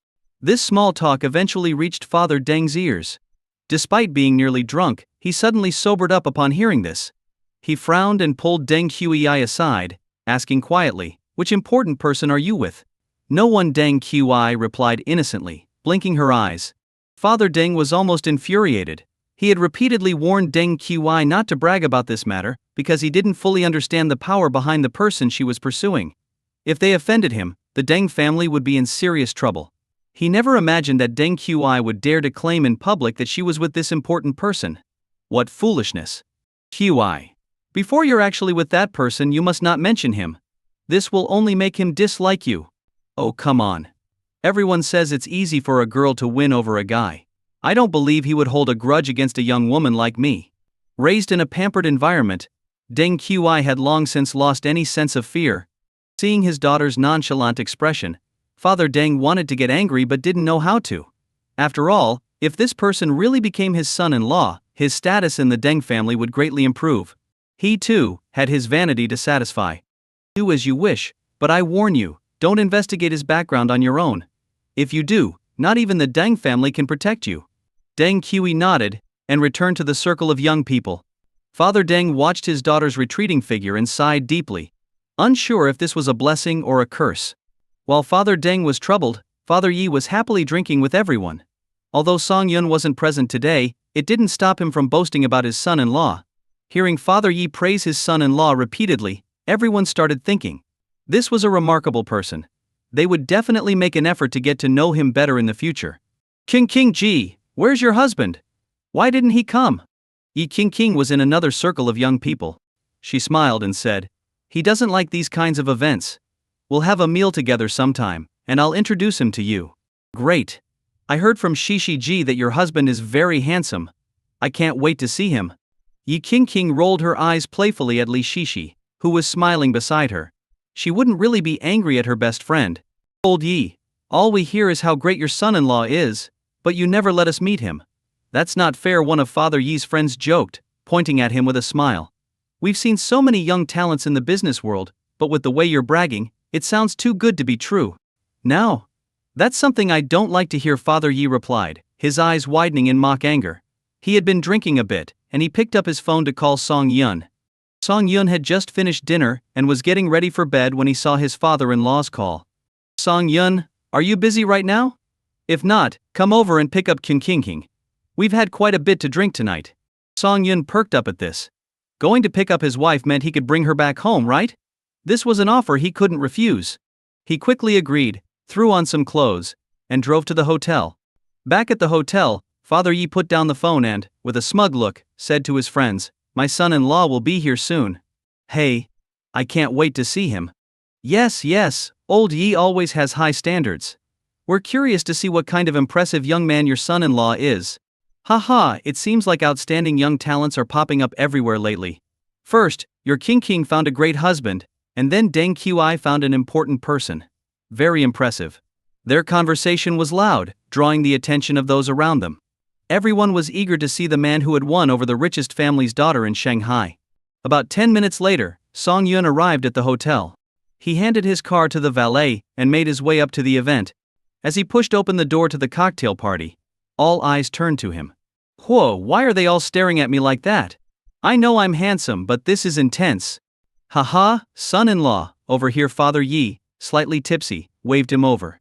Dad, you can't let these uncles make him drink too much, Yi Qingqing said, playfully pouting beside her father. Haha, Don't worry. I'm just borrowing your husband for a bit. Song Yun walked over to Father Yi, noticing that the party seemed to be winding down. Song Yun. This is your Uncle Deng. This is your Uncle Qian. And this is your Uncle Du. Father Yi introduced him to everyone. These were important connections, people who, while not as wealthy as the Yi family, were top tier in their respective fields in Shanghai. Song Yun greeted each one. Young man, you look very spirited.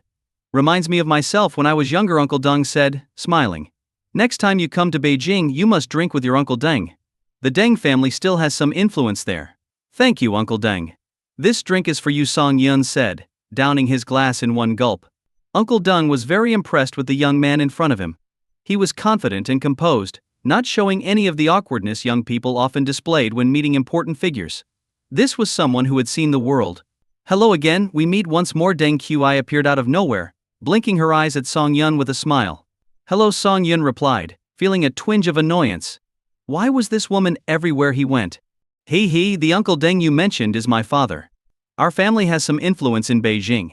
If you plan to expand there, we can definitely help you, Deng Qi said, eyeing Song Yun with obvious interest. She was a sucker for good looks, and anyone who caught her eye had to be handsome. Qi, have you met before? Uncle Deng asked curiously. He's the man I want to pursue, Deng Qi whispered in her father's ear. Hearing this, Uncle Deng sobered up instantly. What was going on? Wasn't this young man the son-in-law of the Yi family? Could his daughter be completely in the dark? But then he thought it through. Knowing his daughter's personality, she was probably just taken by Song Yun's looks. Recalling the warnings from the high-ranking officials, Uncle Deng broke out in a cold sweat. This young man was the one they had warned him about, and here he had been talking about protecting him. Just then Yi Qingqing walked up to Song Yun, took his arm and smiled. Dear, drink less, okay? She was clearly marking her territory. Deng Qi had set her sights on her husband, so she was going to flaunt their affection right in front of her. Let's see how Deng Qi would react. Although Deng Qi was a pampered princess, she wasn't stupid. She knew this wasn't the place to fight with Yi Qingqing over a man. If word got out, everyone would know that the eldest daughter of the Deng family was a homewrecker. Feeling a bit down but quickly adjusting her attitude, Deng Qi said, Qingqing, your husband is really handsome. She clinked her glass with Song Yun's and said, handsome guy, how about a drink? Song Yun felt Yi Qingqing pinch him slightly at the waist, signaling that if he dared drink, she wouldn't be happy. Not one to indulge, Deng Qi, Song Yun replied. Sorry, I can't hold my liquor well. I'll drink on behalf of my husband, Yi Qingqing said with a smile, taking the glass from Song Yun and downing it in one go. Deng Qi, I heard you have your eye on an important person? Who might that be? Yi Qingqing asked, her tone sharp. No need for you to worry. I'll get what I want one day, Deng Qi shot back. Their confrontation left the surrounding guests bewildered. Something was clearly off, but they couldn't put their finger on it. Only Uncle Deng knew the danger his daughter was courting. Not only could she provoke the Yi family's retaliation, but Song Yun himself was not someone the Deng family could afford to offend. Ouch, my head hurts. Qi, help me to my room to rest. Uncle Deng pretended to be drunk, quickly diffusing the situation. Deng Qi had no choice but to help her father out of the party. Once they were outside, Uncle Deng dropped the act entirely. He glared at Deng Qi and said sternly, Deng Qi, you must understand that some people in this world are beyond our ability to offend. You cannot let personal whims bring harm to the Deng family. Fine. It's just a man, Deng Qi muttered, feeling wronged but still defiant inside. Have you considered what would happen if Yi Qingqing exposed this today? Where would that leave our family's reputation? But she didn't, so she must be tacitly agreeing, Deng Qi retorted. Are you trying to drive me to my grave? Uncle Deng sighed deeply. It seemed his daughter had been spoiled rotten by the family elder. If this continued, she was bound to cause trouble for the family. Thus he cancelled their original 5-day trip and decided to return to Beijing with Deng Qi the next day. With Uncle Deng's departure, the cocktail party wound down in about 10 minutes. After exchanging pleasantries, everyone gradually left. Father Yi had drunk quite a bit that night. Though it was just red wine, the cold wind outside the hotel made him a bit tipsy. Seeing Father Yi's unsteady steps, Song Yun moved to help him, only to see a man step out of the shadows. It was Tu Gang, the bodyguard. Tu Gang steadied Father Yi, nodded at Song Yun, and left. As for Miss Yi, well, she had Song Yun to look after her. Both Song Yun and Yi Qingqing had been drinking that night, and since the sports car was a 2-seater, they had no choice but to take a taxi home. Back at the villa, Song Yun couldn't wait to kiss Yi King, and they headed straight to the bedroom. The night passed without further incident. The next morning, Yi King, her hair disheveled, glanced at the time and screamed. Song Yun? Yawning and sitting up, asked, "What's wrong?" "It's already past 10. I have a meeting at 11. Yi King gave Song Yun an annoyed bite. If it weren't for this guy acting like a wild bull last night, she wouldn't have overslept. Hurriedly, Yi King got up to shower and put on makeup while Song Yun stayed in bed, admiring her. "Behave yourself at home. I'm off to work." Yi King had called for a company car to pick her up. She kissed Song Yun goodbye and hurried out with her bag. Even though Song Yun was in good health, he couldn't withstand last night's intensity. Feeling exhausted, he turned over and went back to sleep. He slept until 4 p.m., awakened by the sound of his phone ringing. "Hello? Who is this?" "Brother Song Yun, are you free tonight?" It was Yuan Ci calling. Song Yun, now fully awake, checked his phone and saw that Yi King had messaged him earlier, saying she wouldn't be back tonight. With his wife not home, he figured he had plenty of free time. "Yes, I'm free. Are you coming home for dinner?" No. Our school is having a party tonight, and I have a performance. Will you come?" Hearing the anticipation in Yuan Ci's voice, Song Yun agreed. The party started at 7 p.m. After getting up, Song Yun made some fried rice, ate, then showered and dressed. He took a taxi to Moonlight Hotel, picked up his Lamborghini, and drove to Yuan Ci's school. 20 minutes later, Song Yun arrived at the school. To avoid drawing attention, he parked far from the campus in an underground parking lot and walked to the event. Asking for directions along the way, he found the venue on the 3rd floor of the music building. He knocked and entered. The room was full of performers for the evening. Seeing a stranger, everyone paused, especially the girls, whose eyes sparkled upon seeing Song Yun. Who is this handsome guy? Could he be a dancer invited by the school? A brave girl in a school uniform approached and asked, "Hey, handsome, who are you looking for?" "I'm looking for Yuan Ci." Hearing this, the girls sighed in disappointment. There was no chance Yuan Ci was a campus beauty, and none of them could compete with that. The girl also looked a bit dejected as she called out, "Ci, someone is here for you." Yuan Ci was in the middle of doing her makeup. Hearing this, she peeked out and, seeing Song Yun, joyfully rushed over. "Brother." Today Yuan Ci was dressed in a very cute and innocent outfit, a school uniform with a white shirt underneath, instantly evoking the feeling of being back in school. "How's everything going?" Song Yun asked with a smile. "All set," Yuan Ci said, hugging Song Yun's arm. "Then I'll look forward to your performance." Not wanting to disturb Yuan Ci's preparation, Song Yun found a place to sit and started browsing his phone. Even though he stayed quiet, everyone in the dressing room seemed distracted. The girls kept sneaking glances at Song Yun, feeling like he embodied their ideal Prince Charming with his looks and demeanor. Just then, the door to the rehearsal room opened again. A boy with glasses walked in and pointed at several boys in the room, saying, "You guys come with me." This boy was the president of the student council, and he always acted superior, giving orders without hesitation. "President, what's the matter?" one of the boys asked curiously. They had already done their tasks and were now enjoying watching the girls practice. "There's an issue with the stage, and you need to help fix it," the president said arrogantly. "And you," the boy playing with his phone in the corner, "come along too." The student council president was annoyed to see Song Yun ignoring him. He walked over, snatched the phone from Song Yun and coldly said, "Are you deaf? Didn't you hear me talking to you?" Song Yun looked up in confusion. He wasn't a student at this school, so why was this guy bossing him around? "What's with the stare? All of you, get up and help with the stage," the president barked. The president was used to throwing his weight around because he was close to the teachers, and everyone's awards and extra credits had to go through him. He assumed no one would dare defy him.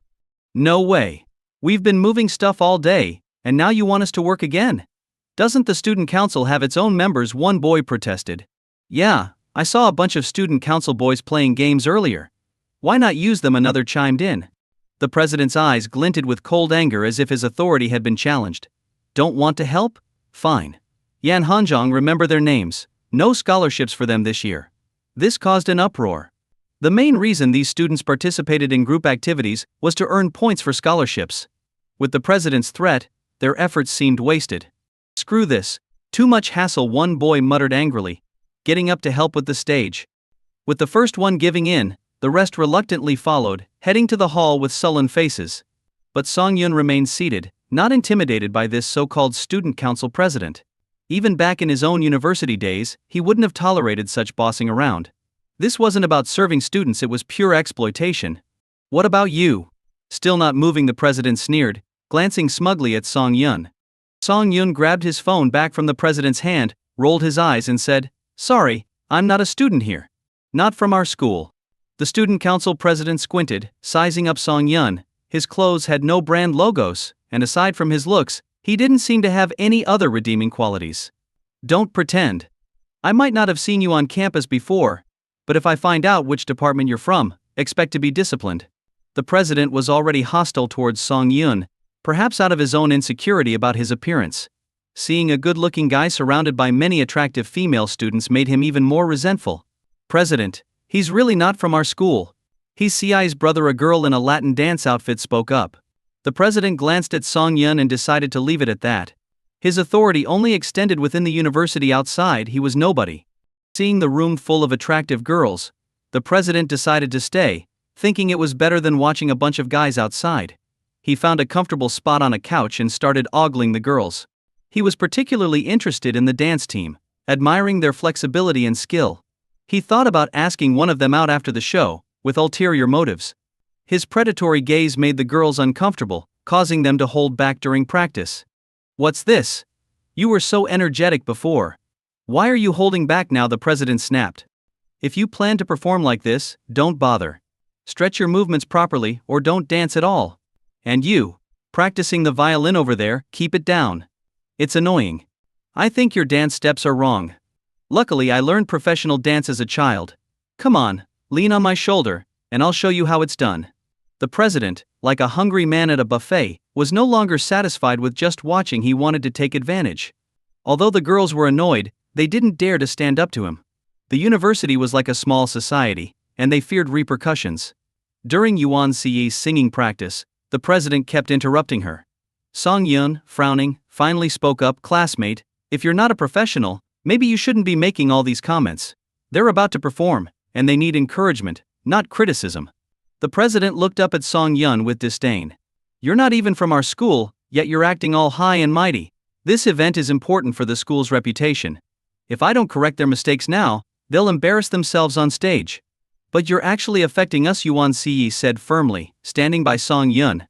"Your so-called suggestions are nitpicking. If you think there's a problem, then replace me and find someone else." "Yeah, we're exhausted from practicing every night, and you keep nitpicking. We're done. If you think we're not good enough, why don't you do it yourself?" The student council president's words sparked widespread anger, and many girls started voicing their complaints. Seeing the situation getting out of hand, the president panicked. He had just been trying to show off, but now it seemed like all the performers were rebelling. If this continued, he would be the one to face the consequences first. "I'm sorry, everyone. I was being too much of a perfectionist. I swear I won't interfere anymore. Please continue with your practice," he said with a forced smile. The girls, somewhat pacified, adjusted their attitudes and resumed their rehearsal. However, the president quietly approached Song Yun and, pointing at him, scolded, "You're not a student here, so you shouldn't be here. Leave immediately, or I'll call security." The president hadn't initially planned to bother Song Yun, but Song Yun's earlier words had riled up the group. Letting him stay could lead to more trouble. Reluctantly, Song Yun stood up, knowing the president had the right to ask him to leave since he wasn't a student there. Just as he stood, a key slipped out of his pocket, the key to his Lamborghini Aventador. The president's eyes widened as he immediately recognized it as genuine. Having mingled with wealthy students at the university, the president knew how important it was to maintain good relations with them. He had seen a similar key at a gathering of rich kids, and knew this car key symbolized a high status. Realizing he might have offended someone far beyond his league, the president felt a pang of regret. If he had been nicer to Song Yun, he could have gained a powerful ally. He rubbed his face and forced a smile, running after Song Yun. "Hey, I'm sorry about earlier. Even though you're not a student here, you're C's brother, so you belong here as a family member. Please, stay." Seeing the president's ingratiating expression, Song Yun ignored him. There were plenty of places to sit at the university, and he didn't see why he should listen to this guy's whims. "Please don't go. I sincerely apologize for what I said. Could you please stay? CI has been under a lot of stress from rehearsing, and having you here might help her relax a bit." The president was desperate, trying to appeal to Song Yun's emotions. Thinking about Yuan Ci's dark circles, Song Yun realized she probably hadn't been sleeping well. His presence might indeed help her feel better. Song Yun glanced at the president, and then walked back to the rehearsal room. Relieved to see Song Yun change his mind, the president let out a sigh of relief. Song Yun returned to the rehearsal room, and the student council president brought him a bottle of water, personally unscrewing it and handing it to him. This action left everyone in the rehearsal room dumbfounded. What was going on? Just a moment ago, the student council president had been stern and authoritative, but now he was acting obsequiously towards CI's brother. "Hey, what do you do?" the student council president asked with a fawning smile, sitting on a small stool next to Song Yun. Having been around the block a few times, Song Yun knew this guy had figured out his status and was now trying to curry favor. "I'm unemployed," Song Yun replied. The president, misinterpreting this, nodded knowingly. He was convinced Song Yun was a rich kid with a wealthy family.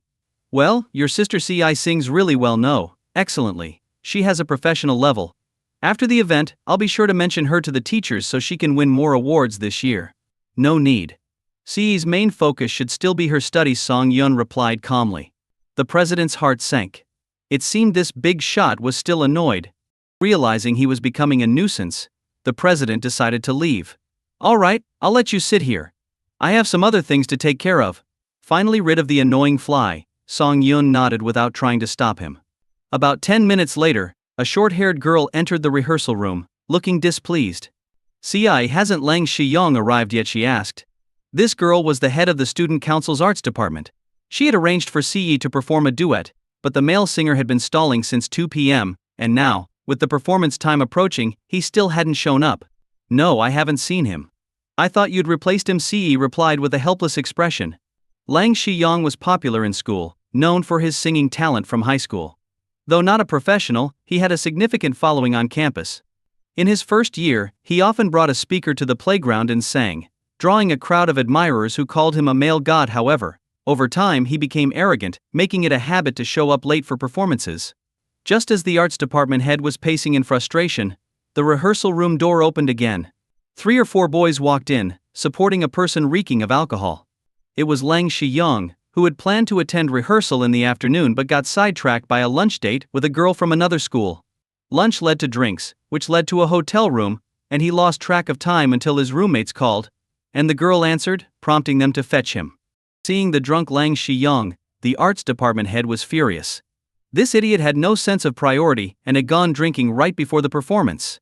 What was she supposed to do now? Finding a replacement with only half an hour before the show was impossible. Don't get angry," she told herself, taking a deep breath. "Let Lang Shiyong lie down and rest for a bit.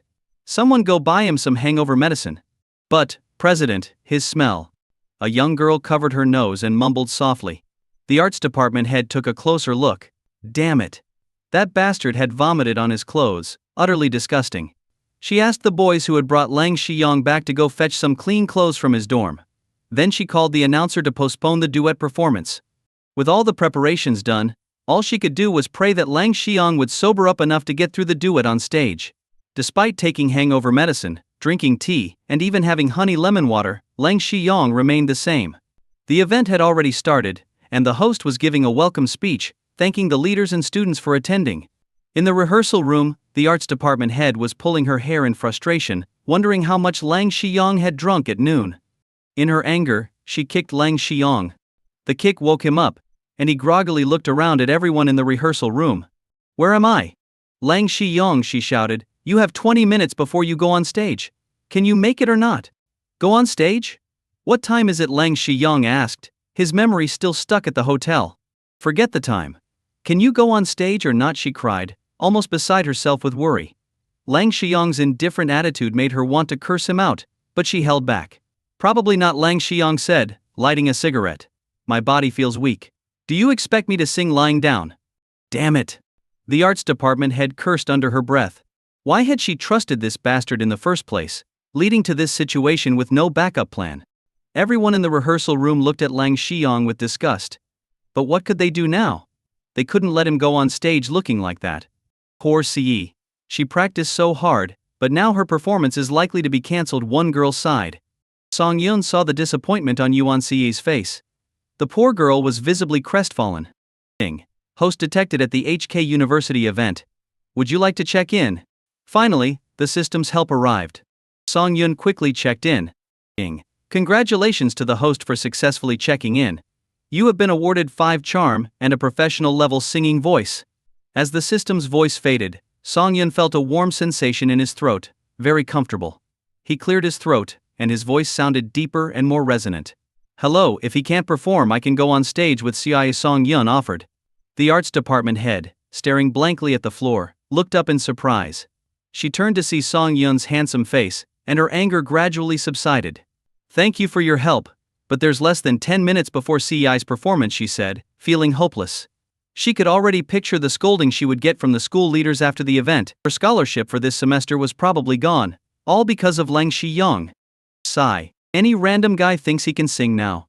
Lang Shiyong sneered. Don't end up getting booed off stage because you can't hold a tune. When I studied vocal music in high school, I had to wake up at 6 every morning to train my voice. You're just an ordinary person, not a professional, and you think you can perform on stage. After saying this, Lang Shiyong closed his eyes and sat back, looking relaxed. Everyone present was disgusted by his unhelpful and mocking attitude. Lang Shiyong. If you had followed the rules and come to practice today, we wouldn't need anyone to replace you, the arts department head shouted angrily. You're just a guy who sings a bit better than average. You've been turned into a male god by a bunch of brainless girls, freeloading at meals for years. Who do you think you are? The arts department head, usually seen as a quiet girl, was infuriated by Lang Shiyong's behavior, showing just how unbearable he was. So I had a few drinks. What of it? Does the school control my personal life too? Lang Shiyong retorted, standing up and pointing at the department head. Even if I hadn't drunk, I wouldn't go on stage. What can you do about it? I just want to mess with you. What can you do? His words left everyone in the room looking at him with disdain. He had gone from being arrogantly talented to being utterly despicable. Lang Shiyong, you're just a selfish jerk with no sense of teamwork. If you didn't want to perform, you could have refused from the start. But you agreed, so you should see it through. Exactly. I used to think you were talented, but now I see you're nothing special. Lang Shiyong, I'm posting about this on the school forum. Let's see how people react. Lang Shiyong shrugged nonchalantly. Do whatever you want. I'm sober now and can perform, but I don't plan to. If you can find someone else, go ahead. Otherwise you'll have to beg me to go on stage. Everyone was seething with anger but felt powerless against him. Why not let CI's brother perform? He's handsome, so maybe he can sing a bit too. Yes, CI's part is only 5 minutes. He can sing, and we can move on to the next act. As the arts department head hesitated, Lang Shiyong sneered, if he goes on stage, it will be the worst performance of the entire show. Taking a deep breath, the arts department head made up her mind. Lang Shiyong, you're a scumbag. Even if it ruins the show, I won't use you. She turned to Song Yun and said seriously, do you know how to sing JJ Lin's Little Dimples? Yes. Song Yun's response was brief. The arts department head patted his shoulder and said, then it's all up to you. Here's your part for Little Dimples. I hope you can save the performance. I'll treat you to a meal afterwards. One performance after another took place on stage. Lang Shiyong, supported by his roommates, sat in the audience. People around him were puzzled. Wasn't Lang Shiyong supposed to be performing? Why was he in the audience? Sitting back with a smirk, Lang Shiyong wanted to see the show fall apart. Lang, are you really planning to make enemies with the student council? One of his roommates whispered. Spit. A bunch of dogs. Do they think I don't know how they talk about me behind my back? And that Yuan, she looks pure but is just a tease. She even refused my invitation for dinner. I can't wait to see them embarrass themselves publicly. Upon hearing this, Lang Shiyong's roommates suddenly understood the situation. Everyone knew Lang Shiyong was a notorious flirt who had slept with many of his fangirls. Calling him a player would be an understatement. This time he had set his sights on Yuan, hoping to use the singing performance as a pretext to get closer to her. When she rejected him, he got angry and bailed on the performance. Soon, it was time for Song Yun and Yuan to go on stage. The arts department head bit her lip and earnestly told them, don't be nervous. Just perform as you practiced. I believe in you. Yuan nodded. But her palms were sweaty with nerves. The host introduced them on stage now. Let's welcome our very own Yuan and Song Yun to perform a duet, Little Dimples. Let's give them a big round of applause. Yuan was well known on campus, but who was Song Yun? No one had heard of him before. Was he even a student here? People started murmuring, confused about why Lang Shiyong wasn't performing. The host was sweating nervously as he left the stage, feeling the awkward tension. Lang Shiyong watched and sneered. "You think you're so great replacing me? Let's see if the audience prefers you over me." He pulled out his phone and sent a message to his fan group, claiming he was unfairly replaced and expressing his regret at not being able to perform for them. Lang Shiyong painted himself as an innocent victim, and his fans in the audience were outraged. How could their idol be sidelined like this? Before Song Yun even started singing, the crowd was already booing him. But soon, Lang Shiyong's smirk faded. As Song Yun and Yuan Si stepped on stage, the spotlight cast their images on the large screen behind them. Yuan Si looked pure and sweet, her eyes twinkling like the girl next door, evoking a sense of endearment.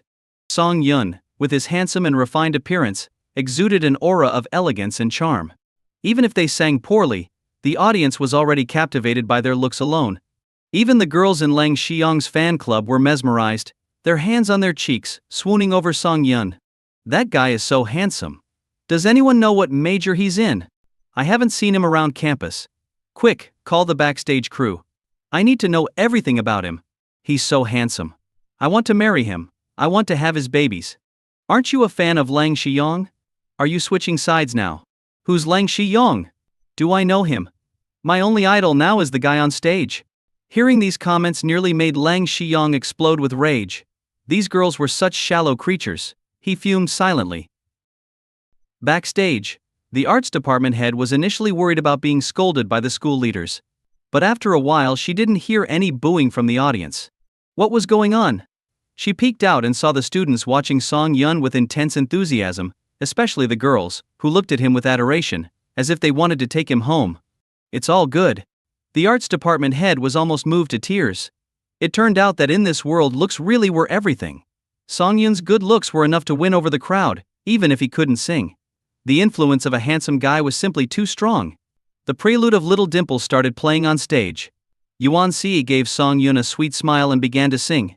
"I'm still searching for someone to lean on and a hug, someone to pray for me, worry about me, get angry for me." Yuan Si's voice, like her appearance, was youthful and vibrant, evoking memories of one's own unforgettable love. Then it was Song Yun's turn.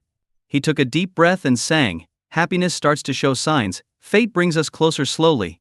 Then loneliness is swallowed up, boredom turns into conversations, things change." As soon as Song Yun started singing, everyone in the audience looked up in astonishment. Not only was this guy handsome, but he also sang beautifully. Song Yun's voice, enhanced by the system, was full of magnetism, far surpassing Lang Shiyong's in every way. "Oh my God. I was shallow. He's not just my idol, he's my husband. Honey, I love you. Your singing is amazing. My idol. I love you." The girls in the audience waved glow sticks and shouted. Lang Shiyong's face turned as dark as a pot. Damn it. This guy had played the fool to deceive everyone. He must have trained in vocal music since childhood to sing so well. No wonder they replaced Lang Shiyong. The guy on stage is better looking and sings better. I'm in love. Yeah, time to switch idols. Lang Shiyong felt like coughing up blood. The girls sitting in front of him were bad-mouthing him right in front of his face, as if he didn't exist. He really had no comeback.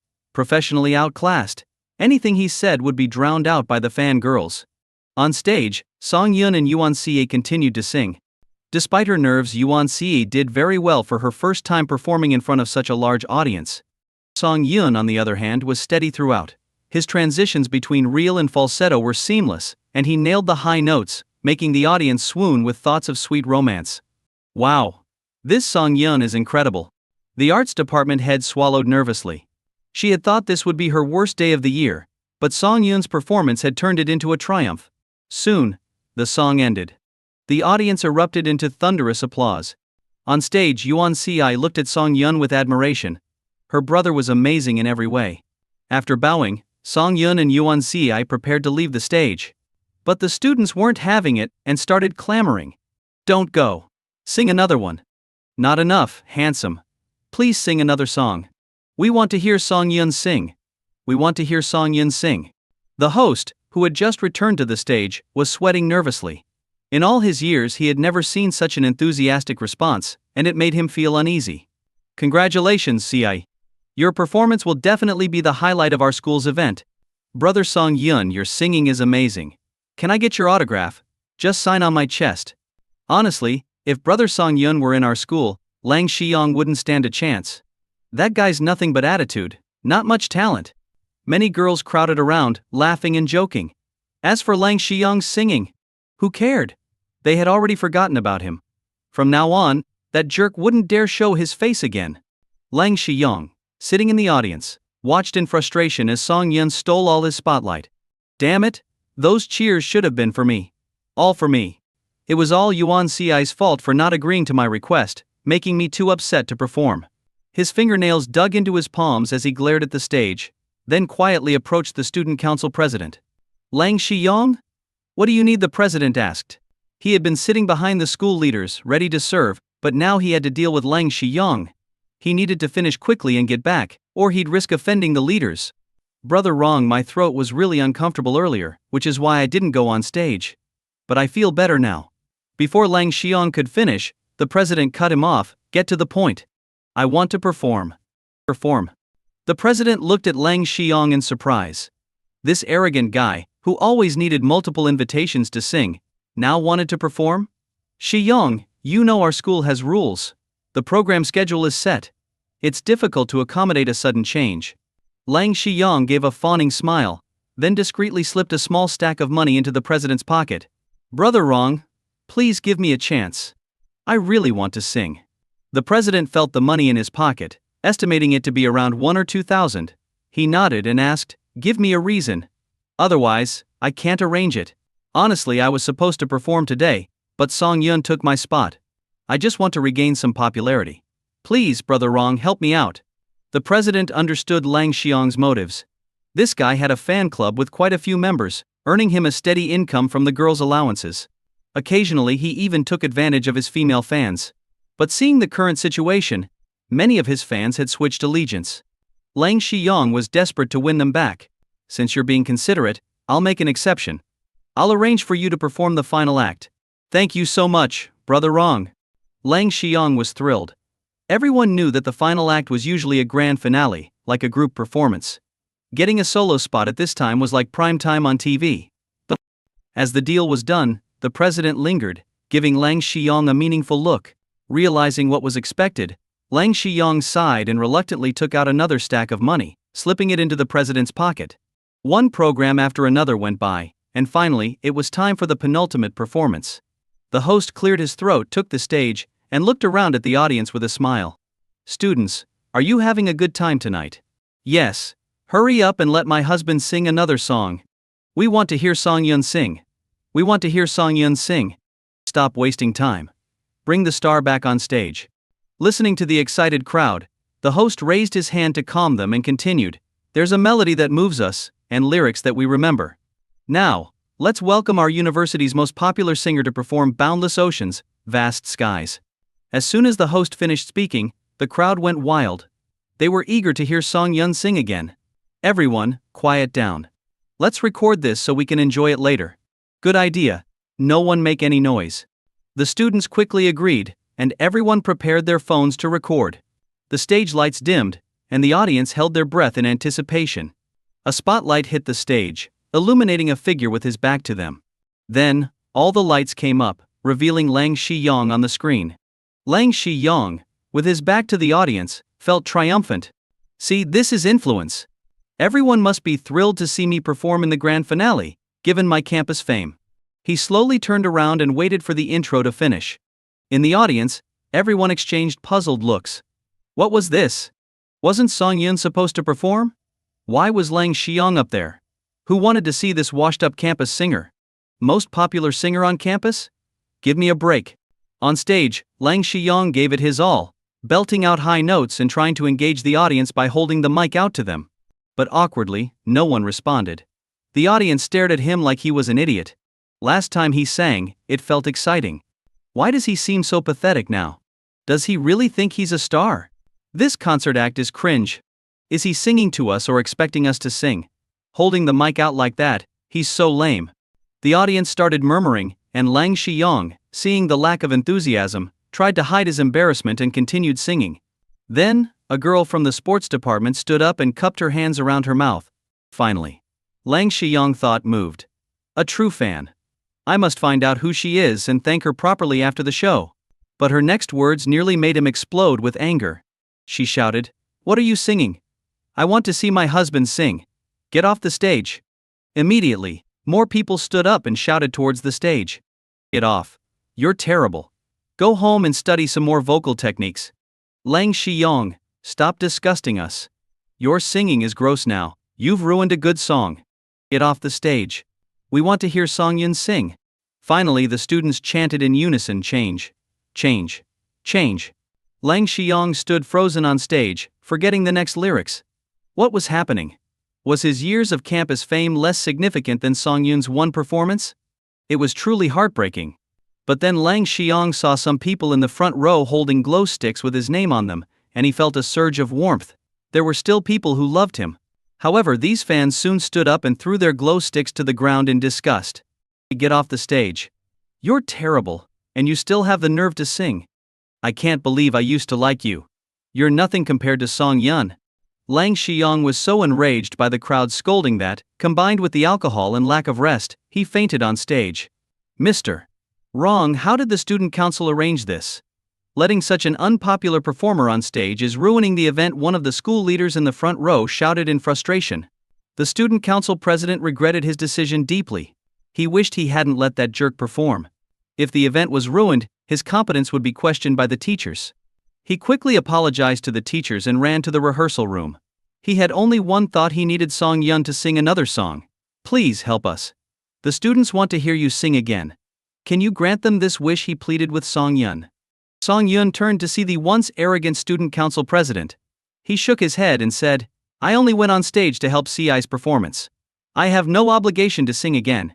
But the president's mind raced with countless thoughts, but he dismissed each one.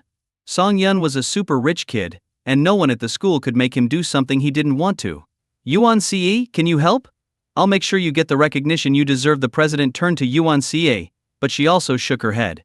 "How about this?" the arts department head suggested softly. "Song Yun, could you go on stage and say a few words to calm everyone down and prevent any incidents?" Song Yun had no objections to this request. He picked up the microphone and walked on stage. The previously agitated students immediately quieted down. "Ahem, I'm sorry everyone. My throat has been sore these past few days, and singing earlier took all my strength. I can't perform again. I hope you understand." Hearing this, the students gradually regained their composure, albeit disappointed. Some students had already recorded Song Yun's first performance. Though the recording was a bit noisy, his voice was clear. This audio clip was widely shared, fulfilling a bit of everyone's wish. With the situation resolved, Song Yun prepared to leave with Yuan Ce. The crowd got up to see them off, escorting them to the school gate. Song Yun went to get the car while Yuan Ce chatted with the students at the gate. "Ci, can you get your brother to come to our school events more often?" "That depends on his schedule," Yuan Ce replied. She knew that Song Yun had squeezed in this visit despite his busy life. As a wealthy businessman, he couldn't always be available. "I'll have a serious talk with your brother about it," the arts department head said determinedly. At that moment, a sports car approached and stopped beside Yuan Ce. "That sports car is amazing. Whose car is it? I don't think we have any rich kids like that at our school." As everyone was discussing which rich kid might have driven the car, Song Yun stepped out of it. Their eyes widened in disbelief. The arts department head sighed helplessly, realizing she had no right to expect someone so wealthy to frequently attend school events.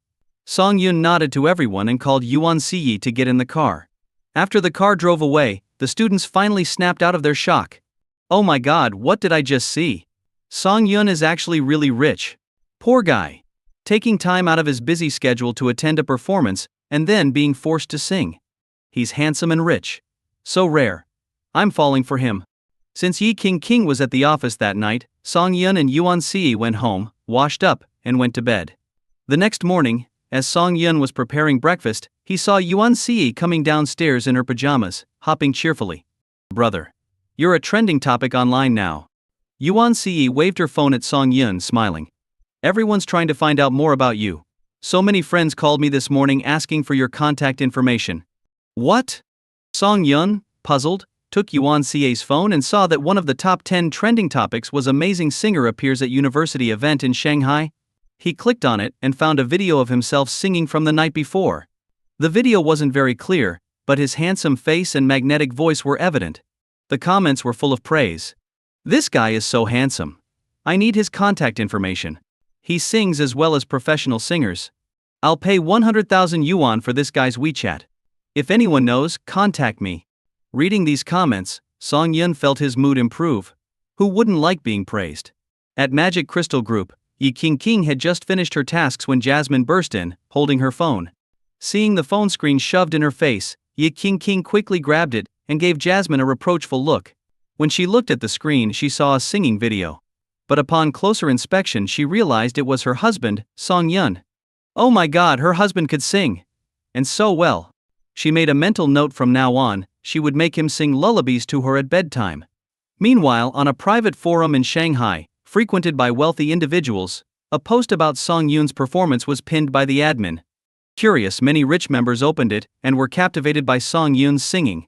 I'll pay 300,000 yuan for this guy's information. That's stingy. I'll pay 500,000. Excuse me, but you all are amateurs. I'll pay 1 million for his information, and another million if it's successful. Most of the replies were from wealthy women.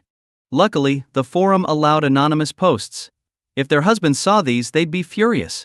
However, there were some dissenting voices. He's just a student. Once he steps into society, he'll realize that talent alone isn't enough. He doesn't even sing well. I've sung better at company parties. The women upstairs, calm down. If your husbands find out how wild you're being, you'll definitely be kicked out of the house. But these messages were harshly scolded by the enthusiastic rich women. Unable to deal with these wealthy and idle women, the responses to this post were soon dominated by them. Ladies, I am an information expert. How about I find out this handsome guy's contact details for you? Just as many rich women were about to tear each other apart over Song Yun, a newcomer posted a reply. The wealthy women instantly calmed down. Right? They didn't even have his contact information yet, arguing was pointless. So, this information expert received a deposit of over 500,000 yuan to investigate Song Yun's details. On the other side of the computer, a sleazy-looking man wearing a hat excitedly slapped the table. He was a private detective, or to put it bluntly, a paparazzo. He often took secret photos of celebrities to blackmail them, and had made quite a bit of money this way. But he wasn't content to be a paparazzo forever, so he spent a lot of money to get an account on a private forum. Today was his first day logging in, and he had already landed a big job.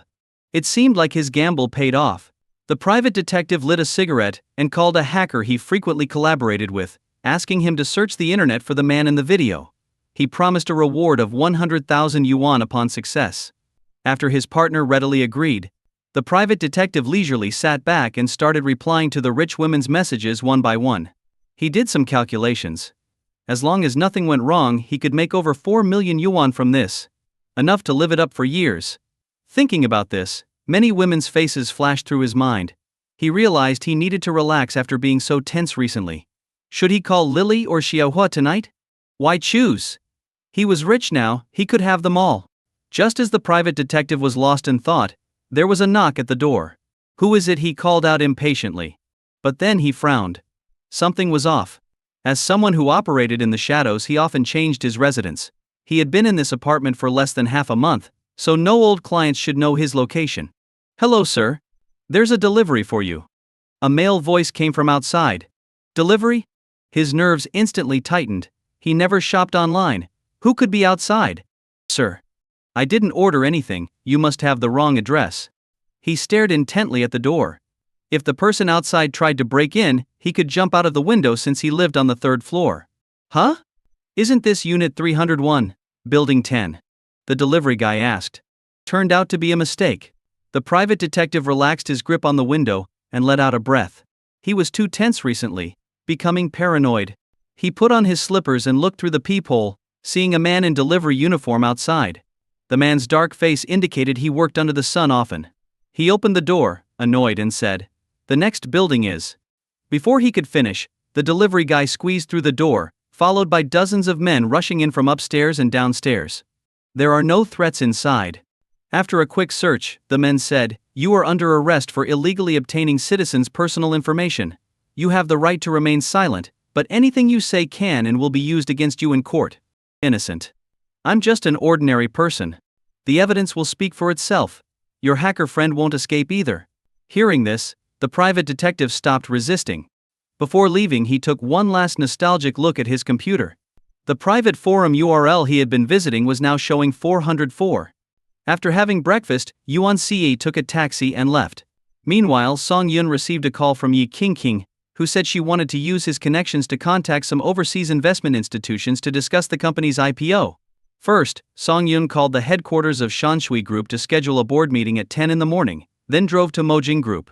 When he arrived downstairs, the receptionists were no longer surprised to see Song Yun. As the CEO's man, no one dared to flirt with him. Song Yun smoothly reached Ye Qingqing's office. Seeing her red, tired eyes, he felt a pang of sympathy. "Did you stay up all night again?" Song Yun asked, massaging her shoulders from behind. "Yes, as the IPO date approaches, there's so much to do." "Darling, do you think our stock will plummet once we go public?" Ye Qingqing asked, filled with concern. Although Mojing Group was very famous domestically, it was relatively unknown abroad. They had to rely on foreign investment banks to artificially boost the stock price at the initial stage of the IPO. "Don't worry, with me here, nothing will go wrong." As Song Yun continued massaging, he realized Yi Qingqing had fallen asleep in her chair, a bit of drool glistening at the corner of her mouth. "You little sleepyhead," he muttered. Helplessly, Song Yun carried her to the lounge and laid her on the bed, letting his wife get some rest. He could handle the discussions on his own.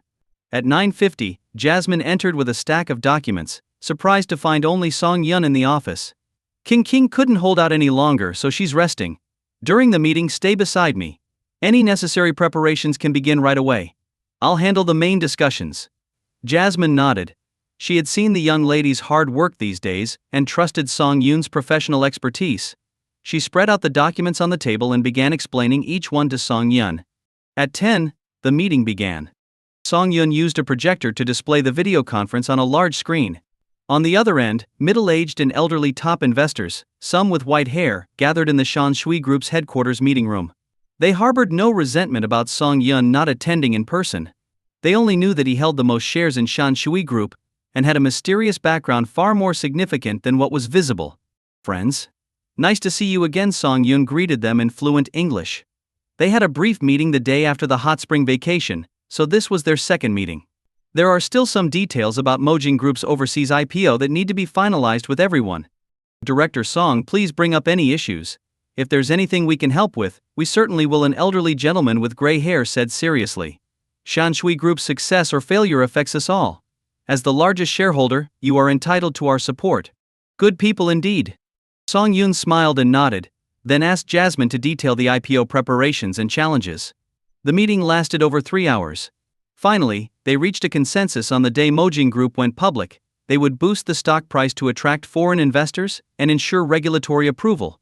"Director Song, may I ask what your connection to Mojing Group is? Why go to such lengths to seek our help?" a man in his 30s asked curiously. He knew Mojing Group was founded by the daughter of the richest man in Huaguo's Magic City, but how was Song Yun involved? He, Mr. Smith, Miss Yi Qingqing is my wife. What do you think?" The people on the other side of the video call suddenly understood.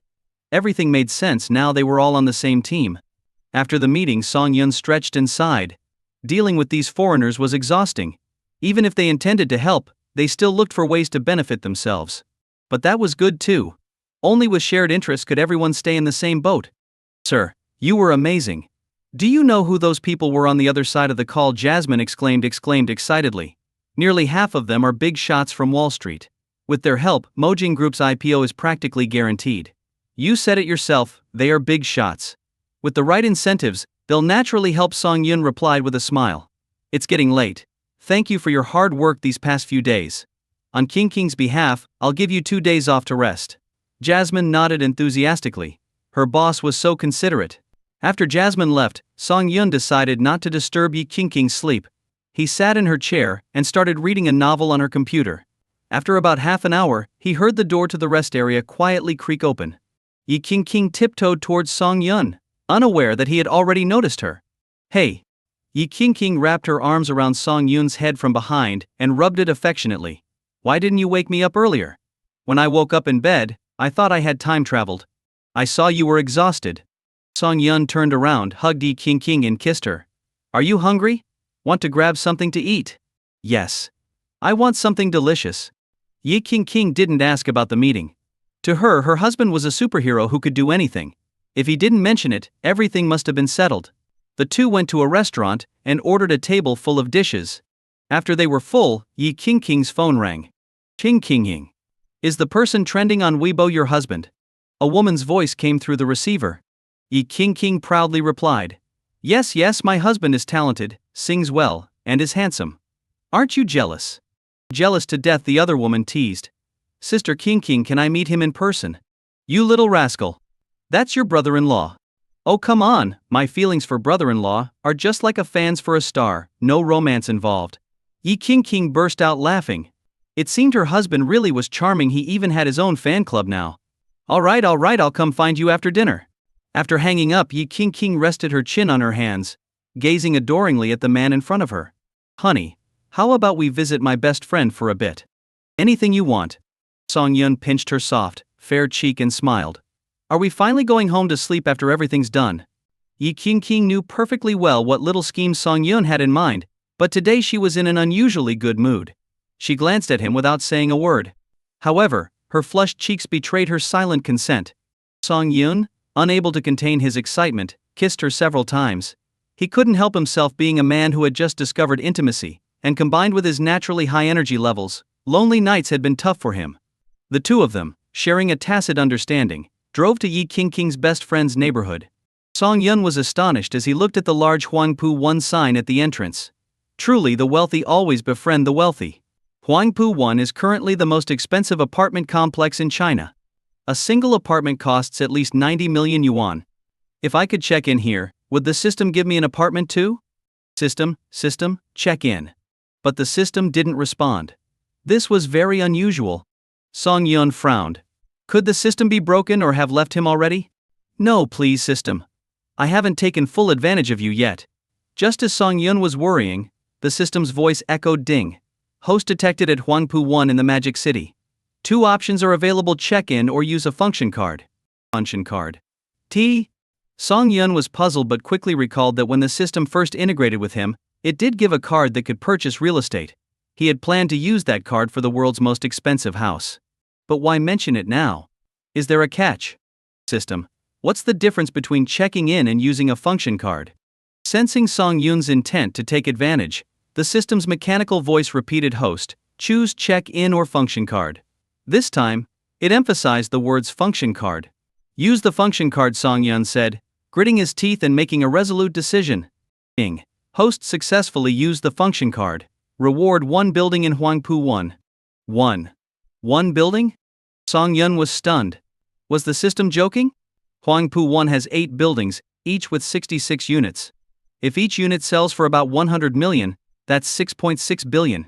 Oh my god! System, I love you so much. Ding.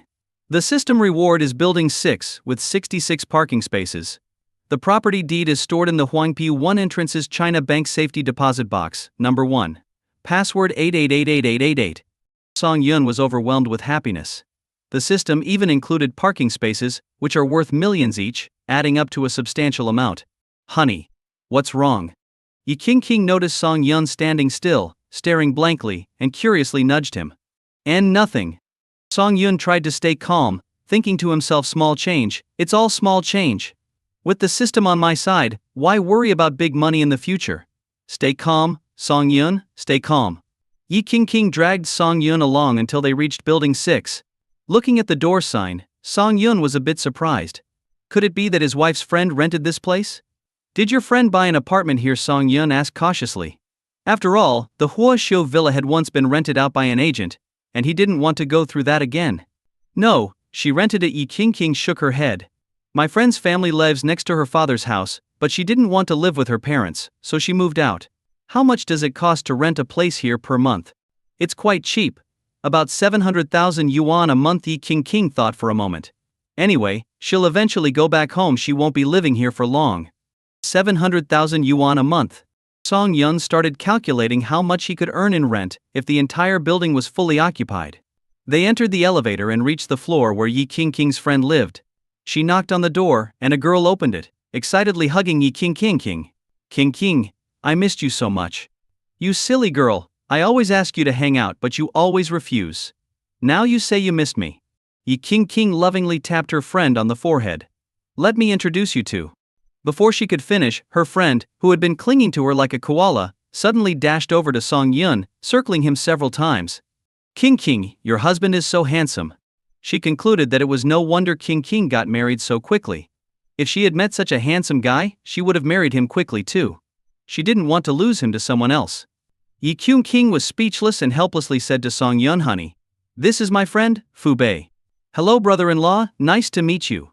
Please take care of me, Fu Bei said with a cheerful smile, extending her hand.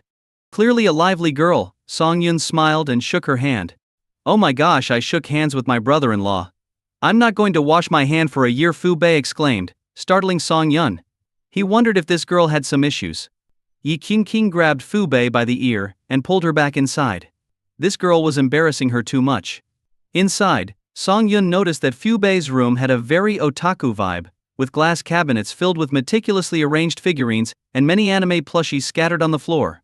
Sorry, the place is a bit messy. Fu Bei led the way, constantly kicking plushies out of the path.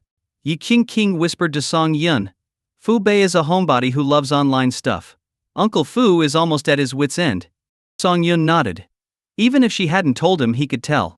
The three of them sat on the couch in the living room.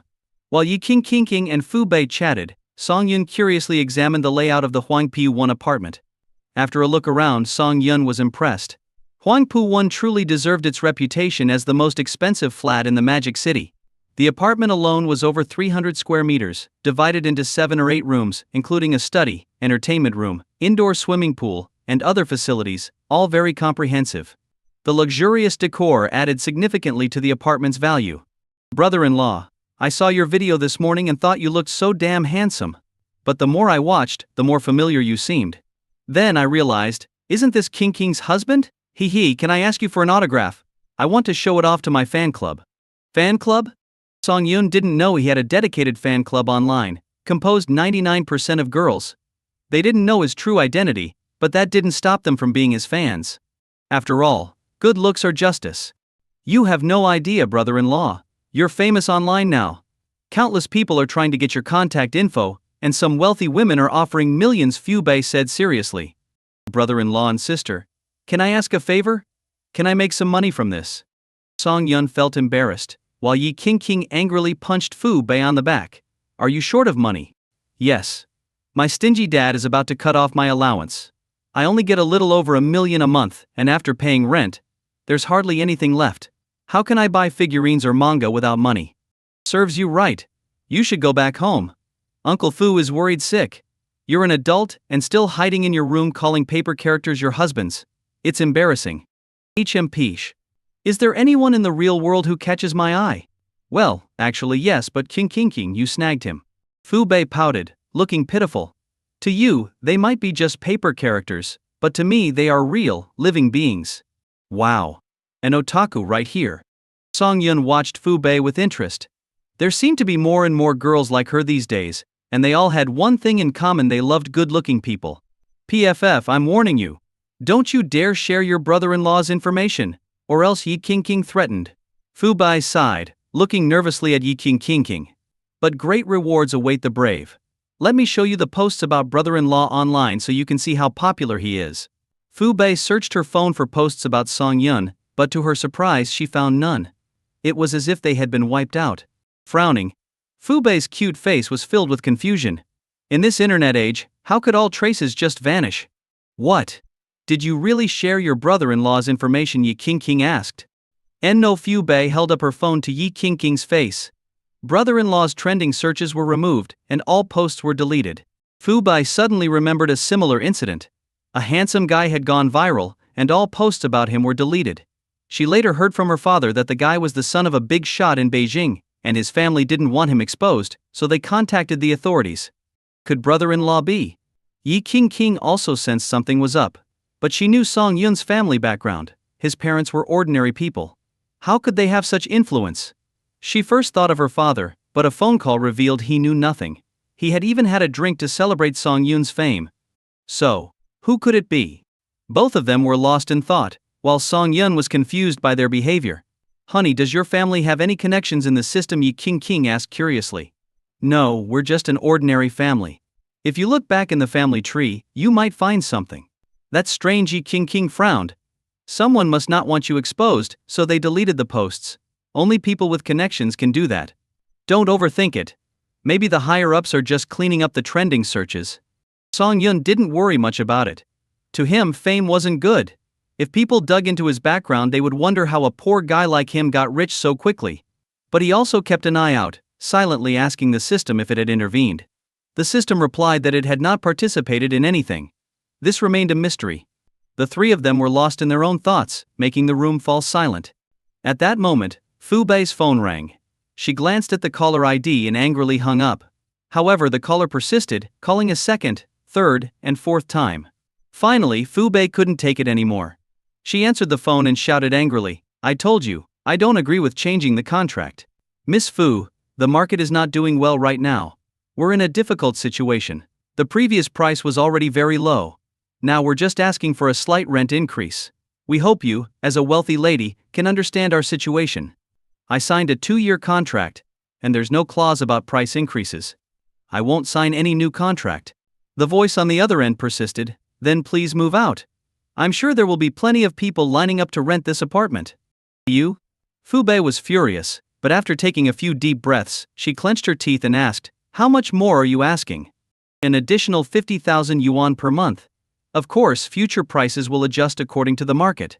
To someone like Fu Bei, an extra 50,000 yuan was nothing. She could afford it by cutting back on one figurine purchase.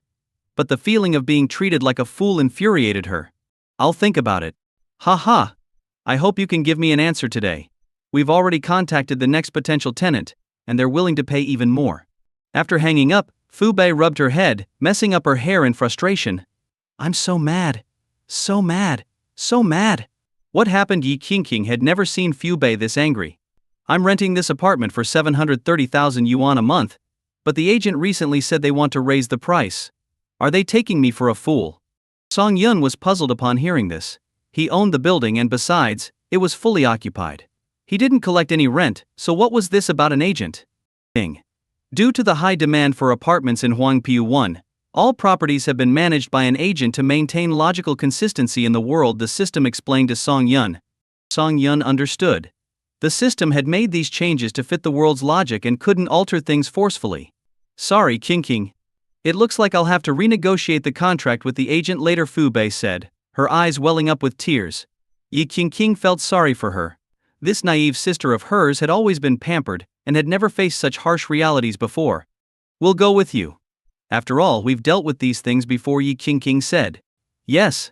Let's go together," Song Yun chimed in, eager to see which agency was bold enough to alter contracts at will. Meanwhile, at the office of the real estate agency, several executives were sitting in the conference room. A PowerPoint presentation about Song Yun's apartments in Huangpu 1 displayed on the large screen. Everyone present was quite pleased. 6 months ago, a Mr. Song entrusted their agency with the management of an entire building. He allowed them to collect the rent for a year up front, with the payment due the following year.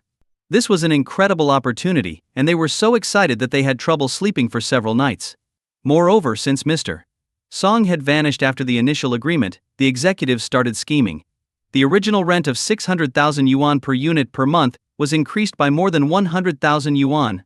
Even so, the apartments were in high demand, which only fueled their greed, leading them to raise the rent again recently.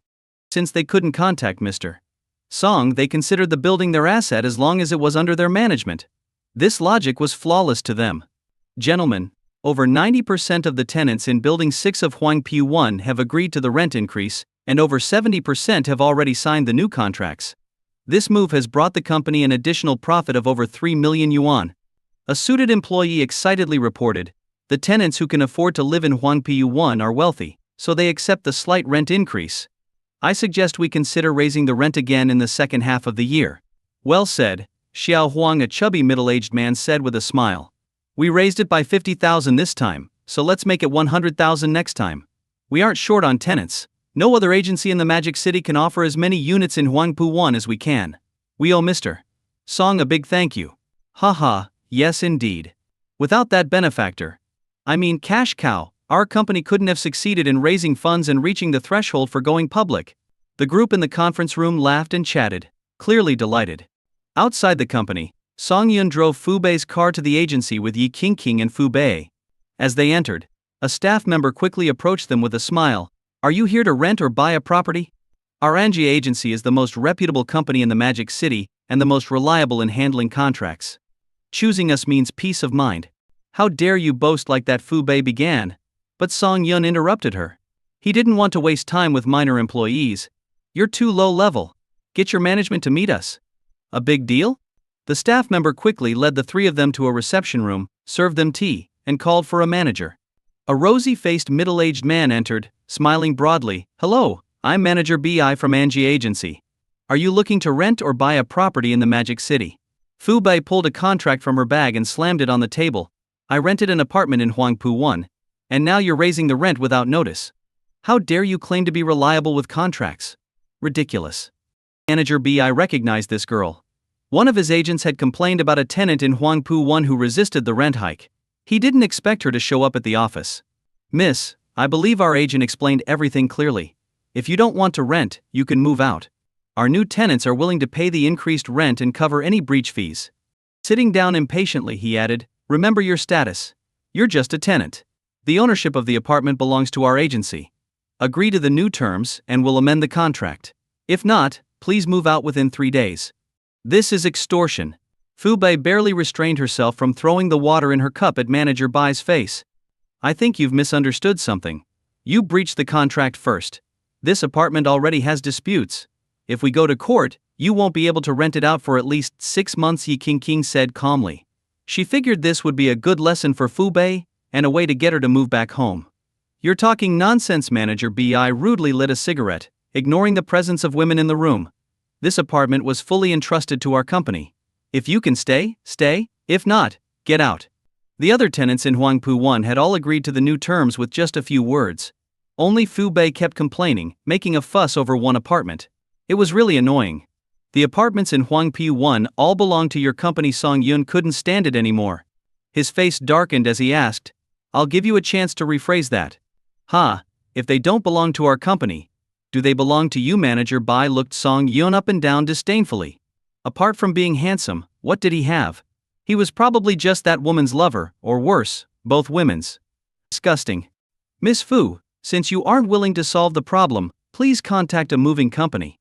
We will inspect the apartment in 3 days. Manager Bai ordered them to leave. Your company is quite something, raising rent, bullying tenants. Any one of these actions is enough for the landlord to terminate your contract, Song Yun said, standing up. Let's talk about terminating the contract. Shouldn't Miss Fu be handling the contract? What, is this pretty boy going to take care of things for his mistress? Hearing this, Yi Qingqing almost got up to throw the documents in Manager Bai's face. Song Yun calmed her down. Manager Bi, smugly looking at the three of them, didn't care. Terminate the contract then. He already had the next tenant lined up. There was always demand for apartments in Huangpu 1. Forget it, brother-in-law. I'll have a specialist handle the termination later, Fu Bei said, feeling wronged.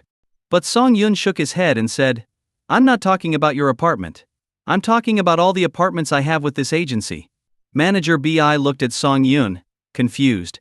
He didn't remember signing any contract with this man. Is your rent managed by our Angie agency? Huangpu 1, Building 6, every apartment. Terminate the contracts. Song Yun's words struck like thunder. Yi Qingqing stared at her husband in shock. Since when did he own property here? Fu Bei's mouth dropped open. The apartment she was living in belonged to her brother-in-law? Why had she bothered dealing with the agency at all? Manager Bi was so shocked that his cigarette slipped and burned his arm. He rubbed it painfully, still in disbelief. After all, Song Yun was too young. Owning an entire building in Huangpu 1 was almost unimaginable. He simply couldn't believe that Song Yun was the owner. What? You don't believe me? Song Yun asked calmly. The owner's surname is Song, right? Coincidentally, my name is Song Yun. There are plenty of people with the surname Song. Where's the property deed? We can't just assume anyone named Song is the owner of Building 6 in Huangpu 1. Manager Bi thought one of his subordinates must have leaked the information, and this man was using it to threaten him into lowering the rent. To him, Song Yun might be handsome and well-dressed, but he didn't look like a billionaire. Fine, seeing is believing. Wait here. Song Yun called the China Bank branch at the entrance of Huangpu 1 and instructed them to deliver everything from safety deposit box number 1 to Angie agency. After he hung up, the room fell silent. Yi Qingqing had countless questions but knew this wasn't the right place to ask. Fu Bei stared at Song Yun with wide eyes, her thoughts unclear. After about 20 minutes, Manager Bai, having recovered from his initial shock, grew increasingly impatient. He had countless arguments ready to counter Song Yun. He crossed his legs and checked his watch irritably. How much longer do we have to wait? My time is very valuable.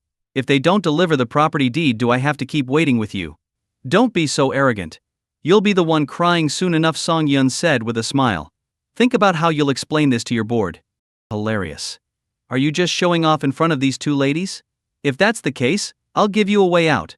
Leave now and save yourself the embarrassment. Time passed slowly, and Manager Bei grew more relaxed. It had been so long with no sign of the bank delivering anything, clearly indicating a bluff. He wondered why the two women were still waiting with Song Yun. 10 minutes later, noise erupted outside the reception room. Manager Bei frowned, thinking one of his subordinates had caused trouble again. Before he could check, the door opened. 6 security guards in uniform entered, escorting a small box. Who here is Mr. Song Yun, the lead guard asked, scanning the room. Manager Bai, under the piercing gaze of the guard, felt a pang of guilt and looked down. The guard's eyes were so intimidating that even a brief glance made any wrongdoer anxious. I am Song Yun said, stepping forward. Apologies, Mr. Song.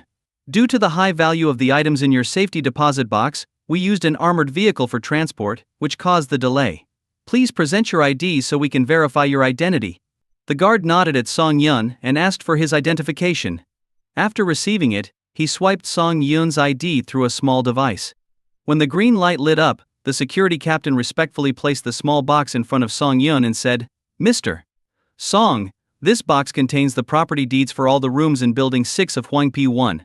Please verify them. Song Yun opened the box and saw that the bank had thoughtfully organized the 66 property deeds into 3 stacks, each containing 22 deeds. After counting them and confirming everything was in order, Song Yun signed the receipt. We won't take up any more of your time. Have a good day, the security captain said before leaving with his team. In the reception room, Song Yun looked at Manager Bei, who was now sweating profusely. Let's proceed with the termination of the contract. Manager Bai's legs were trembling, and his lips were quivering. He regretted everything deeply. Who would have thought that such a young man was telling the truth? He felt dizzy, realizing how foolish he had been to offend the actual owner of the building. This was disastrous not only for him but also for the company. If Song Yun terminated the contract, the agency would lose the right to collect rent, resulting in significant financial penalties for breach of contract. Manager Bai? Stop daydreaming and prepare the contract, Song Yun reminded him. Ahaha. Mr. Song, you are truly remarkable. Compared to you, I'm nothing. Please don't take my earlier words to heart. The ownership of these apartments is yours. We were just trying to rent them out quickly, which is why we spoke to the tenants that way. Manager Bei said with a forced, pale smile. Please forgive me. My family relies on me for survival. If you terminate the contract, I'll be ruined. But you didn't say that earlier, Song Yun said calmly. This crosses my line. I'm sorry, but the contract will be terminated today. Manager Bei was on the verge of tears. The agency had raised the rent without Song Yun's permission, which was against the rules. Using this as a reason, Song Yun could not only terminate the contract but also sue them for breach. Mr. Song, I'm begging you. I'm worse than a dog.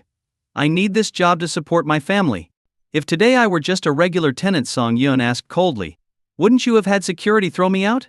I can't trust my property to an agency with no integrity. Manager Bei was speechless. Enough.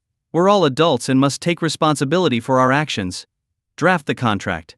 With no other choice, Manager Bei called in a clerk to handle the contract termination. Meanwhile, he sneaked out to drive away, fearing the board's wrath if they learned his arrogance had caused the company's collapse. He needed time to pack and flee the city. After the contract was terminated, Song Yun called the property management office at Huangpu 1, identified himself, and instructed them to inform all tenants in Building 6 that they had 1 week to vacate. The tenants were furious when they heard the news. Residents of Huangpu 1 were either wealthy or important, or mistresses kept by powerful men. They hadn't worried about the recent rent increase, thinking it was a minor issue. But now, after signing new contracts and paying the higher rent, they were suddenly being told to move out. Where could they go? Moreover, they had no idea what had happened to cause this abrupt eviction. One after another, calls flooded Manager Bai's phone. At first he simply hung up on the initial calls. Eventually he turned off his phone altogether. He had already sent his resignation letter to the board's email. He was now officially out of the company, and all its issues no longer concerned him. Manager BI only wanted to flee as quickly as possible. He never intended to return to the city. As for his properties in the Magic City, he could sell them once the dust settled, securing himself nearly 10 million yuan, enough to live lavishly in his hometown for the rest of his life. Manager BI left swiftly, but the other agents were clueless about what was happening. When they received calls from the Huangpu 1 tenants, they were stunned. What's wrong with Angie Agency? Raising rent wasn't enough? Now you're kicking us out? Do you know who my father is? Resolve this or you'll regret it. When I rented the apartment, you assured me the ownership was with your company. Now the property management says the landlord is taking back the property. You'd better explain, or I'll sue you into bankruptcy. We have just 1 week to move out. Where are we supposed to go? Do you expect me to drag my belongings to a hotel? I'm not moving. If you don't fix this, get ready for a lawsuit. The agents were bombarded with the tenants' fury over the phone. But they knew nothing and could only apologize profusely. As the situation escalated, a sweaty man burst into the reception room where Song Yun was terminating the contract. He grabbed Song Yun's hand, preventing him from signing, his eyes filled with desperation. Song Yun was startled. Imagine being focused on something, and suddenly, a greasy middle-aged man with a pleading look jumps out at you. Wouldn't you be scared? At least Song Yun was. He pulled his hand away and used a tissue to wipe the sweat from his hand. Who are you? Song Yun asked irritably. Mr. Song, I'm Chairman Ji of this company. There's been a misunderstanding. Please let me explain. Oh, so you're Manager BI's boss? No need, he's explained everything. There's no need for you to waste your breath. Chairman Ji, trying to catch his breath, grabbed Song Yun's hand again, desperation in his eyes. That bastard has resigned, so nothing he said counts. He was trying to bankrupt the company by offending you. This man kept grabbing his hand, which was getting really annoying. Song Yun was getting angry. It was the company that raised the rent and breached the contract. Now they were trying to blame it all on one person. Did they think he was a fool? Chairman Ji, I was hosted by your company today. Manager Bai's words are valid, aren't they? Stop treating people like fools. Chairman Ji wanted to grab Song Yun's hand again but backed off when he saw the anger in Song Yun's eyes. Mr. Song, we can discuss this calmly. If you think the rent was too low, we can raise it. Whatever conditions you have, our company will meet them. He looked at Song Yun hopefully. But Song Yun showed no sympathy.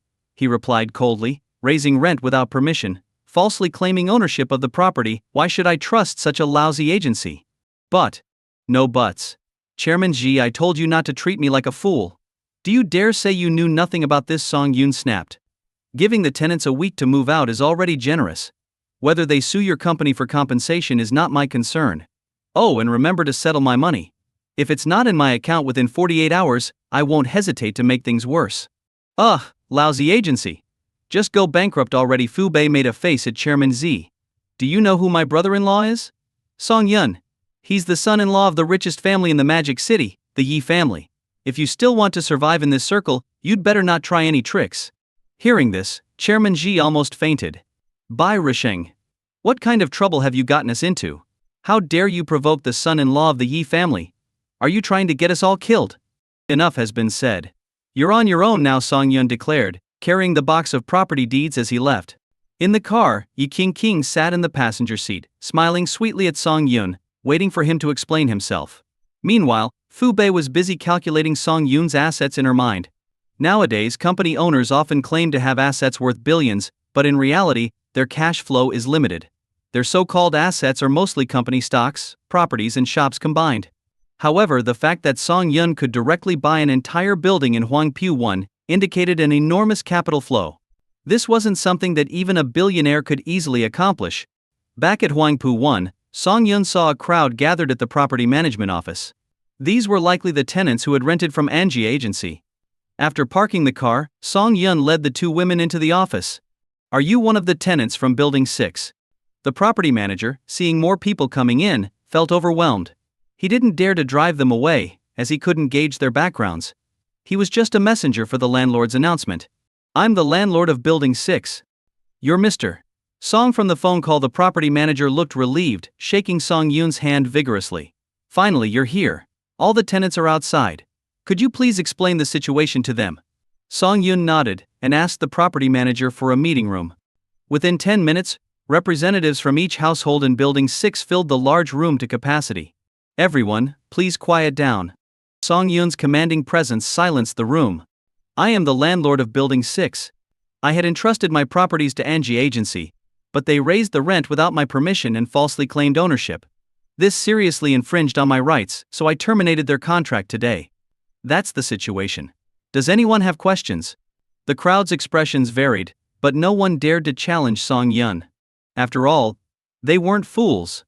Someone who could buy an entire building in the Magic City had resources and background far beyond their own. "Mr. Song, we've been living here for several months. It's really impractical to move out suddenly," one tenant said with a troubled expression. "Also, I don't trust those agencies anymore. Who knows if moving again will cause more trouble." "Right. Now, I only want to rent directly from landlords, but most properties in the Magic City are handled by agencies. Finding a suitable place in a week is too difficult. Mr.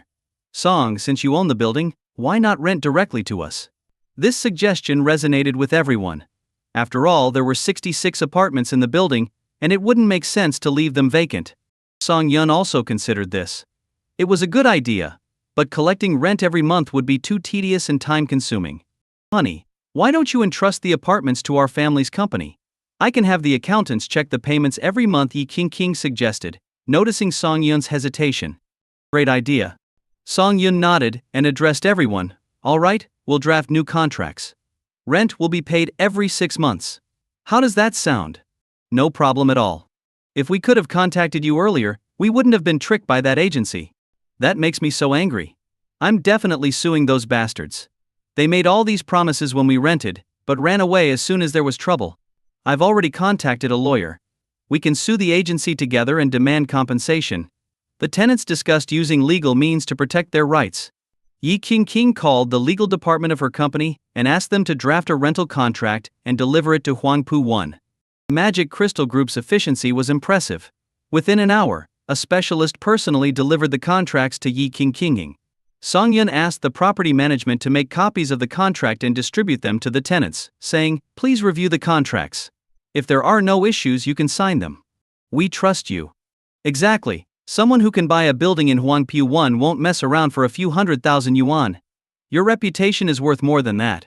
The tenants briefly looked over the contracts before signing their names. Song Yun then signed all 66 contracts himself, finalizing the process. With everything resolved, Song Yun, Yi King, and Fu Bei returned home. Lying on the couch, Yi King curiously asked, "Honey, when did you buy property here?" Song Yun struggled to come up with a plausible lie.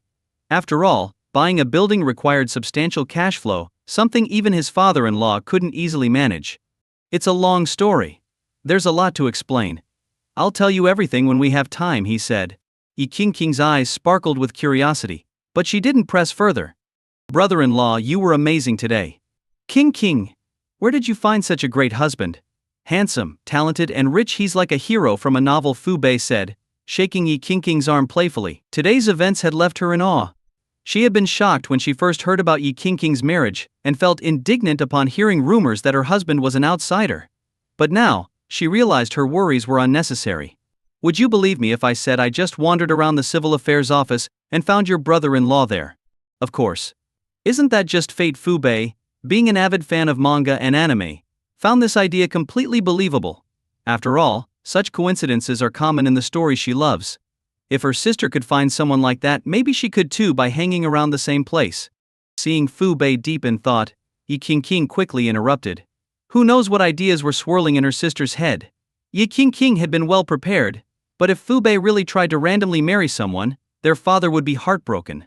"By the way, Fu Bei, are the parking spaces rented out along with the apartments here?" Song Yun remembered he had 66 parking spaces and was curious. "Of course not. Here you either buy a parking space or rent one from the property management, and the rent is quite high, about 120,000 to 130,000 yuan a month. I just remembered I have 66 parking spaces here. Want to check them out?" "You have parking spaces too?" Yi King was surprised. How many more secrets was her husband hiding? The three of them went to the underground garage. As soon as they entered, Song Yun heard the system's mechanical voice in his mind. "Host detected in Huangpu 1's underground garage. Sign in." "Sign in." "Congratulations to the host for successfully signing in. Reward 1 Rolls-Royce Silver Ghost. Silver. Silver Ghost. Song Yun was stunned. This car cost 1.5 billion yuan, and there are only 3 in all of China, each owned by a major tycoon. It's almost impossible to see one on the street. He couldn't believe the system had just given him such an extravagant gift. King, how would you feel if I said I have another car? Song Yun asked nervously. A car? It's just a car. You think I'll get mad over that? King didn't think much of it. How expensive could a car be? Certainly not more than the one her husband was already driving. Alright, shall we go pick it up now? Sure. They decided to head to the Rolls-Royce showroom. Fu Bei initially wanted to join them, but then a friend contacted her about a life-sized figurine of her manga idol being released in Japan. Choosing her idol over everything else, Fu Bei happily went home to video chat with her friends. Song Yun and King drove to the city center's Rolls-Royce showroom, which was unusually crowded that day. It turned out there was a car show going on, with numerous scantily clad models posing next to the cars. King, considering adding another car to the company fleet, dragged Song Yun around the exhibition. As they listened to a sales representative explain about an executive car, a man holding a phone bumped hard into Song Yun's back. Hey, who's the idiot that just hit me? Song Yun's body was now quite strong, but the other man, being just an ordinary person, ended up on the ground after bouncing off Song Yun. Song Yun turned around to see a man sitting on the ground, grimacing and holding a phone on a selfie stick. Can't you watch where you're going? If I wasn't live streaming, I'd have a serious talk with you. The man, dressed in casual clothes and wearing sunglasses, looked somewhat handsome. Song Yun wanted to help him up, but the man swatted his hand away and got up on his own, glaring at Song Yun before turning back to his phone with a smile. Don't worry, everyone, I'm fine. Let's continue our tour of the car show. See this? It's the famous Rolls-Royce Phantom, starting at over 7 million yuan. Most people can only dream of seeing this car up close, but I'm buddies with the showroom manager. If we hit 1 million likes, I'll show you the interior. At 2 million, I'll take it for a test drive. The live streamer's loud voice attracted quite a bit of attention, especially from some young women. Everyone knew that live streaming was a booming business, and some successful streamers earned millions each year. If they could get close to this streamer, even if they didn't become romantically involved, he could help them break into the industry. Ignoring everyone else looking at cars, the streamer squeezed through the crowd, showcasing each car's features and prices to his audience. The viewers in his live stream were astonished by the prices, causing the stream's popularity to soar, quickly reaching the top spot in the Magic City area. My goodness, even the cheapest car costs several million. We'll never experience the joy of the rich. It's just a car, yet it costs as much as a house. That's ridiculous. That car is so cool. If my boyfriend had one, I wouldn't even ask for a dowry. Hey girl, I have one. How about you come with me? Seeing the endless stream of gifts from viewers, the streamer was delighted. He calculated that this stream alone would net him at least tens of thousands of yuan. Renting a car for another livestream would earn him at least 30,000 more. With this money, he could treat himself to a night out at the exclusive club. Song Yun, unfazed by the earlier incident, continued looking at cars with King and decided to buy one. In the customer lounge, King signed the purchase contract. Honey, didn't you say we were here to pick up a car? Where is it? King asked, puzzled. She had come to accompany her husband to get a car, but now that she had bought one, Song Yun hadn't made any move to get his. No rush. Song Yun took out his phone. The system had given him a contact number when he completed the check-in. He needed to call this person at the Rolls-Royce showroom. After a few rings, someone answered. Song Yun explained the situation, and the voice on the other end trembled slightly. Please wait in the customer lounge. I'll be there shortly. The person on the other end hung up and addressed the people in the meeting room. We'll continue this meeting later. Submit your project reports to me. He quickly adjusted his appearance and hurried out. In the meeting room, the managers exchanged puzzled looks, wondering why the general manager had suddenly become so excited after a phone call. Was some VIP coming to buy a car? Meanwhile, Song Yun sat leisurely in the customer lounge, sipping tea. A man burst through the door, and the sales staff's face changed when they saw him. Hello, General Manager. You may leave. I'll handle this customer personally. The general manager nodded at the staff member before sitting across from Song Yun. Are you Mr. Song? The manager asked. Yes, I'm here to pick up my car today, Song Yun replied. We've been expecting you, the manager said with a bright smile. Allow me to introduce myself. I'm Hao, the general manager of this dealership. You can call me Xiao Hao. Shall we go see the car now? Sure. Song Yun and manager Hao led the way, while Yi Qingqing, sitting nearby, was puzzled. What kind of car had her husband bought that warranted the personal attention of the general manager? Given that Rolls-Royce is a globally renowned brand, regional general managers are usually influential people. They don't typically bother with transactions involving just a few million or even tens of millions. They arrived at the center of the showroom, where a silver white car was prominently displayed, watched over by a dedicated attendant. Yi Qingqing's eyes widened when she saw it, a Rolls-Royce Silver Ghost. This car was worth 1.5 billion yuan, and it couldn't be purchased by just anyone. Initially produced for Western royalty, only a select few global elites could buy it. Consequently, fewer than 10 of these cars exist worldwide. She never imagined she'd see one here today. As manager Hao began explaining the car's features and history, a voice behind them interrupted. The interior of that last car was incredible. Spending millions on it is totally worth it. The live streamer, full of satisfaction, boasted to his viewers, "Thanks to my buddy, the manager here, you all got to see inside that car. Thanks to Lou for sending 5 rockets. Everyone in the stream, give Lou a follow." By now the live streamer had reached the center of the showroom. Out of the corner of his eye, he spotted the Rolls-Royce Silver Ghost on display. Its sleek, silver-white body gleamed alluringly, exuding an air of extraordinary exclusivity. "Folks, I've found a real gem. This might be the most expensive car in the showroom today. As usual, send 50 rockets, and I'll show you the interior." He turned his camera towards the Silver Ghost, and those knowledgeable about cars in the livestream began excitedly commenting. "Oh my god, is that a Silver Ghost? What's a Silver Ghost? Is it really that impressive? This car isn't just impressive, it's a status symbol. Keep dreaming. Can that car buy a courtyard house in Beijing's inner city? Haha, you ignorant people. Not only can this car buy a courtyard house in Beijing, but there'd be enough left over to buy another supercar worth tens of millions." In the livestream, a wealthy viewer sent 20 rockets. A few minutes later, this wealthy viewer posted a long comment. "This car is called the Rolls-Royce Silver Ghost. There are fewer than 10 of them worldwide. 5 are owned by Western royalty, and only 3 are in China. I can't believe I'm seeing one here today. Thanks to Yang for the 20 rockets. I didn't expect you to know so much about cars. So, how much does this car cost?" The live streamer's eyes sparkled with joy, realizing today's stream would be more profitable than expected. "This car sells for 1.5 billion yuan, but it's not something money alone can buy. Even if the owner offered 2 billion, many would still be eager to buy it. 15 billion yuan for a car. What kind of concept is that? If someone earns 10,000 yuan a month, that's 120,000 yuan a year, which adds up to only 12 million yuan in 100 years. It's unimaginable. This isn't a car for ordinary people. Even wealthy executives wouldn't casually spend so much on a single vehicle." The live stream was flooded with comments, with everyone eager to know who owned this car. The live streamer himself felt a mix of emotions.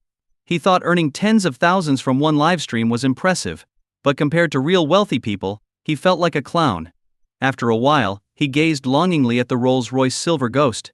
He didn't dare to suggest showing the interior again, unsure of the owner's identity. Anyone who could afford such an expensive car would surely have powerful connections. He could get into serious trouble for being presumptuous. Stepping aside, he whispered to his viewers, "Guys, if we get 100 rockets, I'll give you a close-up of the exterior. I don't have the right to show you the inside." His words excited many viewers.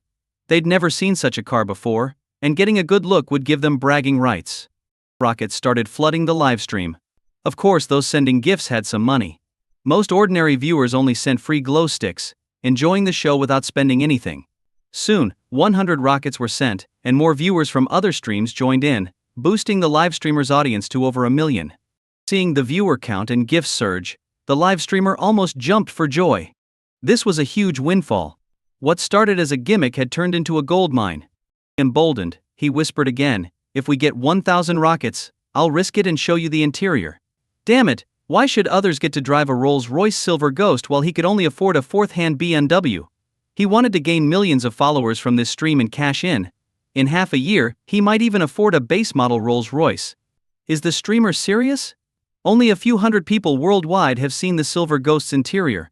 Damn, just for that, I'll skip meals this month to send a rocket. The streamer is bold, but watch out. If you get caught, you'll be in serious trouble. The live stream exploded with excitement, and gifts poured in, drawing even more viewers. The live streamer watched his earnings soar, nearly fainting from happiness. He'd made over 500,000 yuan already. That's on par with top streamers. With the viewers pooling their resources, they quickly reached 1,000 rockets. The live streamer took out a cloth and wrapped it around his face. He sneaked to a less guarded area and crawled onto the platform. Click. He quietly opened the car door and was about to point his phone inside when someone yanked him off the platform. Thinking he'd been caught, he covered his head and shouted, "Don't hit me. I have 1 million followers. If you use violence, I'll expose you." Peeking through his arms, he saw Song Yun's face. Glaring at Song Yun, he angrily shouted, "What the hell is wrong with you?" He was just a few centimeters away from the car. If he could get up there, he could enjoy it too. But this man interrupted everything. Song Yun looked down at the live streamer and said calmly, "This car isn't something you can touch." Damn. Another self-righteous prick. "Okay everyone, let's see who's interrupting us." The live streamer thought he had a good plan. He would expose Song Yun, and his angry followers would find and harass this guy, maybe even bully him into silence. He aimed his phone at Song Yun, but the reaction wasn't what he expected. The chat was filled with comments like, "Wow, what a handsome guy. Can you get his contact info, streamer? Isn't this the guy who sang at Magic City University? He's so handsome up close. This guy's name is Song Yun, but there's almost no info about him online. Such a shame." The live streamer frowned at the chat. Who was Song Yun? Suddenly he remembered a news article he saw that morning. The main character was named Song Yun. But the article mentioned he was a college student. What was he doing here looking at cars? He glanced at Yu Qingqing standing next to Song Yun and realized this guy must have charmed a wealthy woman with his looks. He thought of a new strategy to attract viewers. "Hey there, handsome. Your name is Song Yun, right? How do you feel about becoming famous overnight?" There was no information about Song Yun online. If he could get an exclusive interview, it would be much more captivating than just filming cars. Song Yun glanced at him but didn't respond. "Come on, don't be so aloof. Say hi to my viewers. Can I ask, what are you doing in a Rolls-Royce showroom as a college student? Are you actually rich?" Song Yun still didn't respond, but the live streamer buzzed around him like an annoying fly. "Song Yun, how do you feel about the video of you singing going viral? Are you planning to enter the entertainment industry?" As Song Yun continued to ignore him, the live streamer grew frustrated. This jerk wasn't cooperating at all. Time to play his trump card. He changed his tone and accused, "As a college student, you should focus on studying and serving your country after graduation. But what are you doing? I seriously suspect you uploaded that video yourself. Do you think that's fair to your parents who are supporting your education? Is this how you repay the country's investment in you? You're wasting educational resources. There are many students who can't afford to go to school." His tactic was to morally criticize Song Yun, regardless of whether his accusations were true. By framing Song Yun in a negative light, he hoped to turn the public against him. The livestream chat quickly divided into two camps: those who thought the streamer was being nosy, and those who criticized Song Yun for not focusing on his studies. Song Yun stood still, his brow furrowing. Everyone wants to be famous, and that's understandable. But using others to climb up the ladder is just immoral. Despite this, many people in the livestream began to criticize Song Yun. In their eyes, he was just a simple, good-looking college student with a nice voice. Seeing him in a car showroom instead of studying seemed like vanity. Thinking about the current issues with students, the crowd quickly picked up their keyboards to attack Song Yun. A student's duty is to study hard, not to chase after frivolous things. It's disgraceful. Hey, everyone's allowed to have hobbies. Sure, but flaunting it online? Clearly trying to become an internet celebrity to make money. A college student should focus on their studies. Song Yun is handsome, but does he have the money to be looking at luxury cars? Maybe his family is. Could be. Or maybe he's got a sugar mama. Lots of rich women want his contact info online. Giving up on hard work at such a young age? Great role model, huh? What a joke. As the live streamer stirred the pot, more people joined in, posting a flood of comments about Song Yun. Some messages were outright nasty. "Streamer, get something out of him. We're all curious about this guy. Fake hero, disgusting.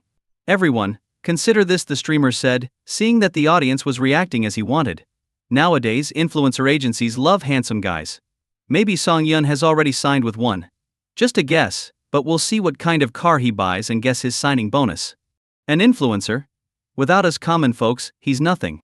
Yeah, I liked his video a lot. Let's see how much money he's made off our support. The stream's viewership kept growing. The The streamer wasn't afraid of causing a scene, nor of any trouble Song Yun might bring afterward. In fact, he hoped Song Yun would react, giving him even more content to exploit. He was already planning how to edit today's stream. Magic City University student wastes potential, supported by rich women during school. Is this moral decay, or a common trend among today's students? Perfect. The streamer cleared his throat, shoving his phone in Song Yun's face.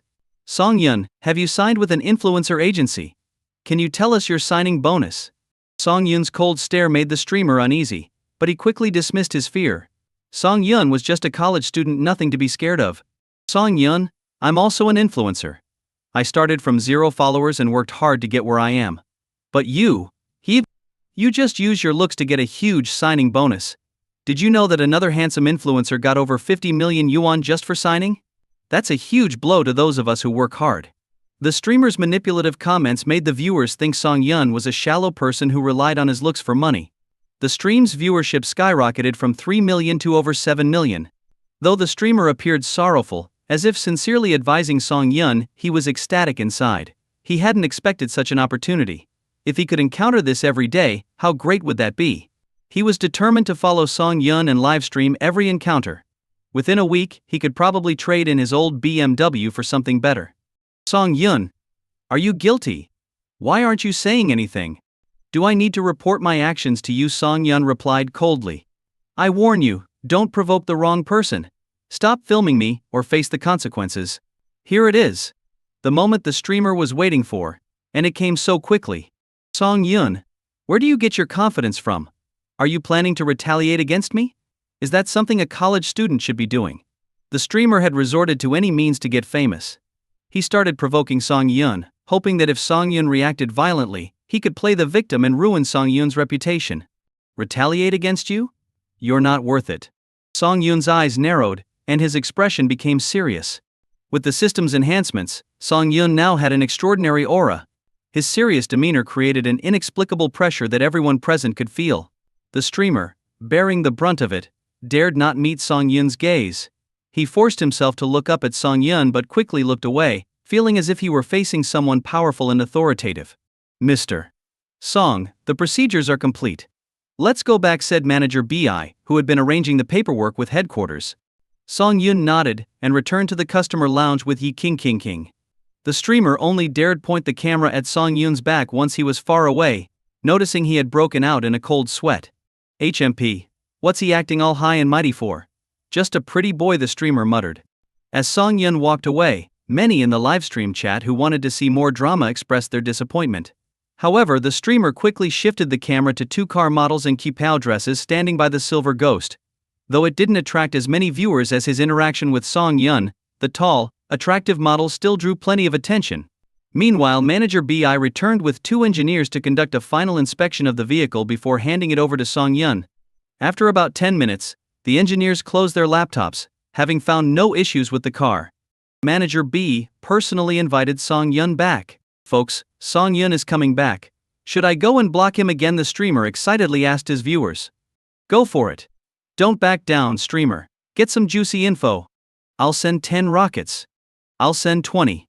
As rockets filled the livestream, the streamer decided to go for it and stood in the middle of the path, holding his phone up. Song Yun, it looks like you've bought a car. Can you share some details with us? Sir, if you're here to buy a car, our sales staff can assist you.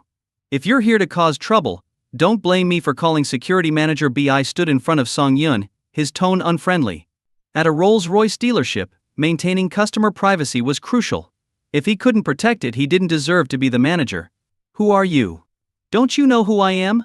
I'm a big streamer with millions of followers, the streamer snapped. I'm just trying to interview Song Yun for a few questions. If you stop me, I'll expose you. I'm the general manager of this dealership, Mr. Bi. I'm asking you to stop all live streaming immediately, or I'll have our legal department sue you.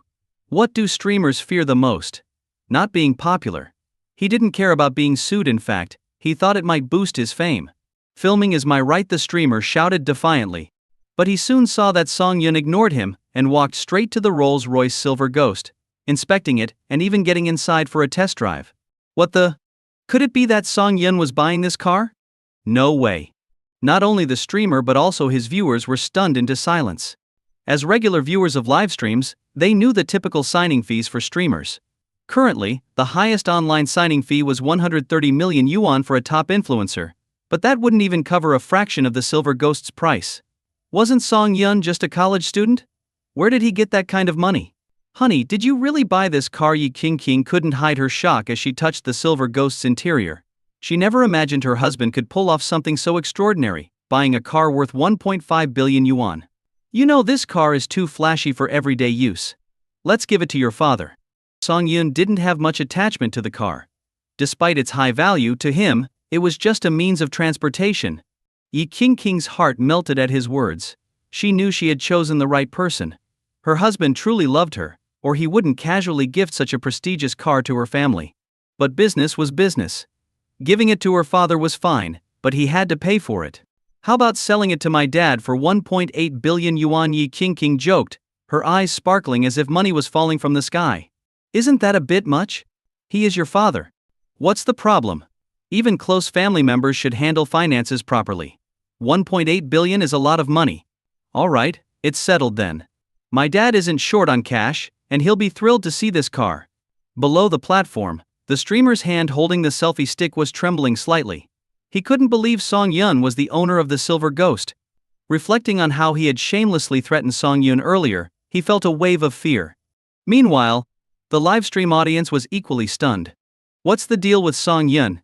Can someone look into his background? Oh my god. 1.5 billion. Is he really just a college student? From now on, I'm declaring that Song Yun is my husband. Handsome and rich, where else can you find a man like that? Manager Bi sneered at the streamer and subtly pressed down on his phone stand, leaning in to whisper, anyone who can afford this car is either wealthy or powerful.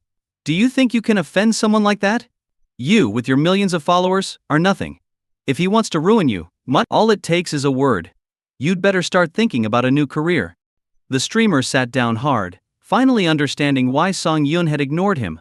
It wasn't arrogance, it was because he was on a whole different level. He had been foolish to think he could exploit Song Yun for fame. How short-sighted. Just then the stream abruptly cut off, and the platform banned his account, wiping out his millions of followers in an instant. His earnings from the platform were also frozen, inaccessible. Panicking, the streamer called a supervisor at the platform, hoping to resolve the situation. All he could think about was getting his account back, not caring about Song Yun's status, only about the nearly 1 million yuan in his account. Supervisor, why was my livestream account banned? He asked anxiously. The supervisor paused, then checked the internal system and sighed. Your account was flagged for a top-level ban. You're blacklisted across all platforms. Why? I built that account from scratch. I didn't do anything wrong. Did you offend someone you shouldn't have? They said you were encouraging minors to spend money and promoting negative social behaviors. My advice?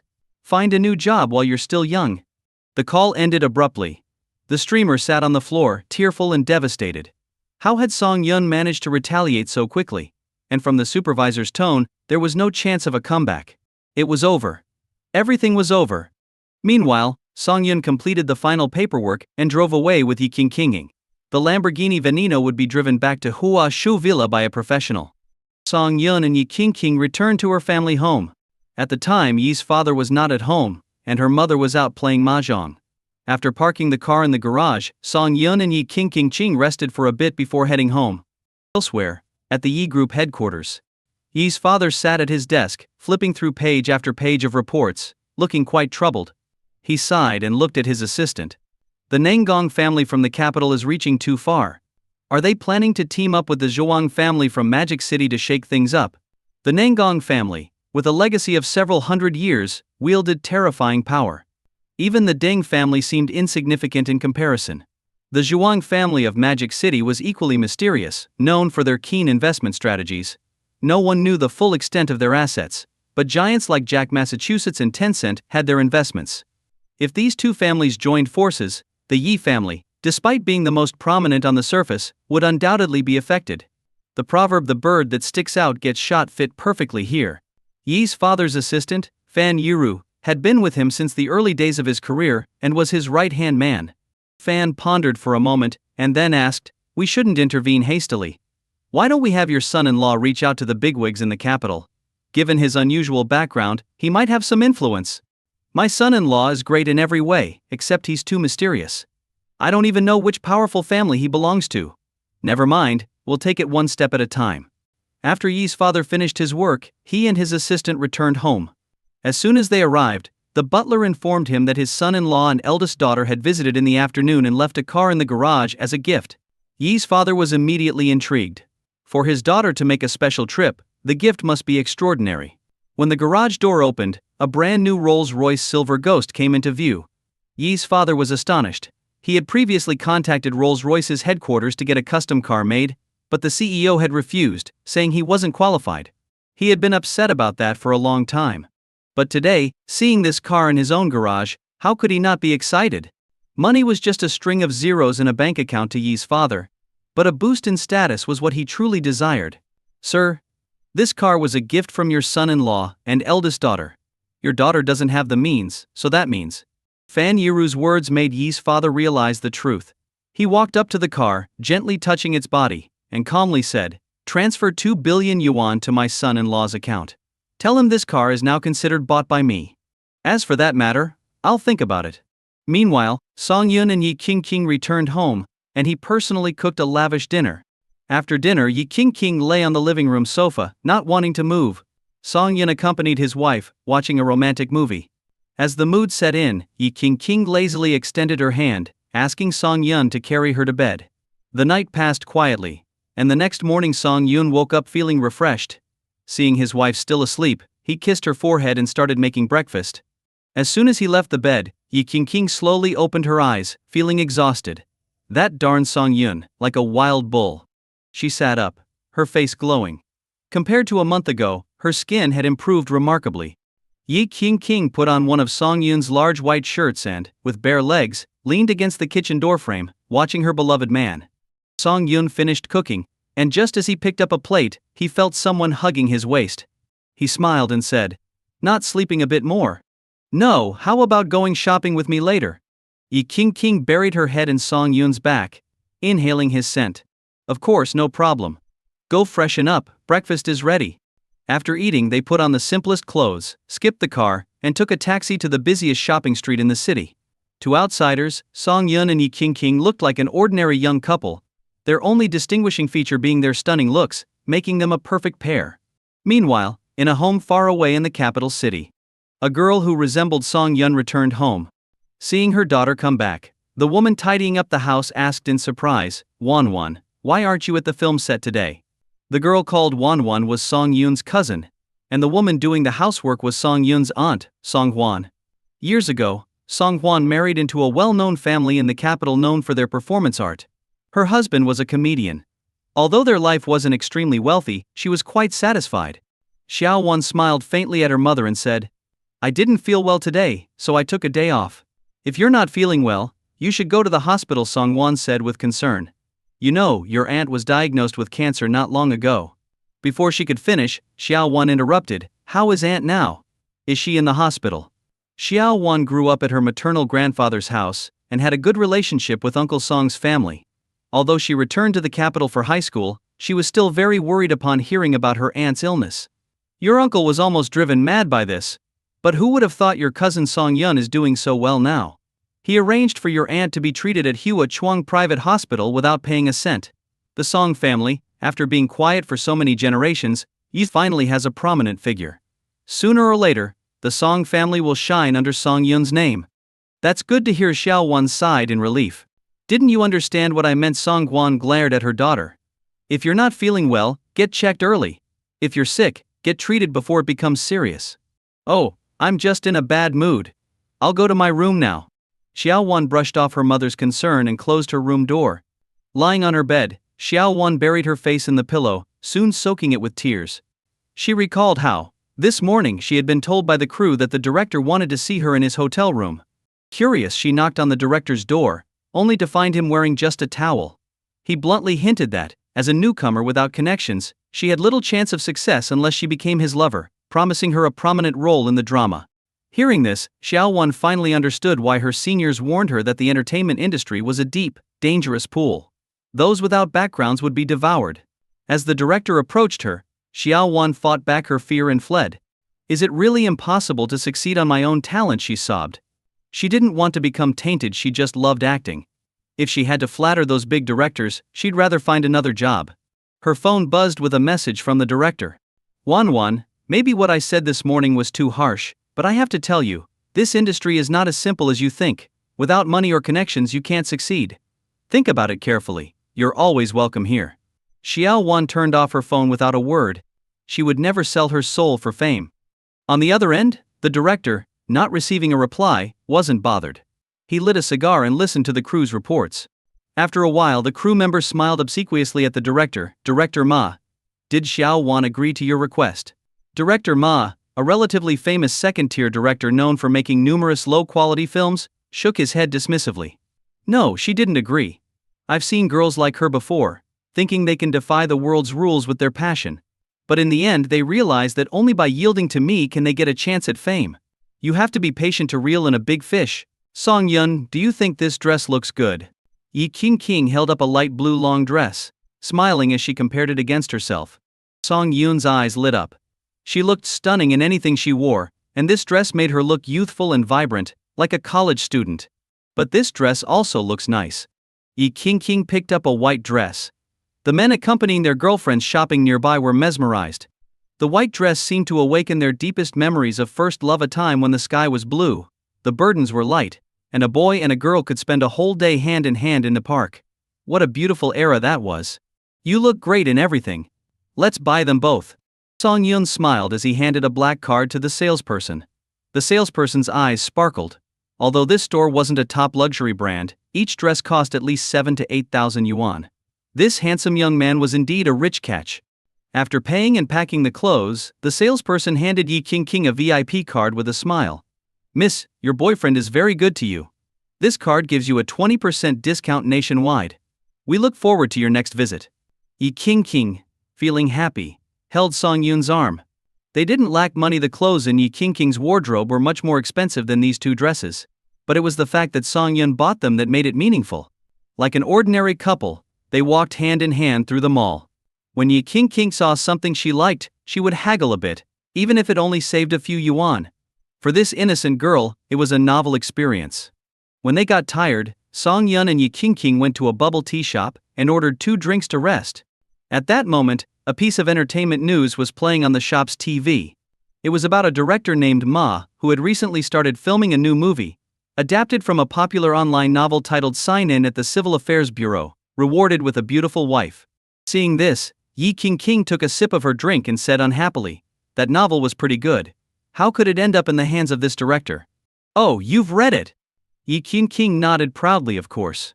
The novel is quite interesting, especially since the protagonist meets his wife at the Civil Affairs Bureau, just like us.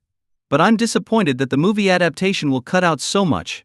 Song Yun, hugging his wife's shoulder, comforted her. Why not buy the entertainment company? It wouldn't cost much. What are you thinking? Yi King sighed, leaning against Song Yun's chest. The company Tianyu Entertainment is a top-tier entertainment company in the country, worth at least 50 to 60 billion yuan. We could do much more with that money. As they were chatting, Song Yun's phone rang. It was Yuan Xie. Brother Song Yun, Mom's 3rd surgery was completed this morning. The doctor said that with proper rest and medication, she will be fine. Yuan Xie's excited voice came through the phone. Song Yun was also very happy to hear this, and planned to take Yi King to the hospital to visit her aunt later. After hanging up, a system voice sounded. Congratulations, host, for completing the storyline with Yuan Xie. Ever since her father passed away and her mother fell ill, she has been under immense mental pressure. Her greatest wish was for her mother to be healthy and safe. Now that the host has fulfilled Yuan Xie's dream, you are rewarded with Tianyu Entertainment Company. The company is valued at 65 billion yuan and has been acquired by the Shanshui Group. The host shares in Shanshui Group have increased. The host now owns 45% of Shanshui Group's shares. Song Yun remembered the storyline with Yuan Xie and was surprised at how easily it was completed. Plus, he was rewarded with an entertainment company and shares in Shanshui Group, which were priceless. Feeling ecstatic, Song Yun turned to Yi King with a broad smile and said, "Today, whatever you like, we buy it all." Yi King tilted her head, looking at her husband in confusion. I just received some great news. My secret acquisition of Shanshui Group shares is finalized, and Shanshui Group has fully acquired Tianyu Entertainment. Hearing this, Yi Qingqing was stunned for a moment, then she hugged Song Yun's arm and kissed his cheek several times. "You're amazing, hubby. Hee, it's almost noon now. Let's go eat." Song Yun, smiling, took Yi Qingqing to a highly rated hot pot restaurant. He asked Yi Qiming to order while he went to the restroom. When he returned, the hot pot was already boiling, but Yi Qingqing was resting her chin on her hands, waiting for him to come back. It reminded him of when he was little. When his father worked late, his mother would prepare dinner for Song Yun first, and then wait to reheat the food and eat with his father when he got home. That was what home felt like. Song Yun sat down, and they started eating. Song Yun handled the cooking while Yi Qingqing enjoyed the food. He picked up a piece of tripe, dipped it in the broth for 7 or 8 seconds, coated it with sauce, and held it to Yi Qingqing's mouth, smiling. "Ah. Nom." Yi Qingqing took a bite and closed her eyes in satisfaction. Their attractive appearance drew many admiring glances from the other patrons in the hot pot restaurant. People tend to be very tolerant of couples in love. After all, everyone has been there. They remember staying up all night on the phone with their girlfriend or foolishly waiting outside her building late at night. Those times were marked by innocence. No one despises those beautiful memories because they wanted to give their beloved everything, to create a home, and their intentions were genuine. The onlookers watched the couple with kind smiles. Click. Song Yun snapped a photo of Yi Qingqing getting burned by the hot food. She was blowing on her lips cutely. "You took a sneaky photo of me." Yi Qingqing pouted and playfully punched Song Yun's shoulder. "Show me when we get home. Delete the ones that look bad." Hee, let's eat." Song Yun quickly changed the subject. To him, his wife was always the most beautiful, no matter what. At a nearby table, a girl with a hat was eating with her head bowed low, as if trying to avoid being seen. The flash from Song Yun's camera caught the girl's attention. She put down her chopsticks and gently wiped her red lips with a wet wipe. "Sister Lulu, I think someone just took a photo of me," she whispered to her assistant. The assistant's eyes scanned the room with a hostile look. The couple at that table. The girl's timid appearance was endearing. If her face under the hat was revealed, everyone would recognize her as one of the 4 rising stars, Shengguan Fu. She graduated from Beijing Film Academy and signed with Tianyu Entertainment immediately after, enjoying a smooth career. She came to the city for a commercial shoot. After finishing, she decided to grab a meal but was quickly recognized by fans. Being a celebrity is really tough. The assistant walked over to Song Yun and tapped the table heavily, saying, "Sir, please delete the photo you just took." Song Yun frowned. He was just persuading his wife to stay in Huashu tonight, and now someone interrupted him. He was annoyed. "Why should I need your permission to take a photo?" As Song Yun and Yi Qingqing looked up, the assistant was momentarily stunned. The man was handsome and charismatic, and the woman was beautiful and cute, though her gaze was a bit unfriendly. It suited the Ice Queen persona perfectly. But the assistant quickly regained his composure and spoke in a slightly better tone. "You took a photo of us just now. Please delete it." "Of course I'll cover your bill today." Song Yun was speechless. Taking a photo of them? What for? His phone was full of useful things, not random pictures of strangers. "I was taking a photo of my wife, not of you. Please don't disturb our meal. Also, we can pay for our own food." Song Yun's cold response left the assistant stunned. Though this girl was indeed more beautiful than Shengguan Fu, most people would still favor the celebrity. The assistant felt furious. How dare this handsome guy with a beautiful wife still take photos of other women? What a scumbag. He angrily said, "You claim you didn't take our photo. Do you know who she is? That's Shengguan Fu. How dare you say you didn't take her picture? Miss, your husband may be handsome, but he seems quite unfaithful. I suggest you find someone better while you're still young." Yi Qingqing almost jumped up to throw the hot pot soup in his face. Her husband was devoted to her, and this person dared to slander him. Before criticizing others, make sure you control yourself. And Shengguan Fu? Just a minor celebrity. Do you really think my husband would take her picture? The assistant was baffled. He tried to expose this scumbag but got scolded by this pretty girl instead?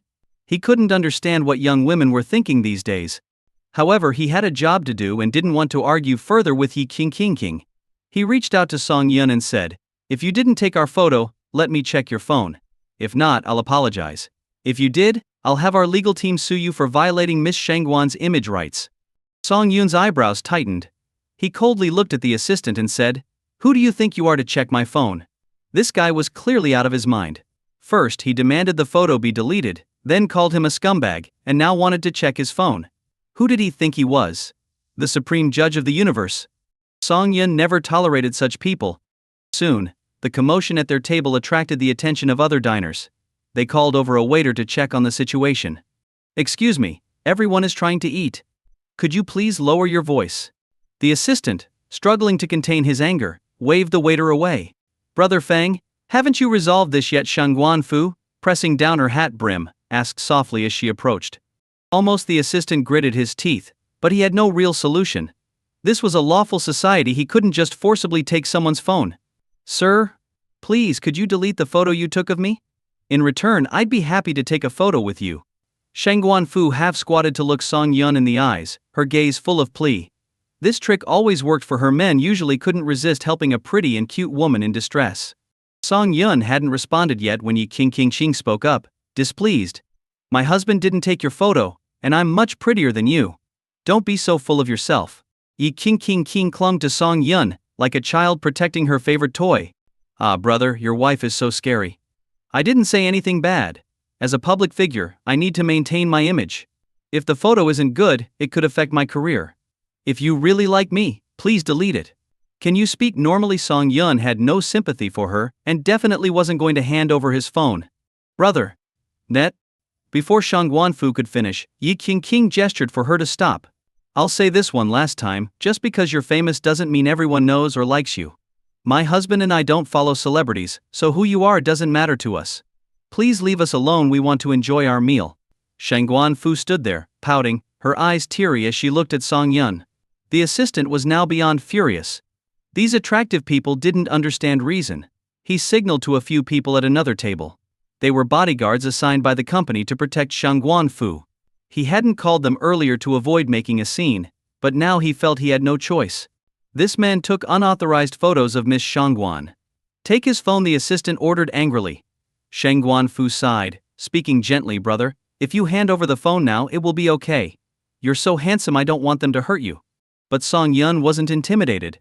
Seeing no other option, Shangguan Fu stepped aside. The bodyguards moved in. Two tried to restrain Song Yun while another reached for his phone. It was clear that these bodyguards were used to such situations.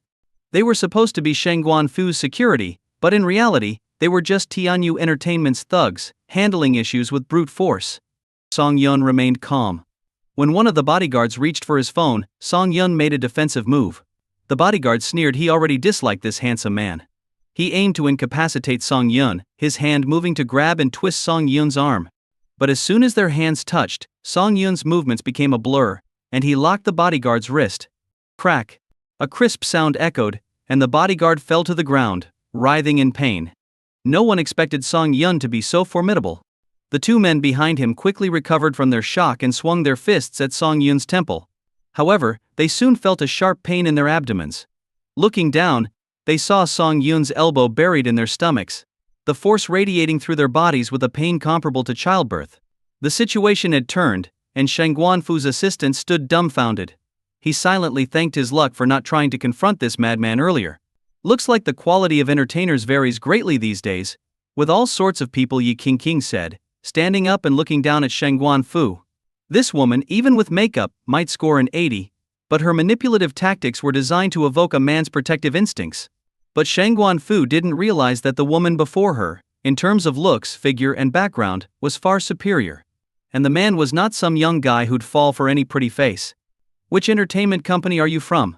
I might know your boss," Yi Qingqing said, exuding the aura of a powerful businesswoman, which intimidated Shangguan Fu. I'm from Tianyu." Tianyu. Song Yun was surprised to meet one of his company's artists today. It seemed the internal affairs of Tianyu were quite complex. The president of Tianyu is Lu Guan. "I haven't had much interaction with him," Yi Qingqing frowned. "No problem, I'll give him a call." To Yi Qingqing's surprise, Song Yun took out his phone and called the president of Tianyu. Realizing the significance of these two individuals, Shangguan Fu's mind went blank. She was at a critical point in her career. If these people knew her company's executives, she could be blacklisted. Was her career over? The phone rang a few times. On the other end, Lu Guan saw Song Yun on the caller ID and felt a wave of anxiety.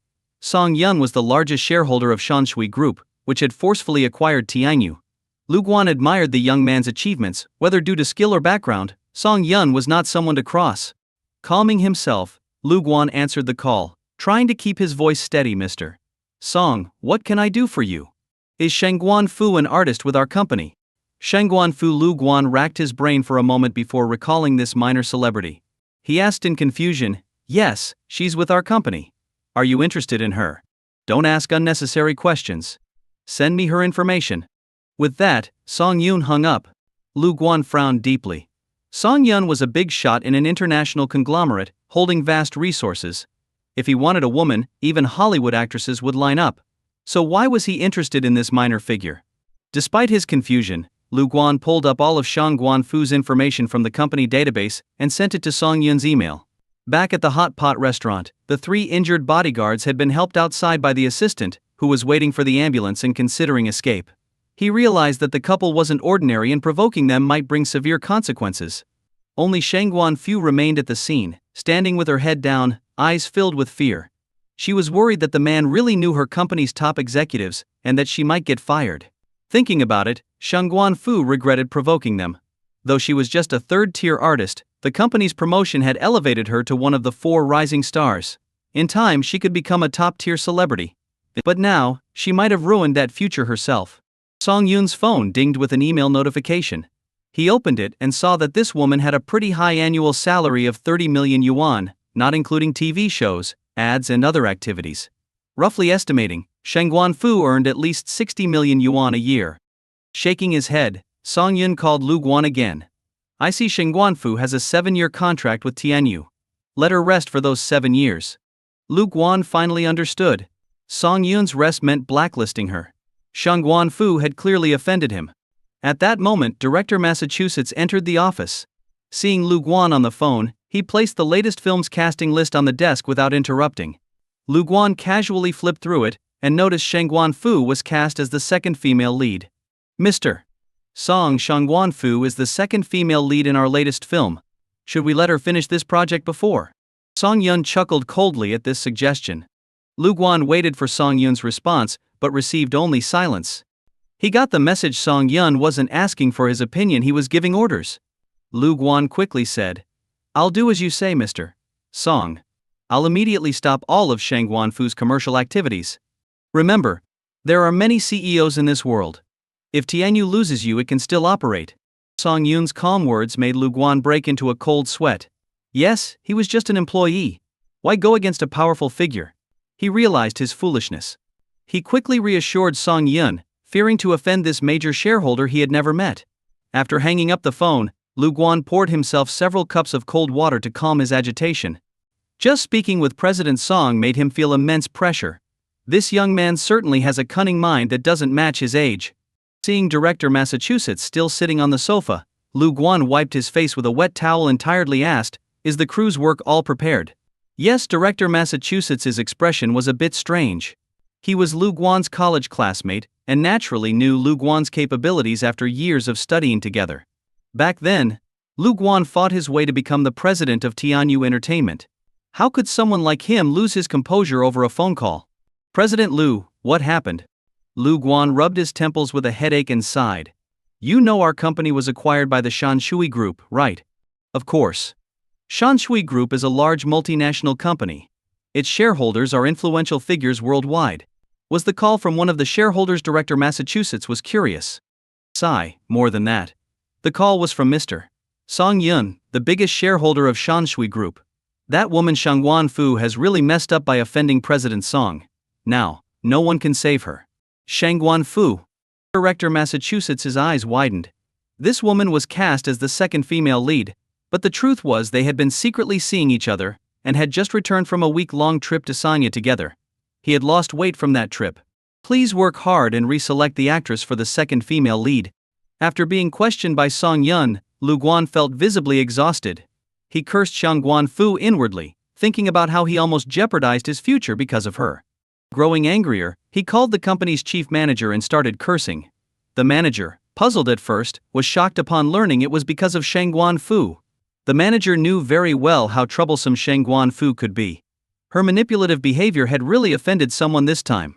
The chief manager swore that during the contract period, Shengguan Fu would not be assigned any commercial activities. Only then did Lu Guan feel a bit relieved. Meanwhile, in a hot pot restaurant in the Magic City. Shang Guanfu, initially shocked, was now becoming impatient. How foolish of her to be intimidated by these two. It had been more than 10 minutes, and if the company was really going to trouble her, they would have called by now. This boy must be lying. Do you have anything else to say? If not, I'm leaving. Shang Guanfu dropped her sweet persona, revealing her true arrogance. Indeed, being signed by a top-tier entertainment company in China right after college and reaching her current position in just a few years showed her excellence in the industry. Her innocent act was just a facade. Wait a bit longer. You might receive the information soon, Song Yun said calmly. Yi Qingqing looked at her husband with admiration. He was truly remarkable, with connections so vast that even TINU Entertainment's president Lu Guan seemed like a subordinate before him. Stop pretending. Shang Guanfu rolled her eyes at Song Yun, and just then, her phone rang. She opened the company's internal chat group and saw an announcement from the chief manager: all her commercial activities were suspended until her contract expired. Shang Guanfu's face turned increasingly pale, and her hand holding the phone trembled slightly, whether from anger or fear. It was true. It was true. Everything this guy said was true. How foolish she had been, thinking he was just bluffing. Her future, everything she had, was gone. Shortly after, a message from Lu Guan followed. Our chairman, Mr. Song Yun, has proposed a moral evaluation for all TINU artists, with no time limit. Additionally, due to Miss Shang Guanfu's lack of professionalism, her annual salary will be changed to a monthly base salary of 8,000 yuan, and all activities will be managed by Shi Wen. This announcement caused an uproar. Everyone at TINU Entertainment knew how murky the waters of the entertainment industry were. Surviving without some skills was impossible. But now, a moral evaluation. Why? Some top-tier artists learned the inside story from their agents and quickly shared it with their friends.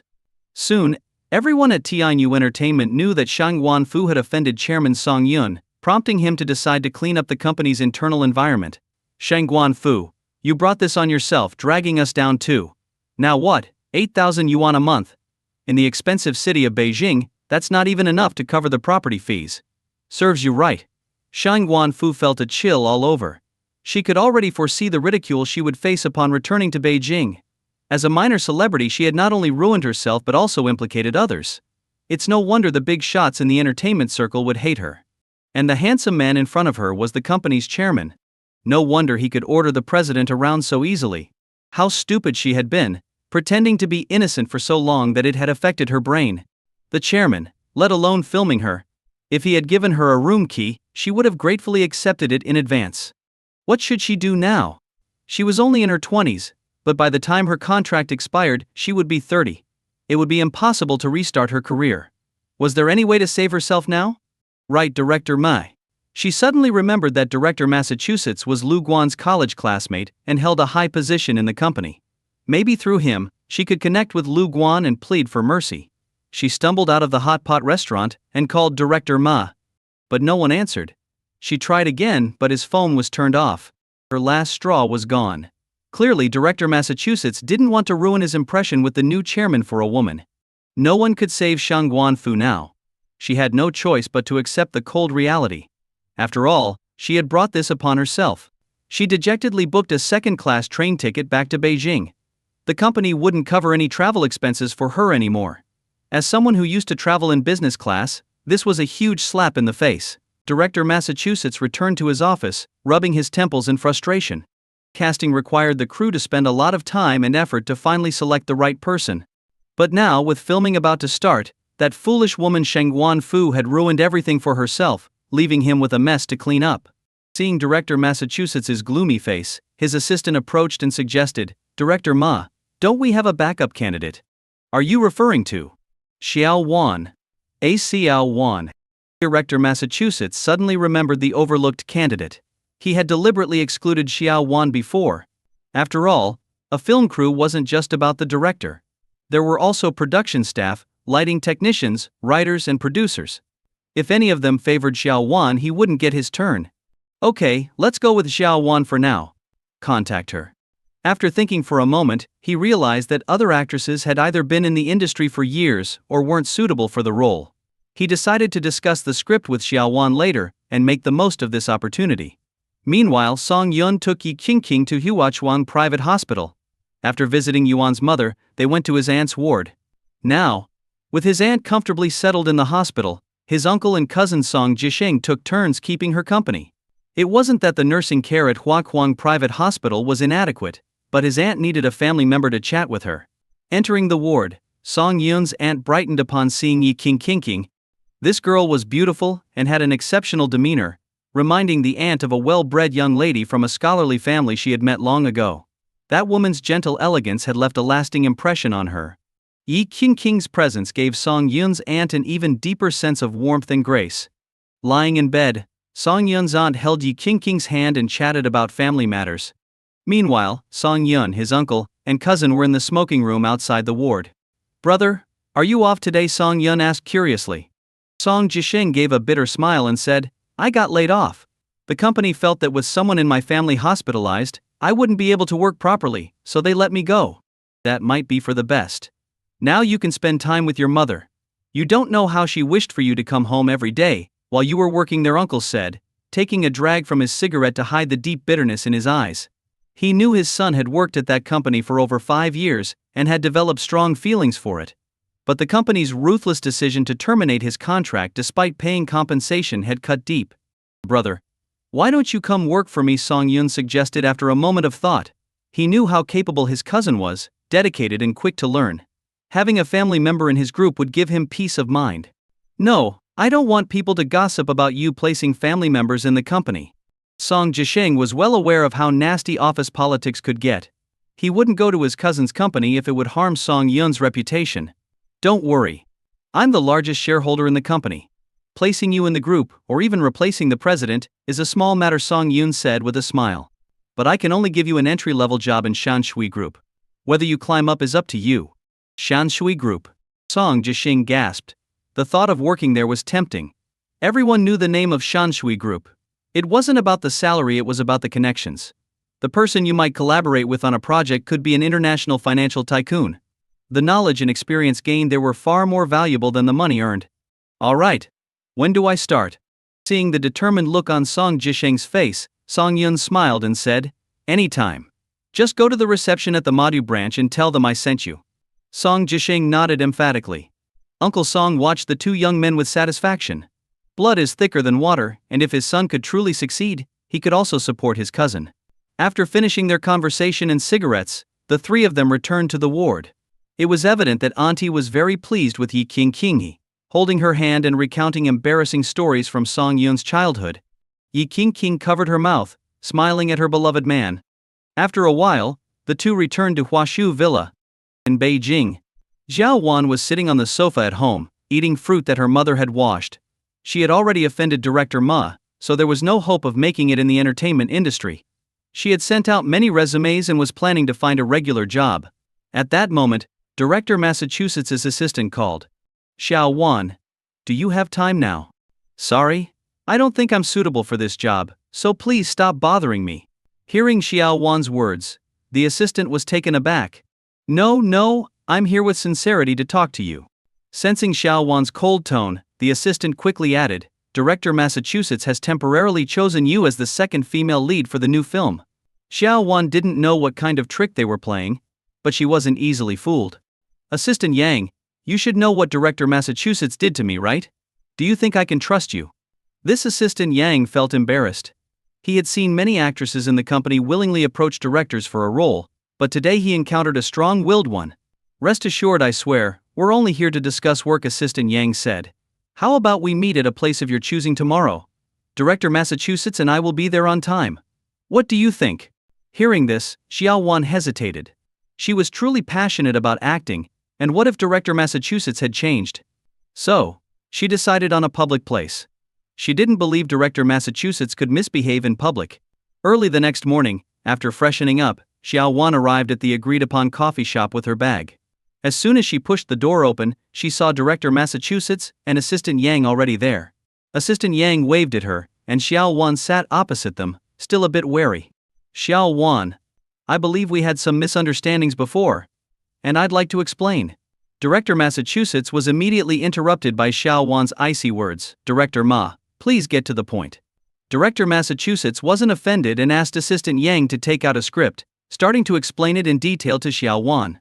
As Xiao Wan listened, she gradually became interested. The character was well defined and a rare positive second female lead, with experiences somewhat similar to her own. She imagined the scenes in her mind and realized she could perform them smoothly. An hour later, Director Massachusetts took a sip of his coffee, cleared his throat, and asked, "What do you think?"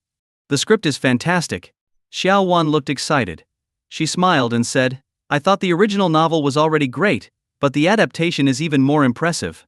To be honest, this role wasn't initially meant for you," Director Massachusetts said slowly. "But due to certain reasons, I felt you were more suitable for the role. It took a lot of effort to secure it for you. Do you understand what I went through?" Hearing this, Xiao Wan fell silent.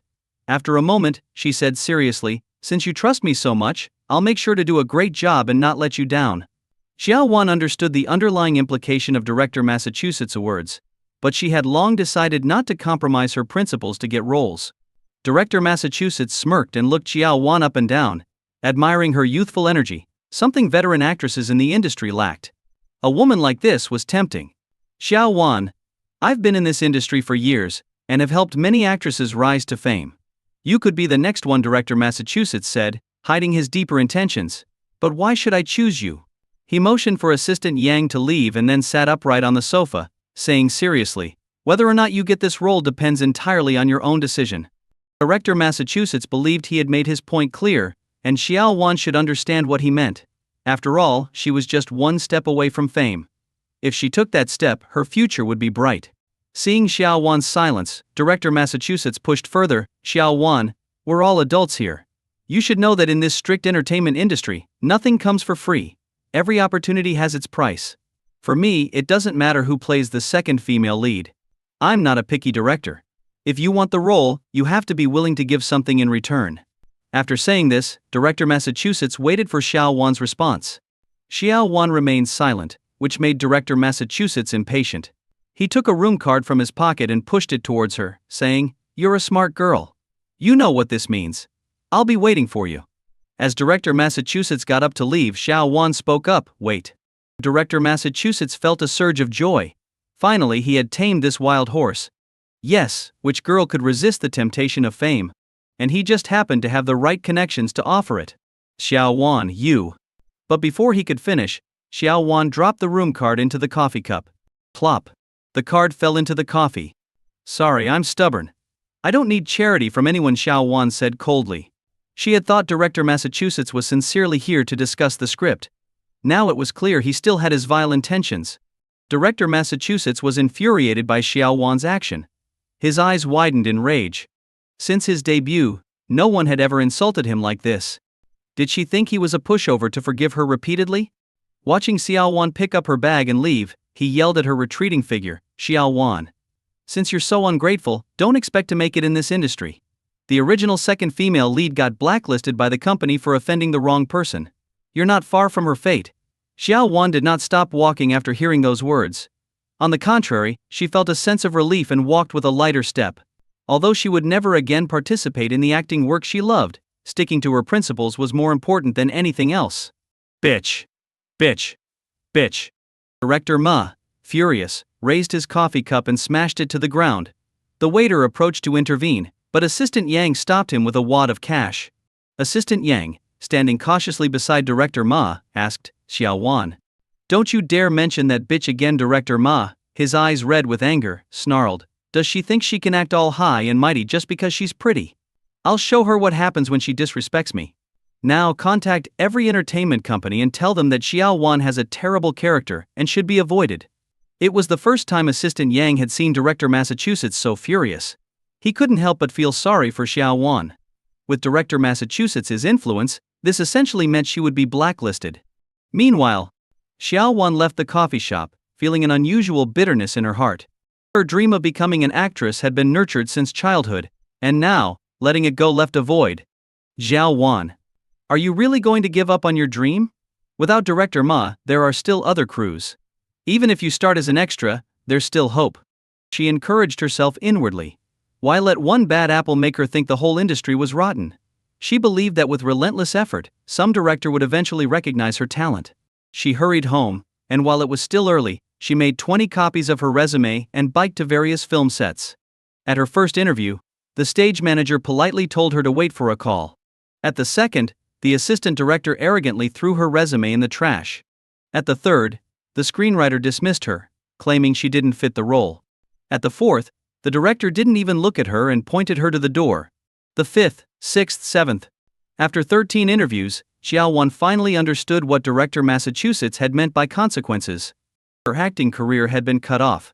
These crews wouldn't offend a famous director like Ma for an unknown like her. It was time for her to wake up to reality. At Tianyu Entertainment's president's office, Lu Guan listened to Director Massachusetts' report with a headache. According to Director Ma, it would take another 10 days to cast the role. But what's most valuable to a film crew? Time. Once filming starts, every second costs money. 10 days of delay could cost hundreds of thousands. Old Ma, I've read the script. Finding a second female lead shouldn't be this hard. Right, Lu Guan said. Director Massachusetts responded earnestly. President Lu, this film has a budget of $160 million. If we cast a third or fourth tier actress, it won't boost the film's influence. But if we choose a second tier actress, they fear the role might ruin their reputation if they perform poorly. It's really difficult for me. Old fox.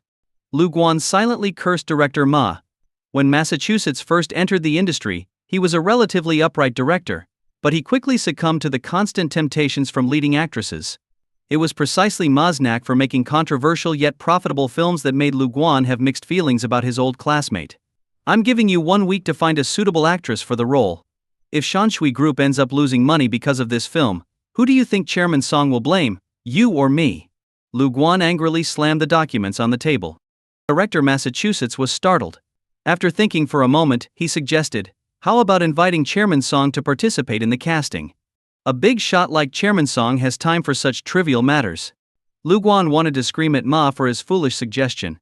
If Ma didn't care about his future, that was fine, but Lu Guan's position had already been questioned once by Chairman Song. Did Massachusetts want to ruin him completely? This won't work, that won't work, so what do you suggest, President Lu? How dare this bastard get angry? Lu Guan roared, if I knew, why would I need you? If you don't want to handle this film, then switch projects now. Hearing this, the small flame of defiance in Ma's heart was doused with cold water. He knew how much the company had invested in this film. The film, adapted from a well-known IP, was sure to have high box office and reputation ratings. As a director looking for a comeback, he couldn't afford to miss this opportunity. President Lu, how about this? I'll prepare a list of potential actresses, and you can casually mention them to Chairman Song during your report. If he likes any of them, we'll use that actress. After thinking for a moment, Lu Guan realized this plan had high feasibility. He nodded in agreement. After Massachusetts left, Lu Guan tapped his fingers on the desk, deciding that after this incident, Ma would have to be pushed aside to prevent him from ruining Tianyu's reputation. When Director Massachusetts left, he added the names of several women he had taken on trips to the list. When Lu Guan saw the list, he almost flipped the table. Damn it, was Ma Dongyang trying to get himself killed?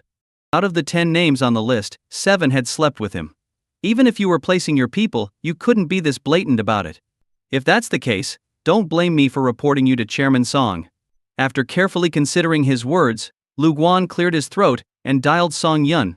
At that moment, Song Yun was at home watching a movie with Yi Qingqing, enjoying a sweet moment. The call disrupted the mood. Song Yun frowned slightly at the caller ID, thinking that if this wasn't important, he would deal with Lu Guan later. Hello, Chairman Song.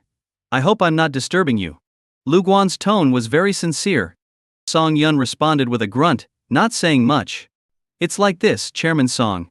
Tianyu is currently preparing a new film with a significant investment. Shangguan Fu was originally cast as the second female lead, but due to her misconduct, she was dropped. We're having trouble finding a replacement on short notice. So Director Massachusetts has prepared a list of candidates. I'd like you to review it first. This statement was cleverly worded, completely distancing himself from the situation and subtly setting Ma Dongyang up. If Song Yun found the list full of unsuitable candidates, Ma would be the first to take the fall. Send it to my email. All right, Chairman Song, I won't disturb you further. Goodbye. After hanging up, Lu Guan smirked and quickly sent Director Massachusetts' list to Song Yun's email. Who was that? Yi Qingqing asked curiously. Lu Guan. Song Yun replied as he opened his email. Shanshui Group recently acquired Tianyu. Tianyu has a film that's in trouble because of Shangguan Fu's absence, and Lu Guan wants me to review the new actresses. Let me see. This novel was being adapted into a film, and as a fan of the original book, Yi Qingqing wanted the characters to be accurately portrayed. When she saw the list of 10 names, her eyebrows furrowed. This is their carefully selected list, Yi Qingqing said irritably. 8 of these women have been involved in scandals, and 7 of those scandals were with director Massachusetts himself. Hearing this, Song Yun's eyes narrowed. There was clearly more to this. Send the list back and tell them to select again, Yi Qingqing pouted at Song Yun. Honey, this novel is so good. If the film is ruined, it will not only lose money but also break your beloved wife's heart. Send it back, send it back. Song Yun admitted he was weak against his wife's charms. But wasn't that a normal reaction for a husband? By the way, honey, when we visited Auntie, she mentioned that cousin Xiao Wan graduated from the Central Academy of Drama. Maybe she could try out for the role. Yi Qingqing's suggestion reminded Song Yun. Yes. How could he forget Xiao Wan? Keeping it in the family was always better. If Xiao Wan's acting was good, he'd be more than happy to support her. Song Yun quickly called Lu Guan, telling him the candidate was temporarily decided and he would finalize it later. Lu Guan was thrilled. Finally, he wouldn't have to take the fall. Next, Song Yun called his aunt. After explaining the situation, she replied appreciatively, "You finally made something of yourself, becoming such an important person. I'll talk to your cousin and get back to you in half an hour." After several calls, his aunt finally got through to Xiao Wan. "Mom, I'm at a film set." "What's up?" Xiao Wan asked in a low voice. "Come home quickly. Your cousin Song Yun has arranged a second female lead role for you in a film." Hearing this, Xiao Wan was so excited she almost fainted. After a day full of rejections, she was ready to give up, but now her cousin, who had made it big, was offering her a chance in the entertainment industry. She didn't dare hope for a lead role. Even if Song Yun only offered her a minor part, she'd be grateful. Xiao Wan hurriedly took a taxi home and anxiously called Song Yun via video. When the call connected, a beautiful woman appeared on the screen. If Xiao Wan hadn't triple-checked the number, she would have thought her cousin's phone was lost. "Hi, I'm Song Yun's wife. You must be Xiao Wan," Yi Qingqing said with a smile. She had a fondness for all of Song Yun's family members, especially knowing from Auntie that the Song family was free from such dirty tricks and scandals. "Are you my sister-in-law?" Xiao Wan asked, unable to believe it, because Yi Qingqing's beauty was simply breathtaking. Even as a woman, Xiao Wan felt breathless at the sight of her. Yes, I'm Yi Qingqing. You can call me Sister Qingqing," Yi Qingqing said with a smile. "Auntie told me you graduated from the Central Academy of Drama. There's a vacancy for the second female lead in a film, and your brother planned to test your acting skills. But after seeing you, I've decided it's you. You look perfect for the role." No. Sister, you are the beautiful one," Xiao Wan stammered. Just then, Song Yun came over with a plate of washed fruit. Taking the phone from Yi Qingqing, he smiled and asked, "How have you been?" "Just so," Xiao Wan replied bitterly, trying not to cry. Seeing the mist in his cousin's eyes, Song Yun frowned and asked, "Who's been bullying you?" "It's nothing really. Brother, thank you. If it weren't for your call, I might have considered changing careers." Hearing this, Song Yun grew more concerned. As children, they had all lived together at their grandparents' house and knew each other's temperaments well. Xiao Wan had always aspired to be a good actress and worked hard towards that goal. How could she think of giving up now? However, everyone has their own struggles. Since Xiao Wan didn't want to share, Song Yun wouldn't force her to reopen old wounds. "The role of the second female lead is yours. Tomorrow your sister-in-law and I will come to Beijing and introduce you to some directors." Song Yun's words entered Xiao Wan's ears like a dream. Was her fate about to be changed by her brother? "Xiao Wan, tomorrow we'll book the tickets and come over. Don't worry with us here, you won't suffer any more grievances," Yi Qingqing encouraged. No matter what Xiao Wan had endured, as her sister-in-law, she felt it was her duty to support her. Xiao Wan couldn't hold back her tears any longer. She covered her mouth, nodding while sobbing. Early the next morning, Song Yun and Yi Qingqing boarded a flight to Beijing. At 11 in the morning their plane landed. As they exited the airport, they saw Xiao Wan waving at them. Song Yun looked at the little girl he once knew, now grown into a beautiful young woman, and felt deeply moved. Yi Qingqing warmly took Xiao Wan's hand, and the two women began chatting. Song Yun strained to hear, realizing Yi Qingqing was asking about his past relationships. Nervously, he hoped his cousin wouldn't betray him. The three of them hailed a taxi and headed to his aunt's house. As soon as they entered, they saw his aunt and uncle busy in the kitchen. Such a warm scene was something Song Yun hadn't experienced in a long time. Seeing Song Yun, his aunt exclaimed, wiped her hands on her apron, and grabbed his arm to take a closer look. You must not be eating well. You've gotten thinner. To parents, their children never seemed as healthy when away.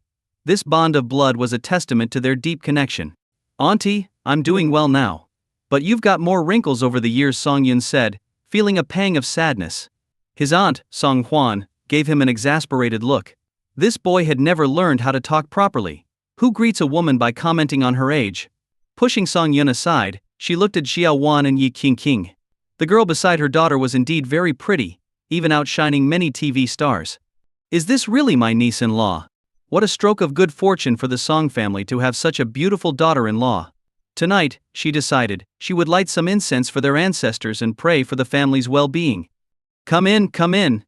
The food is almost ready.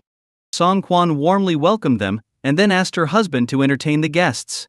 Xiao Qiang, the uncle, was semi-retired from the Kuai Association, but his wrinkled face still held traces of his handsome youth. A real heartthrob, thought Song Yun. Xiao Yun, sit down, Xiao Qiang said, patting Song Yun on the shoulder with a smile. I heard from your uncle that you're doing well now. How's business? Not bad, I'm involved in various industries, Song Yun replied. He had a great fondness for his uncle, partly because of his youthful admiration for his uncle's good looks, which had inspired him to want to be handsome too, and partly because his uncle was open-minded and treated the younger generation as equals. Ha ha ha, I always said you'd be successful when you grew up, and here you are. You say that to every kid you meet. What does Song Yun's success have to do with you? Song Huan Tuan teased from the kitchen. Xiao Qiang laughed awkwardly and carefully took out a bottle of old liquor from the cabinet. When he opened it, the strong aroma of aged liquor filled the room. You're in for a treat today, Xiao Qiang said, winking at Song Yun. This liquor was sourced by one of my apprentices, and has been aged for over 30 years. I wouldn't bring it out for just anyone. With your high blood pressure, you shouldn't be drinking. You can have one glass at most, Song Wan warned. Xiao Qiang shook his head in disappointment, wishing he could seal the bottle again with wax. Yi Qingqing admired the family atmosphere from the sofa. Growing up, her father often forgot promises because of his business, so she cherished the warmth of a close family. Sister-in-law, my dad's an old drunkard, but my mom keeps him in check. Just watch, he'll beg for at least 2 glasses today, Xiao Wan whispered with a laugh. I envy your family. It's so nice that everyone can be so free and happy, Yi Qingqing said. Xiao Qiang overheard her and cleared his throat, sitting back down. Qingqing, you've been wronged, marrying into the Song family without even a wedding. I'll make sure to give Song Yun a good talking to. Uncle, as long as Song Yun and I love each other, that's all that matters. Whether or not we have a wedding doesn't matter to me, Yi Qingqing replied, making Xiao Qiang feel very grateful. It was clear that this girl truly loved Song Yun, and that was enough. Bring the food. Song Wan called from the kitchen, and Xiao Qiang immediately transformed into an obedient helper, hurrying to bring out the dishes. The family gathered around the round table. Xiao Qiang poured the liquor, raised his glass and said, I thought the next time I'd see Song Yun would be during the new year. I'm glad to see how much you care about Xiao Wan. As an elder, seeing you all united and loving is enough for me. Enough talk, let's drink. With that, Xiao Qiang tilted his head back and drank half the glass in one gulp. After dinner, Song Yun called Lu Guan in front of Xiao Wan and arranged a dinner meeting for the evening. Lu Guan then realized that the big boss had arrived in Beijing. He quickly called director Ma, who was at the film set. Chairman Song has arrived in Beijing. We're having dinner together tonight. Has Chairman Song decided on the candidate? Director Massachusetts was eagerly anticipating the news. He figured that since Song Yun was an outsider, he wouldn't know much about the industry. If Song Yun chose someone from the list, Director Massachusetts could proceed with his plans for the actresses. Chairman Song said it's tentative. What? But I've already contacted the actresses on the list, and they've all cleared their schedules. Lu Guan smirked internally and said calmly, if you have any objections, take it up with Chairman Song directly. Hearing this, Director Massachusetts backed down. He wouldn't dare provoke someone as powerful as Song Yun. In the entertainment industry, money is king, and someone capable of acquiring a company like Tianyu could easily deal with a director. Alright, I'll have them wait a bit longer. When we have dinner tonight, don't screw up. Got it? Absolutely. Director Massachusetts thought to himself, if he could dine with Chairman Song, he would use all his skills to impress him. This could elevate his status within Tianyu and the entire industry. In the afternoon, Yi Qingqing accompanied Xiao Wan to buy a dress. When Xiao Wan saw the price tag of over 100,000 yuan, she hesitated. But Yi Qingqing, determined not to appear stingy on her first meeting with her sister-in-law, insisted on buying the dress. As the chairwoman of Mojing Group, money wasn't an issue. Along with the dress, Yi Qingqing bought matching jewelry and expensive cosmetics and skincare products. Song Yun followed behind them, carrying bags. He couldn't understand how these two seemingly delicate girls had so much stamina for shopping. Even he, with his enhanced physique, felt winded, yet Yi Qingqing and Xiaowan wanted to visit 2 more stores. Finally, they finished shopping. The bags filled the trunk and spilled over onto the back seats. Back home, the girls started getting ready. Song Yun chatted with his uncle in the living room. Over an hour later, Yi Qingqing emerged gracefully with a slightly shy Xiaowan. It was Xiaowan's first time wearing a formal dress, and she seemed a bit uncomfortable. Seeing his daughter looking stunning, Uncle Xiao's eyes lit up. "My daughter has grown into a fine young lady. It's getting late. Let's go," Song Yun said. They couldn't take a taxi, so Song Yun had contacted his father-in-law in the afternoon and arranged for a business car from the Yi Group's branch to pick them up. The car was now waiting downstairs. At the entrance of the agreed-upon hotel, Director Massachusetts had arrived early. He was wearing an expensive suit, his hair slicked back, giving him a more refined look. Lu Guan, on the other hand, wore casual clothes, appearing as if meeting an old friend. This highlighted the difference in their status. Director Massachusetts was eager to seize an opportunity, while Lu Guan wanted to leave a harmless impression on Song Yun. Soon, a Rolls-Royce pulled up at the hotel entrance. A driver stepped out and opened the rear door. Song Yun emerged first. Lu Guan had seen Song Yun's photo on the Shanshui Group's internal network, so he recognized him immediately. He gave Director Massachusetts a signal, and Ma obediently took the driver's position, placing his hand on the top of the door to prevent anyone from hitting their head. Yi Qingqing was the second to step out. Seeing her, Director Massachusetts blushed, feeling an inexplicable sense of nostalgia for a first love. He didn't dare to look too long and quickly lowered his head. This meant that when Xiaowan stepped out, he was still cautiously staring at his shoes, afraid of upsetting these important people.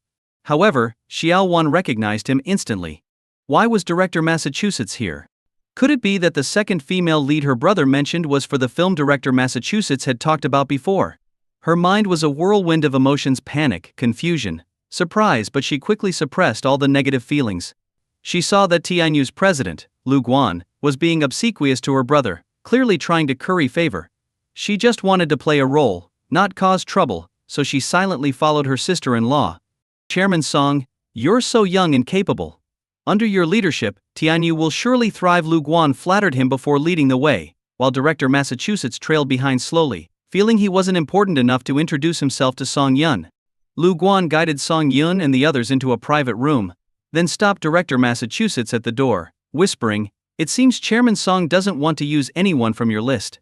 I recognize one of the women with him. The most beautiful one is the only daughter of Shanghai's wealthiest family, the Yi family. The other might be the second female lead. Whatever demands that woman makes about the script, reasonable or not, you must agree to them," Lu Guan instructed. Director Massachusetts swallowed hard. The Yi family? That meant Chairman Song's status was extremely high. He had heard of the Yi family's only daughter, a well-known businesswoman. Yet here she was, gently accompanying Chairman Song. This implied that Chairman Song's influence was even greater. Director Massachusetts quickly nodded. "Not just script changes, even if we need to switch scripts entirely, I have no objections." Lu Guan patted Director Massachusetts' shoulder with satisfaction and said, "I'll leave the professional matters to you." Inside the private room, Song Yun, Yi Qingqing, and Xiao Wan were seated. This was the most expensive private room in the 5-star hotel, reflecting Lu Guan's dedication to impressing the big boss. Just ordering the dishes had cost over 500,000 yuan, excluding drinks. Lu Guan entered with Director Ma, wearing a calm smile. "Chairman Song, welcome to Beijing. Let me introduce you to the director of the film, Ma Dongyang." "Hello, Chairman Song. You can just call me Xiao Ma," Director Massachusetts said humbly, keeping his head down. Even though Director Massachusetts was in his 40s and Song Yun in his 20s, the gap in their statuses made age irrelevant. For Song Yun to call him Xiao Massachusetts would be a generous gesture. Song Yun nodded but remained seated. Lu Guan then guided Director Massachusetts to sit down. He personally poured Song Yun a glass of wine and respectfully said, "Chairman Song, it's an honor for Tianyu to have you here inspecting. As the president of Tianyu, I toast to you. I'll drink it all, you drink as you please." With that, Lu Guan downed his glass in one gulp. Song Yun, with a neutral expression, drank half of his glass, acknowledging the gesture. Lu Guan caught a glimpse of the amount of wine left in Song Yun's glass, and felt a sense of relief. It seemed Chairman Song wasn't holding a grudge over the Shangguanfu incident. Chairman Song, it's an honor to meet you today. On behalf of the entire crew, I salute you. Director Massachusetts stood up and raised a full glass of baijiu. He didn't dare say anything like I'll drink, you do as you please. After downing the glass, his face flushed. Drinking a full glass of strong liquor on an empty stomach made him dizzy. Song Yun didn't touch his glass and calmly said, "My wife is a big fan of the original novel. I hope Director Massachusetts can faithfully adapt it." Hearing this, Director Massachusetts excitedly poured himself another full glass and vowed, "I swear in front of you, I will make sure this film is perfectly made." "Have some food, it's still early," Song Yun said, his words making Director Massachusetts almost tear up with gratitude. This was the charisma of a true leader caring for his subordinates. Only then did Director Massachusetts dare to look directly at Song Yun and his companions. He hadn't dared to look closely outside the hotel, but now he could see that Chairman Song was incredibly handsome, more so than many popular actors, and his presence clearly marked him as the most important person in the room. Song Yun's companion, the daughter of Shanghai's wealthiest family, Yi Qingqing, was stunning. Her dress perfectly accentuated her figure, making her an absolute beauty. Director Massachusetts then cautiously glanced at the girl sitting next to Yi Qingqing. Could she be the second female lead in his film? She was very beautiful. Wait, why did she look so familiar? Director Ma, who was slightly nearsighted, squinted for a better look. Holy crap. Isn't that Xiao Wan? His previously calm smile froze, and he nervously swallowed several times, his eyes filled with growing fear. He suddenly felt the alcohol hit him, making his head spin and draining his strength. If it weren't for a sliver of rationality, he might have collapsed under the table. What the hell is going on? How could Xiao Wan, a minor actress, have any connection to Chairman Song? Thinking back to his previous inappropriate actions toward Xiao Wan, including giving her a room key and trying to blacklist her from the industry, Director Massachusetts felt a cold sweat break out. It's over. It's all over. These words echoed in Director Massachusetts's mind. Lu Guan subtly glared at Director Ma, wondering what was wrong with him. Didn't he understand table etiquette? Why was he staring at Chairman Song's companions? Could it be that he was drunk and his lust had taken over? That was possible. Director Massachusetts was known to be a lecherous old man. Who knew what he might do in the presence of such beauty? While chatting with Song Yun, Lu Guan stomped hard on Director Massachusetts' foot under the table. Director Massachusetts jolted awake, jumping up so suddenly that he nearly overturned the table. Oh no. Was this idiot going to try something inappropriate with Chairman Song's companion? Clenching his fist, Lu Guan growled, "Ma Dongyang." Huh? Director Massachusetts stammered, looking around the table helplessly. "Director Ma, have you had too much to drink?" Song Yun said calmly. Lu Guan broke out in a cold sweat. The big boss was displeased. Would this affect him too? Damn it. Why did he bring this idiot along today? No, Director Massachusetts muttered, sitting down in a daze with his head so low it almost touched his plate. This guilty behavior only made it clear to everyone that he had something to hide, and it wasn't good. "Director Ma, you were staring at my sister just now. Do you know her?" Song Yun asked, having noticed Ma's odd behavior earlier but not thinking much of it. Director Massachusetts was almost paralyzed with fear. This wasn't just about getting close to Chairman Song. Xiao Wan was actually family to him. Damn it. I'm doomed. Will I be blacklisted from the entire industry? His thoughts spiraled, and with the alcohol clouding his mind, he suddenly stood up, walked over to Song Yun, and bang. He knelt on the ground. Slapping his own face, he cried incoherently, "I'm sorry, Chairman Song. I'm worthless. I was wrong. I deserve to die. I'm truly sorry." Song Yun gave a cold smile and said, "What are you doing, Director Ma? We're not in some evil old society where people kneel at the drop of a hat. Are you trying to make me look like the bad guy?" Lu Guan turned pale, unsure of what to do. He had never encountered such a situation before, and had never imagined Director Massachusetts would first mess up, and then immediately kneel. This wasn't just putting Song Yun on the spot, it was putting his own position as president in jeopardy.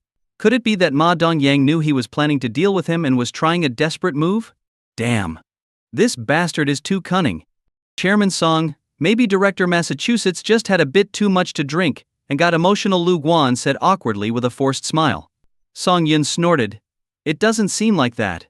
Director Ma, have you done something to wrong me? Director Massachusetts kept slapping his face and mumbling apologies.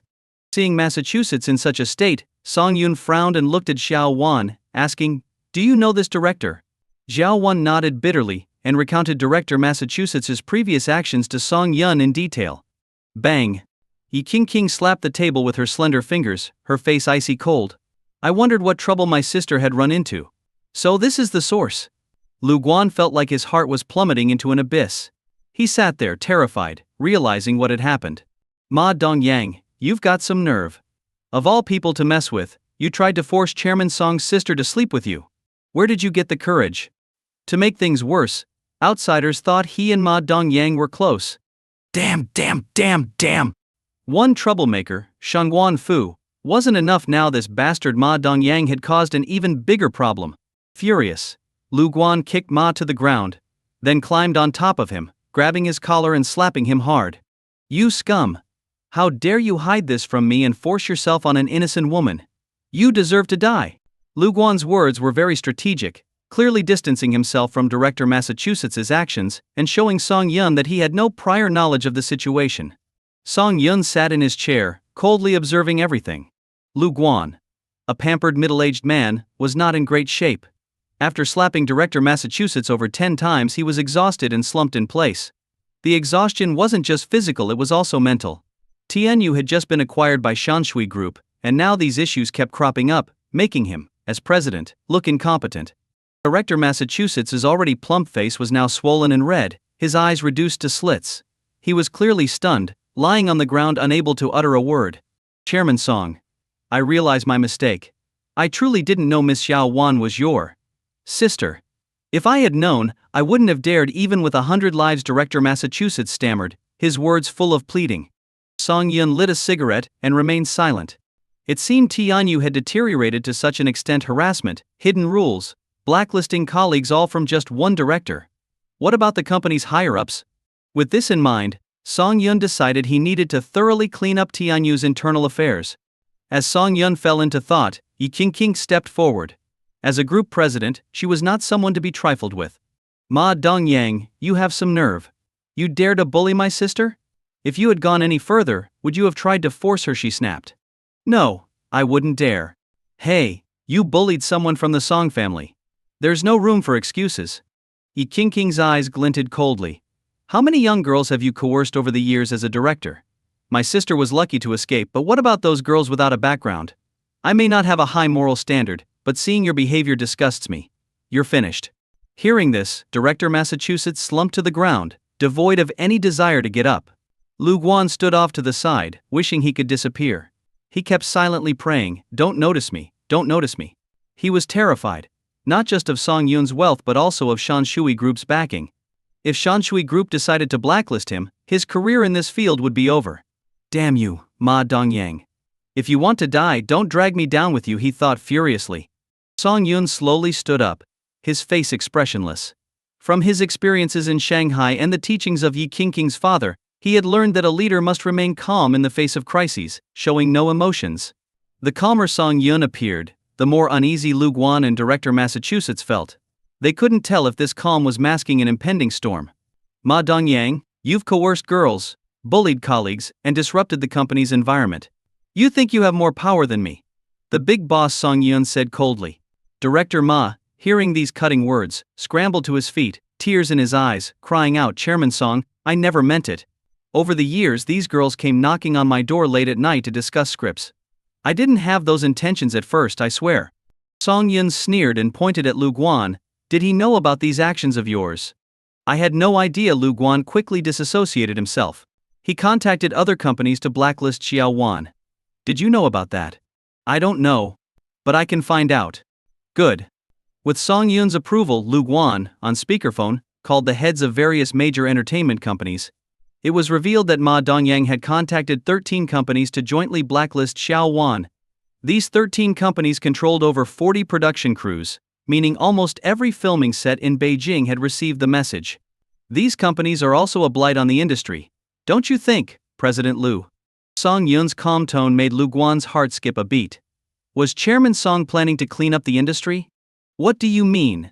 Release a statement, terminate partnerships with those companies, and withdraw all investments. Understand. Understood. Lu Guan didn't care about the repercussions of these actions. His only concern was saving himself. He then made calls to the high-level executives, using a tone that brooked no refusal, instructing them to notify each company accordingly.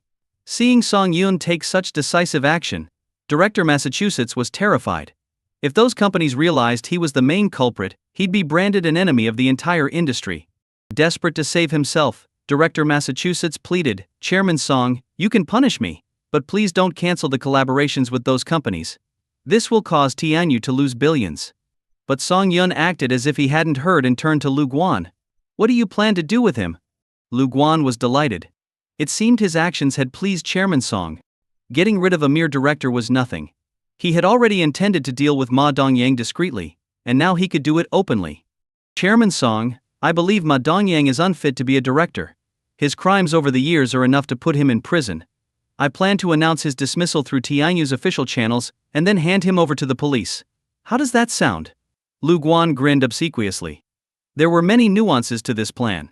Once it was established that Ma Dongyang had violated company rules and caused significant damage, they could reclaim his illicit earnings and hefty compensation, effectively bankrupting him. "Inform me when it's done." Song Yun patted Lu Guan's shoulder and left with Yi Qingqing and Xiao Wan. Lu Guan breathed a sigh of relief and downed a full glass of baijiu. The psychological pressure from Song Yun was immense. He felt like he had walked through the gates of hell. "President Lu, old classmate, please show mercy, spare my life." With no outsiders in the room, Ma Dongyang clung to Lu Guan's leg, begging, "Give me an hour. I'll leave the country immediately and won't cause you any trouble. Please, old classmate, for the sake of our past." Enough. Lu Guan kicked Ma Dongyang aside, snarling, "When you were coercing those young girls, did you ever think about the consequences? Everything that's happening now is your own doing. If you want to die, that's your business, but don't drag me down with you. Otherwise, even when you're rotting in prison, I won't let you have a moment of peace." Henglong Film Studio in Beijing. A neatly groomed director sat in front of the camera monitor and shouted, "Cut!" Perfect. After 2 days and nights of hard work, this scene finally met his expectations. The crew wrapped up, and the director returned to his hotel. Lying on the bed, he thought about whether he should invite a young girl over for the night. Just then, there was a gentle knock on the door. 3 knocks in a row, repeated twice. Exactly what he was hoping for. Only the third female lead knew this code, and they had already been involved. It seemed she was eager for another rendezvous tonight. He quickly opened the door, cautiously looking around to ensure no paparazzi were in sight, then welcomed her in. "Sweetheart, I missed you so much." The director eagerly embraced her, his oily face rubbing against her slender, fair neck. "Director, I came to discuss the script with you. Why are you being so forward?" The third female lead had a seductive look and a coy voice that stirred a desire to conquer in anyone who heard her. All right, we have all night to discuss." Bang bang bang. Just as things were about to heat up, there was a loud knock at the door. The director's expression turned cold. Who had the nerve to interrupt him now?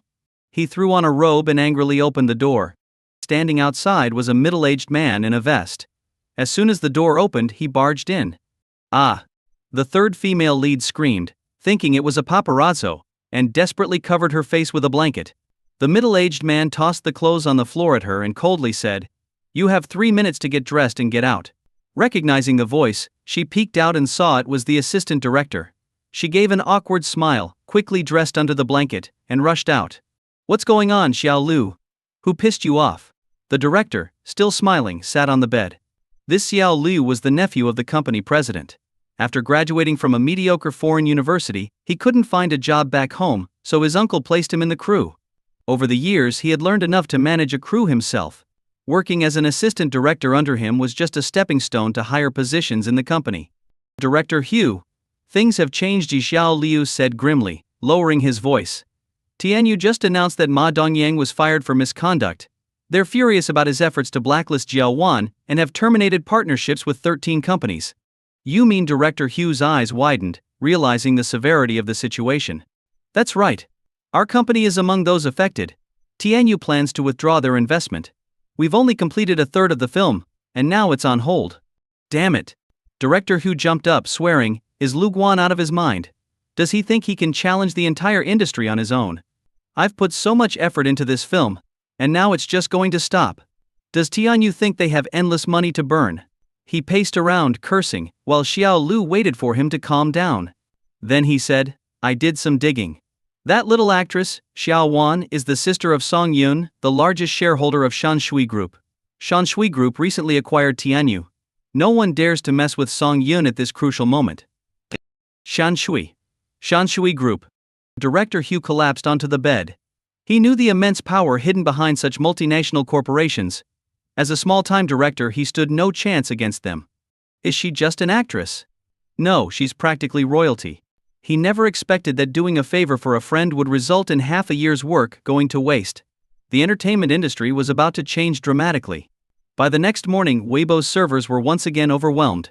After continuous efforts by Weibo engineers, the system was finally up and running by 10 a.m. Millions of people flooded Weibo, and the headlines left everyone stunned.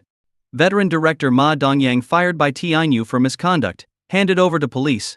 Explosive news. Ma Dongyang coerced female artists for years. Threatened to blacklist those who refused. Huge news. Tianyu terminates relationships with 13 partner companies. Tianyu withdraws investment from 23 productions, leaving film studios empty. People's first reaction to these headlines was shock. What happened overnight to cause such a drastic shift in the entertainment industry? Meanwhile, Lu Guan was overwhelmed with work, his phone constantly ringing. Calls came from people wanting to establish connections, propose collaborations, and even paparazzi looking for more details. Finally, Lu Guan turned off his phone and focused entirely on managing the aftermath. Elsewhere, Song Yun and Yi Qingqing had just woken up.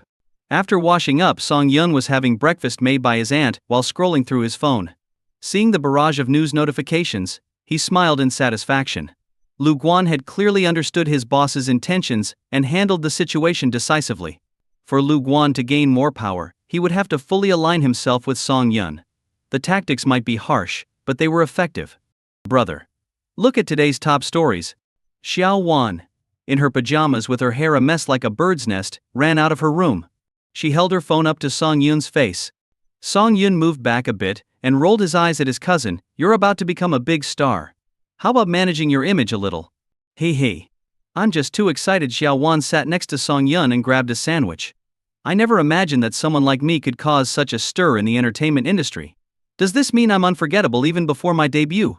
Yes, Xiao Wan the superstar, but how about brushing your teeth first? After breakfast, Song Yun received a call from Lu Guan, who cautiously asked if he was satisfied with how things were handled. Song Yun affirmed and mentioned he would soon be returning to Shanghai, and that everything at Tianyu should proceed as usual. Lu Guan finally breathed a sigh of relief. The boss was done inspecting him, and while he might not have delivered a perfect score, he had at least satisfied him. That was enough. Honey, my dad just messaged me asking when we're heading back to Shanghai. He has something to discuss with you. What could her father want? Song Yun racked his brain but couldn't figure it out. Could it be that he was planning to urge them to have kids? After dealing with the matters in Beijing, Song Yun and Yi Qingqing returned to Shanghai. As soon as they exited the airport, they saw Tu Gang, a large, burly man, waiting at the exit. Miss Sir, let me carry those for you, Tu Gang said, eyeing the large pile of bags in Song Yun's hands with curiosity. Had the two gone shopping in Beijing? When he took the bags, he found they were filled with local specialties and homemade pickles. Uncle Tu, these are homemade pickles from Song Yun's aunt. They're delicious. You should take a jar home to try, Yi Qingqing said with a smile. Dad was in such a hurry for us to come back. What's going on? It's a long story. Let's head back to the Yi family home first, Tu Gang replied, looking somewhat uneasy, which made Yi Qingqing suspect something serious was going on. They rode in silence back to the Yi family home. Inside, Yi's father sat on the sofa, holding a stack of documents with a frown. Since the Nengong family announced their plans to expand into Shanghai, the city's power dynamics had been disrupted. As the wealthiest family in Shanghai, the Yi family was hit the hardest, with significant losses in their businesses. If things continued this way, this year's financial report would show a drastic decline. Dad, we're back, Yi Qingqing cheerfully called out as she skipped over to her father, hugging his arm and pouting. I was planning to stay in Beijing for a couple more days, but you called us back. Good girl, go find your mother. I need to talk to Song Yun, Yi's father said, patting her hand, but the worry on his face remained.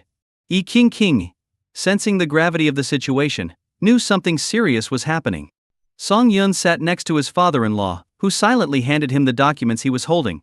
Glancing at the data, Song Yun was shocked to see that Yi Group had lost over 2 billion yuan this month, with many nearly finalized deals being snatched away. Dad, what is this? He asked. Have you heard of the Nangong family in Beijing? Yi's father sighed. Seeing Song Yun's confused expression, he continued. The Nangong family is an elite family with a history of over 100 years. They suffered internal strife over the head of the family, which weakened them significantly. Now they've recovered and are expanding into Shanghai to make up for their losses. So the Yi family is on their target list. Yes.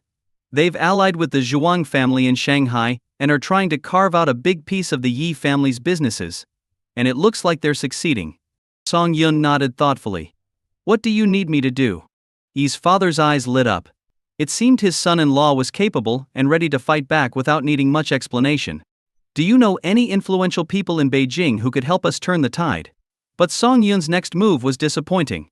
He shook his head. When it came to connections, Shanshui Group was his strongest card.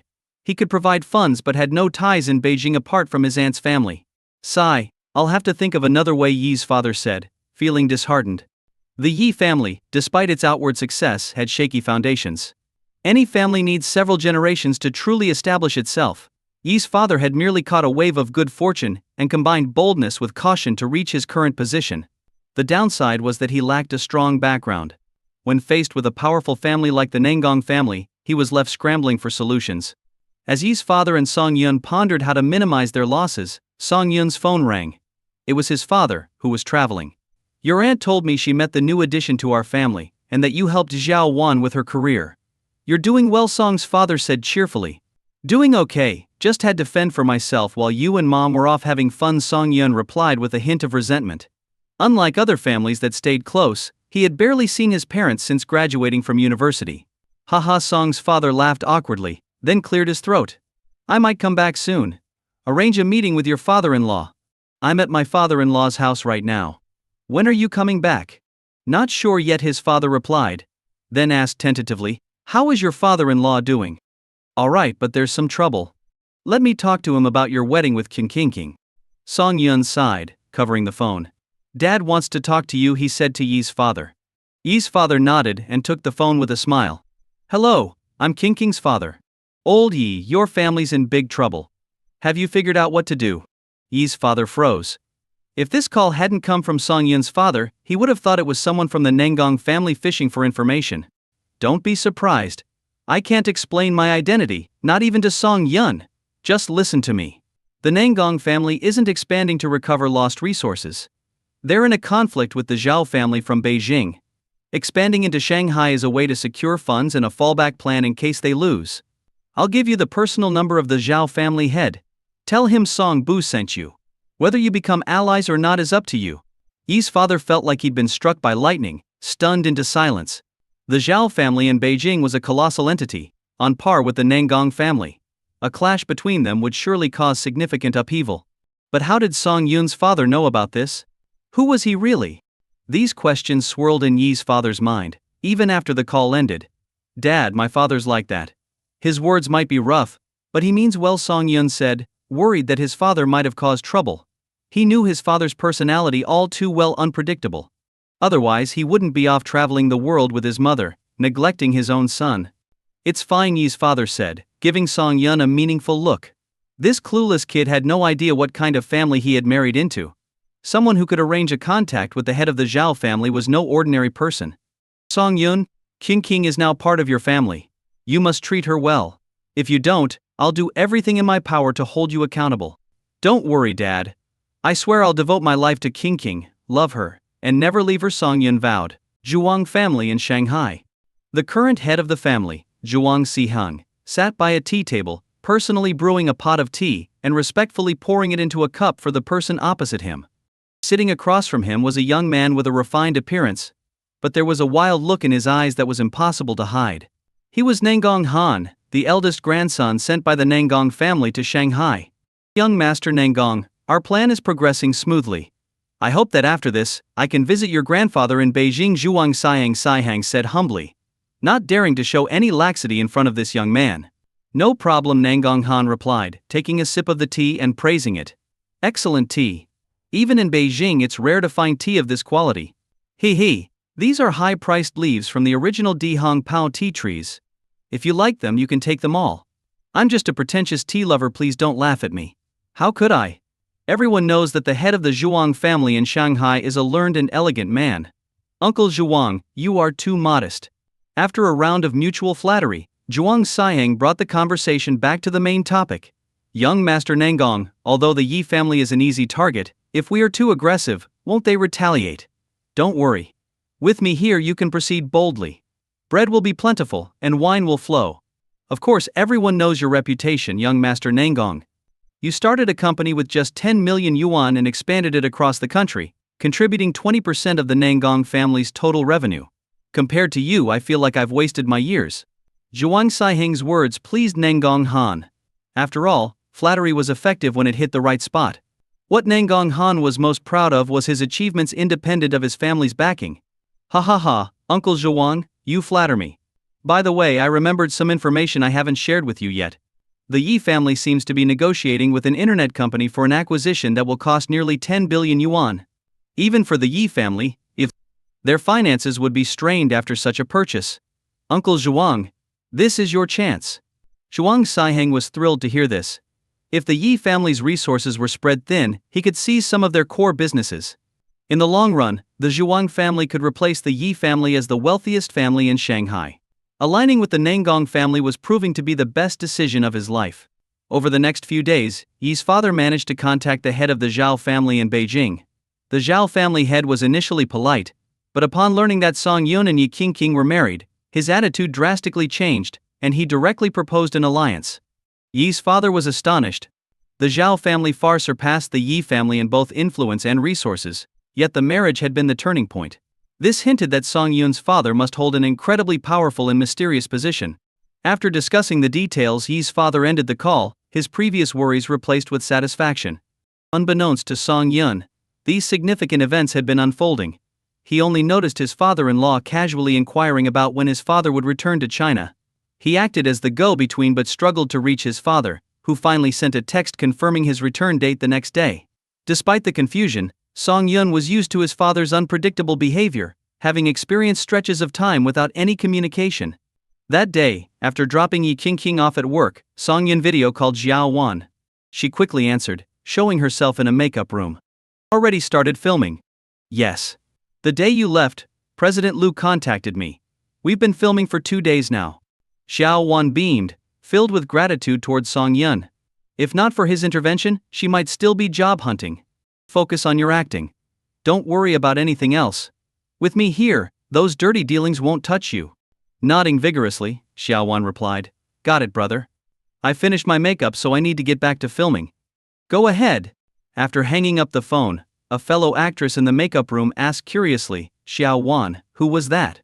Was it your boyfriend? Lu Ji, don't tease me. It was my cousin, Xiao Wan replied. Really, this actress, surnamed Lu, was the lead actress in the film, a first-tier star known for her exceptional acting skills. Since joining the crew, she had noticed that both the director and the investors treated Xiao Wan, who had recently been at the center of entertainment news, with great respect. This clearly indicated that Xiao Wan had a powerful background. However, no one seemed to know much about Xiao Wan's background. They only knew that she was someone important, with Ma Dongyang's downfall serving as a warning to everyone.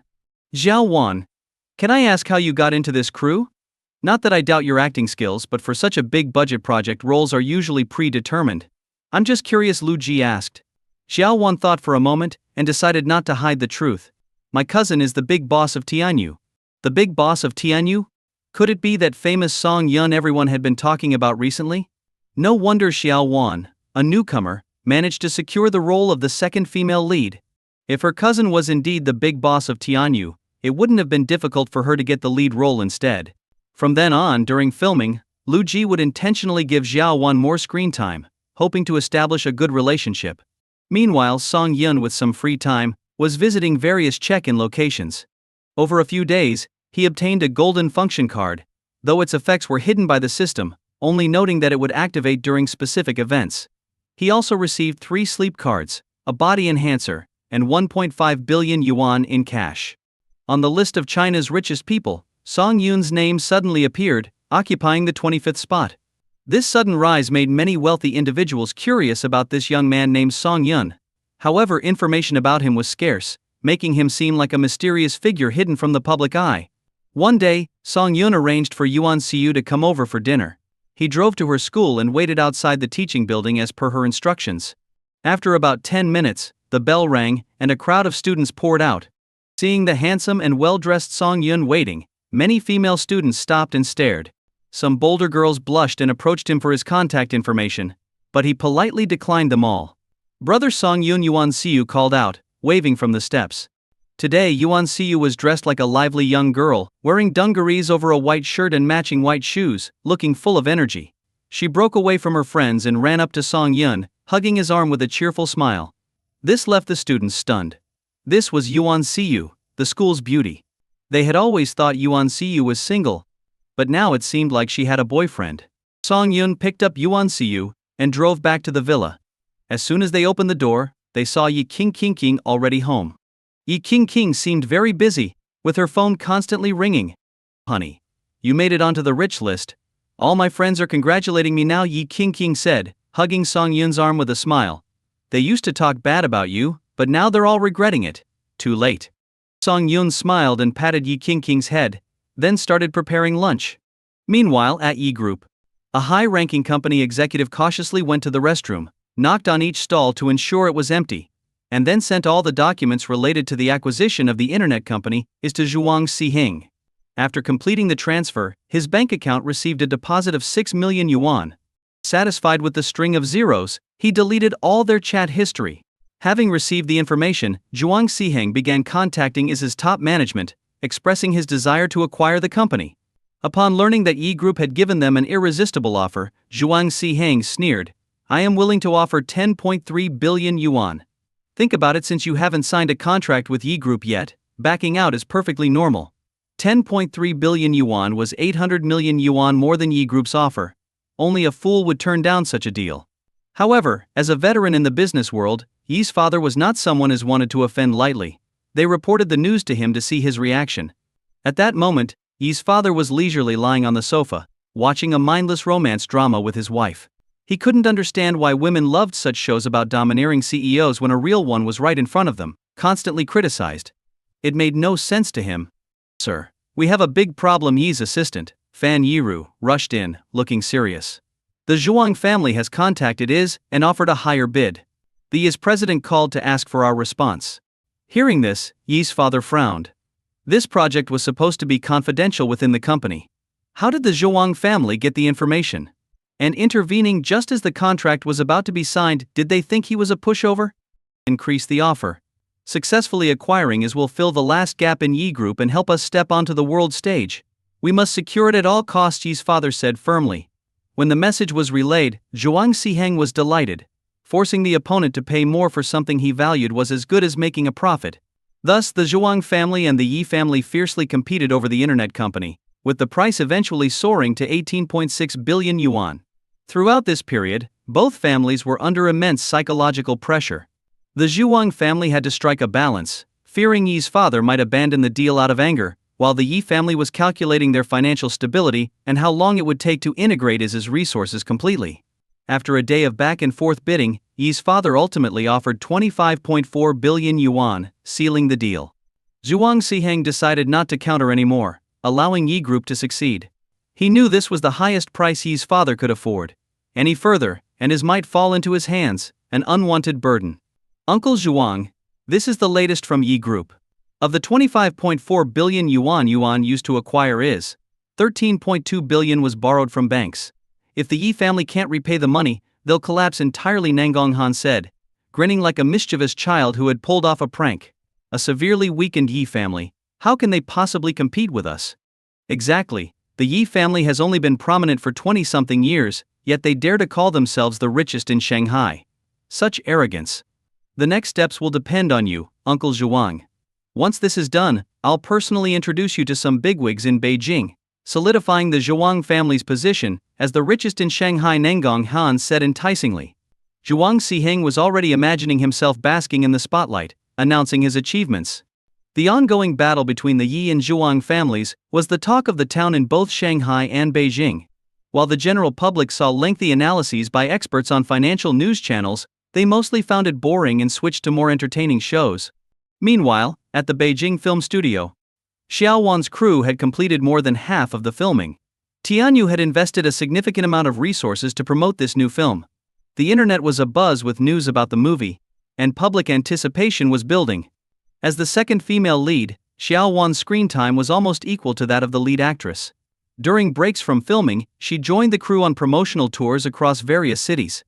With continuous exposure and her natural talent, Xiao Wan's social media following skyrocketed to over 6 million fans. And this was just the beginning. Once the film was released, her outstanding performance was expected to attract millions more followers. Soon Xiao Wan would become a breakout star, a near first-tier celebrity with millions of fans right from her debut. After wrapping up filming for the day, Xiao Wan declined an invitation to dinner and decided to head home for a much-needed rest. As she reached her apartment complex, her car was stopped by some neighbors. The assistant Tianyu had assigned to her was about to handle the situation, but Xiao Wan recognized the people as her old neighbors and told the assistant to leave and come back to pick her up the next day. The neighborhood was newly built after a redevelopment project, and the residents were old acquaintances of Xiao Wan's father. She didn't want to cause any trouble. Click, click. The neighbors started taking photos as soon as Xiao Wan got out of the car. Carefully making her way through the crowd, she apologized with a smile. "Uncles, aunties, brothers and sisters, I've had a long day. Could you please let me go home and rest? What's so tiring about being a big star? Just saying a few lines and acting a bit," one neighbor remarked. "Exactly. We watched you grow up. Now that you're famous, what's wrong with us taking some pictures?" another chimed in. "Xiao Wan, I'm your neighbor's cousin's nephew. I run a live stream, come say a few words to my audience." "Thanks, Tiger, for the big ship gift. You want to come to Beijing to see Xiao Wan in person? No problem. I have some connections. I can arrange a dinner with her anytime." Originally, the neighbors didn't have any bad intentions. They were just proud that someone from the old Xiao family had become a big star, and secretly took a few photos of Xiao Wan to share online, boasting about knowing a celebrity.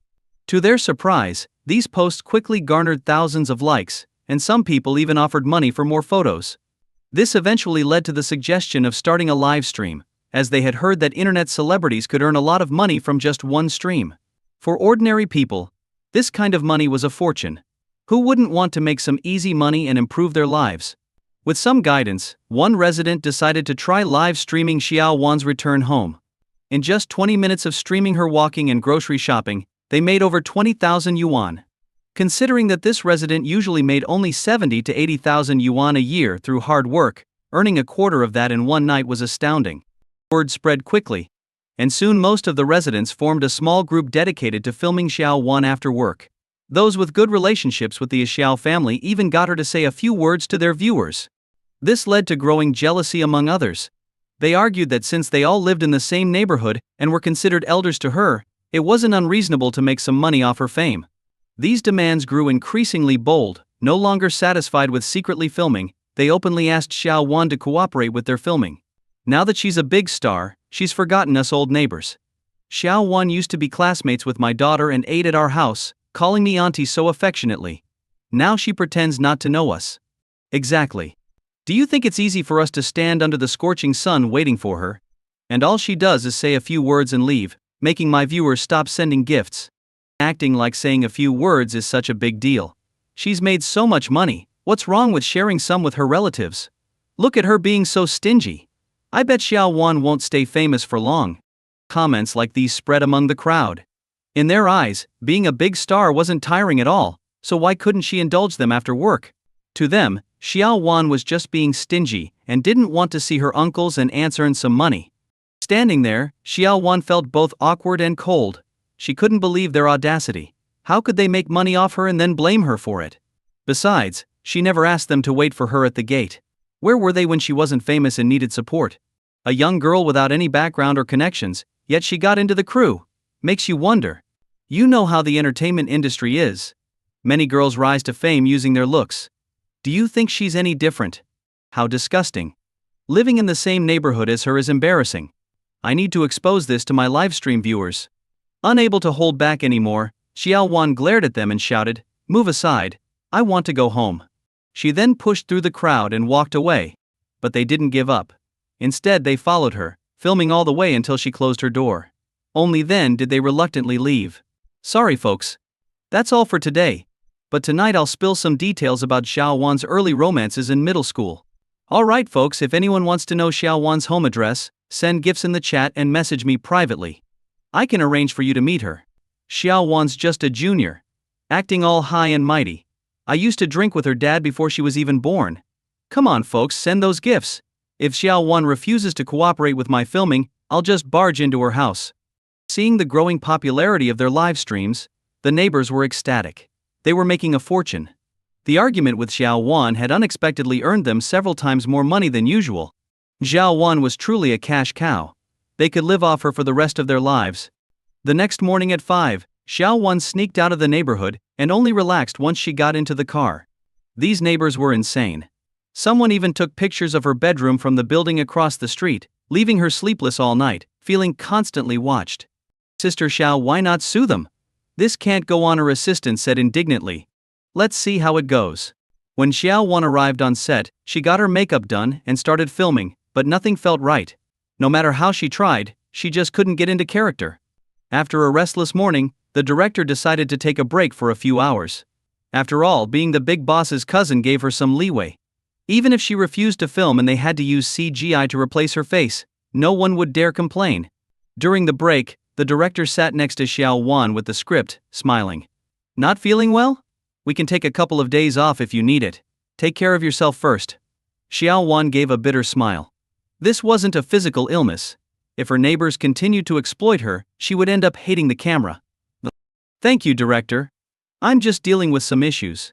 Having been in the entertainment industry for decades, the director was perceptive. He asked, "Are you being stalked?" Xiao Wan looked at him in surprise.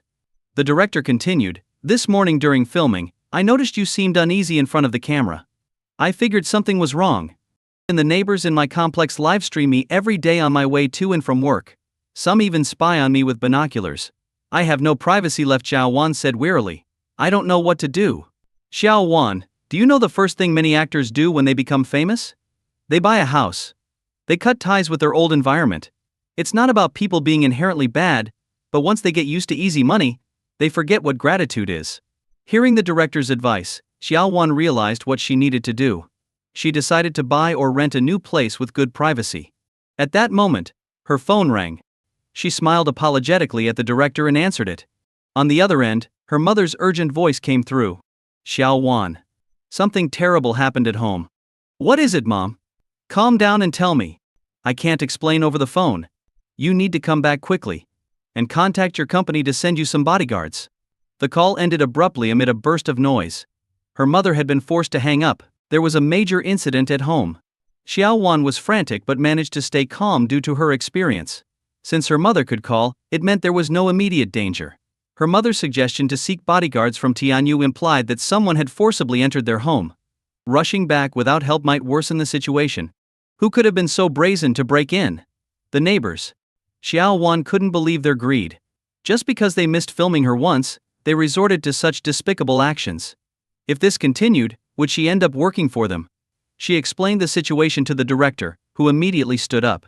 It was no joke if a mob caused trouble at the home of the big boss's cousin, and they didn't handle it well, they would all be in deep trouble. The director contacted Lu Guan, who promptly sent over 20 security personnel from the company's security department to Xiao Wan's home. Even though there were no Tianyu security personnel on set, Sister Lu, being a top-tier actress, always traveled with bodyguards. Generously, she had 5 burly men accompany Xiao Wan to ensure her safety. Xiao Wan hurried back to her neighborhood, where the neighbors, seeing her return, sneered but continued filming her with their phones. She had no time to deal with them and rushed home.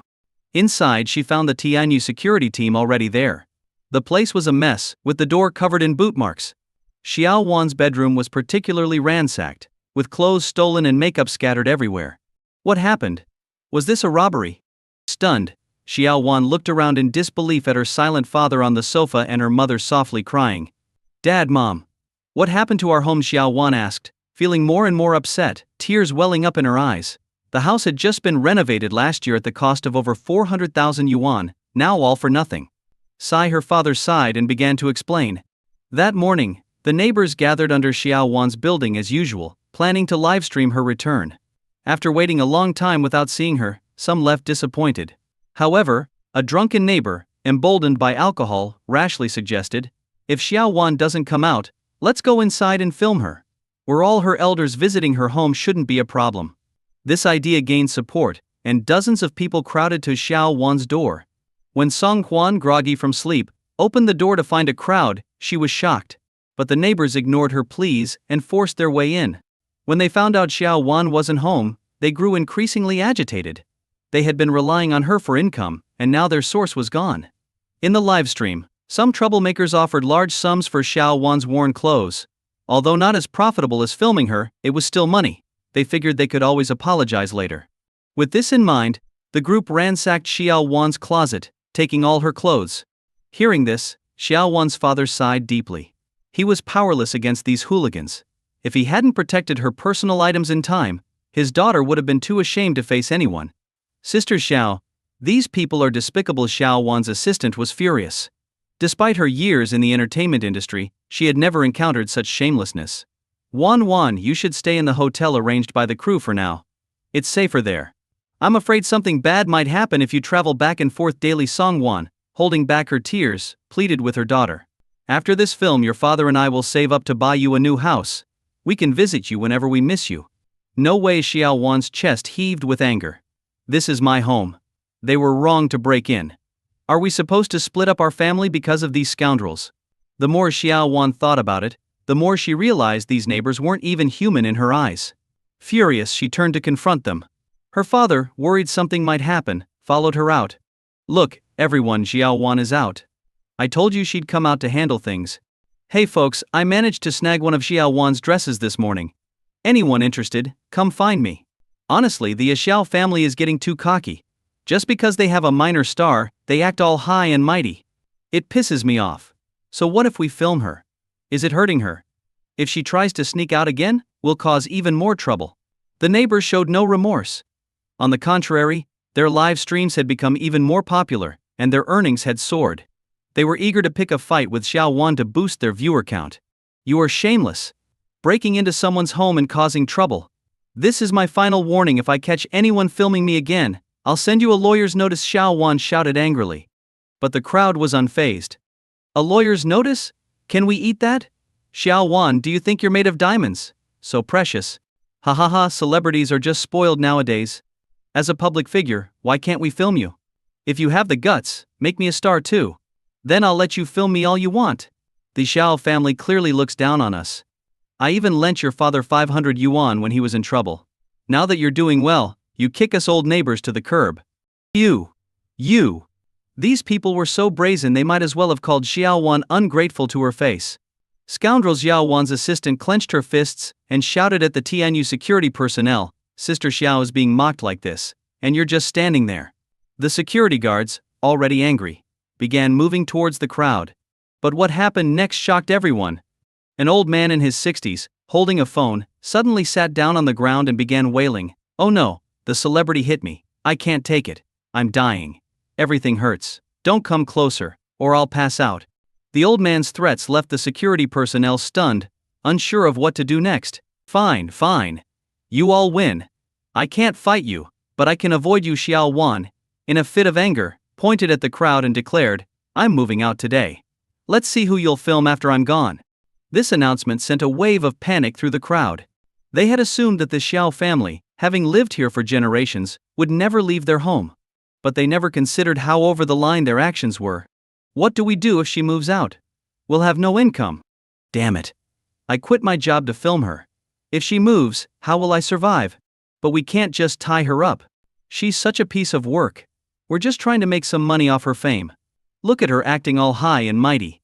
As the group discussed their next move, the man who had led the break-in earlier stepped forward. Drunk, he staggered to the front of the crowd, a menacing grin on his face.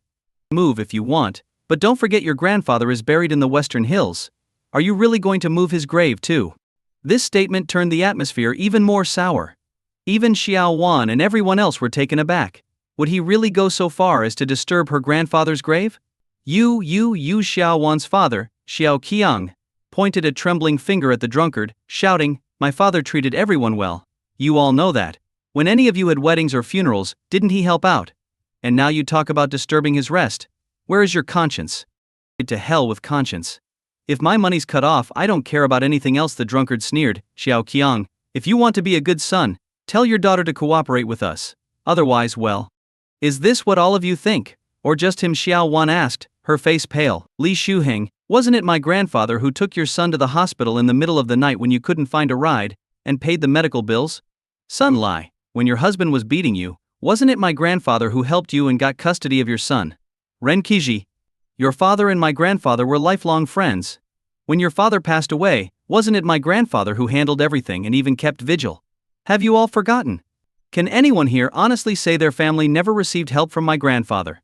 And now, for a bit of money, you throw all that away. The crowd felt a wave of embarrassment wash over them. Everything Xiao Wan said was true. When her grandfather was alive, he had helped every family here. Now, bringing this up felt like a slap in their faces. Xiao Wan's grandfather was indeed a good man. But his children and granddaughter are not, the drunkard sneered. Xiao Wan, you know very well how you became a star. Doing such shameful things, your grandfather would be furious if he knew. That's nonsense. Xiao Qiang, normally a calm man, was driven to curse. Our family has always been upright. How dare you slander us? Hey, as her father, you're living off her earnings. Do you even know how expensive the houses in this city are? There's no way you could save up that much on your own. You. Xiao Qiang. If you don't want me disturbing your father's peace, you'd better keep your daughter in line.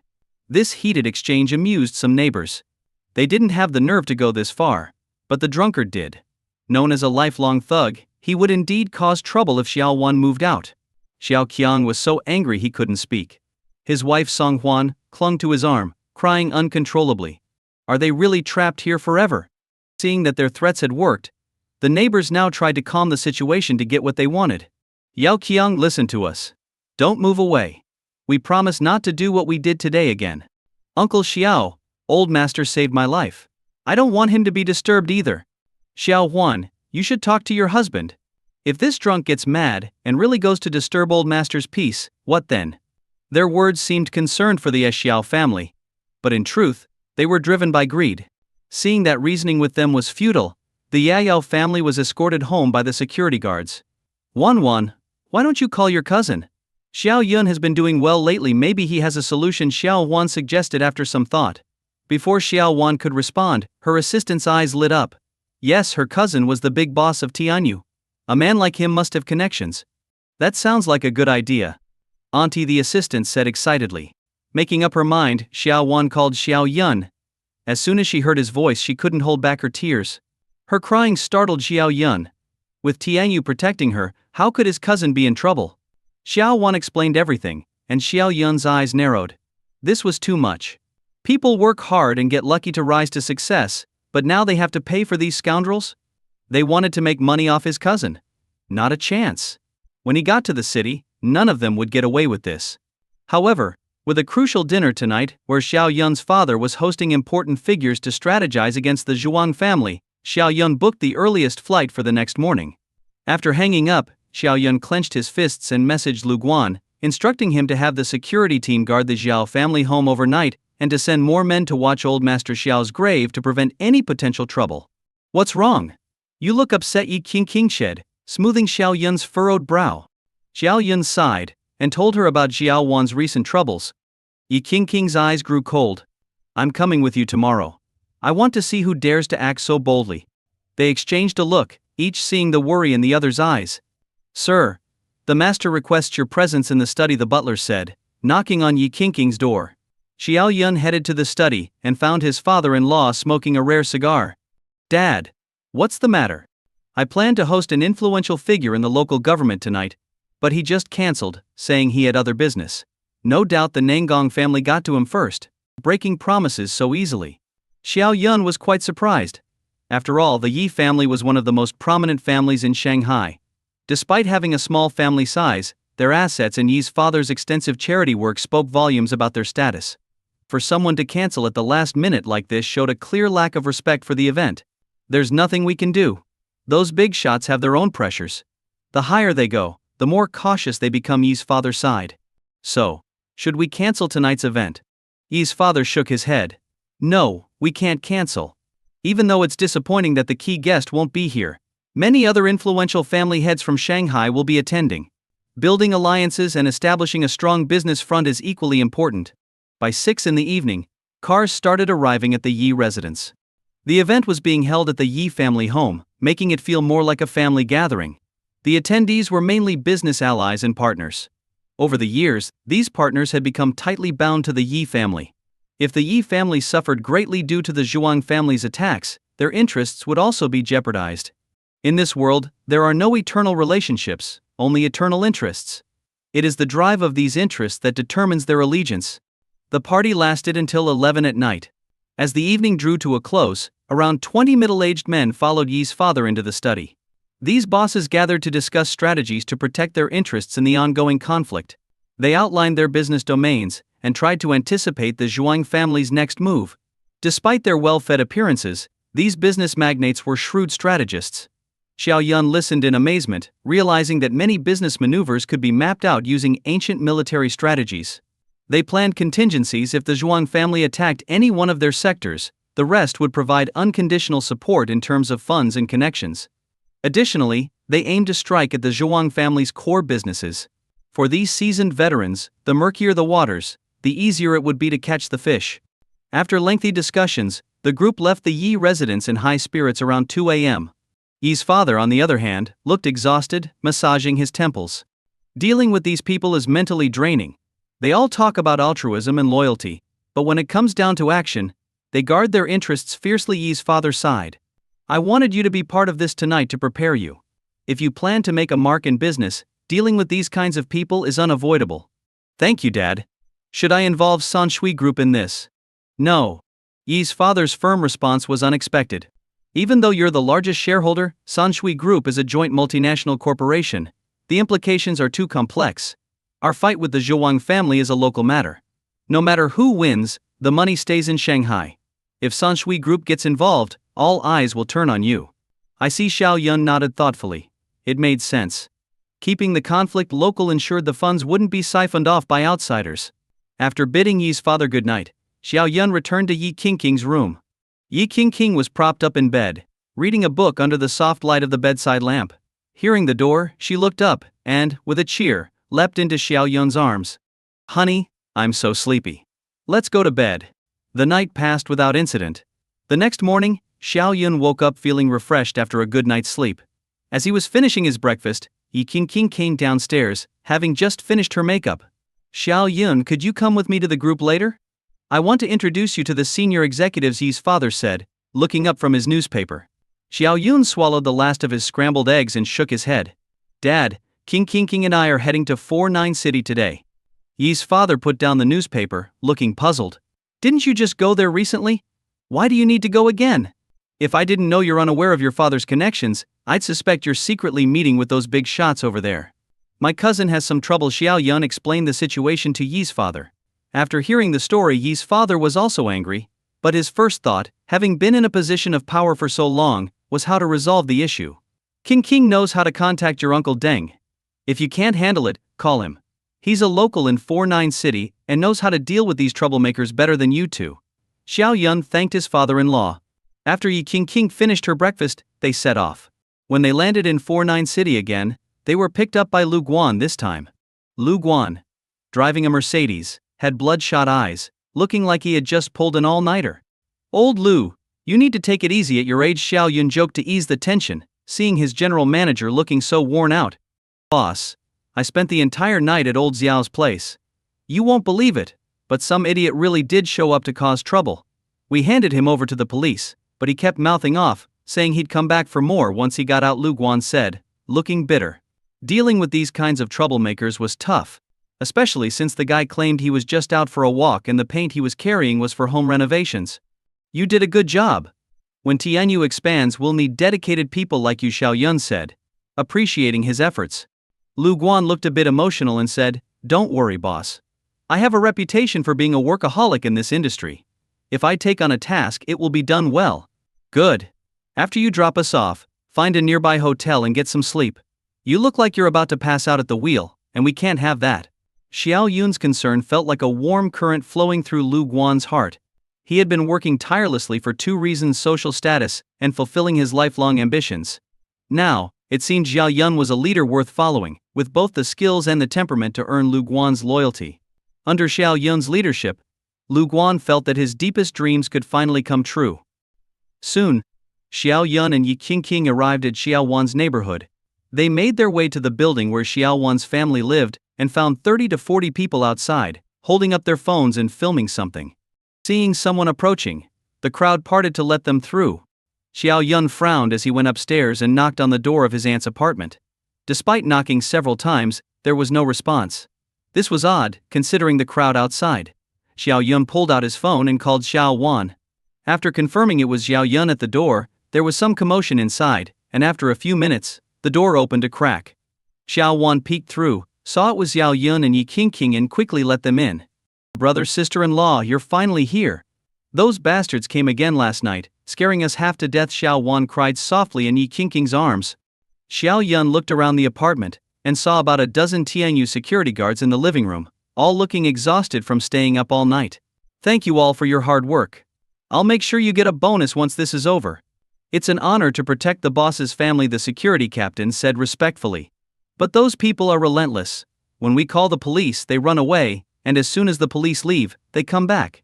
We've all been on edge." "Don't worry, I'm here to resolve this," Xiao Yun reassured them. Then he noticed his uncle sitting on the sofa, looking dazed. "Uncle, where's Aunt?" "Your aunt has a heart condition and can't stay up late, so I made her go to bed," Xiao Qiang said, rubbing his face. The once proud and scholarly man now looked utterly defeated. He couldn't understand how his neighbors could be so heartless. "Uncle, you should get some rest too. We'll handle this." "I can't sleep with all this on my mind," Xiao Qiang said. "Xiao Yun, I never thought people could change so much over money. Those neighbors were so friendly before, but now they're vile and hateful. Have they forgotten all the help my father gave them?" Xiao Qiang grew more agitated as he spoke, eventually smashing his favorite jade ornament on the floor. "They have no conscience.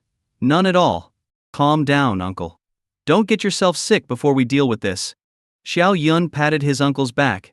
It was clear the situation was even worse than Xiao Wan had described. "Why don't we go downstairs and check things out?" Xiao Qiang nodded vigorously. Xiao Yun decided not to bring Xiao Wan down to avoid further agitation. With two security guards, they headed downstairs. Seeing Xiao Qiang, the neighbors started making sarcastic remarks. "Hey, old Xiao, coming out for breakfast? You old man are really something, calling the cops last night. If I hadn't run fast, I'd be in jail now. Let's not make a big deal out of this.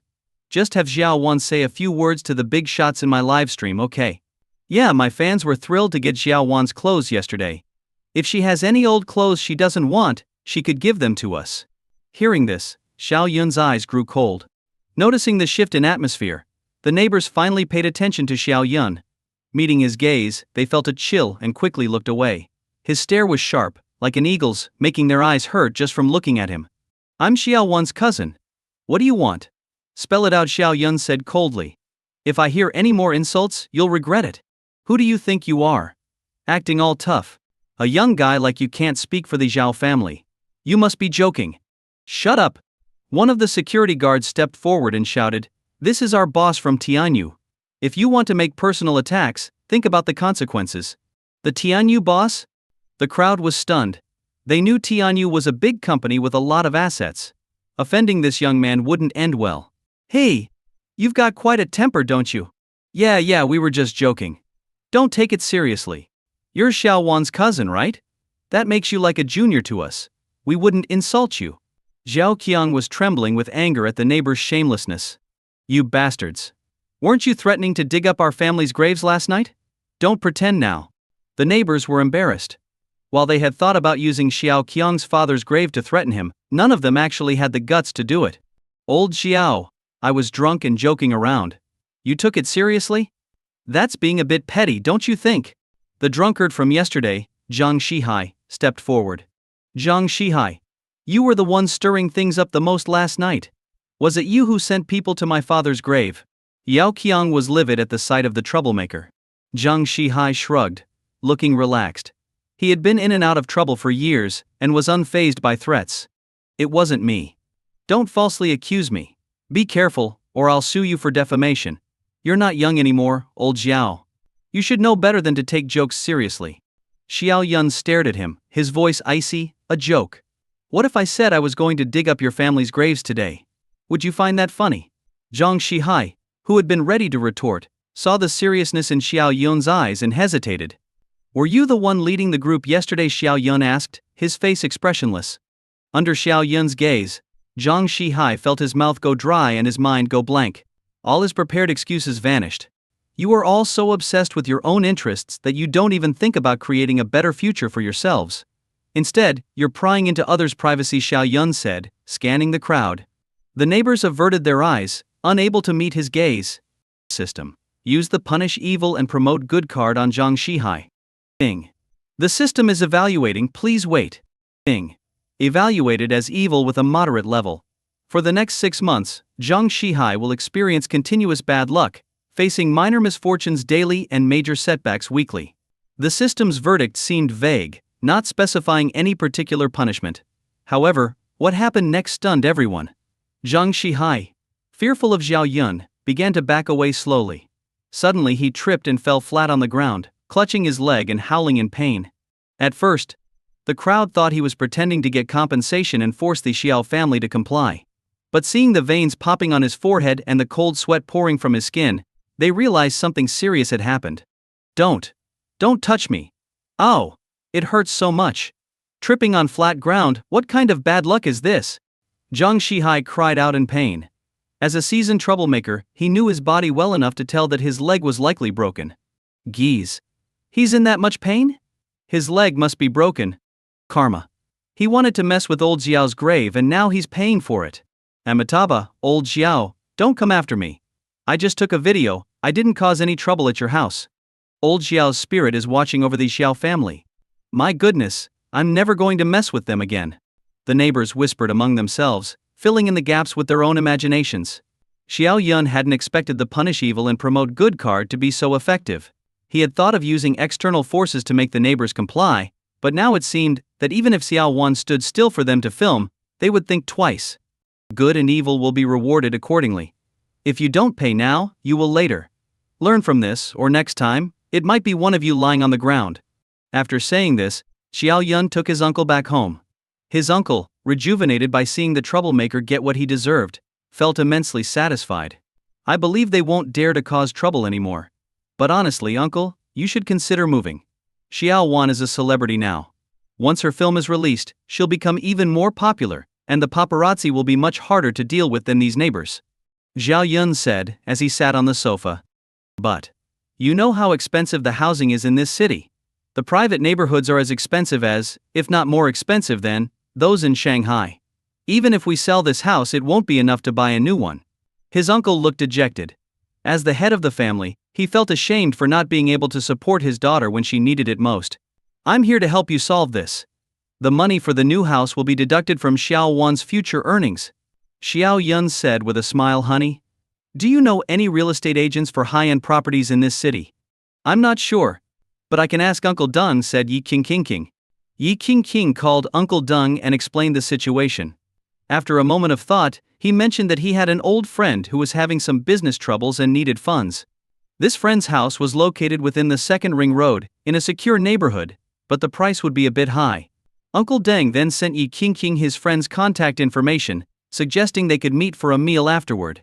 Yi King politely declined, thinking to herself that with his daughter eyeing her husband, there was no way she'd bring him to a potential ambush.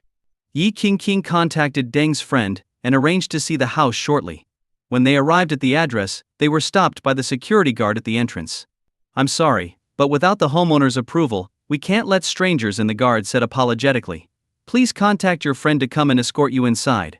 Once someone verifies your identity, I'll let you through. Xiao Yun was pleased with the guard's diligence. He appreciated the strict security measures, as they were crucial for a safe and private living environment. After contacting the homeowner, a slightly overweight middle-aged man arrived, slightly out of breath, about 10 minutes later. This is my resident card, he said, handing it to the guard. The guard took the card, verified it with the system, and then opened the gate, allowing Xiao Yun and his group to enter.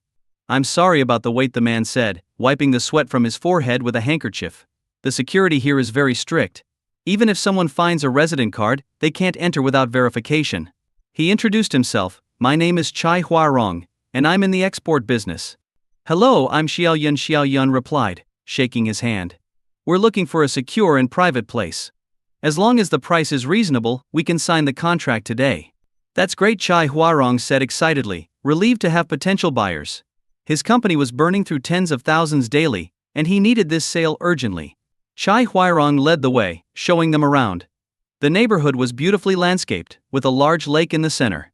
In spring and autumn, residents could take small boats out on the lake. The house itself was fully furnished and ready for immediate move-in. Xiao Wan, like an excited child, pulled her mother through the 3-bedroom apartment, clearly impressed. Mr. Chai, how much are you asking for the house? Xiao Yun asked, sitting on the sofa. This house is 173 square meters. According to current market prices, it's worth 34.6 million. But as a friendly gesture, I'm willing to lower it to 34 million if we can close today, Chai Huarong said, pouring Xiao Yun a cup of tea. 34 million. Xiao Wan's father felt dizzy hearing the price. He couldn't believe how expensive housing had become. Their current home would be lucky to sell for 8 million, and this house was worth 4 of theirs. Before he could process the shock, Xiao Yun's response surprised him even more. After a brief moment of thought, Xiao Yun nodded and said, "The price is fair, and the house is suitable. I have no reason to refuse. I'll transfer the money now." Wait. Uncle quickly pulled Xiao Yun aside and whispered, "How about we check out other houses first? This one is too expensive." "Don't worry, Uncle. Xiao Wan's earnings from this film alone will be substantial, and she'll earn even more in the future. We can pay it back gradually," Xiao Yun said nonchalantly. Uncle still wanted to say something, but Xiao Yun had already made up his mind and transferred the money to Chai Huarong. As soon as the payment was made, the system's voice chimed in. Ding. Congratulations, host, for unlocking the map mode. You are awarded a big shot acquaintance card. Additionally, for every new company your subsidiaries open in uncharted regions, you will receive a 1 billion bonus, with no upper limit. What? Xiao Yun was stunned, staring at the floating big shot acquaintance card in the system space. Did this mean he could become the world's richest man just by expanding his business? The system is amazing. He clenched his fist in excitement, already envisioning countless blueprints. Mr. Xiao, congratulations on becoming the new owner of this house. Shall we proceed with the transfer of ownership? Chai Huarong said with a smile, relieved that the 34 million would keep his company afloat for at least 6 months. You can coordinate with my uncle, Xiao Yun said, trying to contain his excitement. He wasn't sure if he should use the acquaintance card right now, but considering he was in the capital, he decided to go for it. Ding. The host has used the big shot acquaintance card. Please be at Haight Business Plaza in the HD district at 2 p.m. The system will guide you further then. Xiao Yun checked his watch. It was already 11:30 a.m. A quick search showed that Haight Business Plaza was over an hour's drive away. He decided to head there immediately to avoid missing the opportunity. Uncle, I have some urgent business to attend to. Please handle the rest with Mr. Chai, Xiao Yun said. Seeing Xiao Yun about to leave, Auntie walked over and hugged him, looking deeply into her nephew's eyes. I know you're a busy man. I don't know how to thank you enough. Next time you're in the capital, I'll cook you a delicious meal. Sure. Xiao Yun left the neighborhood with Yi Qingqing quickly hailing a cab to Haight. Honey, what's the rush? Yi Qingqing asked, leaning on his shoulder. She knew his business was mainly in the city. She hadn't heard of any relatives in the capital, and why Haight Business Plaza? I just wanted to avoid awkwardness. You saw how down Uncle was today. He feels like he failed to protect his family and couldn't afford to move. If he hadn't contacted me, he'd be even more upset. Xiao Yun sighed. Leaving early also saves him some face. You're amazing. Not only are you successful and talented, but you also care about your family's feelings. You're my treasure husband, Yi Qingqing said happily. They chatted and laughed all the way to Haight Business Plaza. Upon arrival, Xiao Yun checked his watch. 1:40 ahi. He thought leaving early was a wise choice. The traffic had eaten up nearly an hour, and they'd have missed the opportunity if they'd delayed. I'm starving. Can we eat something first? Yi Qingqing asked, shaking his arm playfully. I want lots of meat. I'm famished. Xiao Yun patted her head affectionately. Since they'd arrived and the system hadn't prompted the next step, they might as well fill her belly first. The two of them entered the plaza and found a Sichuan restaurant. Just as they were about to start eating, they heard a commotion outside. Host, please proceed to the entrance of the Sichuan restaurant immediately and help the elderly person who has fainted. The system's voice suddenly rang out. Xiao Yun, feeling a surge of urgency, turned to Yi King and said, "Honey, you stay here. I'll go see what's happening." "I'll go with you." They exited the restaurant and pushed through the crowd, finding a little girl kneeling beside an elderly man with silver hair. "Grandpa, what's wrong? Don't scare Shushu, please." "Uncle, auntie, please help my grandpa," the little girl was tearfully pleading, evoking sympathy from everyone around. "Someone call the mall's PA system and see if there's a doctor nearby," a man in the crowd shouted. "Everyone, back up a bit to give the man some air." "Little girl, do you have a way to contact your family?" Yi King gently asked, crouching beside her. I don't know. We always have someone with us when we go out. It's my fault. I insisted on sneaking out with Grandpa today. It's all my fault," the little girl sobbed, and Yi King hugged her, trying to comfort her. Xiao Yun called emergency services, learning that it would take 10 minutes for them to arrive. He knelt down, checked the old man's eyes, and found he was in a deep coma. "Damn it, I don't know any medical skills. How do I save him?" Xiao Yun was frustrated. He wished he had brought a doctor from their hospital. As the host has used the Big Shot acquaintance card, a convenient option is now available. Spend 1 billion to learn a professional skill. Learn medical skills. At this moment, Xiao Yun didn't hesitate. He didn't care if it cost 1 billion, 2 billion, or even 3 billion. It wasn't about gaining resources from saving the old man, it was about not letting a life slip away before his eyes. Congratulations, host, for acquiring Grandmaster level knowledge in traditional Chinese medicine. Suddenly, a flood of medical knowledge flowed into Xiao Yun's mind, including all the methods of treating diseases in traditional Chinese medicine and case studies from other Grandmaster level practitioners. With a shiver, Xiao Yun looked at the old man again and instantly understood the problem. "Little girl, does your grandpa have high blood pressure?" "I think so. The doctor always tells him that if he doesn't stop drinking, his blood pressure can't be controlled," the little girl sniffled. Xiao Yun nodded. "High blood pressure is a common condition that, if left unchecked, can cause dizziness and irritability, or even lead to a coma or death." "Young man, are you a doctor?" the man who had been maintaining order asked kindly. "If not, it's best to wait for the ambulance. It's safer for the elderly man and for you." "I appreciate your concern. I've studied under a master in traditional Chinese medicine for a few years.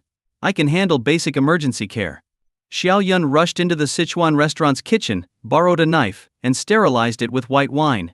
Carefully, he made 2 shallow cuts on the elderly man's earlobes. Immediately, dark red blood began to ooze from the cuts. Gradually, the old man's complexion started to improve. The old man's breathing has stabilized. The man who had been helping, now kneeling beside the old man, listened closely to his breath. "Brother, how is my grandpa doing now?" The little girl, eyes full of hope, looked up at Xiao Yun, fearful that he might deliver the dreaded news often seen in dramas.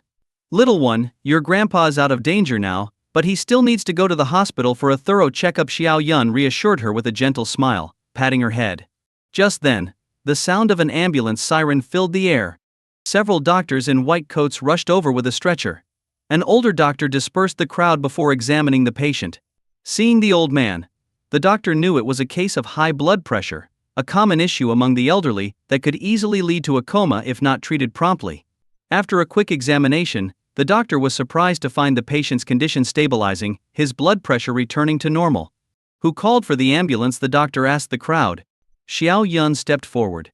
The doctor looked at him with a kind expression and asked, "Is this elderly man related to you?" "No, I don't know him. But respecting the elderly and caring for the young is a valued tradition in our country. I had to help when I saw him," Xiao Yun replied. The doctor nodded appreciatively. This young man was not only handsome but also had a kind heart. The caller mentioned the patient was in critical condition, but he seems to be recovering now. Did another doctor provide emergency care? Here Xiao Yun pointed to the old man's ear, which had stopped bleeding. "I studied traditional Chinese medicine for a few years, so I did what I could." The doctor adjusted his glasses and gave Xiao Yun an approving look. "Young man, you've done well." "Doctor, do we still need to go to the hospital?" the little girl asked, standing by her grandfather. "It's best to have a thorough checkup to prevent any complications," the doctor said seriously. "Little one, is this your grandfather? Where are your parents?" "My grandpa and I sneaked out today. I don't remember my parents' phone numbers," she said, embarrassed. "This is tricky," the doctor said, frowning. "Without a family member's consent, we can't perform certain tests. This complicated things. If the patient were in critical condition, emergency protocols would apply. But with the patient stabilizing, performing tests without consent could lead to trouble if the family complained later. We can accompany them, Xiao Yun offered. We'll cover all the expenses. The doctor thought for a moment and then nodded. They lifted the old man onto the stretcher, and the group headed to the hospital. In the ambulance, the doctor who had been talking to Xiao Yun maintained a friendly demeanor and even asked about Xiao Yun's training in traditional Chinese medicine. With his wife by his side, Xiao Yun could only vaguely explain the situation. Upon entering the hospital, Xiao Yun, led by a young doctor, paid all the fees, while Yi Qingqing stayed with the little girl and her grandfather. When Xiao Yun returned to the hospital room after paying, he heard a commotion inside. He quickly opened the door to find that the old man had regained consciousness and was comforting the crying girl by his bedside. "Young man, I heard from Shushu that you saved my life." Despite his age, the old man's eyes were sharp, and Xiao Yun found it hard to meet his intense gaze. "Yes, how are you feeling now? Any discomfort?" The old man shook his head and looked at Xiao Yun meaningfully, sighing. "You remind me of an old friend of mine. Unfortunately, I haven't seen that lad in years. I don't know where he's gone." Xiao Yun didn't know how to respond, so he awkwardly sat on a chair. "I've already informed my family. You and your wife have done us a great favor. When my son arrives, feel free to ask for anything, as long as it's legal and moral. The Ouyang family will do our best to fulfill it." Yi Qingqing's eyes widened in disbelief as she asked, "Are you Mr. Ouyang Shu?" "You know quite a lot for a young girl," the old man replied with a smile. "Hello, Grandpa Ouyang. I'm Yi Qingqing. My father tried to visit you last year but couldn't meet you." Ouyang Shu looked closely at Yi Qingqing and suddenly realized, "You're the daughter of the Yi family from Shanghai." Yes. It's an honor to meet you," Yi Qingqing said, feeling overwhelmed and blushing as she struggled to find words. "Is the Ouyang family very powerful?" Xiao Yun whispered to Yi Qingqing. Ouyang Shu's hearing was sharp. He sat up and patted Xiao Yun's shoulder, laughing. "The Ouyang family is just so. My descendants aren't that capable, so it's up to this old man to keep things together." "Then I wish you a long and healthy life." Yi Qingqing playfully slapped Xiao Yun's arm. "Grandpa Ouyang is already over 80 years old." Xiao Yun was taken aback. The old man looked around 60, but was much older. "An old rogue who refuses to die," Ouyang Shu joked, laughing heartily. As they were talking, the door burst open, and a group of people rushed in, filling the small room. "Father, are you all right?" a middle-aged man asked anxiously. Ouyang Shu's demeanor changed from jovial to stern, commanding respect effortlessly. "I'm fine. Just remember, today's outing was my idea. If any of you dare to scold Shushu, you'll hear from me." "Of course not," the middle-aged man quickly reassured him. "As long as you're okay. I've contacted your personal doctors. We can go home now. I don't need those white coats." "Let me introduce you to my savior," Ouyang Shu said, pushing Xiao Yun forward. "This young man is Xiao Yun, an interesting fellow. Hello, my name is Ouyang Rong, and I'm Shushu's father. Thank you for saving my father today. If you need anything, just ask, and I'll make sure it gets done." Ouyang Rong shook hands with Xiao Yun. "To ask for something would taint the act of saving someone," Xiao Yun replied with a smile. "But I did pay over 6,000 yuan for the hospital fees. Could you settle that for me?" Ha, you're quite an interesting young man." Ouyang Shu laughed heartily, patting Xiao Yun on the arm. "Since you're not asking for anything, let me treat you to a family dinner." With that, Ouyang Shu got out of bed. Despite his hunched figure, Xiao Yun felt an intense aura, as if facing a tiger. A large group of people left the hospital room. As they were about to leave, a bald doctor in a white coat hurried over, smiling obsequiously at Ouyang Rong. "Mr. Ouyang, hello, I'm the hospital director." "Your hospital is quite good," Ouyang Rong replied with a faint smile. To the director, it felt like the highest praise. He personally escorted the group out of the hospital and, watching the Ouyang family leave, let out a sigh of relief. "Director, who were they?" a cautious department head asked. "The Ouyang family." The director wiped the sweat from his forehead. "It's a good thing everything went smoothly today. Any mistake, and we'd be in big trouble." The Ouyang family. The department head, a native of the city, knew well the power of the Ouyang family. They ranked among the top 3 most influential families in the city. Xiao Yun and Yi Qingqing sat in a car, which circled around the city before arriving at a sprawling courtyard. Upon entering, Xiao Yun was amazed by the serene and beautiful surroundings, with all the buildings designed in a traditional Chinese style. "This is the Ouyang family's ancestral home. Not many people get to come in here," Ouyang Shu said proudly. He led the way, and soon the family members dispersed, leaving only Xiao Yun, Yi Qingqing, Shushu, and Ouyang Rong. Ouyang Shu took them through the courtyard, making several turns until they reached a door. He pulled out a key and opened it, revealing a simple vegetable garden and a small house that contrasted starkly with the grandeur seen earlier. "This is where I usually live," Ouyang Shu said, leading them into the small house. He invited Xiao Yun to sit down and handed him a cup of tea from a large iron pot. "Today, I'll cook for you myself."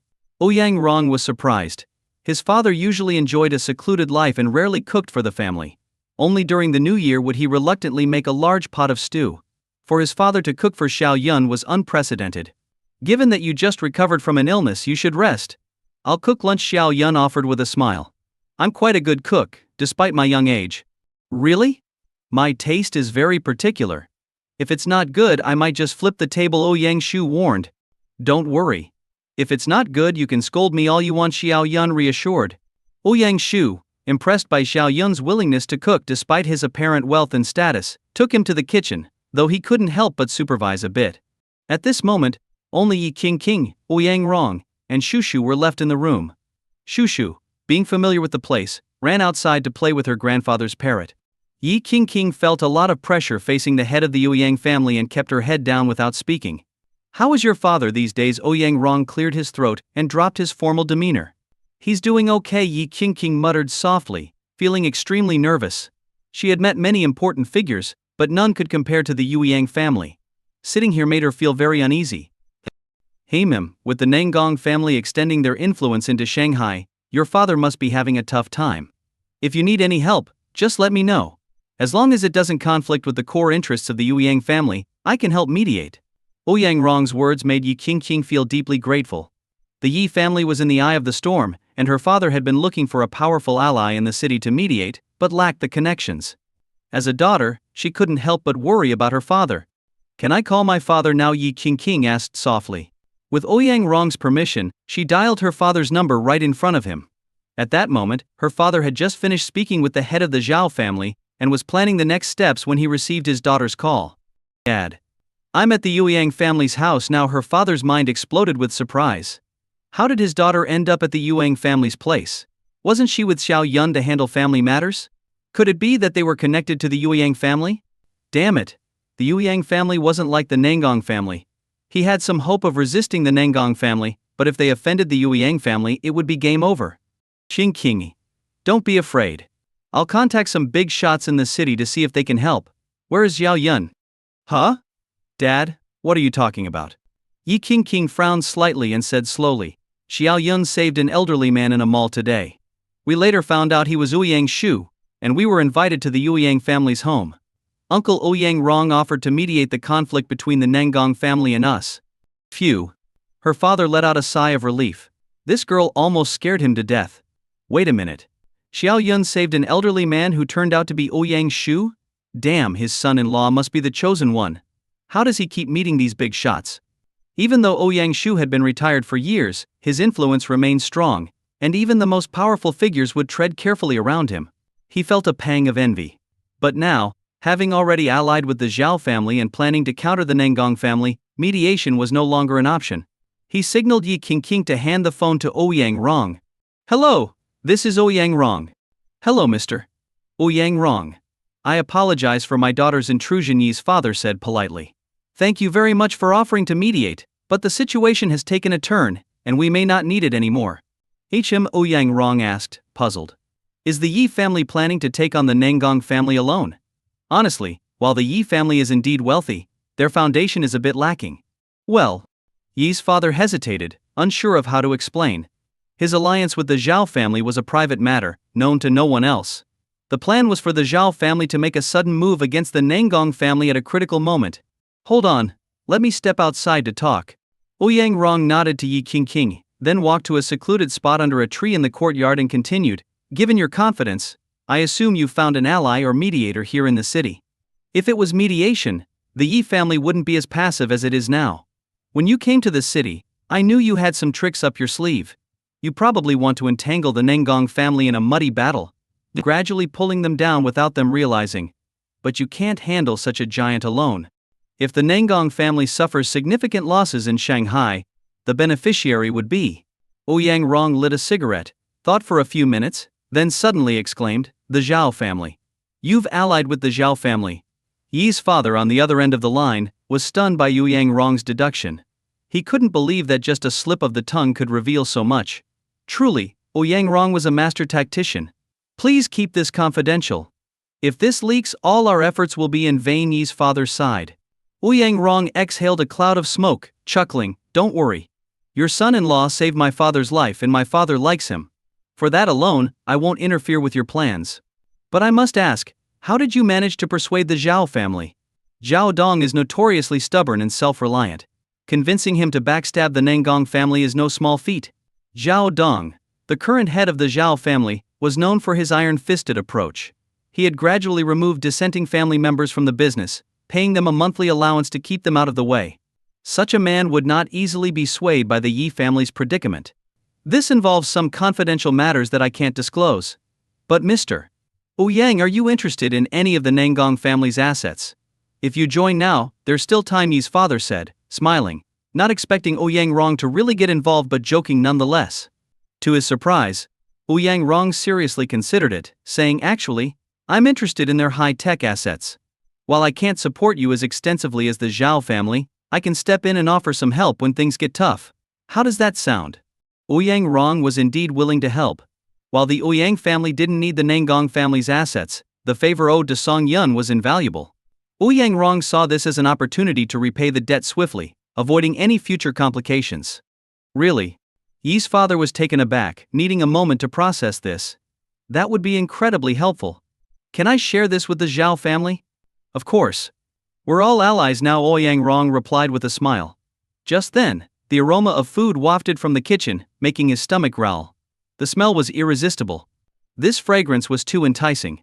Surely it wasn't that young fellow Song Yun who cooked this. It must be his father's ever-improving culinary skills. Alright, it's settled then. I'm off to eat, Ouyang Rong said, swallowing hard before hurriedly ending the call and heading towards the kitchen. Peeking through the doorframe into the kitchen, he saw that it was set up with a large traditional stove, requiring a fire to cook. What he saw next left him dumbfounded. Ouyang Shu, the old master, was sitting on a small stool by the stove, feeding it firewood, while Song Yun stood in front of the stove, expertly stirring the food with a large ladle. Wow, Ouyang Rong muttered, swallowing again as the delicious aroma filled the air. This kid must be a culinary genius. Despite his high position and countless gourmet meals, nothing had ever smelled as enticing as the food being cooked today. You really have a talent for cooking, Ouyang Shu praised as he stood up, stretching his aching back. Maybe I should build another room here and move in next to you, so I can eat your cooking every day. Song Yun joked back, but this little courtyard is your private space. If I move in, the younger ones in the Ouyang family might tear me apart. Ouyang Shu's eyes flashed in mock anger. I'd like to see anyone dare to complain behind my back. Alright, make way, the dish is ready, Song Yun said, as he transferred the food to a plate. Ouyang Shu turned around, carrying the plate, and found himself face to face with his son, Ouyang Rong. An awkward silence filled the kitchen. I'll take that inside, Ouyang Rong offered with a forced smile. Step aside, Ouyang Shu scolded, his voice booming. I remember when you were a kid, every time you carried food inside, half of it would disappear on the way. Do you think I don't know what you were up to? Ouyang Rong coughed, embarrassed in front of Song Yun. Soon, all the dishes were ready, 3 dishes and a soup, each person with a bowl of rice. They sat around the table, waiting for Ouyang Shu to take the first bite. Ouyang Shu took a piece of the twice-cooked pork and savored it. The flavors danced on his palate, making it hard to stop. This calls for some wine, Ouyang Shu declared, standing up to search for his stash. Despite his doctor's orders, he had kept a small supply of alcohol hidden. He pulled out a small bottle of amber-colored liquor, sealed with a cork and beeswax. It was clearly a cherished vintage. Father, the doctor said. Ouyang Rong started, eyeing the bottle eagerly, hoping to convince his father not to drink so he could take it for himself later. But Ouyang Shu slammed his hand on the table and roared, I've fought battles my whole life. How can I not drink? What will my old comrades say if I don't? They'll laugh at me from the grave. It's fine. I'll prescribe some herbal medicine for the old master later. It won't completely cure his chronic conditions, but it will certainly help alleviate them, Song Yun said, eyeing the bottle of liquor Ouyang Shu held. He wasn't just confident, he had the knowledge of numerous renowned traditional Chinese medicine experts ingrained in his mind, thanks to the system. You know traditional Chinese medicine? Ouyang Shu asked, pouring 3 small glasses of the precious liquor. Yes, I do, Song Yun replied, taking a small sip and savoring the rich aroma. This wasn't just any liquor, it was extraordinary, stored in an ordinary green glass bottle with a beeswax seal, preserving its exceptional quality. Young man, the old master has his own private doctors. They are top-notch professionals with state allowances. You don't need to worry about it, Ouyang Rong said cautiously. Medicine always carries risks, and he didn't want to take any chances with his father's health. How about this? I'll write down a prescription, and you can let the private doctors review it. If they find any issues, we'll disregard it. How does that sound? Song Yun suggested confidently. Intrigued, Ouyang Shu handed him a pen and paper. Song Yun felt the old master's pulse, noting its steadiness and strength. Aside from high blood pressure, Ouyang Shu's health was exceptional, even surpassing many younger individuals. Song Yun wrote 2 prescriptions, one for reducing blood pressure and another for overall health improvement. Ouyang Rong took a picture and sent it to the private doctors for review. All right, let's drink, Ouyang Shu said, raising his glass. They drank and ate, quickly finishing the meal and the exquisite liquor. Song Yun, you look more and more like an old friend of mine. Who is your father? Ouyang Shu asked, his speech slurred from the alcohol. Yes, exactly. I felt the same way when I first saw him, Ouyang Rong exclaimed.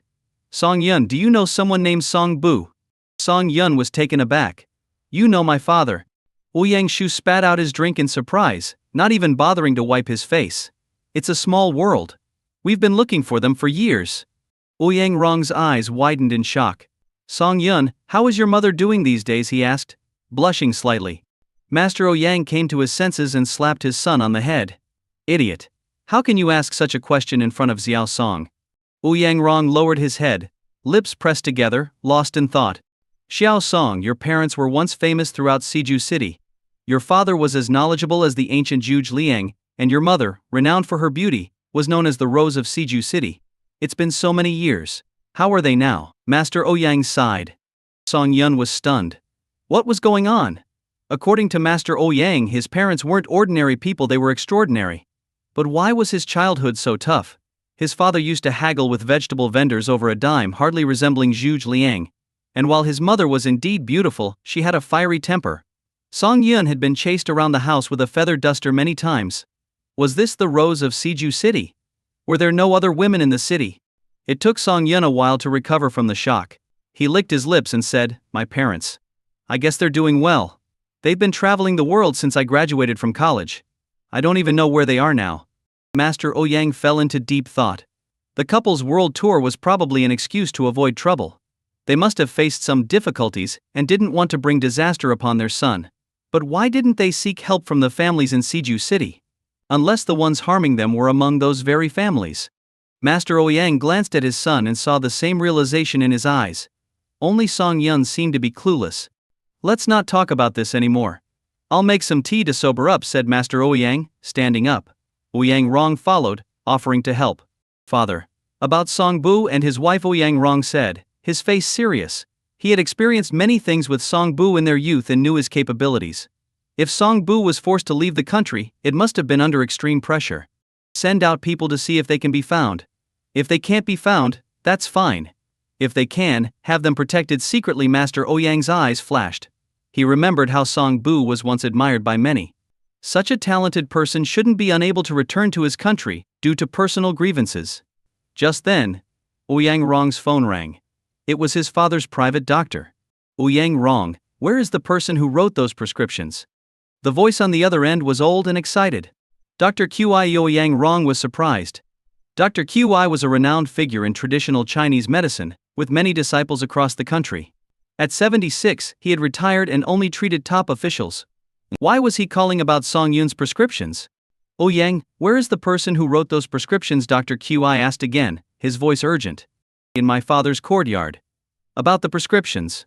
Before Ouyang Rong could finish, Dr. Qi had already hung up. Did old Qi call? Is there something wrong with Song Yun's prescription? Ouyang Shuwei looked serious. At this critical moment, he wanted to keep all information about Song Yun under wraps. Ouyang Rong shook his head in confusion. I'm not sure.